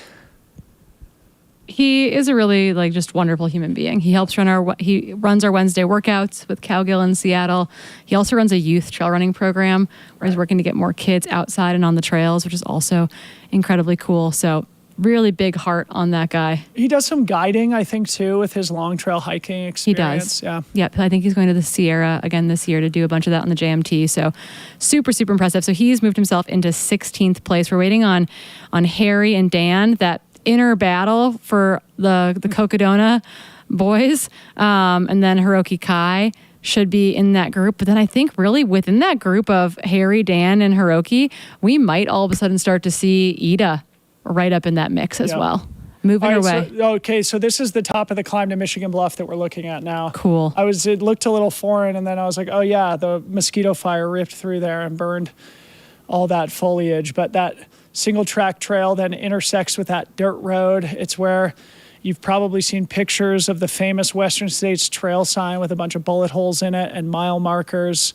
That's just at the top of where that single track meets the dirt road. Again, it's still probably going to be 10 minutes until we start to see Chris and Caleb coming into the picture here, but you can start to see a bunch of fans, spectators, and photographers gathering in anticipation. And it sounds like we might have Hella on the ground in Michigan Bluff. If that's accurate, we can do a check-in with him there, because I bet it is hot on the ground. Yeah. There's no shade in Michigan Bluff.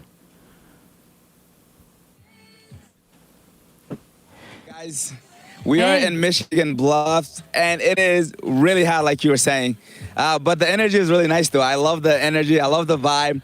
Runners are working hard out there, so we're trying to be positive, too, because we can't complain, But one of the things I enjoyed doing while the runners are out there, going to find their parents and families, and I'm getting some little fun things about them that I would love to share with you guys, maybe later on once they hit Michigan Bluff, and so you guys can know what's going on with them and who they are outside of running, and including with running. You don't Fantastic. You don't want to tease any of those fun facts right now for us?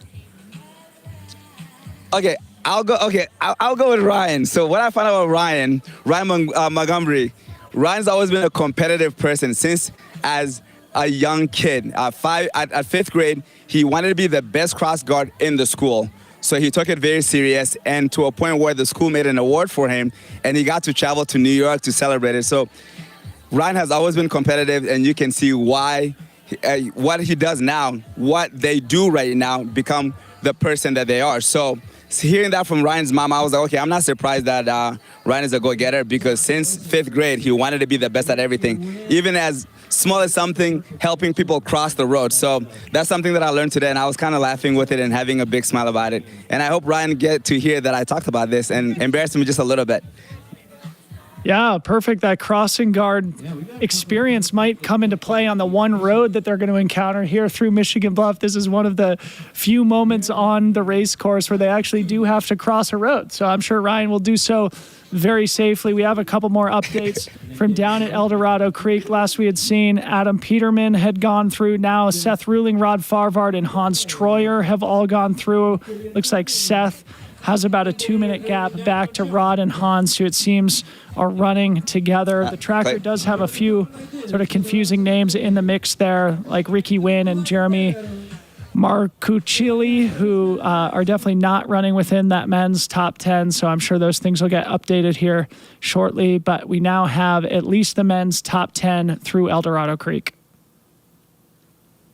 Nice. I love that about Ryan. So Ryan's mom and younger sister are out here on course. And it's actually Ryan's younger sister's first time ever being out on course or being out to see him do a running race. So I think that's incredibly cool. We do think that, I mean, it's heating up on the track here in a big way. I think it's something like 90 degrees in Forest Hill right now.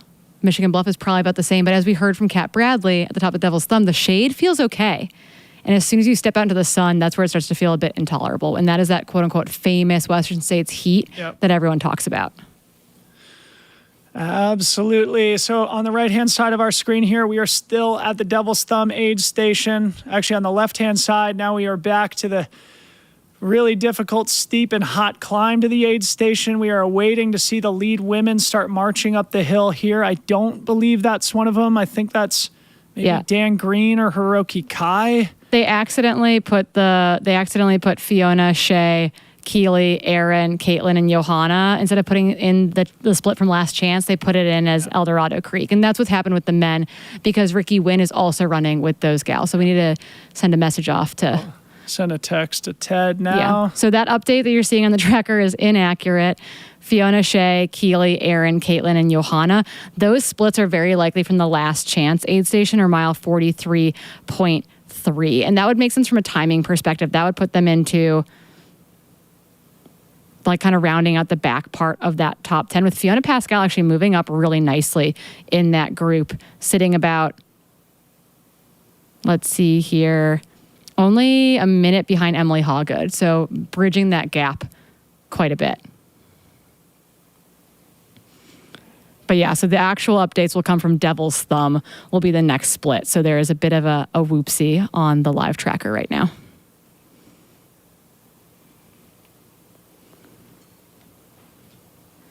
And again, same thing happening on the men's side of thing. There were guys whose splits got manually uploaded. So Ricky Wynn, for example, he just came through Last Chance aid station. Who is that? That looks like Martina to me almost. That does look like Martina to me as well. The white hat and the dark hair. And so the built-in quiver on the pack. That's a Hoka pack, so that would be Martina. So that means that the splits back at Last Chance were inaccurate, because it was showing that Ida Nelson was in front of Martina Milnarczyk. Ida blew up in a big way on this climb. Yeah, could be.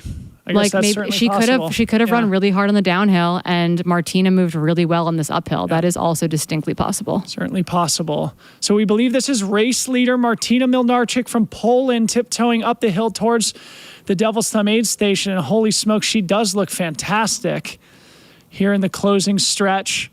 Rocking that white Hoka pack with the quiver on it. Martina Milnarczyk got a golden ticket at CCC. Was the first time I'd ever heard her name. Here she is, a former road and track specialist, now making big waves in trail running, a podium at CCC, and now running in the lead at Western States. Definitely the surprise of the day so far. 35-year-old Martina Milnarczyk from Poland marching up the hill towards Devil's Thumb. It'll be very interesting to see the gap back to second and third. Yeah, so again, big update for everyone if you're trying to follow the live tracker. We just had a bunch of manual entries accidentally go into the wrong aid station. So you're going to have to give it a second to re-sort itself out. We do know leading at the front of the men's race is Chris Myers and Caleb Olson, and they have created quite a sizable gap over the chase pack. And again, that chase pack being David Roach, Jeff McGavro, Killian Jornet, Dan Jones, and Adam Peterman. Okay, so there's a bit of a chaos agency sort of thing happening in the tracker. So give us a second to get that all tidied up. Same thing happening on the women's side of thing. We believe that the race leader right now on your screen is Martina Mlinarczyk of Poland, a Hoka athlete, debuting at the 100-mile distance, a former triathlete, I believe, and also a former ballerina. Love to see it. She also won a national beret throwing competition, apparently. Wow. Yeah, multi-talented. Multi-talented, amazing. Running uphill like an absolute champion right now. Here's my suspicion. My guess is the good people at Last Chance accidentally punched Martina's split in for Ida, and then Martina actually had 5 minutes on Addie and Ida. Let's see if that's Abby and Ida, excuse me. It's possible, but we're also, again, we've got really, really long descents right now and really, really long ascents right now, and that is definitely going to go throw everyone for a loop. But your race leader right now is not F8, is F1 at the top. That is Martina Mlinarczyk of Poland, looking smooth at the top of Devil's Thumb. One of the things I said to Harmony last night that I said to you this morning is I feel like we're going to have one big surprise winner here today. I didn't know whether it be the men's or the women's race. So far, Martina Mlinarczyk is fitting that description here, running in the lead of the women's race halfway through with the Devil's Thumb aid station. It can't be overstated what a critical moment on the course this is. Martina taking her time to get wet, to get iced down. We see Abby Hall coming into the aid station here. So 1 and 2 together into the aid station. Martina Mlinarczyk and Abby Hall. So could be that Ida Nilsson did blow up on the climb to Devil's Thumb. We'll await to see where Ida Nilsson is. Last we had seen at Last Chance, Ida Nilsson had a 5-minute lead on the duo that we see here. So far, we definitely don't think Ida has come through this aid station. Yeah, we don't have an update from Ida Nilsson through Devil's Thumb. And right now we are seeing Martina and Abby Hall in the aid station together. Corinne, this is reminiscent of when we saw Ruth Croft and Emily Hawgood together here in this aid station. Then out of nowhere, there was Keely Henninger. Let's see if out of nowhere, here comes Ida Nilsson, and we have a threesome at the front of the race again. Yeah, so again, you're seeing 9th up in the side corner of your screen, but that is because of a data error. So your first and second women are now through. And the body language on the left is showing me that the men are probably making their way up to the top of the hill here in Michigan Bluff. The classic overlap. Thank goodness for a split screen, because we'll have the lead men coming into Michigan Bluff and the lead women coming into Forest Hill. Again, can't emphasize enough how important both of these moments are in the race. As we look on the right-hand side, does that look like Ida Nilsson making her way up the hill? No, that looks like Hiroki That's Hiroki. Kai. Yeah, you're right. All right, so on the left-hand side of our screen, we expect to see the lead duo of Caleb Olson and Chris Myers at the bottom of the canyon at El Dorado Creek. It looked like Caleb Olson had a 30-second gap on Chris. Of course, that can get swallowed up in an instant from behind if Chris is feeling good, but also it could be that Caleb is feeling it and he knows that this is his moment to get a critical separation. If Caleb has even a couple of minutes here at Michigan Bluff, it's going to be go time, sense of urgency, hit the gas. You never know if you get another opportunity at the front of the race. And we have fixed both the women's live trackers and the men's live trackers, i.e. those aid station splits. So now everything is showing up appropriately on both sides. So if you're nervously awaiting one of your athletes on either side, they should be at least in the correct order now. Or if you're just nervously awaiting anything about anything, like the us. Two of us here in studio here. I'm literally standing up in anticipation with nervous energy here. So we see Hiroki Kai on our left-hand side. On the right-hand side, tough to tell who that is. Could that be Ida Nilsson on the right, Corinne? I believe it. Yeah. Yes, I think the bucket hat. It looks like her, doesn't it? It's hard to tell for sure, though. That's Ida Nilsson in third place, only a couple minutes back. Women's top 3 here through Devil's Thumb. Ida Nilsson, we thought at the front of the race at Last Chance. It'll be interesting to hear how things evolved here, because if Ida was indeed in front of that group of Martina Milnarczyk and Abby Hall, that would mean that she had given up like somewhere in the neighborhood of 8 to 10 minutes. Oh, she's rocking a Free Trail bucket hat. You love to see it. Where'd she get one of those? I have no idea. Oh, maybe MK and Tommy are crewing her, her craft teammates. Love to see it. Shout out to Ida. But anyway, it'll be really interesting, because if she did, in fact, give up 8 minutes on that climb, it's definitely not a good sign. But certainly she is still very much in striking distance. And Ida is tough and as talented as they come, plus has a lot of experience in the sport. Even if this is only her third 100-mile race, she has been racing at an incredibly high level since back in her collegiate days when she went to school at Northern Arizona University. Of course, she hails from Sweden, but she has raced all over the world in her incredible and illustrious career over the last decade plus. Ida Nilsson in and out of the aid station, definitely not looking terrible. No, looking super, super smooth. So, yeah, who knows what happened back at Last Chance. If there was a big flip-flop in positions, that's very possible. Or it's, something was entered incorrectly. Either way, we now know 1, 2, 3 for sure. Yep. Martina and Abby together at the front. Not that far behind them is Ida Nilsson sitting in third position. Hiroki Kai getting the content, videotaping himself, getting iced down by those amazing volunteers. Got a little intel on the course from Topher Gaylord. Texting me, Abby and Martina both look superb at the top of Devil's Thumb. Abby with a big smile. Ida looks tired but super solid, 2 minutes back.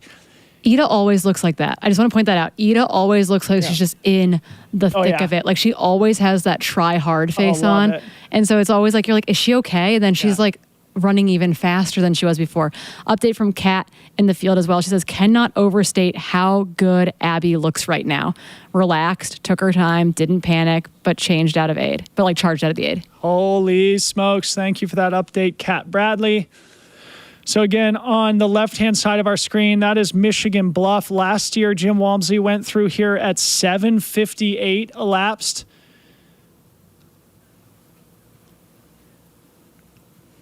In 2019, his course record year, he went through in 7:50 elapsed. So right now, the men are about 13 minutes out of when Jim Walmsley's Ghost went past this point 6 years ago. So we should start to see them coming up the hill. They've been running, call it 8 to 10 minutes in front of Jim's Ghost now for the first 50 miles of the race. And this is going to be such a crux and critical update as soon as we get a visual. On the right-hand side, we're still looking at this drone shot down the hill from Devil's Thumb. We'd expect to see that chase group of women start to come up the hill. The likes of Marianne Hogan, Esther Chilog, Hannah Allgood was the next pack. And then we had Ho Ha, Fu Zhao Zhang, Heather Jackson not far back, Emily Hallgood, maybe the most experienced woman in the field. We are looking at somebody marching up the hill on the right-hand side. Tough to tell who that might be. We're also waiting, I think, for Harry to still come through. But that looks like Marianne Hogan. That looks like Marianne Hogan as well. Holy smokes, the Canadian is tough as they come. Breaking into a run. In and around this area for the last couple months since she got second place at the Canyons 100K, securing the golden ticket entrant into the race. Marianne Hogan, as good as anybody in the world in the last couple of years, twice on the podium of UTMB, once on the podium here of the Western States 100, still very much in a dangerous spot. I mean that in a good way. Yeah, like she is going to make other people feel the danger in a big way. No matter what, looking to run a lot faster than she did when she ran 18 hours, even basically to place third here 3 years ago. The people are getting set up, waiting for those men to make it up that Michigan Bluff climb. Again, that used to be completely Manzanita. You used to kind of be in a rut and surrounded by Manzanita on all sides. So you definitely had a lot more shade on you, but the course conditions underfoot are definitely a lot better on this specific climb section. Yep.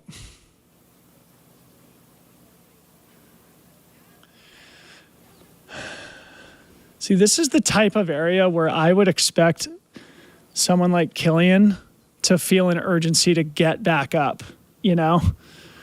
Knowing that that last 40 miles does not suit his incredible strengths as an athlete, being more of a mountain runner, needing the canyons to be the place where the slower terrain works to his advantage. And it looks like we have an athlete coming up the trail on the left-hand side. It's Caleb Olson, everybody, the 29-year-old new father from Salt Lake City, Utah, rocking that white long sleeve. Caleb Olson now alone at the front of the Western States 100. Running, like charging up this climb. It looks incredible.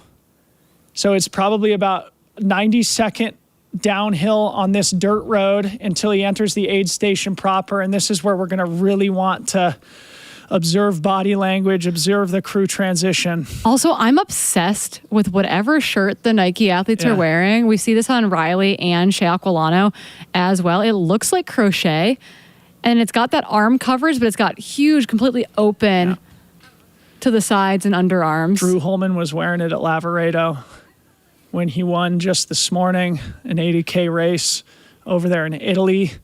Caleb Olson, 5th place last year, the fastest Western States debut ever. He comes from a background of alpinism and mountaineering, discovered a passion for trail running, part of this robust crew out of Salt Lake City who's doing damage on the world stage here.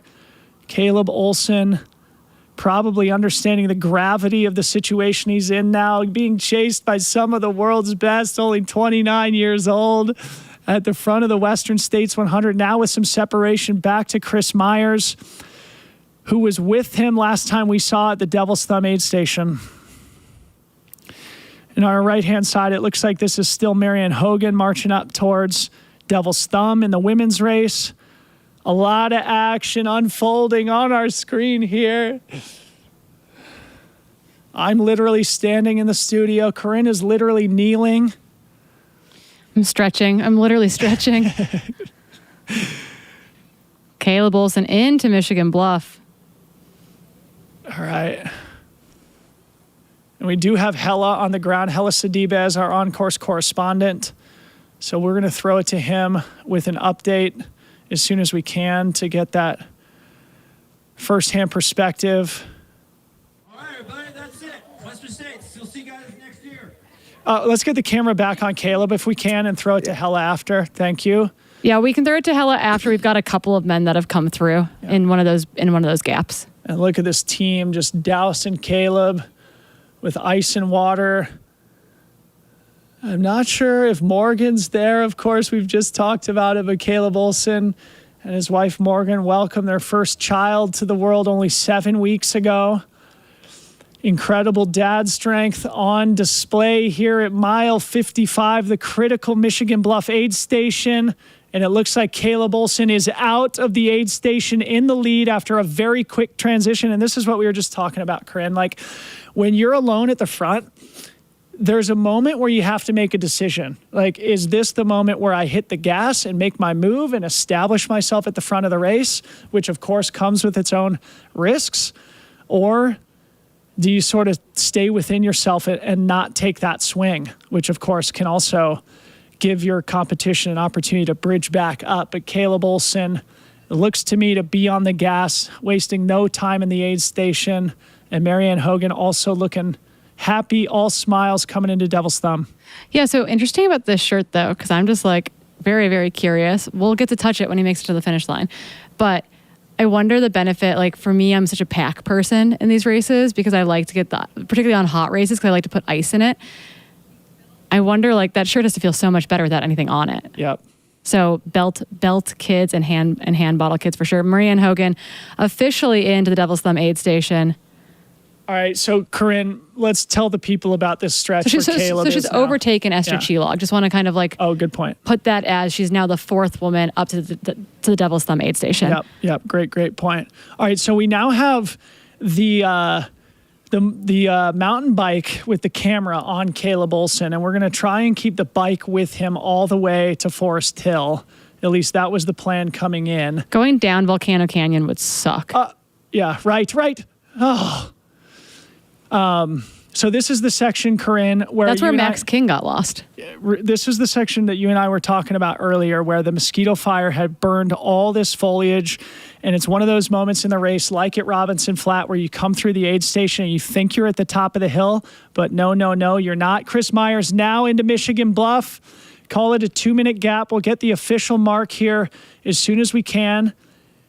Caleb Olson now on the climb out of Michigan Bluff, which comes back to the point I was trying to make a second ago, in that you come into Michigan Bluff after climbing for 35 minutes and you think you're at the top of the hill, but no, you're not. You got to get your crew transition done, and then you're on this super hot, super exposed dirt road. It used to be shaded. Yeah. Like you used to run from shade pocket to shade pocket to shade pocket. There is some nice downhill flow in this section, but there are some grindy, completely exposed hills. When you're fresh, you feel so strong running it, and when you are tired, it is an absolute devastating climb. And here we have Chris Myers exiting the aid station after another very fast crew transition. It looks like the official split is only 2 minutes and 8 seconds separating our lead two runners, which means Caleb put 90 seconds into Chris on that climb, because there's a 30-second gap back at El Dorado Creek. So Caleb Olson has made his move. He's now in the front of the race. Chris Myers just on his heels, both 29 years old, from Salt Lake City and Boulder, Colorado, respectively. Both part of this young and up-and-coming crop looking to make a name for themselves on the world's biggest stages, both in the top 10 from last year. Caleb was 5th in 14:40, the fastest debut ever. Chris was 10th in 15:13, certainly the fastest 10th place ever. Both of these guys still with a great shot to win the race. Looks like we got some updates coming in from Liam, crunching the numbers behind the scenes for us. For reference, Caleb Olson, his climb from El Dorado to Michigan Bluff is 34 minutes, compared to Jim's fastest ever, 31 minutes in 2018, and Jim's course record split of 34 minutes in 2019, and Jim's 2024 split of 35:36. So right on the money. Wow. Unbelievable. He's hanging in there right where he needs to be. If he wants to be the fastest or second fastest guy to ever run this race, he's got to stick it right there. I mean, if Caleb Olson takes down the course record 7 weeks after having a kid on a 97-degree day, holy smokes. Of course, there's still a lot of room to go, 45 miles to be exact. A lot can happen, and running on course record pace does take its toll eventually, though Caleb Olson is showing no signs of significant fatigue at this point. Yeah, what currently absolutely amazing performance. We've got a runner climb. We got two runners hiking their way up. It's the Devil's Thumb climb right now. Looking for Hannah Allgood, looking for Fu Zhao. I want to say that was those two. Esther Chilog. Yeah, but it seemed like Esther had lost ground. Yep, and the question is how. The question is how much. Yeah, and Esther was wearing that blue visor, and it seemed like double white hats, which Hannah and Fu Zhao were both wearing. Actually, Hannah was hatless, so. No, she put on a hat at Dusty. Okay. She had a white hat at Dusty. And look at this high fidelity, beautiful picture on the left-hand side. Thank you to our mountain biker. And I think this is Hannah Allgood. That is Hannah Allgood. Coach Allgood from Colorado Springs, making her way up into the Devil's Thumb aid station in 5th place overall right now, right, Corinne, in the women's race? Yep, 5th place overall right now. And just so to point out the kind of the tech differences here, the camera on the right has to then connect to an additional signal to be broadcast. We've invested in this really cool technology that you're seeing displayed on the left right now, in which they are carrying a fairly sizable backpack, and it's connected directly to that Starlink-esque apparatus so that the signal and camera have a direct connection. And so the imagery that you get from it is really, really clear. A big thank you to the production team. Hannah Allgood. She's all good. Hannah, the Canyons 50K champ, second 100-miler after a second-place finish at Javelina last October, where she got her golden ticket. A really strong performance behind Riley Brady. And here comes Killian Jornet into the aid station in third place. Holy smokes. Remember, he left Devil's Thumb with no ice. What did I just say? I said, hey, Fu if Zhao. Killian's going to make up time, Fu Zhao in the aid station on the right, I said, this is the moment Killian's got to be making his move. There's not a lot of more long climbs on the race course. The sections where Killian is at his best. He's obviously also a great downhill runner, so maybe Cal Street's a place where he could bridge back up.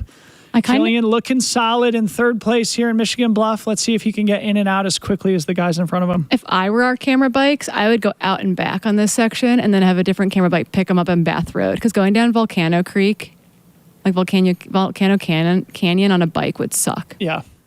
Well, that was the plan. They're planning to go through Volcano and cross the river. Why don't you just have them go back and forth? I don't know. They better have a lot of bikes then because they got to get back to get our F1. Yes. Good point. That's why I'd have two different bike teams, one on each side of the river crossing. But okay, we are back on Caleb on the left-hand side. Again, we've got three men into Michigan Bluff officially. Caleb Olson on your screen. Chris Myers came in about 2 minutes. Wow. Behind him, and then Killian Jornet came in about almost 8 minutes back of the lead. Of the lead, 6 minutes behind Chris Myers, effectively. So yeah, 8 minutes behind Caleb. But that's kind of the time that they had on him at Last Chance or El Dorado, right? Wasn't it like 6 minutes at El Dorado? Yeah, it was 8. I think Chris and Caleb had 8. But it was, at that point, it looked like it was David Roche and Jeff McGavero. And then Killian. You know, we're dealing with a little bit of things that are lost in translation probably, but Killian Jornet very firmly in third place position here. Not losing time to the men in front of him at a minimum. There's Kim and Topher Gaylord on the right with Hayden Hawks at the Devil's Thumb aid station. What's up, guys? Good to see you. I'm waving to them as if they can see us. Caleb Olson still making his way up this grueling 10-minute climb out of the aid station. He's going to come up just beyond where you see the dirt road carved into that hillside, and then there's going to be a hard left-hand turn as he moves on to a double track, then a single track down into Volcano Canyon, which is the third and final of the infamous canyons on the Western States 100 course. The middle section of the Western States 100, known for the heat, for the vertical, for the exposure. Caleb Olson making quick work of this very difficult stretch of trail. It sounds like we might be able to hear something from Hella back at Michigan Bluff while we keep our split screen up. Hella, what do you got for us? So Caleb Olson came in feeling so bouncy, and then followed by Chris Meyer. He also looked bouncy. And then I just saw Jeff Mogavero go by as well in fourth place. They all look so good. It doesn't make sense to me that this is mile 55 and it's this hot out. And obviously Killian Jornet, saw him coming in as well. They all look so good. But I know they have some time in between each other. But this point of the race, it got me feeling that anything is still possible because the way their body is moving, the way they're locked in, the way you see them, it doesn't look like they're struggling as from my eyes. But you never know how they're feeling also inside physically. But it's really cool to see them here. It could also be the energy from the crowd that give them that bounce until they get out. But who knows? But you cannot really explain it into words unless if you're here in ground right now at Michigan Bluff, mile 55. And now we got David Roche coming in right now, and he's looking fresh too. He has that typical Dave bounce when he's running, and he is looking great as well. He just came through Michigan Bluff, mile 55 with his crew. David Roche just got in, guys. Nice. Love to hear that cheer go up at Michigan Bluff as the runners make their way in. So a little bit of separation happening. We had a bunch of those guys kind of all packed up together, about 75 seconds between 5 or 6 of them at El Dorado Creek. And now all of a sudden the distance has broke. Look how much ice. Look at McGavero. Look how much ice is on Jeff. So remember, Killian is the person in front of him. Yeah. Killian doesn't have a single ice cube on him right now. Killian. Jeff McGavero looking like the Michelin Man almost. He is covered in ice. But this section is so hot and so exposed. Yeah, it's very, very interesting. Obviously, tactics are a big part of the game.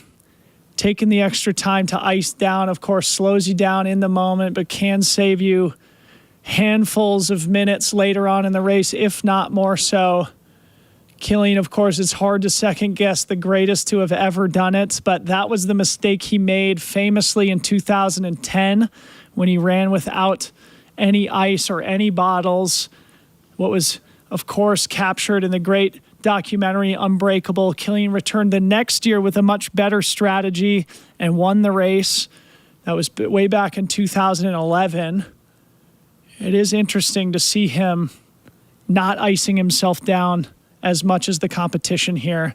And that looks like on the right-hand side, I think that's Emily Hawgood now emerging. Yep, that's her little stutter step. Who is this? Heather Jackson. There we go, Heather. Making moves up the hill again. This is Heather Jackson's Western States recovery run after winning a 21-hour mountain or a gravel cycling race about 4 weeks ago. She seems to be able to do it all. Yep. David Roche out of Michigan Bluff in 5th place overall, about 56 miles into the race.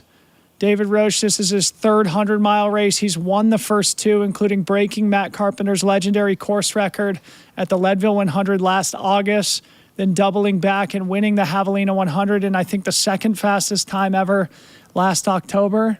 Yeah, 5th place overall. So just looking at that that top 3, obviously, Caleb on the left-hand side of your screen, out in front, 2-minute gap back to Chris Myers, another bigger gap back to Killian, about 6 minutes back from Chris, 8 minutes back from Caleb, and then it's about 90 seconds back to Jeff McGavro, about 90 seconds back to David Roche.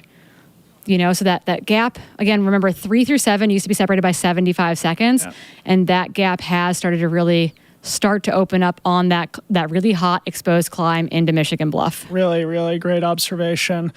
Did get an update from Kat Bradley there at Devil's Thumb. Says Esther is dealing with an ankle injury caused by falling on her opposite hip. She's in the med tent. Not a good sign for Esther Chilog, the back-to-back 3rd place finisher here at Devil's Thumb. Yeah, medical is really good at Devil's Thumb. They really don't want to have you stop there, but I know that, I don't remember if it was Esther or Ida who took a fall when they were training down in Flagstaff, and if it was Esther, that might be that compensation that she's dealing with right now. Topher also texts, Esther says she can't run, pointed to her shin. Bad news for the Hungarian hammer, Esther Chilog. Meanwhile, Topher says, Heather, big smile and says feels good. So some action happening in the women's race at Devil's Thumb. Meanwhile, we're looking at Caleb Olson, who's approaching that hard left-hand turn. Actually, this, I think, is it right here. And that's Emily Hawgood tapping her way up the climb right now. So it's been 16 minutes since Caleb, I think that's the entrance to Michigan Bluff, though he only spent maybe a minute there. We do have some updates. Last we saw was David Roche in 5th place, 12 minutes back. Now we have Dan Jones in a minute behind David in 6th. Then Seth Ruling a minute behind Dan Jones in 7th.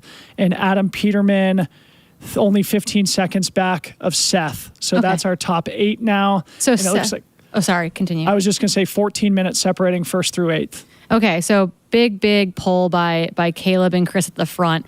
And then again, that kind of disintegration from 3 through 7 on that last section from El Dorado up to the top of Michigan Bluff. I think the biggest moves there, probably Seth moving a little bit up in the field, Jeff McGavro and Killian moving a little bit up in the field. Wow. Very, very, very interesting racing unfolding here in both the men's and women's races.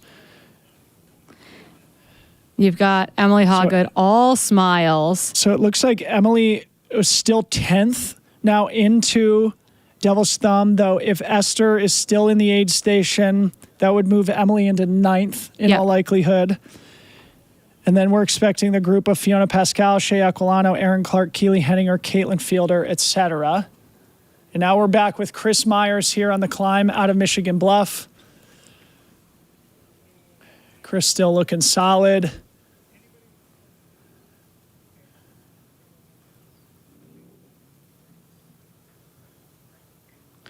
Yeah, Chris looking really, really smooth. Again, I know how much he's like, can we have a more neutral colored shirt so no one can see me? He joked about that he wore that wind jacket during Chuckanut so that the guys couldn't see him climbing up. Not to mention the Road. pack, too. I mean, that thing's pretty colorful, too. That thing is very, very colorful. Precision decked that one out. But look at what's going on over here on the right-hand side. That seems to be a pack of women making their way up this climb right now. I think that's Fiona, Shay, and Caitlin. As we see Adam Peterman on the left-hand side, we thinking about 8th place overall. That is, I think, Keely Henninger at the front of that train. Right. Yep, absolutely. She also has the elbows. Yep. Elbows out in the pink hat there. But I think you're right. That looks like Keely and Shay. And then, Caitlin Fielder would make sense to be that next person there. So all of a sudden, this is a three-way battle for 10th right now as they've worked their way through Devil's Thumb. Could be Fiona Pascal, too. So we'll get firm identification, but that's definitely Keely and Shay, the front two. Who's this coming in here? Finding all of our friends. Chris Meyer's still looking strong here. That's maybe Fiona. Those look like Solomon shorts to me. Yeah, here's the hard left-hand turn. Yeah, that's bib number 31. That's Fiona Pascal into aid right now.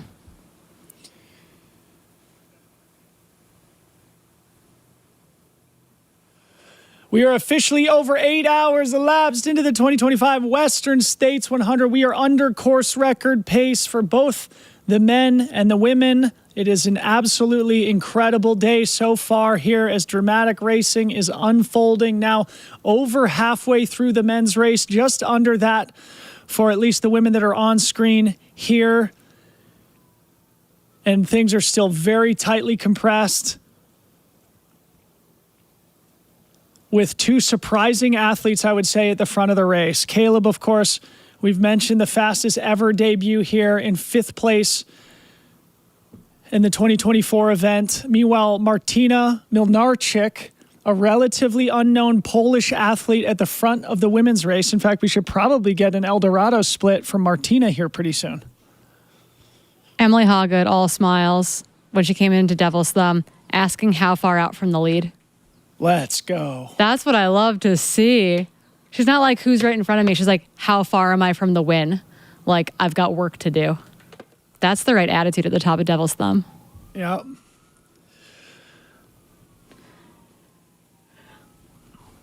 Okay, we got our bikes. So I guess one thing to flag for our viewers and listeners, we've been talking about the course record all week and all day. The course records are officially on notice here as we see Hans Troyer exiting Michigan Bluff, also iced down significantly, it appears. Yeah, a bunch of ice into the front of his shirt, which he's tucked into his belt, and also a big ice bandana on, big bunch of ice into both sleeves. This is what I like to see. I just texted Jeff Colt and I said, Jeff McGavro left with so much ice on him. I'm so proud of you guys for doing that. It looks like we've got hella, but real quick, one of the things about Western States is that you have to be okay with looking a little bit goofy while you run. You know, you got bucket hats filled with ice, you got handkerchiefs filled with ice, you got t-shirts filled with ice. I ran in like a big sun hat because I was like, I just need to create some shade out there. So you need that coverage. But again, so Hans Troyer on the left-hand side. You saw Keely and Shea Aquilano come into Devil's Thumb on the right-hand side as well. Does it sound like we have Hella in the field? Is that right? Do we have audio from Hella? Yes, so I wanted to speak about Adam Peterman that came in 8th, and he seemed to be a little more calm and relaxed, but also it doesn't look like things are looking really bright. He took his time. He actually took a seat and switched his socks and got up. And that was followed by Rod. Rod came in pretty solid, and I wanted to share something about Rod with you guys. I spoke to his mom and dad earlier, and I asked them, what is your favorite thing about Rod? And they said to me that Rod is actually a person that motivates them, that inspires them, and they look up to him. Usually we look up to our parents and our peers, someone that's older than us, but hearing the fact that they say that they look up to Rod, that meant a lot. They said to me, he can do anything he puts his mind to. And I know he came in 9th. I still have faith that Rod is going to pull the rod, move. He's going to keep pushing and digging. So that's what's been happening so far at Michigan Bluff, mile 55 of the Western State 100. Thank you, Hella. And it bears repeating. Rod Farvard is still ahead of his course record, what was it? Third fastest time in race history from last year, running in 9th place right now. So Rod, he knows he's still in the game. He knows he's still in the mix, but it can be kind of demoralizing to be in 9th place when you're running such a historically fast time. This reminds me of Ryan Montgomery a couple years ago where he had to take a moment at Michigan Bluff and the crew was like, hey, let's talk about this. And he's like, nope, I need you to give me 1 minute and then I'll be ready to go. And like Tim gave him some like kind of harsh but motivational words at that point, basically being like, you're running really fast right now. And so they just gave him a second, they let him reset and they sent him on his way. And I have to imagine Adam Peterman needed to take that moment. He needed to reset and then they can send him on his way. I mean, Adam Peterman, as tough and as talented as they come. And speaking of which, his fiance, Erin Clark, marching up the hill on the right-hand side of our screen into the Devil's Thumb aid station. Part of this Missoula trifecta of Jeff McGavro, Adam Peterman, and Erin Clark, all looking to make their mark on the Western States 100. Erin, of course, got her golden ticket, the final golden ticket on offer at the Canyons 100K just a couple of months ago. Erin Clark still feels like she has a lot to improve on here at Western States after a disappointing debut here a couple of years ago. So Erin Clark looking strong, marching up the hill. We'll get an update and splits as soon as she comes into the aid station. Yeah, currently she'll be coming in 13th place right now. Meanwhile, Michigan Bluff looks pretty quiet. I'm assuming most people have scampered into the rare bits of shade around town, but yeah, there is not a lot of shade in Michigan Bluff to speak of. There wasn't a lot of shade, and now post-fire, there's really not a lot of shade. So it's kind of be in Michigan Bluff at your own risk in a lot of ways. Absolutely. It looks like we've got a bike or a camera going back on course. Someone just blitzed by us. Is that Killian? No, Killian doesn't have ice. That's Killian Jornet on the left-hand side in 3rd place, making his way up towards the sharp left-hand turn and the drop into the 3rd and final canyon, Volcano Canyon on the Western States course. Killian, the greatest to ever do it, running in 3rd place right now, 14 years after his amazing victory here in 2011. Now a father of 3 who races much less than he used to when he was here and winning in his early 20s. He said this was the first trip he's taken away from home this year. Of course, Killian, a Catalan runner, though lives in Norway. He did leave home for 36 hours to get a golden ticket. That's right. To come to this race, but he has not left home besides that. Yeah, so I don't think he's left the continent of Europe until this year, or until this week. And great to see Killian still fighting up in podium contention here. He was about 5 minutes back of Chris Myers, 5.5 minutes back of Chris Myers at the Michigan Bluff aid station. Looks to be probably about the same gap here at the drop into Volcano Canyon. And now we're looking for Jeff McGavro, who is only 2 minutes back of Killian. Also really happy to see a little bit of ice on Killian. There was the world's smallest ice bandana tied around his neck. Probably a tenth of the ice that's on Jeff McGavro right now. But, that is... whatever works for you. Killian's always been known for is like light and fast, Yeah. And so maybe for him, he indexes more towards lightness than towards cooling. And of course, that's a gamble that, a seasoned veteran can take. But he also has freakish physiology. Yeah, definitely a risk. Yeah, no, I mean, the man has freakish physiology. He came in super well heat acclimated as well, and that is the first step for cooling on race day, is to come in really, really heat acclimated, which we know he did do. He spent a lot of time training in a heat suit on the bike, doing long sessions, so I do think that he's well equipped for the heat, but, sometimes maybe he's got that perfect surface area. Has no need for being cooled down. So the top 10 men now officially through Michigan Bluff. The next person we are likely to see on the left-hand side of our screen is Hannes the Adonis Naumburger from Germany, who's been running just outside of the top 10 all day.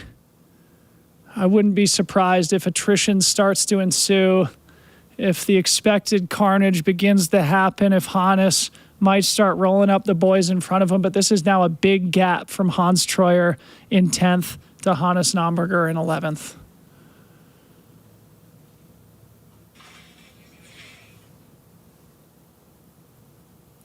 On the left-hand side of our screen, we are looking at the famous Forest Hill aid station, an old mining town here in the California foothills of the Sierra Nevada, sort of a backwoods area of the state that becomes the center of the trail running universe for a whole afternoon and into the night as the leaders are going to be making their way into town in probably the next 20 or 30 minutes. We'll talk about that in a second. Sorry.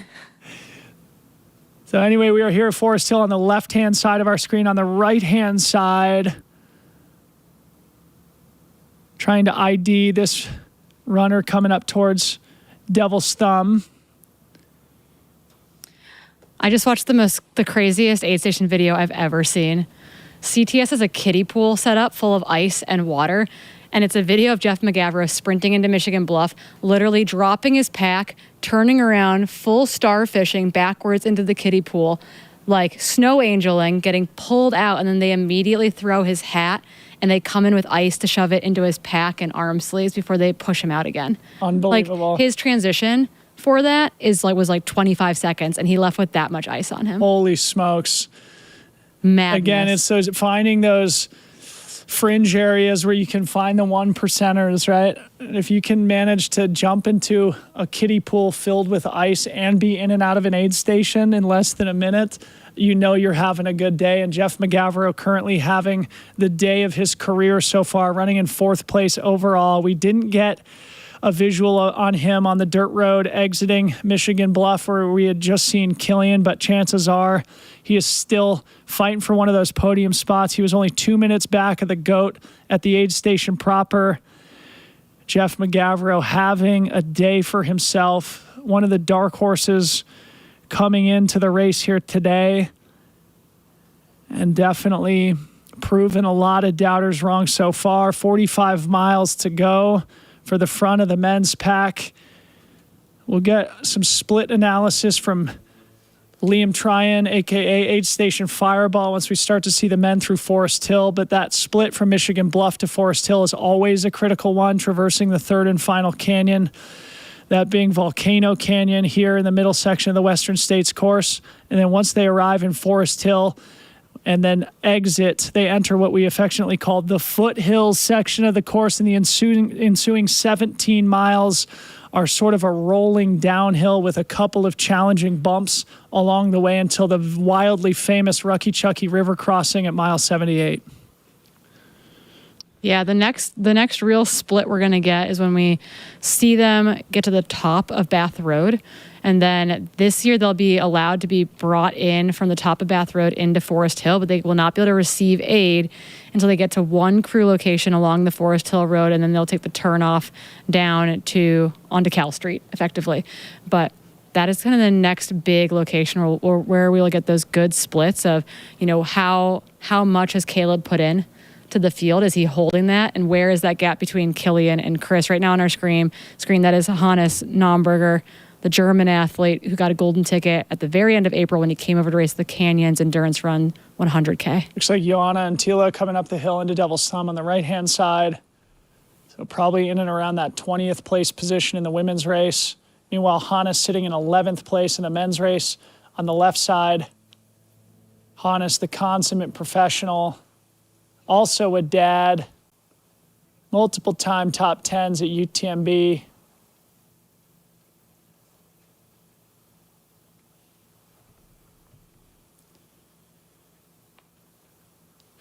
So we've been talking about course records all day here today. So just to level set for our audience, the established men's course record is held by the great Jim Walmsley from 2019. 14:09 is his mark, which was absolutely stupefying at the time that he set it. Last year, potentially his greatest run, where he ran 14:13 in much harder and hotter conditions, pushed to the end by Rod Farvard, but 14:09, the best ever time on the Western States course. For the women, 15:29, held by the great Courtney DeWalter from 2 years ago in 2023, the year that there was a lot of snow in the high country, which to me makes that result even more remarkable. But both of those course records in danger here today. Yeah, it's going to be really, really curious to see kind of what happens in that. I mean, I keep calling it the final 40 miles, which feels cruel and unusual, but it truly is.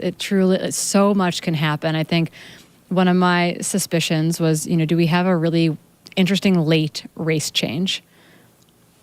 Well, one of my spidey senses, you'll recall, Corinne, one of them, the first one was Chris Myers is going to be in the mix for the podium, currently running in second place.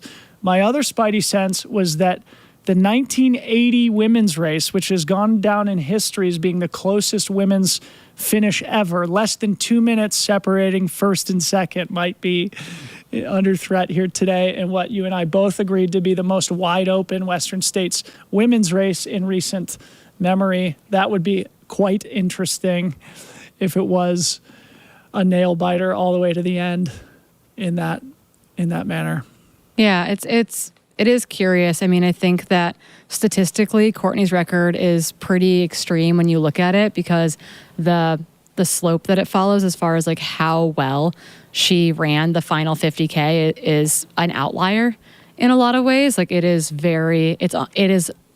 it's crazy how strong it was. And so those splits were slow in the beginning part of the race due to the snow in the high country. And then the amount she accelerated above the norm is hard to comprehend. And so the splits right now that we're watching are a combination of Katie's splits from last year when she ran the second fastest time ever, but ran well under Courtney's splits early in the race before things came back a little bit at the end. And the women have been running between those two things, not as fast as Katie as last year, but faster than Courtney's splits from 2023. Yeah, you know what's interesting to remember from Courtney's amazing 2023 race is that she finished 6th overall. So remember, it was like kind of a rough men's race, but also the fastest women's race in history. Sort of a mystery why it turned out that way. I think Katie was around 15th overall last year to win the women's race. Right now, Martina Milnarchik running in 17th place overall in the lead of the women's race. And it looks like Martina's the only, we do have an update of Martina now through El Dorado Creek. Heck yeah, from just 1 minute ago. Lucky me, I hit refresh at the right time.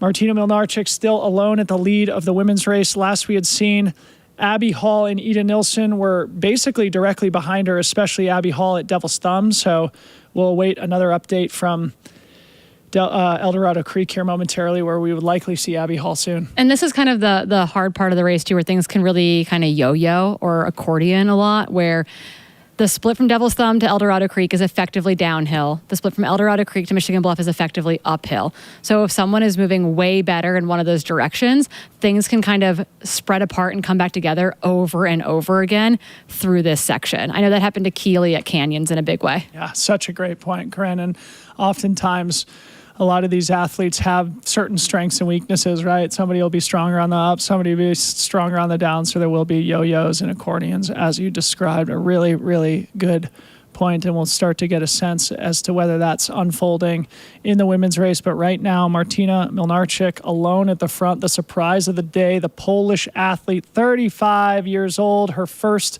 100-miler, and apparently a former ballerina, now dominating the trails. Yeah, a ballerina who dabbled in some triathlon and won a beret tossing competition as a child, I believe. So a national beret throwing competition. Naturally, the natural progression from beret to ballerina to triathlete to world-dominating trail runner. We're really into niche sports around here, Yes, so we are. it kind of all works out in our favor. All right, so resetting here on the left-hand side of the screen, that is the climb up towards Michigan Bluff. Martina Milnarchik, it'll probably be about 40 minutes until she makes her way up into the aid station. Meanwhile, on the right-hand side, we're probably waiting for maybe outside the women's top 20 now to come into view. Now we're switching things up again. So of note, looking at the historic times for the women coming through that aid station, Martina came through in 8:15 elapsed. Courtney split from 2023, 8:16 elapsed. Katie Scheid's time from 2024, 7:51 elapsed. Fu Zhao and Esther from 2024, 8:26 and 8:29 elapsed. So the second fastest time split ever to El Dorado in like the women's top 10 fastest overall times. And losing, I would say kind of like losing time to both the Ghost of Katie and the Ghost of Courtney. Liam is confirming that. He just texted us. So what he said was Martina's 25 minutes back of Katie's splits, but on par with Courtney's from 2023. So still obviously running historically fast time. And yeah, Katie, it was sort of, I think, after Michigan Bluff where Katie started giving time back to Courtney's Ghost in the 2024 race. So yeah, again, at the front of your race is Caleb Olson, followed by Chris Myers and Killian Jornet. We are waiting to see them emerge onto Bath Road and then up into the Forest Hill aid station. That will be our, next best splits. It is a chaotic and confusing aid station, but we will also have Skylar Hall in the field to help us wade through the complexity of that very busy, very chaotic party atmosphere. Yep.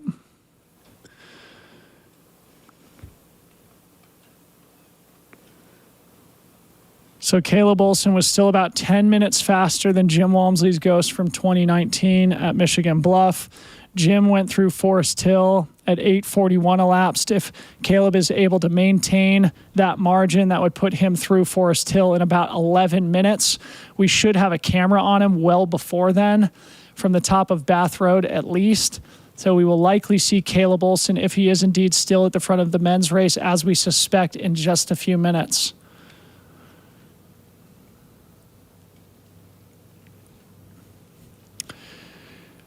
Best day ever.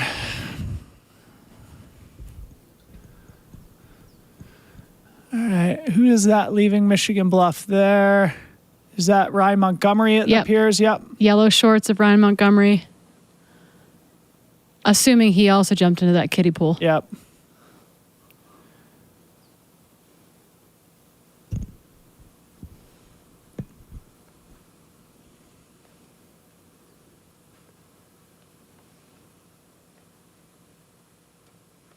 Sorry, we're just digging back through some of the recent updates to see if we missed anything.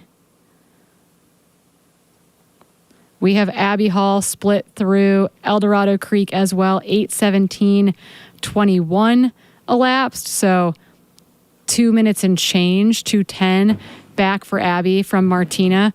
As she makes her way through El Dorado Creek, we'll see Abby is a scary good climber. Well, that speaks to the point you just made, right? Yeah. Yeah. And we know that Martina is like a 1:13 half marathoner and like a 33-minute 10Ker. So maybe she is opening up that ground on those downhills, and maybe Abby is staying even or closing a little bit on those uphills. So excited to see what that looks like when they do make it in to Michigan Bluff. And we'll be picture in picture, because we're going to have craziness with the women happening in Michigan Bluff while insanity is happening in Forest Hill. So there's going to be a lot of chaos for the next little bit. The good type of chaos, of course. Generally speaking. So far, not a lot of major attrition here. I mean, officially, we only have 4 people on the DNF list. So it's sort of the people who we expected may be in contention for podiums, who are currently outside of, well, you could call it, contention, would be the likes of Riley Brady, Tara Dower on the women's side. Really, on the men's side, have we seen many of the top dogs fall off at all? At least those who we expected might be in contention? I don't really think so. So far, it's been solid execution. I think Vincent is probably the one athlete in that mix that we might have anticipated to be more at play right now. It does seem like he had just a bit of a whoopsie with probably a weird fall early that was kind of messing things up a little bit. But I think that is the one guy. I think we were all really interested about Peter Frono as well, just kind of curious to see what happens. And I think we assumed he would be in the mix as well. But I think Vincent is probably the big name of that group right now. And we do expect Vincent to be the next guy into Michigan Bluff as we see Caleb Olson now on Bath Road. The Holy single track cow. hits the blacktop. He now has probably about 3/4 of a mile to climb up to the intersection of Bath Road and Forest Hill Road. He'll take a hard left-hand turn onto the dirt sidewalk that Forest Hill is known for because of its gold rush and equestrian history. And then Caleb Olson will come into one of the most famous aid stations in all of trail running. Mile 62, 100 kilometers into today's race. Forest Hill, California beckons. Caleb Olson looking very strong. I mean, steady Eddie, right? Yeah. Jack Coons has to be like jumping up and down at home right now. So this is where, you sort of go from shade patch to shade patch as you ascend this blacktop road. One of those rare moments I talked about earlier where you're actually not on dirt here at the Western States 100. Quick update for us from the women's race through El Dorado Creek. We do have Eden Nilsson through there as well. And Abby has managed to put a little bit more time between the two of them. I think it's up to about 4 minutes is the gap. So again, Martina, 2 minutes, Abby Hall, another 4 minutes, Eden Nilsson. All right. The separation is starting to occur here. Again, that climb from El Dorado Creek to Michigan Bluff is definitely going to be a moment of truth. And arriving in Michigan Bluff, we'll start to get a sense of whether one of them is really establishing themselves at the front or maybe they come back together in the accordion manner, as you just mentioned, on the climb.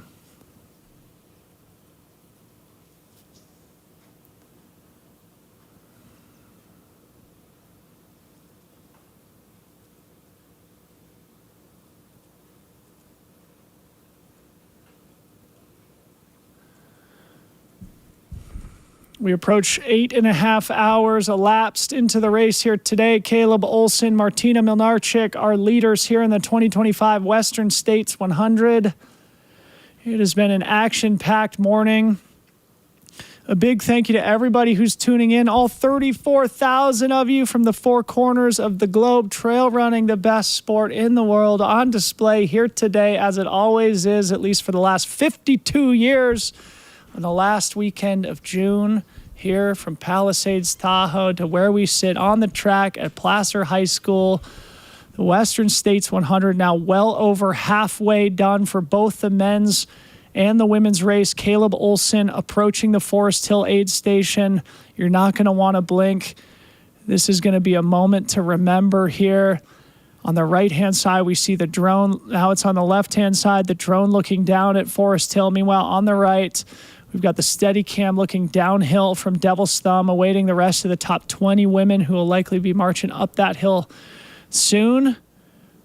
But definitely, we're starting to get a sense to who's going to be competitive for the win here today. As things start to spread out and shake out. But really, as I was just saying, not a ton of attrition so far as we move into the heat of the middle of the afternoon. That could absolutely change.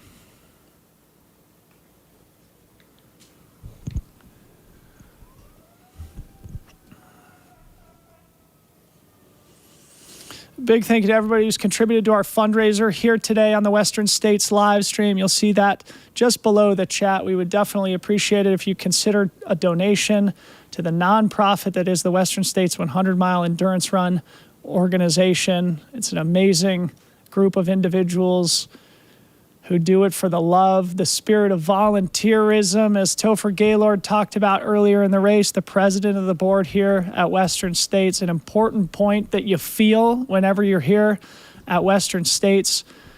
So if you don't mind, we would certainly appreciate you considering making a contribution to the fundraiser you see in the bottom right of the screen on YouTube. That's Vincent's crew walking into Michigan Bluff, I believe.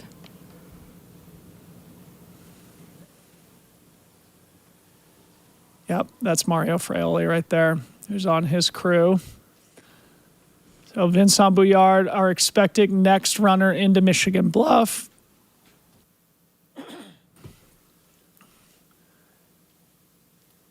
Meanwhile, we should see Caleb Olson hitting the top of Bath Road if he's not there already. Yeah, so we'll probably go, hopefully, to that bike cam is my pick.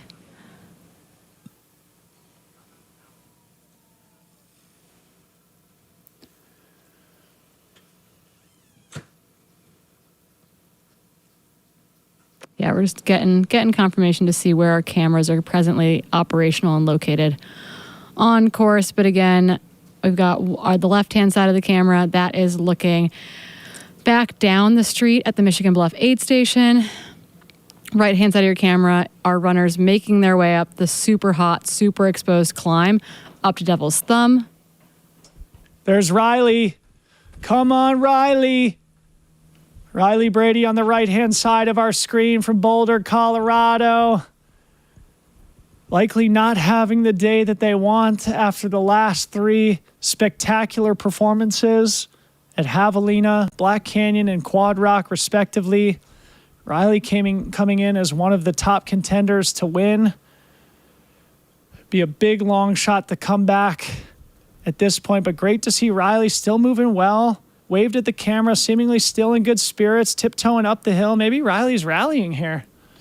What I heard from on course was that they had a really big rough patch early and then kind of had to do a mega reset between Duncan and Robinson. And then by the time they got to Robinson and then to Dusty, they actually started to feel a bit better.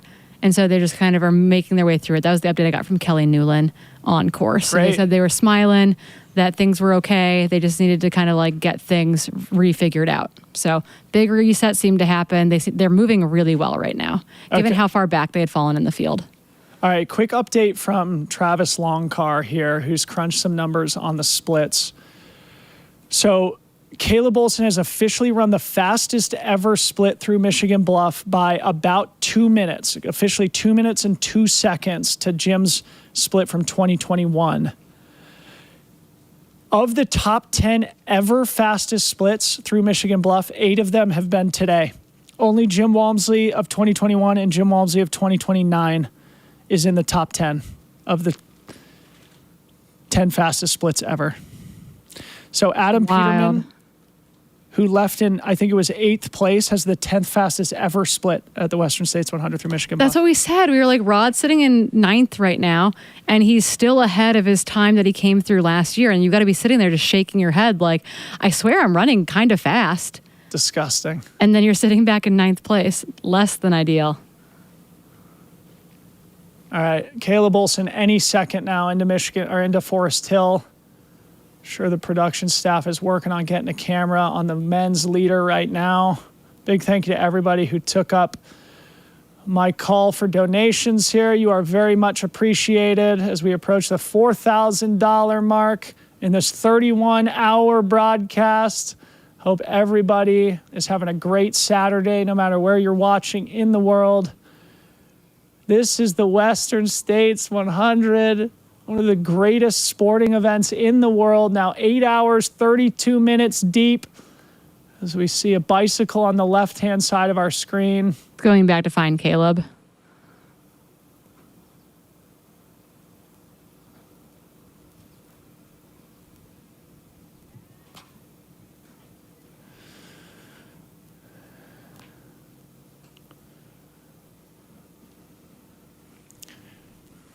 Yes, we've got one camera going back to find Caleb. We've got to make sure that we start keeping our eyes out for our lead women to actually come into Michigan Bluff, which seems crazy that is also the timing that we are at right now. But they headed into the bottom of the Michigan Bluff climb about oh, look at this. 18 minutes ago. Wow, it is jam-packed. Holy cow. Caleb Olson officially into the Forest Hill aid station, 62 miles into the Western States 100. Fist bumping his crew with a smile on his face. Looked like he pointed at the camera even. Caleb Olson alone in the lead of the Western States 100, 29 years old from Salt Lake City. A new dad only 7 weeks ago. Yeah, he does give all the credit to his wife, Morgan, who has been taking every single night since she gave birth 7 weeks ago. And he said he's got to owe her a lot of nights when he gets done with Western States. Let's go. It's a team effort. Shout out to Morgan. Here we go, Caleb. He's probably getting some intel from his crew there. Yep. So this year, the runner is allowed to have someone run with them to their aid location, but they are not allowed to mule or crew them while on the move like they have in years past. So Yep. Caleb needs to run all the way to one crew location, crew there, and then leave with a pacer if he's taking a pacer, but not crew along the way. Great point, Corinne. A new rule here in the 2025 race. This angle gives us a sense of just how dense the crowd is. So you run through Forest Hill here. Again, this is one of those very rare moments in the 100 miles of the course where you're actually on a road, a blacktop, rather than a trail or a dirt road. Caleb's going to do his crew transition here, sort of strategically positioned at the end of Forest Hill Road. Let's see how quickly he can get in and out of here. He's probably getting some updates from the crew, knowing that Chris Myers is not far back. He's going to want to take advantage of a quick crew transition here, maintain his gap. If you can get onto Cal Street, the next section of the course, which we'll explain here momentarily, you can really get out of sight for long stretches of time, which of course has competitive advantages of it because the trail sort of contours and serpentines through the middle fork of the American River Canyon for about 17 miles before Caleb will jump into the baptism that is the Rucky Chucky River crossing, the iconic moment on the Western States course. It'll take him a couple hours. Now we see the GOAT, Killian Jornet, climbing up Bath Road. Killian probably maintaining roughly an 8-minute gap back to Killian. We have not seen Chris Myers, though I would assume he's somewhere in the picture. I would assume that that bike just picked Killian up, and we don't have a bike that picked up Chris. So let's keep our eyes out to look for Chris Myers on his way into Forest Hill. But Killian has hit Bath Road and is on the way. That is Anthony Costales, another very talented runner who's been in the top 10 here before, coming back this year to crew his dear friend and training partner, Caleb Olson. An absolute dog in his own right. Anthony Costales, part of this Salt Lake contingent that's making waves in the sport. These guys finished second and third at Ultra Trail Cape Town a couple years ago. Both sort of like at a phase in their career where, you know, they can compete with anybody, but are still sort of trying to have their names break through into the global international recognition. Being on the front page of the Western States broadcast with 34,000 people definitely helps with that. They're about to take the left-hand turn onto California Street and get back on the Western States Trail.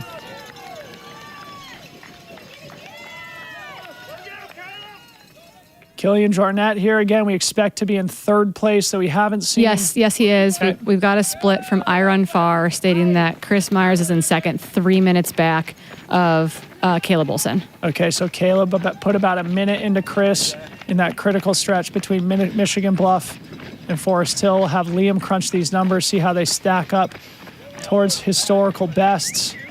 It'll be interesting to see who takes the lead here on the trail, meaning between Caleb and Anthony Costales. One of the questions you often have with your pacers is, do you want to lead or should I lead kind of thing? Obviously, it's up to the runner. See if Caleb wants to set the pace or have his buddy Anthony Costales get out front so he can turn his brain off and just focus on following that white shirt in front of him.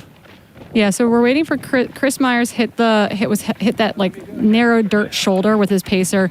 Eli Hemming is going to run him into the aid, and again was just 3 minutes behind Caleb Olson. So I imagine that Chris is probably in aid right now in Forest Hill. So official split when they cross the timing map puts Chris 3 minutes and 45 seconds behind Caleb, which would mean Caleb put a little bit of time into him. Chris still probably running the, if not the second, maybe the third or fourth fastest split ever to Forest Hill. So he's obviously knows he's still very much in the game. And I've got more splits from El Dorado Creek, from Marianne Hogan, Fu Zhao, and Hannah Allgood. So Fu Zhao is moving up is what that means. So again, remember Martina came through in 8:15 elapsed.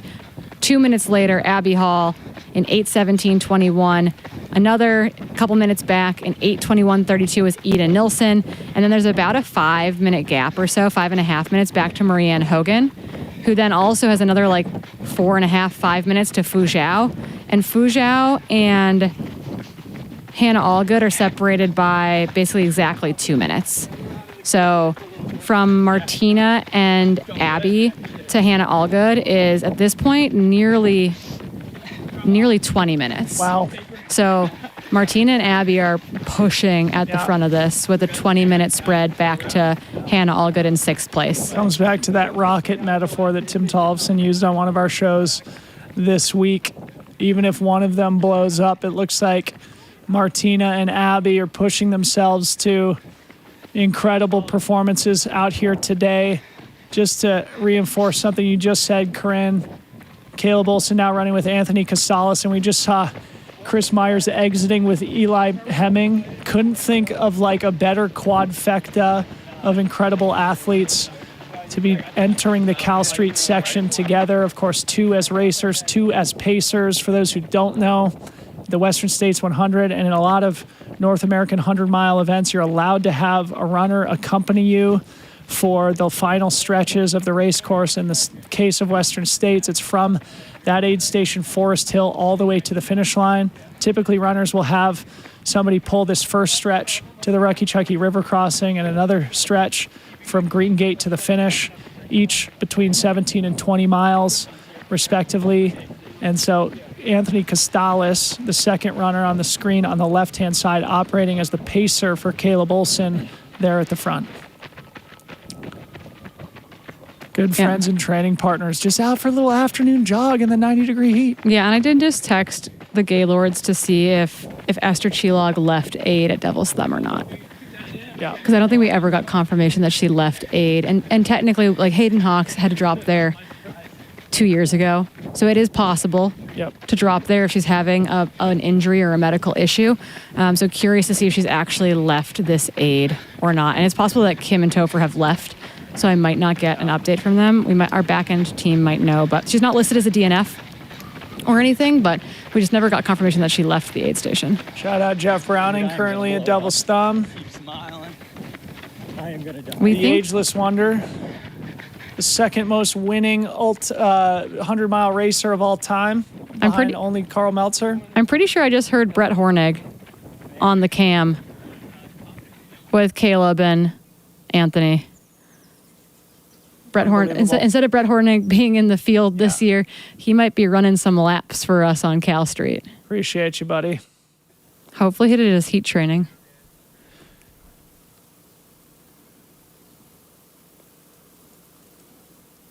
Yeah, definitely no signs of fatigue here on the body language of Caleb Olson. Understanding the gravity of the situation he's in. Riding the high of just having his first child. Certainly in the prime of his racing career. Smashing the Trans Gran Canaria 125K in February. One of the most iconic and competitive races in Europe. In an early season test piece, he was able to beat the legendary Jonathan Albin there. Ran the fastest time ever by about 25 minutes. Here he is showing his prowess at the Western States 100, where he's got the fastest debut in race history, 5th place in 14:40 last year. Just a ridiculously fast time. Awesome. Not at Michigan Bluff. I'm assuming he's at Forest Hill. We've got an update from Skylar Hall at Michigan Bluff. Oh, he's at Forest Hill. All right, coming to you live here, Forest Hill Aid Station. We are stationed basically towards the bottom, just half a block up from the Cal Street turn. Things are absolutely insane. The vibes are very high. You might have been able to see it behind me. You definitely saw it on the runner crowd. It was basically the escarpment 2.0, just a full stream of folks coming down. First through that line was Caleb Olson, easily running 5:45 pace down the road. He stopped for exactly 71 seconds, got a full sponge bath. Leah Yingling was basically calling the shots. Caleb said nothing, and she ensured that he was not only refueled and watered down, but was basically telling him to calm the hell down, to not worry about the folks that were coming up behind him. She was giving him splits on M2 and M3, and specifically talking about how Killian is coming up behind Chris. So seems like Caleb might be a little bit more concerned with the Killian case, but based on how Chris came through as M2, might want to hold his horses on that. As Chris came down, smooth 6:30 pace, and Eli was basically trying to calm his nerves, ensure that he knew he was in a good place. He remained confident and basically just started that positive self-talk. Can't tell you what happened on the aid station timing mat, but down here, they were separated by 2 minutes and 46 seconds. So both look good, both look springy. Caleb was moving a little bit faster, but anything can happen on Cal Street. We'll be here for M3 and the rest of the field. Back to you guys in the studio. Skylar absolutely nailing the update. Exactly 71 seconds in the aid station. Leah Yingling barking orders, herself a multiple-time top 10 finisher here, understanding what it takes to compete at the front of the Western States 100. What a great team Caleb's got assembled. I love it so much. Like, that is exactly what I want to hear is going on out there. They got him in, they got him out. We do think that Killian is probably up at that aid or coming into that aid. We did see him hit Bath Road, so anticipating that we will get a split from here momentarily. That is what we're waiting for. We're waiting for that Killian. We want to know how far back Killian is of Chris Myers, and we also want to know where Jeff McGavro is in relationship to all that. That looks like a mob following Killian. This looks like Killian Jornet entering Forest Hill in third place. With a posse in tow. Unbelievable. 8:45 into Forest Hill. Geez, also historically fast time. Remember when you could just park a van anywhere in Forest Hill to crew? I do remember those days. Unbelievable speed here today. I just looked, temperature of 88 degrees currently in Forest Hill, which sits at about 4,000 feet of elevation. It's always a couple degrees cooler up there than it is down here at the track. There was like a little bit of a tousle of a hat there. That kind of looked like Jeff McGavro to me. That's Jeff McGavro. So we don't have a split updated from Forest Hill for Killian.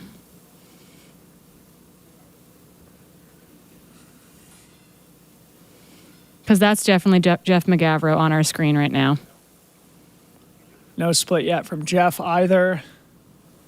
Are you texting Ted or am I? I'm texting Ted.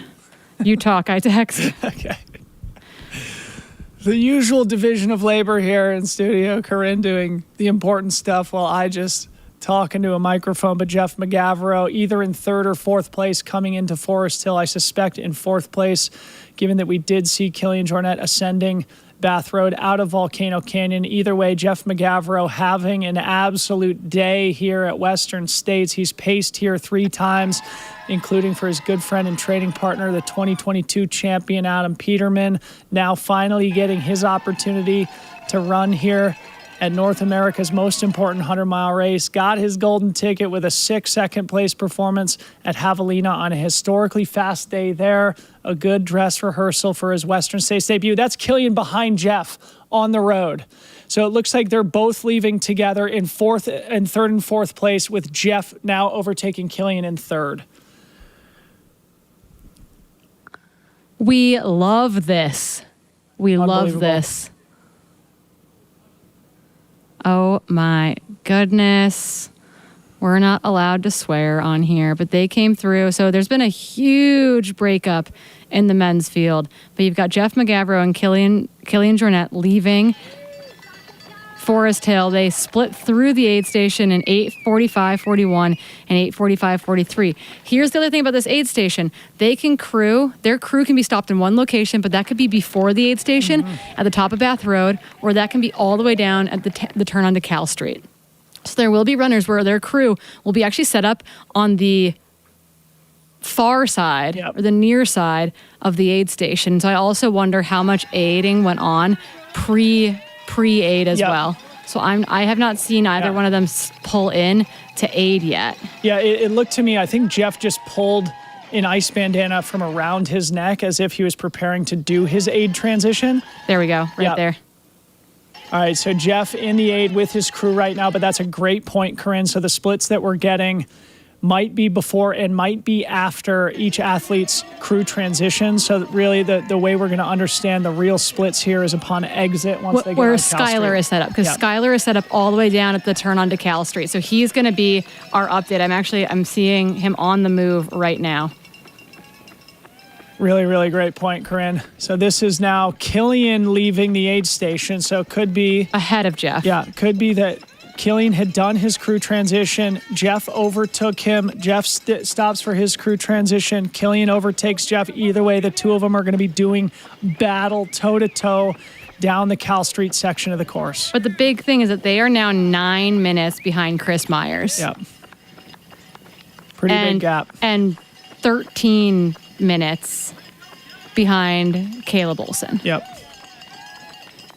Still running some of the fastest splits in Western States history, though. Yeah, it's not to say they're running slow. It's just it's really hard to put into context what's happening at the very front of the race. Yeah, I mean, we should say, given the fact that we have 35,000 people watching the live stream right now who may not be totally familiar with this race, but it's still definitely anybody's ball game here. Even with a 10-minute margin between these guys, that can disappear in only a matter of a couple of miles, especially in the heat of the day here on the exposed Cal Street section of the course. If Caleb or Chris hits a moment of adversity, Jeff and Killian are going to be rolling up over the top of them in only a moment's notice. So we still have a lot of racing here to go, 38 miles to be exact, all four of them on historically fast splits here as we await the rest of the men's top 10 through Forest Hill.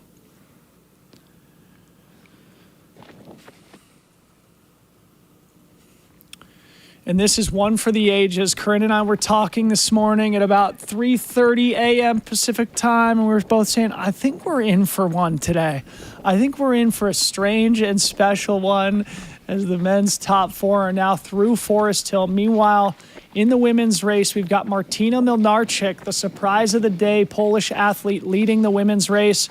She is, in all likelihood, now making her way through Eldorado Canyon into into Michigan Bluff any minute.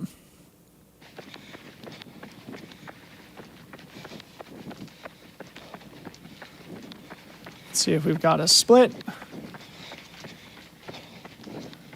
Uh-oh, my laptop is starting to get kind of warm here. Yeah, mine is definitely heating up. We normally hit some part of the day where we completely lose the ability to do anything on our computers, and it is very much heating up. We do anticipate that we should see our women through to the top of Michigan Bluff probably in the next 2 to 3 minutes. Be any minute. If they are going to be staying on the Courtney split that they hit at the bottom of Eldorado Canyon. All right, so we're watching Killian Jornet on the left-hand side, dropping down onto Cal Street in this single track that makes his way down towards the Rucky Chucky River crossing on the right-hand side. At the top of the hill where the Michigan Bluff aid station is, awaiting the women's leaders here, 55 miles into the race. So I guess to give a mile marker on the left, Killian would be roughly mile 63 and a half. Meanwhile, the women will be coming up here roughly mile 55.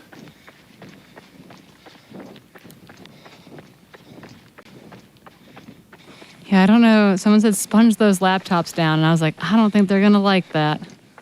But we're trying. There's Dan Green coming up into Michigan Bluff. The pride of West Virginia, the Cocodona 250 champ. Good to see Dan Green out there getting the day done.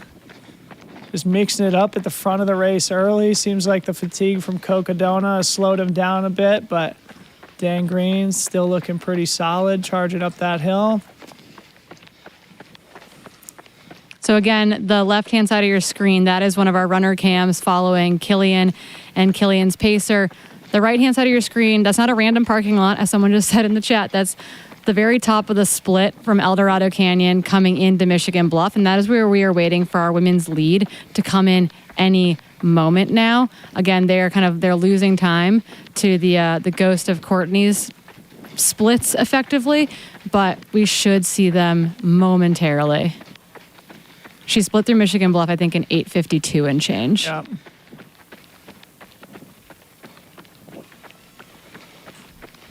Killian's still looking solid here, Corinne. Yeah, no, I think he looks really, really smooth. The question is just like, things can get really weird once you get to mile 80, and big moves can happen. It's not over till it's over. We've seen sprints up Roby Point. We've seen sprints to the track. they're going to have to keep fighting and keep pushing. All right, let's see. Going back to Forest Hill, we've now had a few more go through. Seth Rulin rallying back into 5th place now. It looks like he was less than 3 minutes back of KJ, Killian Jornet, followed by Dan Jones. Less than 2 minutes behind Seth and Rod Farvard in 7th. Looks like 4.5 minutes behind Seth. So awaiting David Roche. It appears David Roche has maybe gone a little bit backwards in the field from Michigan Bluff, assuming we haven't missed his timing chip like we did earlier in the day. He's not come up in any of the I Run Far updates yet. Okay. We're going to throw it to Skylar Hall at Forest Hill with crew member for Jeff McGavro, Jeff Colt. All right, y'all, we are back here at Forest Hill. You saw a lot happen there. We had M3, M4, and M5 all come through. I think we're actually at M6 at this point with Daniel Jones just coming by. Before I get into the nitty gritty, I'm here with Jeff Colt, who's on the team for Jeff Mogavero. Listen, you were basically barking orders at the crew, talking to Jeff all the way down, making sure he had what he needed, and then like in a speakerphone. What were you talking about? What was he conveying to you? And what do we got to do to keep him moving forward? All checks and balances, caffeine, Tylenol, making sure he's hydrated and iced. Let's go, Rod! Come on, Jeff! Love it. Rod Farford coming through. Yeah, you said Tylenol. I saw a lot of ice going into the arm sleeves and the back. How's his temperature control going right now? He said he called his whole, like the cooler between the hat, the neck bandana, sunglasses. He's fully in the zone. He said he's yet to be hot today. So we're going to try to keep it that way. This is a long stretch down to the Ruckachucky crossing. It's all about icing, and he's moving really, really well. And in context, as you guys were stopped, Killian sort of like did the washing machine with you guys. It looked like Jeff went down about 40 seconds. He made the turn 40 seconds after Killian. What's his strategy? Is he going to try to daisy chain to him? Is he running his own race? Where are we at? It sounds like Killian's going a little slower on the downhills and quite a bit faster on the uphills. So I think through this next section, Jeff's going to try to put a bigger move into Killian, and he's feeling really good. He has paced this section twice. He's run it a bunch of times. I think we're going to see smooth rolling on the downhill and try to catch up to those top runners with Chris and Caleb. Excellent, excellent. Well, I'm gonna let you go take care of yourself, like you gave the instructions to the crew. Jeff Colt, any last words for the folks at home? Live stream folks, you guys are doing amazing. Thanks everyone for tuning into Western States. Skylar, you're the best. Love you, buddy. And love you guys back in the studio. One last thing before I send it back to you guys. Officially, that is, we have 7 individuals through. Aside from those first 2 being separated by 2:46, everybody else, every other runner except for that Jeff and Killian dynamic is separated by exactly or approximately 2 minutes as they made the turn onto Cal Street. So, hey, anything can happen. You guys can follow along at home, and we will be following here in Forest Hill. Back to you guys in the studio. Skylar, we love you too, buddy. Big news in the women's race, Corinne. Abby Hall is coming into Michigan Bluff. Like I said, I thought maybe Martina was crushing those descents. Looks like Abby Hall is going to be making her way into Michigan Bluff, looking like F1 right now. Holy smokes, Abby Hall moving into Michigan Bluff in first place in the women's race, overtaking Martina Milnarczyk, the Polish athlete who's been in control for the last few hours. Abby Hall, you made the comment, Corinne, that she's a fantastic climber. That's the biggest climb in the middle section of the race. Abby Hall coming into Michigan Bluff in the lead. Let's see if she pulls a Caleb Olson and tries to start extending it from here. Meanwhile, on the left-hand side of our screen, that's men's leader Caleb Olson, followed by his pacer Anthony Costales, making their way towards Cal 1. In fact, they should probably be approaching that aid station here very, very soon. In fact, I think that's it. We might even get to see an aid station transition here on the left-hand side of our screen. Yeah, I'm always trying to figure out what the heck is happening. It looked for a moment too when we were talking to Skylar that maybe we were seeing the backside of Chris Myers and his pacer, because I don't know who left with Chris. That was Eli Hemming. Oh, Eli Hemming left with Chris. Okay, perfect. Yeah, I made the comment, the Costales versus Hemming pacer battle. That's a gonna great be a good pacer one. battle. All right, is this Martina now coming into Michigan Bluff? If it is, holy smokes, folks. Now, is that Abby or Martina there? Still Abby. Okay, excuse me. This is Abby Hall at the lead of the women's race on the right-hand side. She's going to come into the CTS tent over here on the right, and they're going to douse her. They're going to get her nice and cool. They're going to get that ice on her, and they're going to get her out of there. Again, they have a kiddie pool set up there full of ice and water. And Jeff McGavro literally just like starfished back into it before hopping out. Oh, she's feeling it. She's like, we gotta go. Get out of here ASAP. She's like, I want this separation from Martina right now. Yep. She knows this is the moment. This is her shot. Let's see if Martina's on her heels here. In all likelihood, Abby's going to want to get out and get moving before Martina comes into the aid station. That would be a huge psychological advantage if she can be moving before Martina stops for her crew transition. We'll probably have one of those bike cameras on Abby as we exit the aid station. Stick with us here. Abby taking her time. No rush here. Getting some fluids and fueling down. And she's out. Holy smokes, folks. A pit stop for the ages. Abby Hall exiting Michigan Bluff, mile 55 solo in the women's race at the front. Meanwhile, on the left-hand side, Caleb Olson at Cal 1, the first aid station of 3 on the legendary Cal Street section of the course. Looks like that's Brett Hornig. Yeah, so with the camera over his shoulder on race leader Caleb Olson. Yeah, so he's running with this backpack, and it's got the Teradek system in it, which you can see like the antenna coming out of it. It's super, super cool. That's what they get to use in Europe. It works really well when you've got that direct signal. And because the camera is literally hardwired into it, you get these super crystal clear images. Now he'll go back to go pick up the next runner. He's going to go backwards and pick up Chris Myers. Yep. We love it. We love it. Brett, you got to get your miles in. All right. Brett, text us an official split if you don't mind.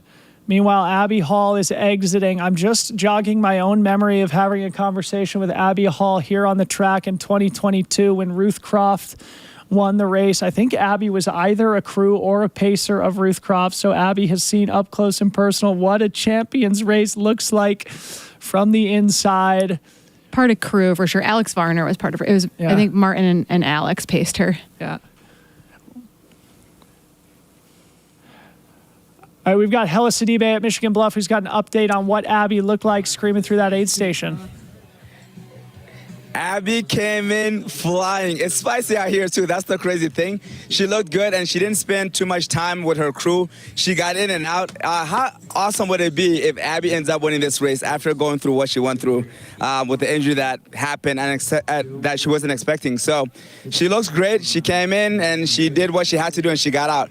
And it's really hot out here, guys. It is super hot. It's spicy. It's around 90 right now, according to my phone. So I cannot confirm or deny, but I think it's about more than even what the phone is saying that it is right now. So Abby is looking great, and she's pushing it. And I think whoever is going to be behind her, they have to really dig deep because Abby is feeling really good, and her speed is high. She had a big smile as she ran right by us, and you can see that bounce. You know, when you see that bounce with a runner, you can tell they still have plenty of energy to give for the rest of the race. Thank you so much to Hella. No sign of Martina Milnarczyk, but we will keep everybody updated as soon as we get an update from early race leader. We would expect Martina to be coming up in first place unless she hit a rough patch and Ida Nilsson is charging from behind. But either way, we have officially had a significant lead change here in front of Michigan Bluff as Abby Hall exits in the lead. Meanwhile, here we are back at, I think, Forest Hill with Hans Troyer charging through mile 62. Gonna pick up some pacers here. He's got, I think, Cam and...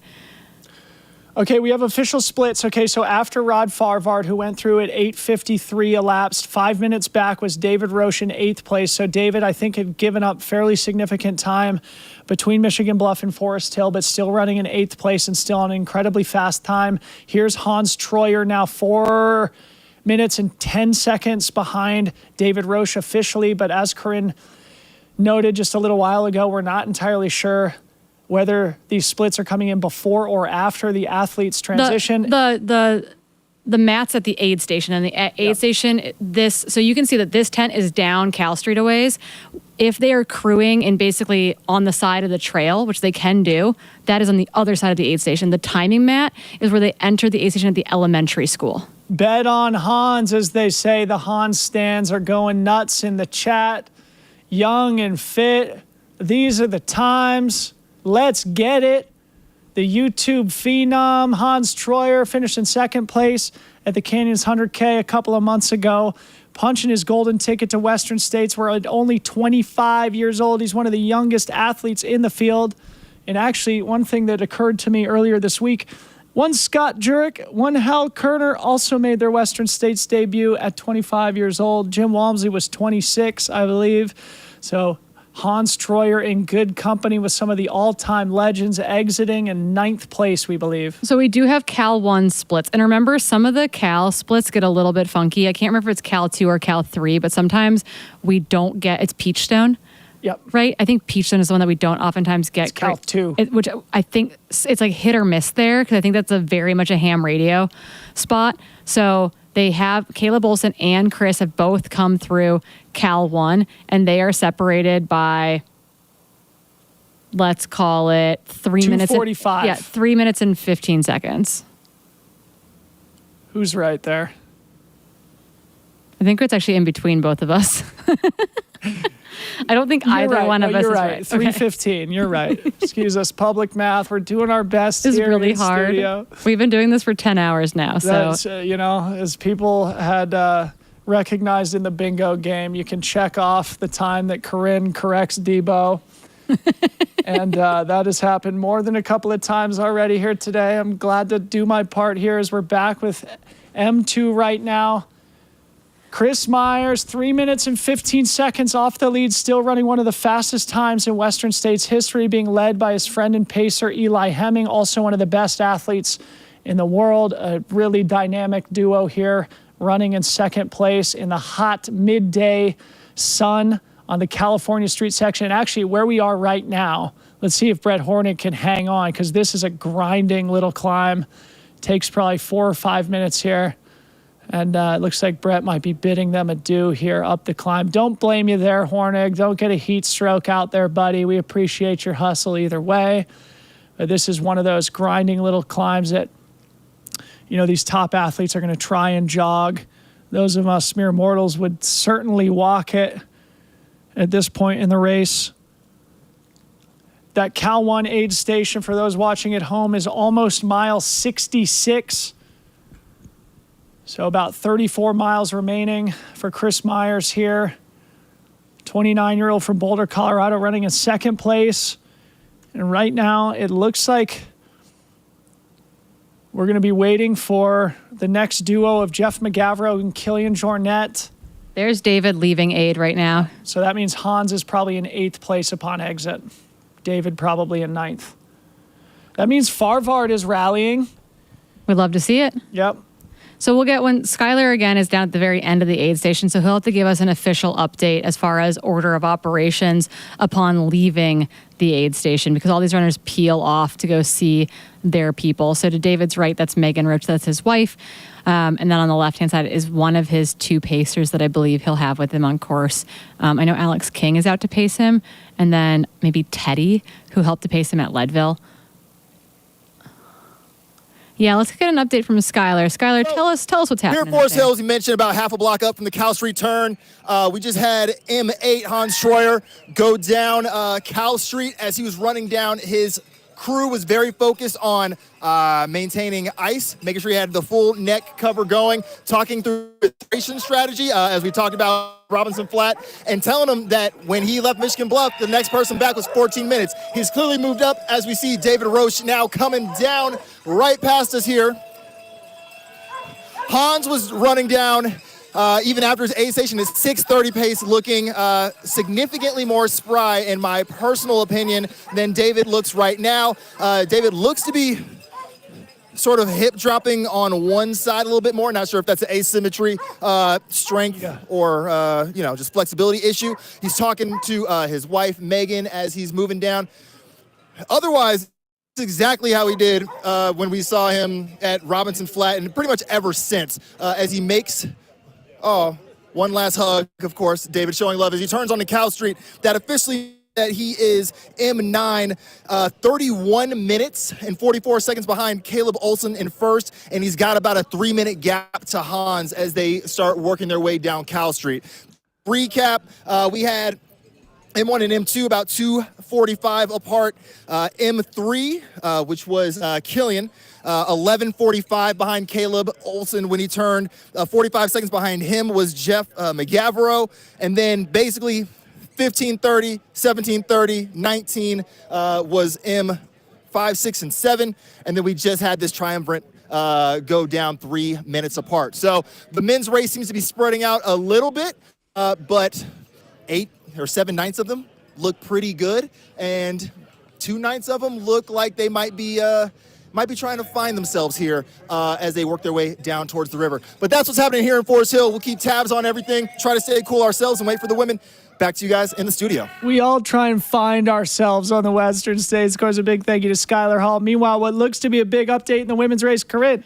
Ida Nilsson. We just saw her coming into Michigan Bluff into that aid station, moving into second position. That means that she has overtaken the Polish athlete Martina somewhere between El Dorado Creek and Michigan Bluff. Yeah. Again, you've got to remember that Martina is probably one of the least experienced women currently running in the top 10 at this distance in these conditions. I know she put an amazing training block in Tenerife, high altitude, lots of sun exposure, really techy, dusty trails, not dissimilar from the Western States course, but Ida Nilsson again showing that skill and that course knowledge, currently moving her way into second position behind Abby Hall. I believe they're running within the top 20 overall as well. But the big news is that Abby has a huge lead right now. This is a huge, 11 minutes. Huge movement going from basically together at Devil's Thumb to now Abby Hall with an 11-minute lead over Ida Nilsson.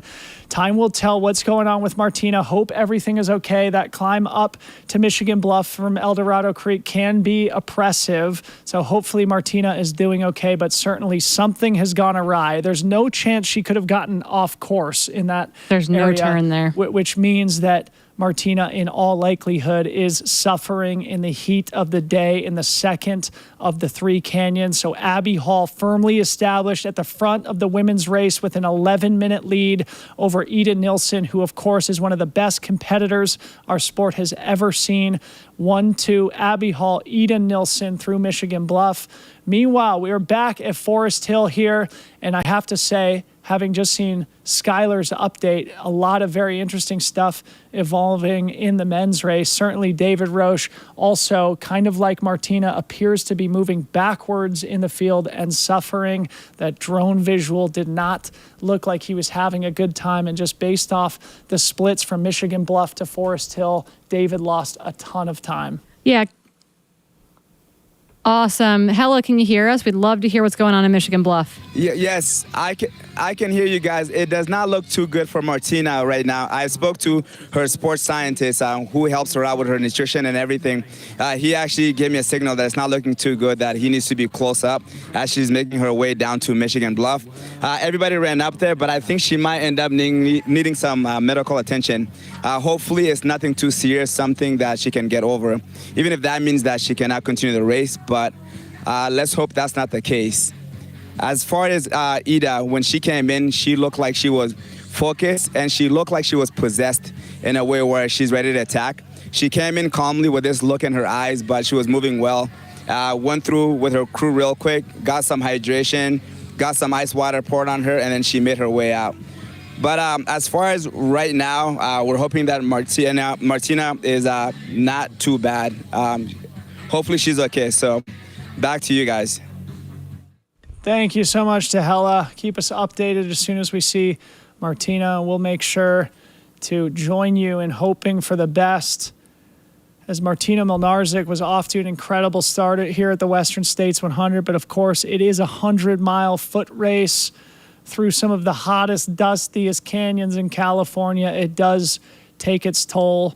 you do have to battle through low points. So hopefully Martina's just navigating one of those now, and she can rally here in the second half of the race here today. If not, we're probably going to start seeing the likes of Marianne Hogan, Fu Zhao Zhang, Hannah Allgood, Ho Ha, Emily Hawgood, Fiona Pascal, Heather Jackson, etc., start to roll up over the top of her, sort of in the same way that we saw David Roche. I think he left Michigan Bluff in 5th place. Here he is leaving Forest Hill in 9th place. Even if he is running fast splits, there's guys that are coming up from behind. Sounds like Skylar Hall is down on the street in Forest Hill with Megan Roche. All right, we are here at Forest Hill with the one and only Megan Roche, not only crew chief of Mr. David Roche, but also medical team for Western States. You are intimately involved with everything that's happening here today and his entire buildup. David came through. I thought he looked, his stride might have been a little off, but walk us through it. How is he feeling? How are you feeling about his day right now? Yeah, definitely a little rough. Western State's so special and amazing. Also so tough at the same time too. And I think, David came through actually Michigan Bluff feeling pretty worked, mentioned a little bit of vision loss and just kind of feeling like his body was failing him. So got here, took some time to troubleshoot. He had a nice little David chant as he went out, and man, so proud of him. I feel like getting back out there, and his top day obviously is he could win the whole thing, he could podium, and getting back out there in 10th or 11th or 12th or whatever place he's in is just showcasing what it's like to be a good human and to have grit and to try. And also being a good human is making good decisions about your body too. And so we're going to get down to the river and reassess. Absolutely. I mean, at this point, 10th place is as good as 2nd place. It still gets you a ticket back to the big dance next year. Things might be a little bit off plan right now, but how are you as a crew readjusting, and sort of how are you reframing it for him as he takes on the very exposed downhill towards the river? Yeah, I think just left foot, right foot at this point. It's like thinking about getting him down to the river. Anything can change here at Western States. Like, we've had athletes come back. It's just trying to figure out, is he oversalted? Is he undersalted? Trying to kind of get a game plan together. And his pacer, Teddy's a doctor. So it's nice to be sending him out with some of these challenges with a doctor, which I feel good about. And so just trying to be as smart as possible. Yeah, cool him off, keep the body temp low. So, yeah. Sweet. And taking a step back even from David specifically and thinking about the totality of the race, you've obviously been out here and performed well yourself. You follow a lot of the runners on the medical research side. How are you feeling about the temperature and just what you've seen from crews and runners as they've experienced along the course alongside you? Yeah, it's definitely warm out here. You feel it standing in the sun, but that's Western States. It wouldn't be Western States if it was cold. So we got a typical iconic Western States day, and it's been cool to see the men's field coming in so hot, under course record here for a majority of the race, and I think it's gonna be interesting to see how that plays out ahead. Women's field, it's been fun to follow that too. Oh my gosh, so exciting! It's exciting to see it strung out. So fun to be here and to get a special view into that. As somebody who is an elite female athlete in their own right, do you want to make any predictions or hot takes about this women's field since you are not as intimately involved with it this year? Oh, I'm excited. I think it's Ida. It's funny. I've been so focused on David. I'm let's get David out and down to the river that I've constantly trying to refresh the women's field. So I haven't had as many updates. Usually I'm all about, what's happening in the men's field? And now it's I'm just following David. But I hope Ida, my athlete Hannah Allgood out there, her first Western State, I'm really excited to see what she can do. So I'm really excited. Yeah. Awesome. We'll follow the women's field. We'll let you get back to taking care of yourself and getting down to the river. Are you at the river next, or where we? To the river. Yep. We'll check. There too. We'll check in with you there. Appreciate you, Megan, as always. Thanks, everyone. Back to you guys in the studio. Thank you, Megan. Thank you, Skylar. And it looks like we do have an update in the women's race. It's a little bit of speculation right now as we hit the refresh button, but it appeared that Fu Zhao Zhang is indeed officially through Michigan Bluff in 3rd place, which means, again, Martina Milnarczyk is moving backwards, but also Fu Zhao Zhang has passed Marianne Hogan, now in podium position, 3rd place overall in the women's race. Fu Zhao absolutely crushing it. It sounds like we might have Hella on the ground in Michigan Bluff to give us an update on that. Yeah. Fu Zhao just came in here flying. I'm not kidding you. Of anyone since I've been at Michigan Bluff, she came in the fastest to my eyes. She was flying, and they were pouring ice water on her as she was going. I think she was probably telling her crew, get me cool down right now because I don't have enough time to waste when I get to the area where you guys are stationed so I can make my way out. It even got me super excited. And follow, after Fu Zhao came in, Hannah was right after that. So she's in 3rd place. Fu Zhao's in 3rd place. Hannah is in 4th place. So as you can see, my excitement is up again, my energy is up again, because the energy that Fu Zhao came in was unreal to see in person. Back to you guys in the studio. Thank you so much to Hella and Skylar, crushing it with the on-course updates from Forest Hill and Michigan Bluff, respectively. That puts our top 4 women through Michigan Bluff officially. Abby Hall in front, Ida Nilsson in second, Fu Zhao Zhang in third, Hannah Allgood in fourth. So now the big question mark, where is early race leader Martina Milnarczyk, and when are we going to see Marianne Hogan come into the aid station? Yeah, and so what we did hear from Hella a while ago is it even sounded like Martina's crew might be going backwards to go find her on course. And if that is indeed the case, she will be withdrawn at Michigan Bluff, because that is, one, it's not allowed, but two, it's a medical emergency at that point then, and they will pull her to medical and then pull her out of the race. So curious to see what actually ends up happening at Michigan Bluff, but we have yet to see early race leader, early race aggressor, the Polish athlete Martina, make her way into Michigan Bluff. So we'll be waiting to hear from our folks on the ground there what happens once Martina gets there. Sheesh. Hope for the best for Martina. Meanwhile, Abby Hall has 20 minutes back to Hannah Allgood, first through fourth. So Abby Hall with an 11-minute gap to Ida Nilsson in second, very much in control of the women's race. Goes to show just how quickly things can change here, Corinne, being a really tight-packed group up there at Devil's Thumb. Now Abby Hall alone at the front with a comfortable 11-minute cushion. Okay, Hella, what do you got? Yeah, so Martina, I spoke to one of her crew member. He shook his head. It does not look good. She's currently in the medical tent. She's able to walk on 2 legs, which is very good, but I think this might be the end of the race. Not 100% yet, but he said it looks like it's going toward that direction. And so a little more update again. Aha is making her way down to Michigan Bluff, and that's Fu Zhao running partner, so that's her coming in. And I feel like there has to be some kind of friendly competition between Aha and Fu Zhao, saying who's going to be who in this race. So they're going to put pressure on each other, and it could be a friendly competition, which could end up having each one of them push themselves to their absolute best limit that they have. Back to you guys. Thank you so much, Hella. I'm looking at iRunFar's Twitter updates here, and it does look like Martina Milnarczyk actually got to Michigan Bluff in third place, but the photo that they've posted show her having a very hard time walking. In fact, receiving physical assistance on the trail, which means Martina Milnarczyk in all likelihood is out of the race here today. Really devastating and unfortunate for her. Our hearts are with you, Martina. Hope you can come back and have the dream day here at Western States. Meanwhile, we just saw Ryan Montgomery moving into 10th place in Forest Hill, exiting the aid station, and we had that update from earlier on the course where Ryan was taking pity on those in front of him, very confident that he was going to be rolling people up in the same way that he was hunting people at the Canyons 100K where he got his golden ticket. So Ryan Montgomery in the top 10 and moving forward. Yeah, but he is right there with Hannes Nomberger. They are basically together at this place. The tracker has them, and it actually has Hannes in 10th and Ryan in 11th, but separated by all of 40 seconds. So again, it's where were they crewed?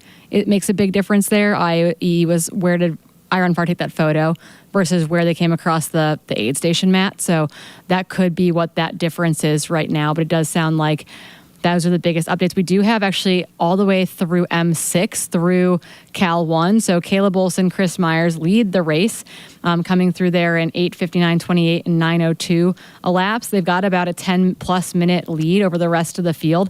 Jeff McGavro and Killian Jornet are 3 seconds apart at Cal 1, with Jeff leading Killian there. So he made up 45 seconds on Killian on the way to Cal 1. And then Seth Ruling sitting in 5th. He's about 3.5 minutes back from Jeff and Killian. And then you've got Dan Jones sitting in 6th position, 9:20.13 elapsed, about 4 minutes and change back from Seth Ruling. Really, really interesting dynamic here in the men's race. Caleb Olson probably feeling a little bit of pressure from behind from Chris Myers. Meanwhile, Jeff McGavro taking advantage of the downhill trajectory outside of Forest Hill, where Jeff Colt had said he was moving better on the descents than Killian Jornet. That has come to pass, with Jeff now moving in front of Killian, though it seems they're running together. Meanwhile, the year of the boys, Seth Ruling still charging hard in 5th place. 17 minutes back of the lead, still in really solid contention for the podium here. Dan Jones also returning 4th place finisher, very much in contention as we await Rod Farvard, Hans Troyer, David Roche, and then Ryan Montgomery and Hans Nomberger. But wow, very, very interesting updates from that men's field. Noticeably absent, where is Adam Peterman? Last we saw at Michigan Bluff, he was suffering, leaving that aid station. Hella said he had sat in the chair for a little bit, recollected himself, got up out of the chair, but certainly wasn't looking amazing as he jogged out of the aid station. It looks like we're still awaiting an update on where Adam Peterman is, the 2022 champion, conspicuously absent here. Yeah, it's a wonder of what's happened out on Bath Road, if that is a miss of a thing. But it seems like everything in Forest Hill is reading really well. So it would seem like maybe he's moved backwards on this section between Michigan Bluff and Forest Hill. So the attrition has begun, folks. Martino Milnarczyk. Looks like David Roche was doing okay, though not fantastic, moving backwards a little bit. Meanwhile, it looks like Adam Peterman is suffering. Meanwhile, still a lot of strong performances out there and a lot of people who are probably on the edge trying to hold it together in the hot midday sun here. 2:23 p.m. on one of the warmest days of the year so far in between Forest Hill and Auburn, California, as we are now over 9 hours elapsed into the 2025 Western States 100. It is getting warm here on the track in studio. I am sweating. It looks like we are back with Killian Jornet and his pacer here on Cal Street, somewhere between Cal 1 and Cal 2. Any coverage we can get from this section is an absolute miracle for those who have ever been on it. It is definitely remote and hard to access. As we look down. Oh my goodness, the best frickin' quote from Jim Walmsley. So Skylar is out there. So Jim is at Forest Hill, and Skylar said, "Any changes to your thoughts from this morning in your talks with Corinne and Dylan?" And Walmsley goes, "No. Now we head to the River of Truth." The River of Truth. Thank you very much, Jim Walmsley. Fantastic one-liner from the 4-time champ.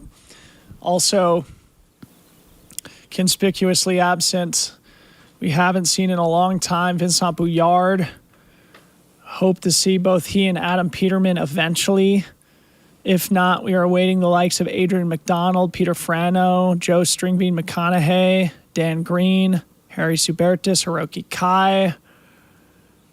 So all those guys still in contention to run into one of the coveted top 10 positions, which of course are great for bragging rights, but also get automatic entry into next year's Western States for both the men and the women.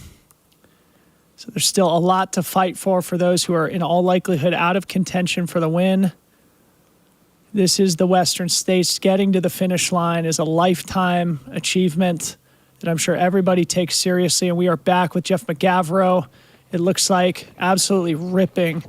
Jeff looks good. 3 and 4. 3 and 4 basically together, it sounds like. Whoop, stay upright, Jeff. Geez, Jeff is moving. These guys feel like they're moving better than what Killian just appeared to be a moment ago on camera. Yeah, they are hauling. Who is Jeff's first pacer? I can ask Jeff Colt. I know how to answer this question.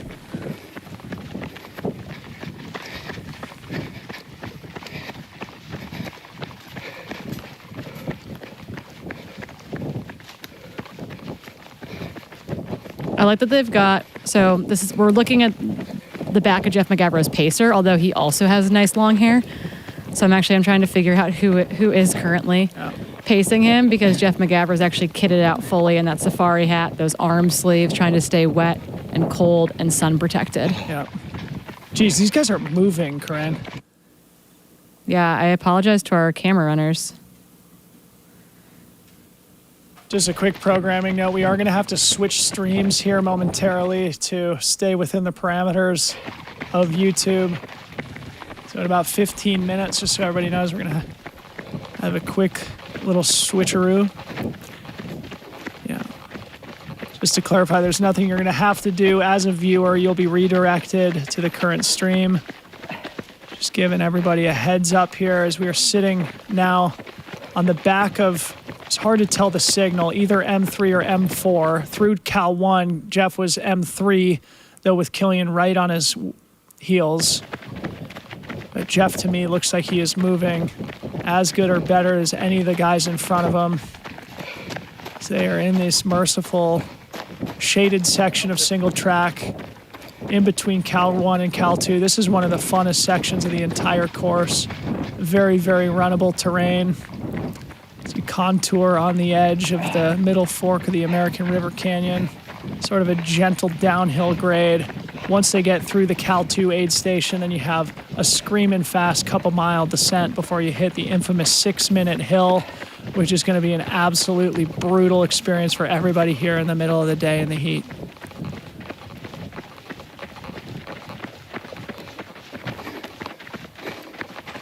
Nine and a half hours deep into the 2025 Western States 100 presented by Hoka. It has been an amazing day here today. Some surprises, some drama. Now we're starting to see some attrition and some carnage. Nothing is guaranteed, but we've got Caleb Olson in the lead and in control of the men's race. Meanwhile, the women's race is getting very interesting with Abby Hall now with an 11-minute lead through Michigan Bluff, making her way to Forest Hill. And now we are on the back of, I think that's Hiroki Kai. If not, that was Ho-Ha.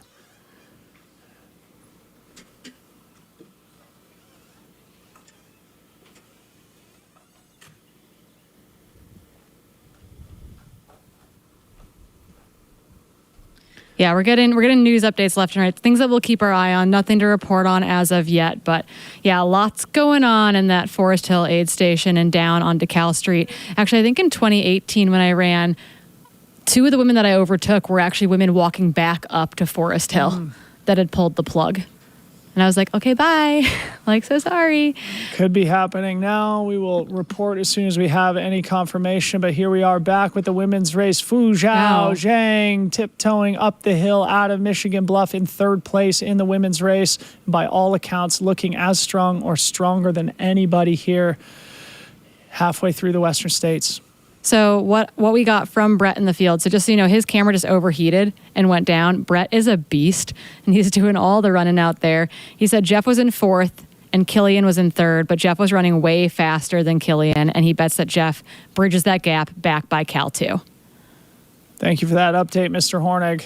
And then the update that I got from part of Jeff's crew, from Annie Oppenheimer, Jeff Colt's wife, was that all she knows is that his current pacer is his friend named Peanut.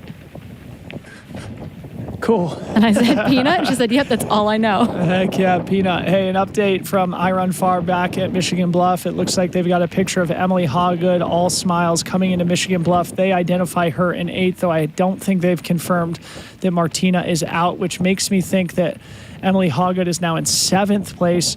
Meanwhile, we do have Marianne Hogan and Ho-Ha who have been through. So let's do a quick reset in the women's race. Yeah, we now have officially the top 10 through, though we think Martina Milnarchik is now out of the race. But starting from the top, Abby Hall out front, then Ida Nielsen, Fu Zhao Zhang, who's on the right-hand side of our screen now, followed by Hannah Allgood in 4th, then Marianne Hogan in 5th, Ho-Ha in 6th, we believe. Emily Hawgood in 7th. Then Fiona Pascal moving into the top 10 for the first time all day in 9th. And same with Caitlin Fielder, the Kiwi, now in 10th. So we will await an official word on Martina Milnarchik, but she still appears to be in 6th. We have official breaking news. David Roach is being walked back into the Forest Hill aid station. I've got multiple confirmations and a photo from the course. I had been told that Megan Roach was seen running out of the aid station, and she appears to be walking back with Teddy and David into the aid. So David Roach will be ending his day in Forest Hill. Looks like he's coming back in, hopefully to go get checked out by medical. Devastating news for the SWAP fans. David Roach, unfortunate and disappointing DNF here at Forest Hill aid station. Our hearts are with the Roach family. No doubt, I'm sure, the right decision for him to make, walking back into Forest Hill. And the carnage has officially started here, Corinne, Martina, David. Still no word on Adam Peterman. Still no word on Vincent Bouillard. Skylar, we heard some pretty breaking news. What do you got on your end?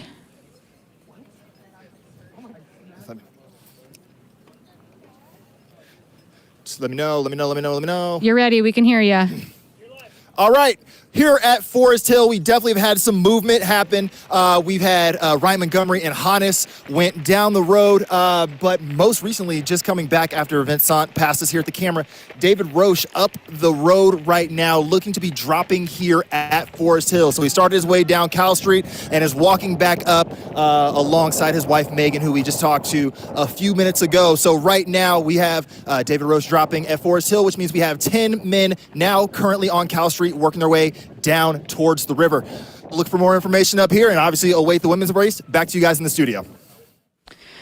Thank you for that update, Skylar. Just looking at the men's historical splits here, it looks like Caleb Olson still officially 10 minutes ahead of Jim Walmsley's course record split from 2019. Next update should be probably in the next 5 minutes or so from Peach Stone, a.k.a.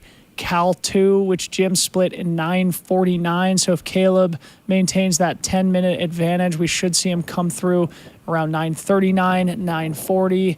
Of course, we're at 9:34 right now, so we will be smashing that update button here over the next few minutes. Meanwhile, Fujiao Zhang absolutely shredding up this dirt road climb out of Michigan Bluff, about to hit the hard left-hand turn into Volcano Canyon. And don't count out Fujiao yet. Let's throw it to Hella down there in Michigan Bluff for another update. Yeah, I'm taking it back a little bit, Dylan, to Vincent that you talked about. And then speaking of Adam Peterman, when I saw both of them, they both didn't look very good. And one of the first reactions I saw from Vincent when he came into Michigan Bluff was he was shaking his head a little bit, looking at his crew that it's not looking so good for him. And hopefully he keeps going and keeps digging through. And like similar with Adam Peterman, he had to take a minute and sit down. You mentioned something about Ryan Montgomery previous race when he sat down for a minute and then told himself, okay, I just need a minute to myself and recuperate and go out. So we're hoping that's the same thing for both of those runners. And as I'm talking right now, I think I just heard that Heather Jackson is making her way down in the women's side into Michigan Bluff, which is pretty exciting because Heather is one of those people that's always somewhere within the top 10. She'll find a way to get there. So let's see what she does once she gets through here and chase the other ladies that are ahead of her. Back to you guys in the studio.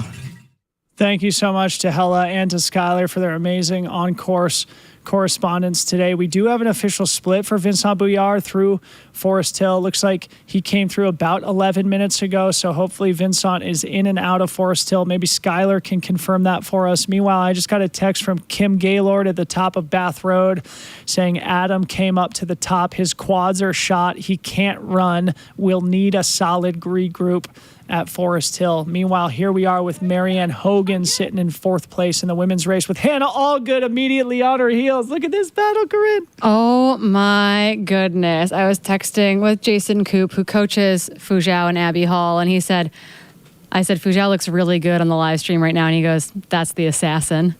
So really, really cool to see Hannah Allgood and Fujiao absolutely going to battle. Yeah. But here's the thing, too. They don't need to do anything crazy right now. This is not the time to make a big move. Honestly, you want to get from Michigan Bluff to Forest Hill smoothly, and then you can start to turn those gears when you descend onto Cal Street. Yeah. Like, there's no reason for these two women to do anything extreme. They got to keep moving, and they're going to, that gap to Ida isn't really that important right now. And if they can just roll smoothly to Forest Hill, that'll protect them from anyone chasing as well. It sounds like we have Marianne into Michigan Bluff. Is that what you said? No, that's Marianne in front of Hannah there in fourth and fifth. So Marianne's got the big sun hat. Has a gap. Yeah, so Fujiao's got a bit of a gap. Though not a monster one. I mean, it looks like officially through Michigan Bluff, Fujiao only had, a minute and 20 on Hannah, who then had 40 seconds on Marianne, so maybe Marianne overtook Hannah in the aid station, and now they're working together on the road up out of the aid station. Either way, tightly packed in the women's race, third through sixth. Fujiao, Marianne, Hannah Allgood. Could see all three of them continuing to move up in the field. You can hear that ice jostling in the back. Yep, that's what you want. That's why you have that pocket. Like that should just be all ice. It's way easier than having a big fat ice bandana. Yep. I think you just fill that pocket with ice, and it is so freaking effective. Just for context here, Fu Zhao came through Michigan Bluff about 6 to 7 minutes faster than she split through Michigan Bluff last year. Yeah. Wow. Yeah. Incredible. Moving really, really well. The question, I'm trying to figure out.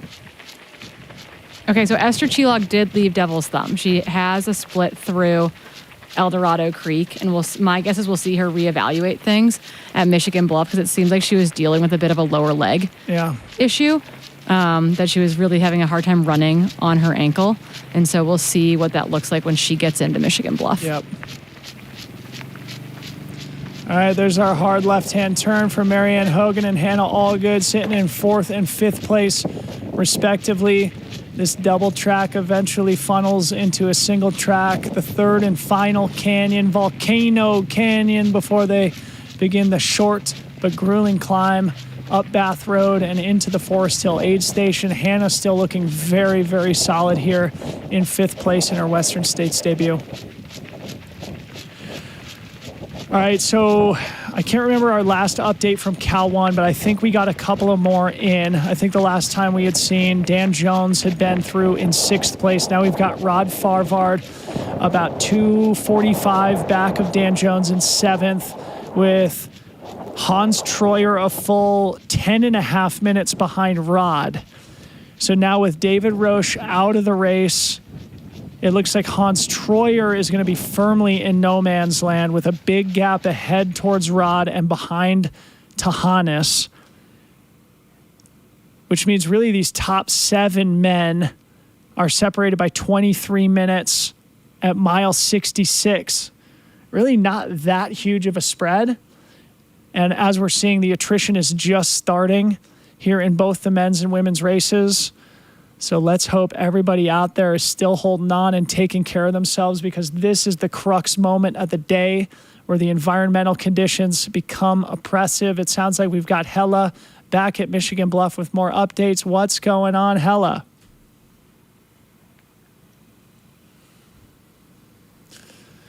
She took an earlier fall during the race, and you can see her coming in with her left hand on her left hip, and she is limping very hardly. You can see it, she can't even hide it, and it seems like she's in a lot of pain.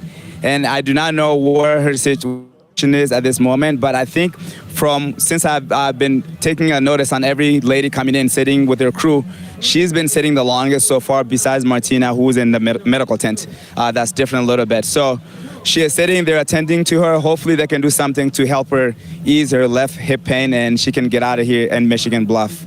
Hey, and as far as who? Yeah, go ahead. Can you hear us? We didn't have Heather. It's Heather? Oh, okay. Yes, Heather Jackson. So Heather Jackson coming into Michigan Bluff, immediately you can see her grab her left hip with her left hands, and she is limping very hard, and you can tell she's in a lot of pain. She is with her crew currently, and I think out of everyone besides Martina, who is in medical tent, she's taking the longest sitting down with her crew. So we're hoping that she can get the attention that she needs to ease the pain that she's in, so she can get out of here as soon as possible. Hopefully it's nothing too serious. And my guess has to be because of the fall that she took earlier in the race. Thank you for Back to you guys. update, Hella. Very, very unfortunate news. Fan favorite Heather Jackson, last year's 7th place finisher and the 12th fastest time in Western States history. Looks like she's either going to be having to navigate through a serious low point, or she's going to have to evaluate whether her body can continue on for the final 45 miles of this grueling race course. It goes to show, Corinne, what we've been talking about all week. It's just so freaking hard to get the Western States race right. You know, even if you've done it almost flawlessly in your career, coming back, it's no guarantee. Heather Jackson, unfortunately, it looks like she might be succumbing to some injuries, but let's hope she can keep moving down the trail.